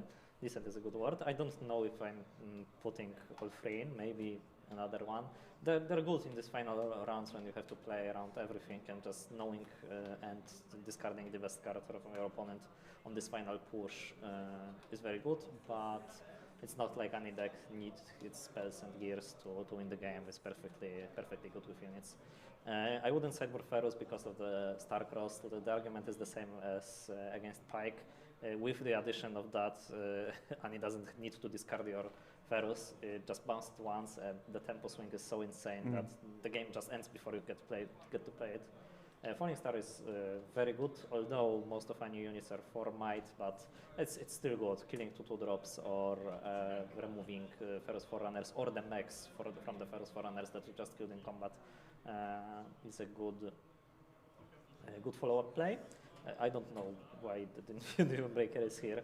Is it a good card here? Okay, what does the Dune Breaker do? It enters ready if you have 2 or less cards in hand, I believe. And when you hold, you draw a card? And when you hold, you draw. 2? I think you draw 2. You may be drawing. Okay, so is this a Dune No. Breaker? No, it gets bounced. It's a Starcross. This is the Magic the Gathering equivalent of a poison dart frog in your sideboard. I don't guess. think it's a good card. I a bet it's here 7. to be sideboarded in. I don't think it's a good card. Although, like, when you think about this against Pike, with this card in your hand, Like, why would you sideboard card against Spike? The matchup is insanely good for you as a Rengar. that's perhaps true. Okay, what about against Diaz? Because we discussed that from Arte's side, as any, you might be interested in sideboarding that card in. What do you think about that card in the matchup against Annie from the Rengar side? It's certainly worse because you don't always have it and you actively want to use your runs to develop your board. I'd still sideboard it in. I think same thing, random +4 for 2 mana and is going to matter more often than not, and there are very few spots where Annie defends with only 1 unit, and you probably win on most of these spots because Rengar's units are just bigger. And Bryn here, I think it's too slow. It's cool that Annie cannot do the combat tricks, but most of the combat tricks are reaction speed with flash and Especially if you're going to be playing Starcross. on Arena's Greatest, which you like for a fact know, right? Yeah. Okay, we have Seat of Power and Arena's Greatest. Shocker, never seen before. Okay. Oh, and third time. Oh my god! That is the Wild Hero! that alone makes me want to play Hopefuls again I want in Rengar Wild, because I skipped on I want those. Wild Heroes Shuffler. Yeah, I mean, I want Wild Heroes Shuffler. Yeah, I want Wild Hero to shuffle my Rengar deck. That is insane. Having this opener in 3 of the stream games we had him. Crazy. Insane. Oh, yeah, yes, I got it. The development. There it is, even though it's Arena's Greatest. Yes. Got the develop. Well, of course, putting Inferno just to die for a second point in this, well, it's a weird thing because you would think that is the tempo-oriented matchup and points matter, but because fighting on battlefields and removing opponents' units is also card advantage in this game, the 2 very aggressive decks are actually going to be playing this value game of trying to outplay opponents on mites on battlefields to remove and cancel the development of their I would think boards. that Annie would be favored in this game because in this type of game that you mentioned because of Flashes of and flash right in the winds, particular. yeah.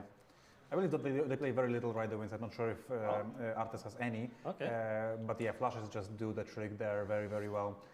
Although So right now we have Rengar committing to the battlefields, even going up to odd number of points, 3 points just to get a draw from the Seat of Power. yeah. And the problem here for Rengar player is what do you do next? If you develop to the board, just 1 combat trick, 1 card from opponent clears both of your units easily, and they get to draw 2 cards, 1 from Kaisa, 1 from the Seat of Power. And on the other hand, 5 if you develop to base, like you're maybe not even able to reconquer those battlefields back because because perhaps of first Forerunner. yes, or they just conquer 2 and flash to base, and you're stuck at the same situation, just 2 points behind. So I like the conquer, and I dislike The passing of the pass. turn. Okay, maybe because normally if you pass the turn, you risk your opponent's developing and wasting your 5 rounds. But now, if your opponent develops and passes, you're 5-1 in points. So the tempo loss is not that massive. We get to see double attack to play around 7. Rengar. It's 7-1. So obviously Rengar defends here for 7 because of the price tackle trigger.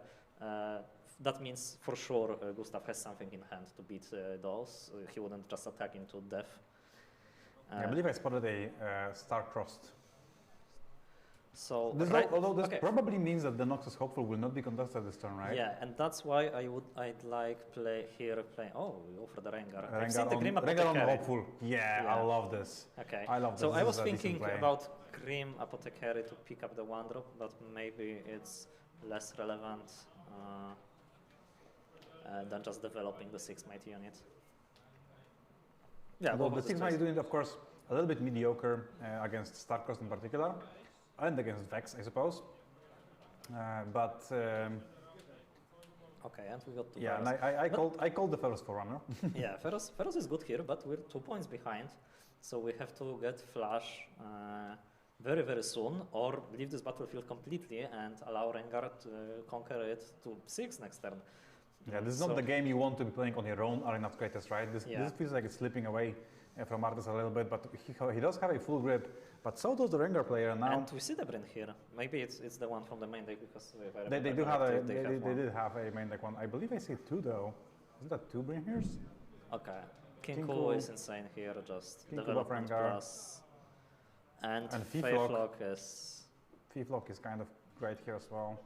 Although we could just play Apothecary for... Oh yeah, Fiflock for... Oh, Fiflock 1-drop. Everything to base. Retreat. And I like it a lot. without And Flash, Gustav can't even go to 4.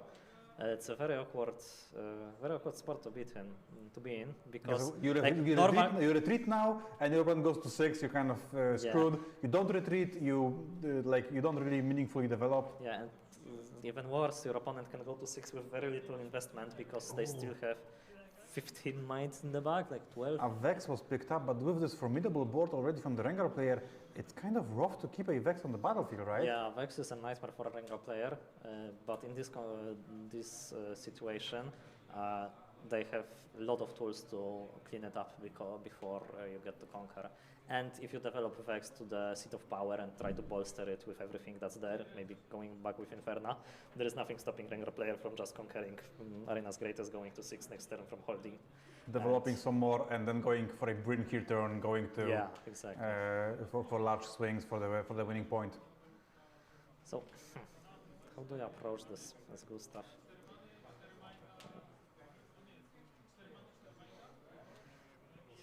Yeah, I think it's counterintuitive. I'm not an ANI expert, but I would like. No, I was trying.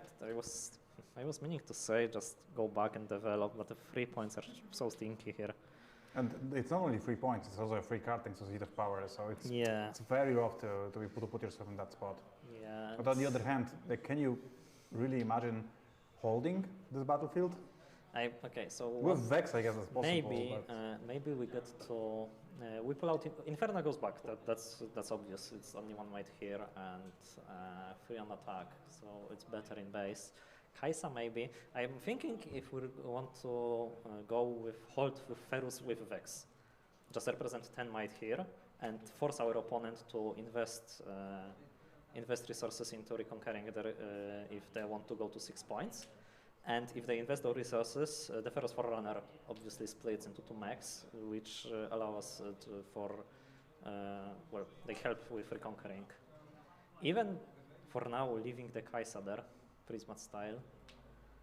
Yeah, not sure yet. They might be retreating the Kaisa as well. Yeah, but I like it a little bit, but letting the Rengar essentially conquer it for free, because you play any unit, Rengar just goes in there for free. Not the best feeling in the world. I would play Vex though. Oh no, okay. Vex to base. Yeah, and also when you think about it, the irresistible Feyfolk is going to be a little bit of an issue as well. That changes the maths, yeah. Oh, Overzeal's fun is very good here, yeah. Because there are no free points. However, there is another way. You can play a 2-drop or like any unit to base, make a Fiflock a 2, and just go with Fiflock and pull fun out. Just trade fun for Fiflock. It's a good trade when you're ahead, I think. And then you play another unit, Rengar 7 attacks. Wouldn't you prefer to do it with Sentry? By Fiflock. Yeah, I just blanked out the Sentry. There is a Sentry, I believe. Less utility here than the Feyfolk, for sure. Fun interaction, it's not going to matter this game at all, but Overzealous Fun actually doesn't work on Sentry because it can't move back to base. Oh, that's interesting. Yeah, if we can grow this Sentry to 6 for some reason, it's actually Yeah, very good attack. You know, you play, you go Sentry, they go sacrifice Overzealous Fan, and you go, okay, I punch first. Yeah, no, okay, so bring here Thunder Sun. I have not thought of Sentry's ability as an upside yet. Yeah. With banning of fight or flight, it's way less relevant than it would be in Set 2, I guess. So we buff the Rengar. Like, if we play have two out Bring the Here's, just playing Bring here. Here there is amazing. And even if we don't, we just clean Conquers 1 and 2. And another unit buffing. Oh, Pitruki.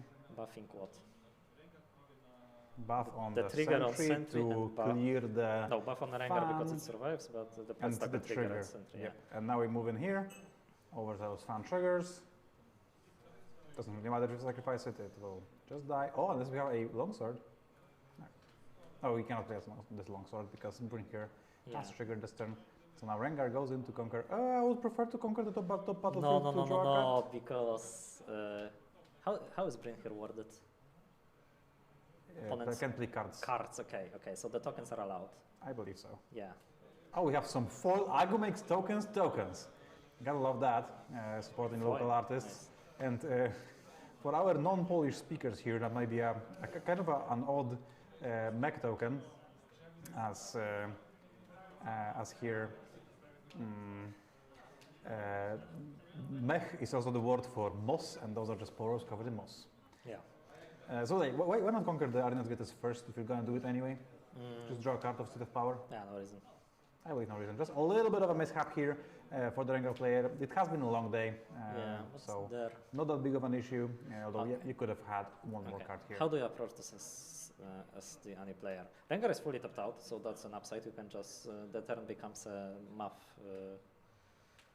homework. How do you approach this? So the Rengar with I buff hope we have actually. a lot of ambush units. Is essentially what I'm trying to get at, because well, you will need a lot of power to take over those battlefields, but also you'd prefer to be left with a lot of power on the crackback as well, because you need to hold. You need to hold against this Rengar deck And right now. the buff on Rengar is actually Very awkward. very awkward. Yeah, the mathematics here are harsh Yeah, because we Kaisa attack and first. Inferno together are 7. Yeah, and we got rid of the second 4 might unit in Vex with the Free Trigger last turn, so there is no way to attack it cleanly for 8. I see a Rengar pouncing, which breaks that hold pretty well, because you go Yes. Inferno in Rengar pouncing, you can only kill one of those units. Granted, you will be left with Inferno, which is not a very formidable unit on the defensive, but you do get to draw a card of the... Flash is, again, I think it's too late for Flash to be... Might be too late, although you remember last game, yeah. we needed to hold, and holding is very susceptible to just stacking the other battlefield, but then Flash is excellent at doing that. So honestly, putting a Ferrous Forerunner on one of those battlefields, putting the Kaisa on the other, kind of feels good. Do we have a Ferrous? I don't believe so, but I think I see another so copy of Vex. Let's count the might of Rengar player. We have Wild Hero has 10 might, and we're currently representing 7-8 might. So with Vex, with Vex, and then how many runes? 1, 2, 3, 4 runes open. So Vex technically beats it, but 2 units tie, 3 units win.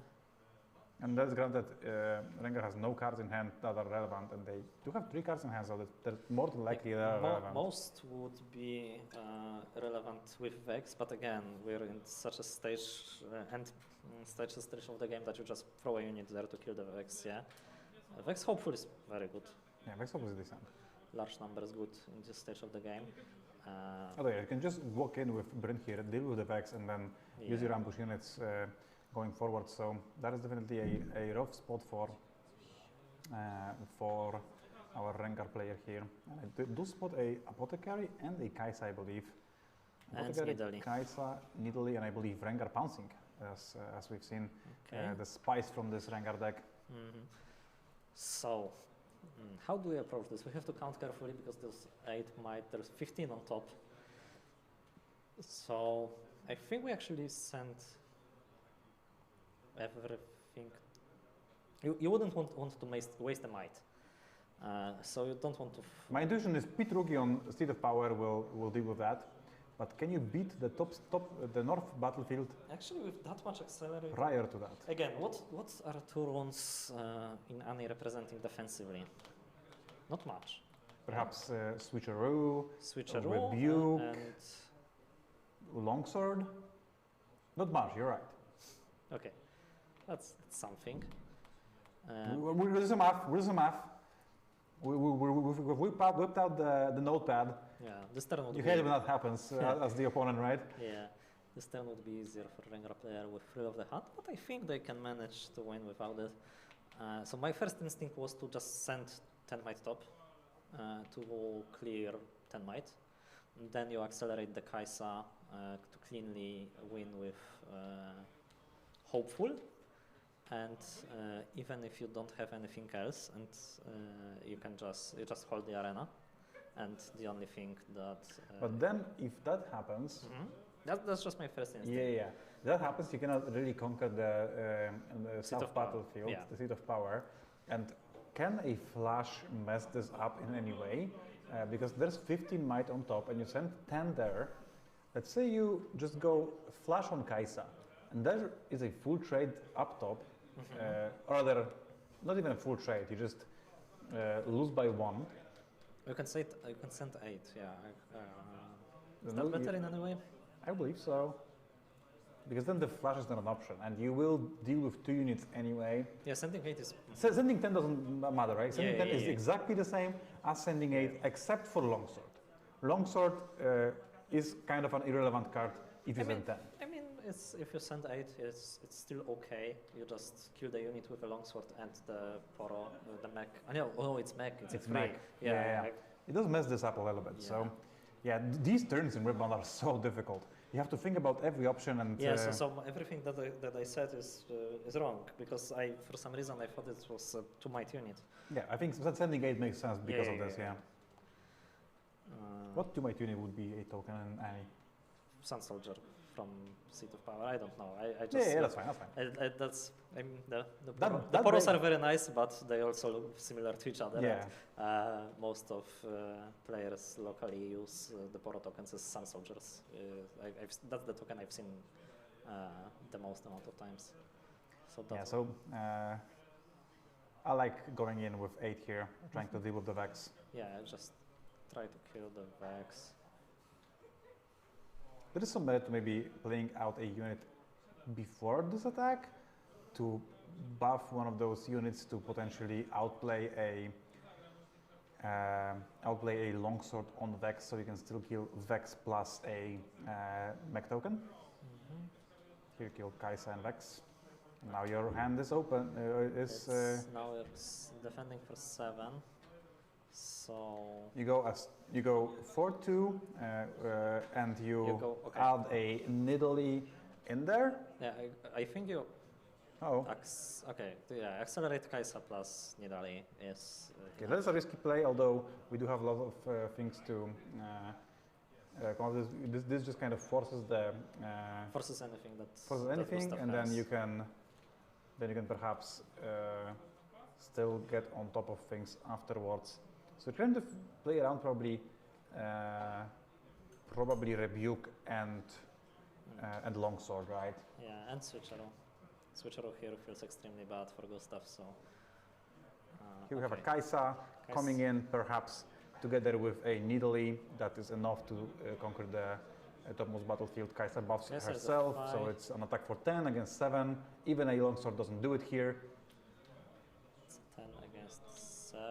Yeah, Longsword doesn't do it. Switcheroo doesn't. Switcheroo does. I believe that should be good enough here. Switcheroo would be a trade, wouldn't it? No. Switcheroo wins and Rebuke wins, but. And we have the winner. It is Wild Hero on Rengar. Perfectly, beautifully navigated games. Yeah. Winning on opponent's arena greatest is not easy. Not easy, and he capitalized off of the battlefield very, very well. 2 very similar games, to be honest. So definitely exciting, definitely interesting. I really enjoyed watching these games. I think Gustav put himself in a very good spot to win in both situations, although the Might of the Rengar deck is just so difficult to beat, so difficult to get through. And even those Ferrous Forerunners, which were drawn in both games, didn't quite get there either. Yeah, it's just the game one. It was the tempo that made Ferrous Forerunner irrelevant. But here we've seen fair and square Rengar just beating 12 might for 6 energy. Just playing cards. Just playing cards. Extremely well perhaps, played. Perhaps this matchup is much worse for N than we anticipated at first.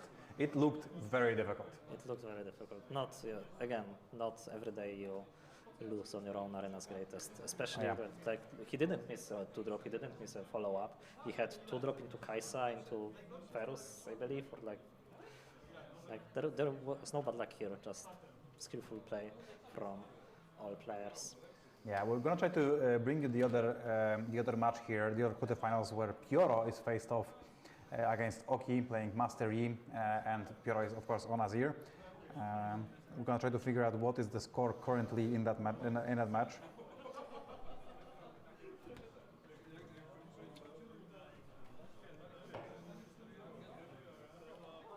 And we'll be jumping into some more Riftbound for you all right now.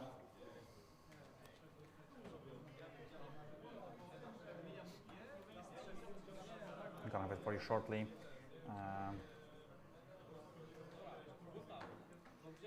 That being said, I will be right back with you after a brief break.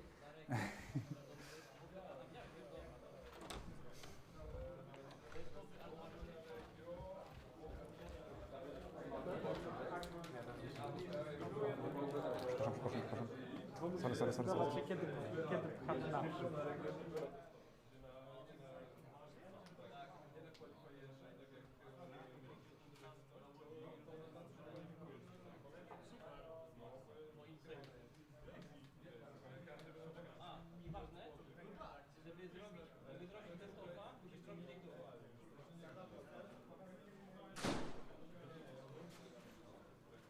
I am back and I have information. You may have heard, because I did bring my mic with me. We are jumping into the game as Pyoro is up a game, and it is game 2. There. I'm gonna see some gameplay already. You already see the gameplay. We here will see it in a second. Okay. So what do we have here? Pyoro is up a game, so that means we're... We see I believe a Sun Soldier defending on the northern battlefield with a Vi destructive in base. The points seem to be 6 to 7, perhaps? I think it is cutting off just a little bit at the top there. I think the phone is flipped as well. Perhaps, yes.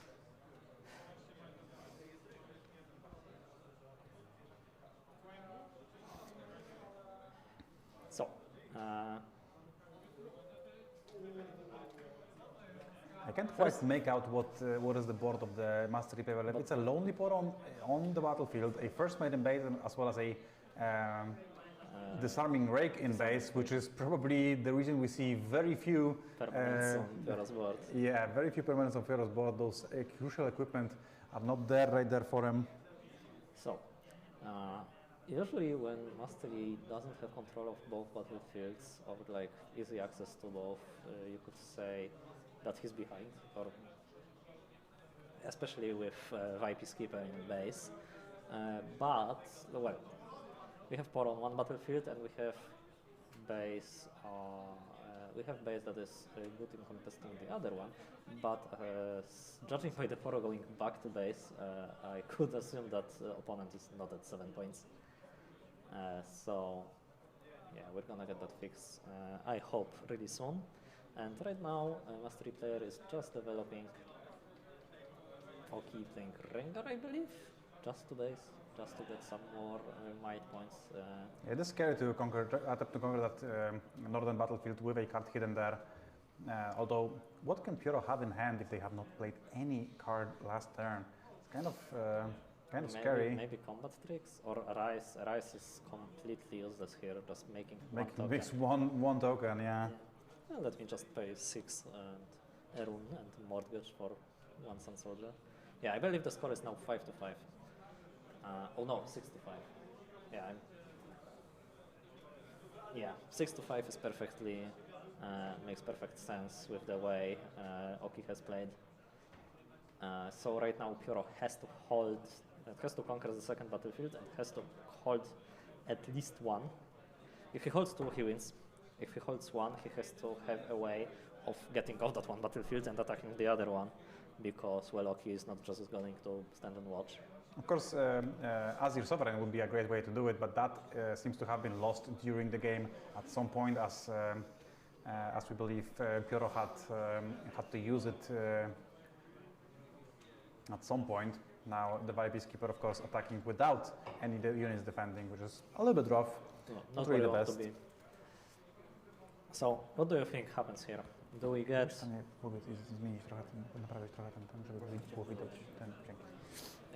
what are we doing here as Pyro? Do we bolster both battlefields, or do we bolster one battlefield and just try to think of a way? So the score is 6-6, right? Yes.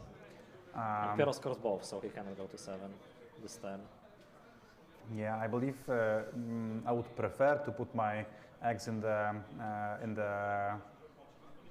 Vi basket right now, although that is a risky hold unless you also have some good interaction in hand. Although, you know, when you pass the turn not playing anything for 2 turns straight, you would think that there's some good interactive pieces in the hand, right?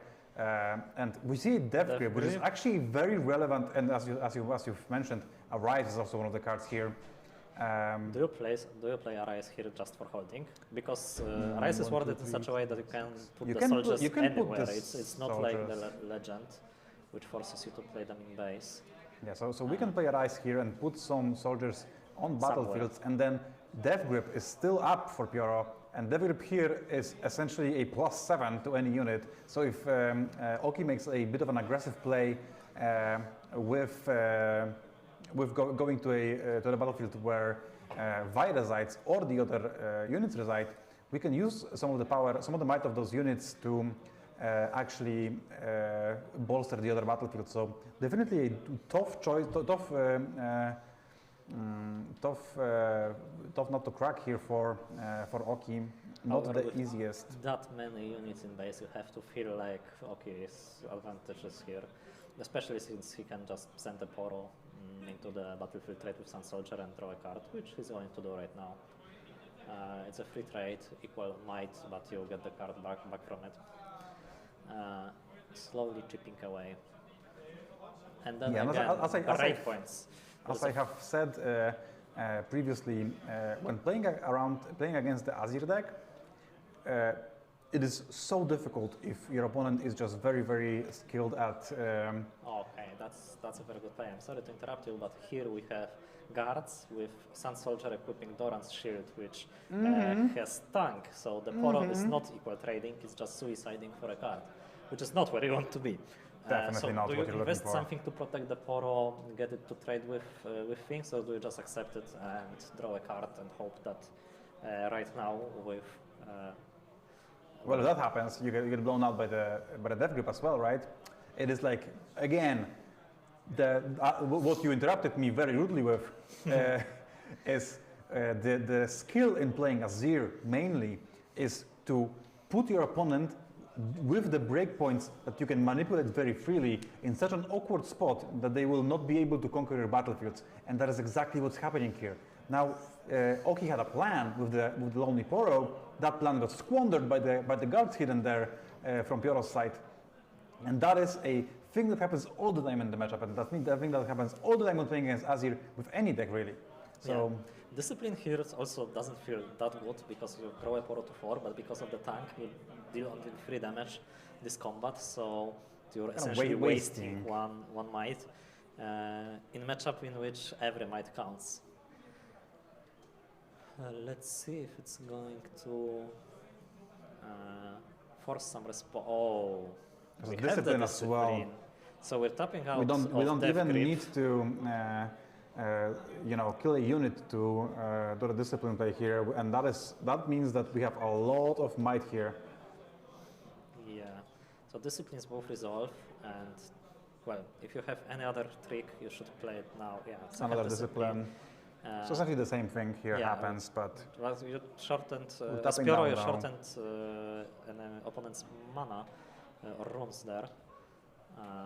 So you have and 6 up top, 6 down below, and if we do a quick count, there is a Rengar up top plus a Pitruki, and then there is 6 might on the bottom. So any single card I mean, does it, and I believe there is a punch first. or charm to base, yeah. Yep, that's enough. Anything does it. Okay, and we're going to game 3. Very clean finish from the Master, although not without any problems. Piero making sure that he earns his win.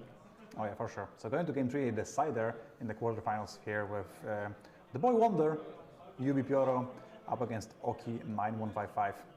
I also do believe that the scores are wrong here. No, I believe they are 6-1. Both? But that would mean that Oh, that is not true. Yeah, you're they definitely can't right. be both I 6. believe Oki is 5-1 and 1. Yeah. That's okay, not that big of a deal here. Yeah, just finding it out, so no confusion. Yeah, rough. Oki is 5-1-1. Yeah, 5. Oki 5-1. Okay, and game 3, Azir going first, probably. What is the dedicated going first battlefield? What are we going to expect here? Kind of depends on your school of thought. I believe Squirtle, the Azir champion who has won 2 Arceus with Azir, likes going Trifarian Warcamp as the battlefield of choice going first. I believe not even to abuse Eye of the Herald, it's mainly to abuse playing against Chaos decks and Gust in particular, which is a pretty rough card to beat out of the time, and the early game is very clean in that case. But also many Azir players opt to just go for the standard Arena's Greatest when going first, as that is Azir is a deck that rarely conquers 2 battlefields on turn 2, but also very cleanly uses the point tempo mechanic, the point tempo dynamic of a standard Riftbound game. So I would not be surprised to see either of those battlefields. I'm not entirely sure what Pioro usually prefers when it comes to the going first battlefield. Okay. Also, there might be some things that happened in game 1, because Pioro did know that he was going to be going first in this match because of his Swiss finish. Yeah, so obviously. So like we saw with the Rengarani matchup, he could just play his on the play battlefield game 1. What about sideboard? I know it's game 3, but so I believe Pioro's Azir deck has 2 Vi Peacekeepers. I got it. I'm gonna learn the chat. 2 Vi Peacekeepers in the main deck, but also 1 in sideboard. one in the sideboard. That is true. 2 Peacekeeper in the main deck, 1 Peacekeeper in the sideboard. We also have 2 Charms, 2 Ash Focused, 1 Disarming Rate, 1 Salvage, and 1 Vi Peacekeeper. Yeah. So I believe the Charms and the Peacekeepers are what we're after. Well, we've seen the Charm, and I don't believe he plays any main, so that confirms us. And well, Ash Focused would be a good card if we didn't give the card back immediately. And yeah, Gear Hate is unnecessary versus Mastery, as we were talking about in the, I believe it was a Ani matchup? Yes, I believe so. Yeah. We do see Orn's Forge as a battlefield that I have not considered, but okay. it Orn's perhaps Forge is the one that makes gears cheaper, yeah? Yeah, exactly. And I believe that could be the going first battlefield, although we're not sure what Pioro used for game 1, as that allows for a very powerful opener of a 1 energy gear on turn 1, conquering Orn's Forge, and then playing BF Sword together with a Sun Soldier, which is a absolutely brutal way to start off the game, and definitely a strong one. It also sometimes helps you out and lets you hold up some more energy. And also, what I like about Orn's Forge a lot is that it rarely benefits your opponent. Yeah, there are. I mean, some decks play gears just, as a splash, let's say like 1, 2, 3, like the Zonias and Mastery, but like cheapening them can be beneficial, but it's very rare, as I said, and usually doesn't even come up. Yeah, I can't think of anything else that would benefit opponents. I was trying. First thing, of course, as an Aurora player, that came to mind. Aurora, 8-mana Aurora, let's go. But obviously, you are not holding Hornsforge as an Aurora player. Okay, so we see Hall of Legends game 3, so that probably means Hornsforge was used in as game the 1. going first battlefield. Of course, Hall of Legends, an excellent battlefield going first. Yes, obviously. Usually one that you can get behind when going second as well. You do need to be a little bit lucky to utilize it to its fullest potential when going first, because you need two gear that cost 1. Although if that happens... That's it. Then yeah? Yeah, that's it. That's it. And the opener is insane. If you don't know, you just play 1 energy gear turn 1, and turn 2 you just play the second one. You make a soldier, you go to Hall of Legends, you conquer it, activate ability, ready Azir, play another soldier, and for 2 cards and 6 energy, you are left with 3 Sun Soldiers with and 2 gears equipped, and if one of them is Eye of the Herald, you also have a recruit. If you're an Oki 9155 fan, you hate to see it because Pyoro only mulliganed 1 card, which I believe just you can safely assume that means that he has another 1 energy equipment in hand already to fully abuse that whole version, or he just likes his hand so much he doesn't really bother with more mulligans. Okay, so I actually don't, and we are missing the turn 1 play when all 9 2-drops are available, as well as the first mates. Absolutely brutal for Rocky, but you know, Rengar, Trophy Hunter, definitely a card you can surprise your opponents with. Yeah, especially here, since from what I see, that one energy gear play is not available, and BF Sword is it's a lot worse when you don't attach it. Yeah, not only is BF Sword the only equipment Pyoro has in hand, so there's no real way of developing more to the base here. Also, the only available play other than that would probably be Azir to base, and that is not the most exciting concept here. Do you like Azir to base pass just to play around Rengar? I don't hate it. I much rather, okay, I like it much more than Azir to base and conquer. But do we have anything else to do? His charm, perhaps there is a discipline, BF perhaps sword. There is merit to a play that I would not often consider, but move the Sun Soldier to Emperor's Dice, play Azir to Emperor's Dice. That is a thing that can happen. This breaks the Rengar breakpoint. Doesn't allow your opponent to play that card cleanly, and you can just retreat your units afterwards. And that's 7, yeah. So that is 7. 7 against 6. Loses to Rengar with because we have 5. Just 5. Yeah. 5 energy. Actually, I think I like this play the most. I think I like moving the unit to Emperor's Dice. Play Azir on Emperor's Dice. Okay, Pyoro goes for a different line. Probably way smarter than me, so. Okay, so like, what happens if Rengar? We know Pyoro has BF and Discipline, so actually the Azirin base with BF and Discipline answers Rengar very cleanly, and maybe it's a bait. Maybe we just put a soldier here, just Azir is just saying, come ahead, go ahead. And with the perfect answer in hand, 9 to 8 next turn. And also that leaves you with a Azir on a battlefield that is 7 might, which is excellent, and the only thing that will break it there is Rengar together with a pump spell like on guard or punch first, but punch first of course. There is very no costly. Rengar, so we get maximum reward. Yeah, no punishment. Now we get to develop. And now we get to go back, BF Sword Soldier. Pick up another BF Sword. That is crucial in the matchup. Yeah, the plus 3 might equipment are the most crucial, but crucially, for lack of a better word, BF Sword is better because it also leaves back the breakpoint behind on the opposing turn. Of course, Brutalizer excellent against Mastery, but when Mastery has also not only does loses a hold, but also has to develop more cards, more energy, more units to break the hold. When going back to the battlefield, very, very strong. Yeah, yes. I like Pyoro's side despite that little bit of a mix-up. in the early game, missing this crucial turn to play.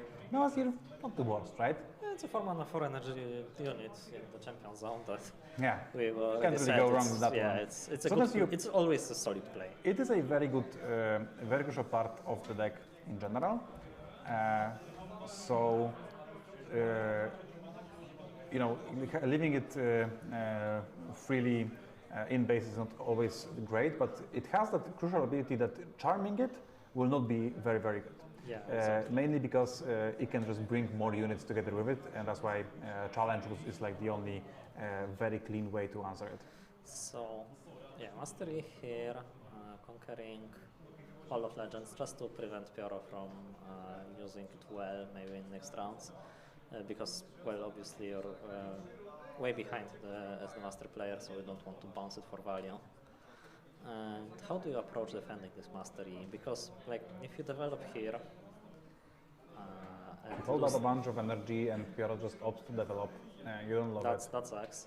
But if you develop here and Mastery dies, like what do you develop that's better than the Master on the battlefield? I don't think there is anything that you would rather have than this 5-mate unit on the battlefield already, ready to rumble.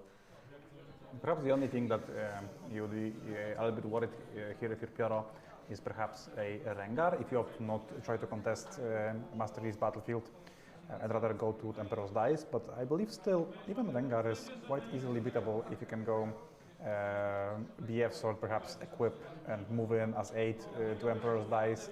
If they want to flash in a Rengar to trade with that Sun Soldier, that's essentially a trade for one order rune. Yeah. I would be pretty fine with this, and we can even opt to go even further beyond and play a Discipline to beat that Rengar on the spot there, which would also just, you know, put Oki in the Stone Age firmly. You can even let that happen, use 2 more order runes, conquer the Mastery battlefield, and I'm not really scared of Rengar, essentially, what I'm trying to get at.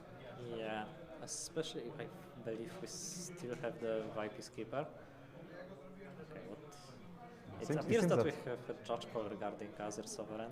It seems that the world is Pyoro's oyster right now. Yeah, that's an interesting scenario. If you attack with Azir on an open battlefield and a Rengar is played there, Azir actually triggers. Yeah, and you can move a battlefield because it becomes an attacker. It's an odd ruling, maybe that's what they're asking here. It is a weird one. Rengar generates a lot of those weird ones. One in particular that I hated the most is that when Atakan attacks an open battlefield and you flash in a Rengar, the Rengar just dies there. Yeah, because... just like, yeah, hi Atakan, bye Atakan, see ya. One that has annoyed me tremendously, given that the bank matchup is already pretty rough, right? Okay, so until we get this result, there is a pause in the game. Do you think some hypothetical questions are being asked right now? And perhaps even answered? I would hope so. I really hate the judging rule that disallows. Like, how do you format a question? Okay, so let's assume that the problem is I put Azir on the Emperor's Dice, it's empty, opponent plays Rengar there, does Azir trigger? How do you word this so it's not hypothetical? It has to be a hypothetical. There is no Rengar there, yes? Yeah. The Rengar is hypothetical. You can say, if Azir becomes an attacker during a showdown... That's hypothetical. It started with if. If a unit. Okay, so... what? I don't know. I have no idea. Like, what's the issue? Okay, so we don't attack with Azir. That's the BF sword, yes? That's a 5. So in theory, this walks into the Rengar a little bit, but perhaps the Vi Peacekeeper... Yeah, we have Vi, and Vi is also excellent development here. Okay, do you know a fun little interaction I learned yesterday during the Nexus night with Emperor's Dice and Azir? Yeah? You can bounce your Azir with Emperor's Dice and it generates a Sun Soldier token. And even though the Sun Soldier is not made with Azir, it does have Weapon Master. Yeah. Had that happened, I conquered a large battlefield where Emperor's Dice was there, but left my Azir kind of exposed, and the new token picked up a BF sword and was pretty nice and ready for reconquering. Okay, so we see Vi Peacekeeper here onto the Master E. Well, if there is no Rengar, there was no Rengar played to the bottom. I like this play out because if you play Rengar in response on the Mastery battlefield, in hopes that you will beat either the Azir or the Vi, Pyoro can choose with the discipline one unit to keep around. Oh, actually, that's not true. He can just save the Vi. But the Vi is, again, Vi is the best among card, the so best cards you can have here. And if the Vi manages to hold, that is a groundbreaking thing for Pyoro. okay, 2 and orange signifies Challenge? Challenge with Vi. Master and Vi. But Master is so stunned, the but stun challenge has does, happened. Yeah, but that challenge is not combat damage, so it will happen, and it seems like Pyoro doesn't have an answer. I mean, you could discipline the Vi, but you... That doesn't change anything, does yeah, it? Unless you doesn't it? draw a Yeah, Vanguard. you win the combat anyway. Yep.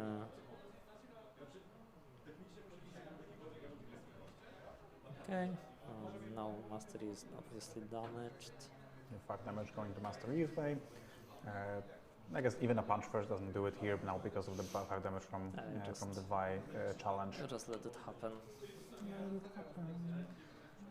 4-1 is tough Do you scoring. ever charm this unit to the Alliance Player's battlefield?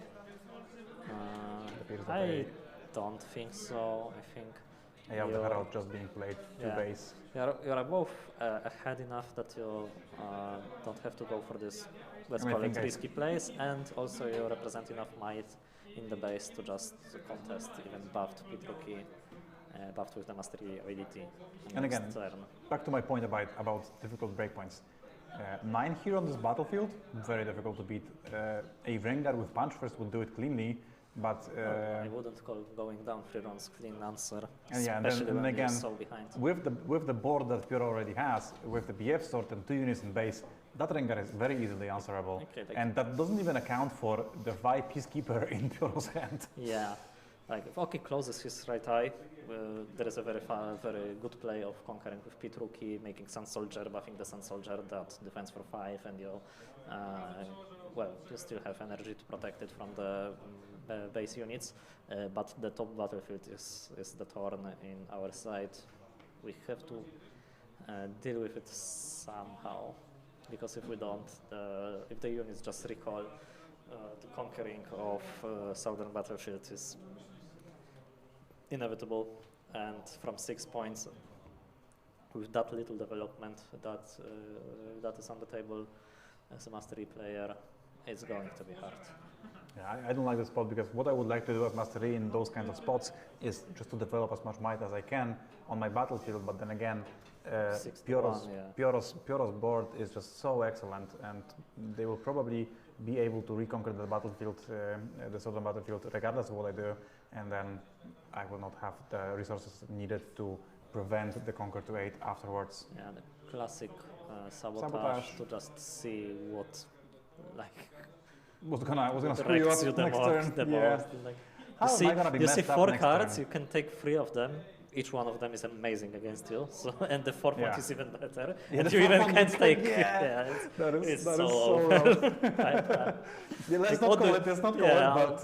But it is not looking up for. What do you take here? I think you take. I would assume BF sword. But Charm is also excellent in both as a removal, because you have to develop here, and Charm just kills the unit. Yeah, Charm essentially is a tool that you will have to fight through if you want to hold for the final points, and you will have to hold for the final points. Okay, so we go for the BF sword. Yeah, that does have the most immediate impact on the board, so okay, we go to that makes a lot of sense. See. Yeah, we pay, we create a Sun Soldier, and that's just 3 just 1 mana to put a Pitruki in our hand without losing might on the battlefield. Very solid play, except we're so hard behind. But still, it's solid. It's solid. We buffed the Sun Soldier here, representing 5, so it trades with the BF Sword equipped soldier. And with the taking of the BF Sword, there are no free equipments that can be attached to Sun Soldiers of Pyoro. So. It may not be that trivial to contest the southern battlefield, like unless we use Vi, and we will probably prefer not to use Vi this turn, right? So from the table, you lose a unit when you conquer that battlefield, and that's that's a start for a mastery player. The same thing I said about Azir's strength in like putting difficult to answer breakpoints is now also definitely a aspect of mastery that you need to master if you want to be very efficient. And well, this play that Oki just showcased definitely one of those difficult to outplay plays. What else? With we have to three play runes something have else. been We cannot exhausted. pass the turn with just 5 might in base. I mean 3 in battlefield, 2 in base. That's just too little. I also believe we're on 2 points. Yeah, that conquer should. Yeah, that is 2 brought us points. to 2 I points. believe the dice on mastery does show 2 points, but Yeah, okay, the phone is not updated just yet. Okay, so we go. We Okay, retreat. first Okay. mate retreat. So we give up the 6. We would probably still give it up, but perhaps we feel a little bit more comfortable on the attack there. But well, I don't love. Like you're more than likely going to be defending with 2 units next turn, so having that third, unless Pyoro goes for a hold, is not really that relevant. If guards pick up from the top, that is a huge pickup. That is going to be a very good tool for perhaps holding a battlefield this turn. Do you charm a unit here? I mean, you go back with Azir and you have a 5. You can charm any unit and try to kill it. But with 1 energy up, Unguard trades and punch first is kind of a blowout. Yeah, like at this point, if you're Pyoro, you're just kind of thinking, what do I lose to? Not really, how do I win this game, because the winning is inevitable. How do I lose this game? What kind of incredible sequence of cards does Oki have to have in order for me to lose it? And I believe charming a unit and having it, is a start. Having it get punch firsted and actually contest my battlefield is definitely a start on how to lose that game. And you would definitely want to avoid doing that. I would like the playing right plays, I think. Yeah, that doesn't sound that bad. Like you usually wouldn't want to do it, but against Mastery, well, that Vi is going to stun something if it is charmed. Yeah. So essentially only challenge does something really efficient here against that particular unit. Hide the card, so our opponent knows it's the top decked one. It can be either Hidden Blade, again, guards, or the stun one back off. And again, you would want to play differently against each and every one of those. Yeah, especially since we have two different units. Hidden Blade is not very good against this kind of play. And also, if it is guards, none of your other plays are really good against that, right? So, Sabotage pickup is okay-ish. We can get rid of the charm that we know it's there, but is it even that good here? It's Charm, Discipline, and Vi. Yeah, we Mastery Oki knows every card in Pyro's hand, because the top deck was the hidden one. Yeah, so we know exactly what is in there. Actually, killing a Scuttle Crab here for information would have been pretty nice to know which hidden card is there. But, well, we don't have that option. Yeah, definitely a difficult turn to navigate for Oki, as well. You also have to think about the fact that you need to hold the battlefields this turn. Okay. You cannot let Pyro. So how much might is there? It's free, right? It's a Sun Soldier with Eye of the Herald and the Recruit token. Correct, that is 3. So, yeah, each and every one of Oki's units conveniently contested by that particular play. Okay. So if we send a free to contest, yeah, stun is unfortunate, guards is unfortunate, but it's not a blowout. We just trade card for card, yeah. Yeah, we don't have a Hidden Blade is actually excellent both ways, because if Pyro kills his units to draw cards, we conquer for free, and or either we get 2 cards.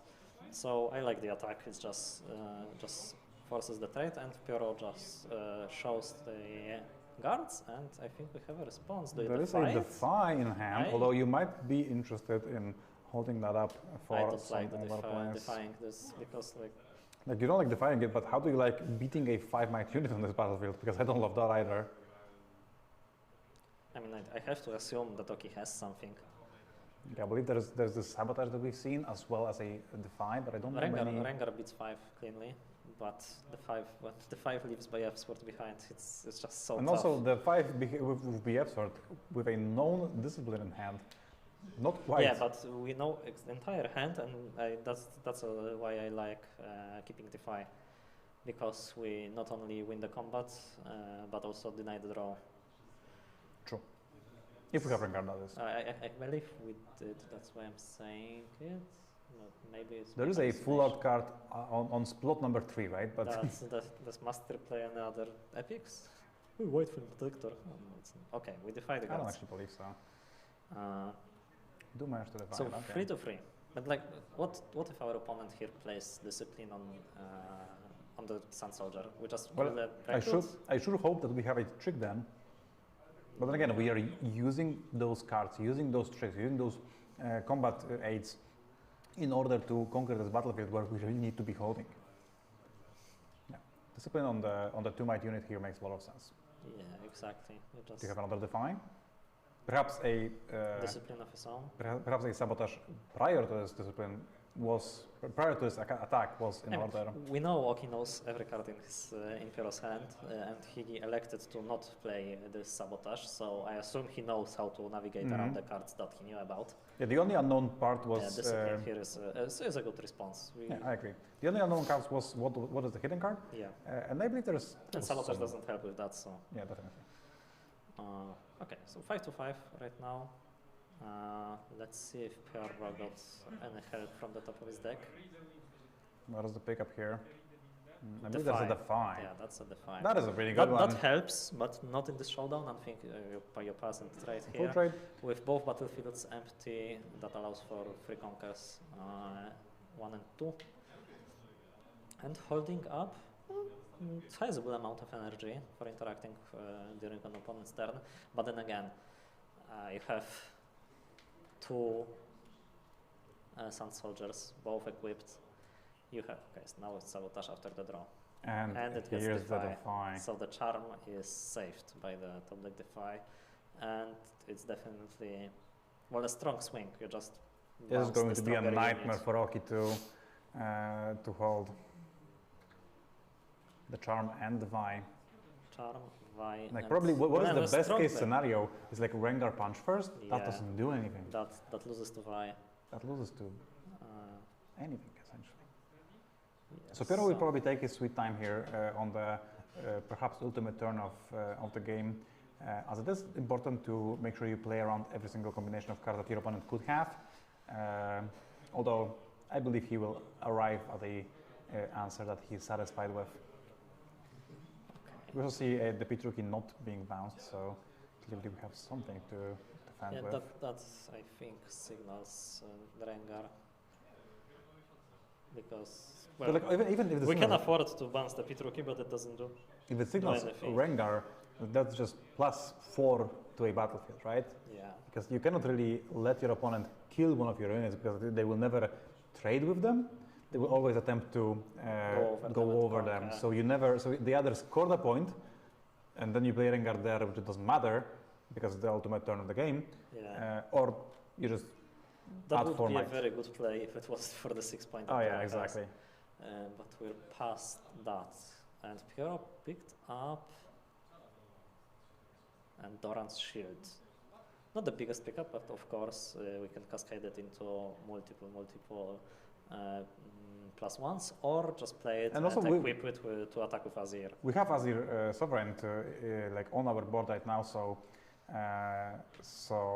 making another unit that picks up a equipment definitely worthwhile here. So Piero even doesn't play in the shield here and equip the Eye of Herald, which would be the maximum might potential, because you get the recruit that can also move with Azir. It is protected by the tank from Doran's shield in hand. So he has another idea on how to play this turn. I believe that will be the maximize play. Perhaps Piero just feels so confident about his spot here that he doesn't really mind. Okay, discipline here is a good start. It's 6 to 5 if it resolves. Clean +1 forces Piero to do something, and well, Oki knows that Piero has Charm, Vi, and Unknown card. So Here comes there's the a Charm. little chance that he can cleanly answer it and has to commit a Vi, which is a very strong tool, for just a +1. So, well, that's a silver lining, but still, Piero scores to 7 and can attack with multiple units. You can still do the Herald play, right? With the Sun Soldier picking up the Herald, moving to Emperor's Dice, and then attacking with Azir. Yeah, And you we do. start You will with just Charm attempt to to base. charm to base. There is no response. Nothing in hand for Yeah. Oki, and Piero picks up game number 3 in the quarterfinals. What a fantastic Very well performance! What a played. fantastic showing for the Azir deck. Oh, he just shows some cards from the top of the deck. The Alpha Strike was looming on the top of the deck, and that would be pretty good. Not quite the tempo for it though. Pioro picks up the game here. Absolutely fantastic performance. And okay, honestly, do I have to even say it? That Pioro is absolutely the fucking GOAT? Yeah, he's one of the Has best, there if been not the a best Polish player. tournament that has not been dominated by Pioro? I'm not sure. Time and time again, Pioro has shown us how to win with Azir, and has shown us that that deck is incredibly strong, incredibly potent, and has shown truly a masterful performance. As I said, I'm gonna dig this point to the ground, but the way Pioro manages those breakpoints just boggles my mind, and I think it just shows how big of a performer he is. And well, I'm pretty sure that he's definitely poised to do well in the rest of the top 8 for sure. Okay. So what are the top 4 decks that we know of? There is Rengar winning. Rengar? There is Pioro winning with Azir. There is a Mastery Mirror match on table 2, so Mastery. And the last one is Irelia Master, that we're still waiting on. On the results, not sure, but we will have, I believe, at least one Mastery in the semifinals, because there was a Mastery Mirror in those matches. So we will be bringing you, perhaps not that, in the next round, but I mean, there is a semifinal, so we'll probably go with the. Yeah, that's true. We'll probably go with Rengar player. I would love to see some more Rengar gaming. And I think the Rengar wouldn't Rengar take against player, Pioro, right? well, yeah, it was the 4-5 table playing against obviously 1-8, and Pioro finished first after Swiss. Yeah, so I it's believe it's going to be Rengar Azir Rengar player. Very interesting. Probably match. bringing you that matchup in the next couple of minutes. But as of right now, we'll be taking a quick break. Continue. You cut me off. Go ahead. Yeah. Thank you everybody for tuning in. We will be back with more Riftbound right after this, so don't go anywhere.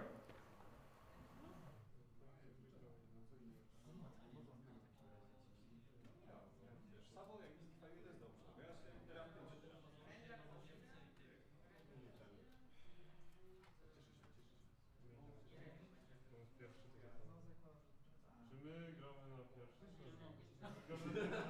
Gramy tu, czy gramy tu? Nie wiem. Najlepiej tak, byśmy nie grali.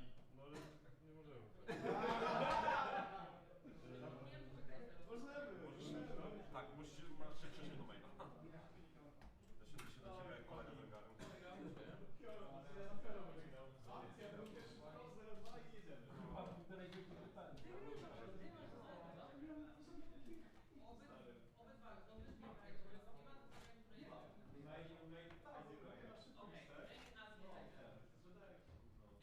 Mastera, który został w top 4, zapraszam.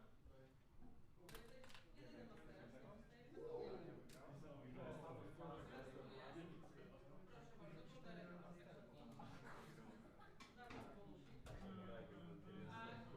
A Irelia z Azirem muszą jeszcze walczyć.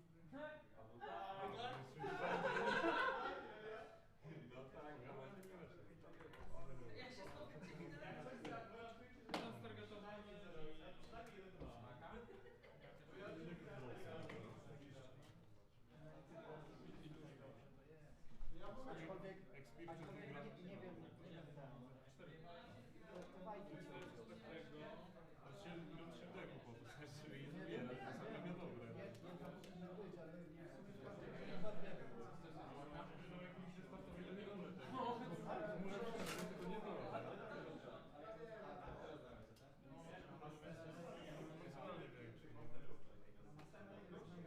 Bo to te alfy są w slajdzie.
Karwer do bazy i grasz.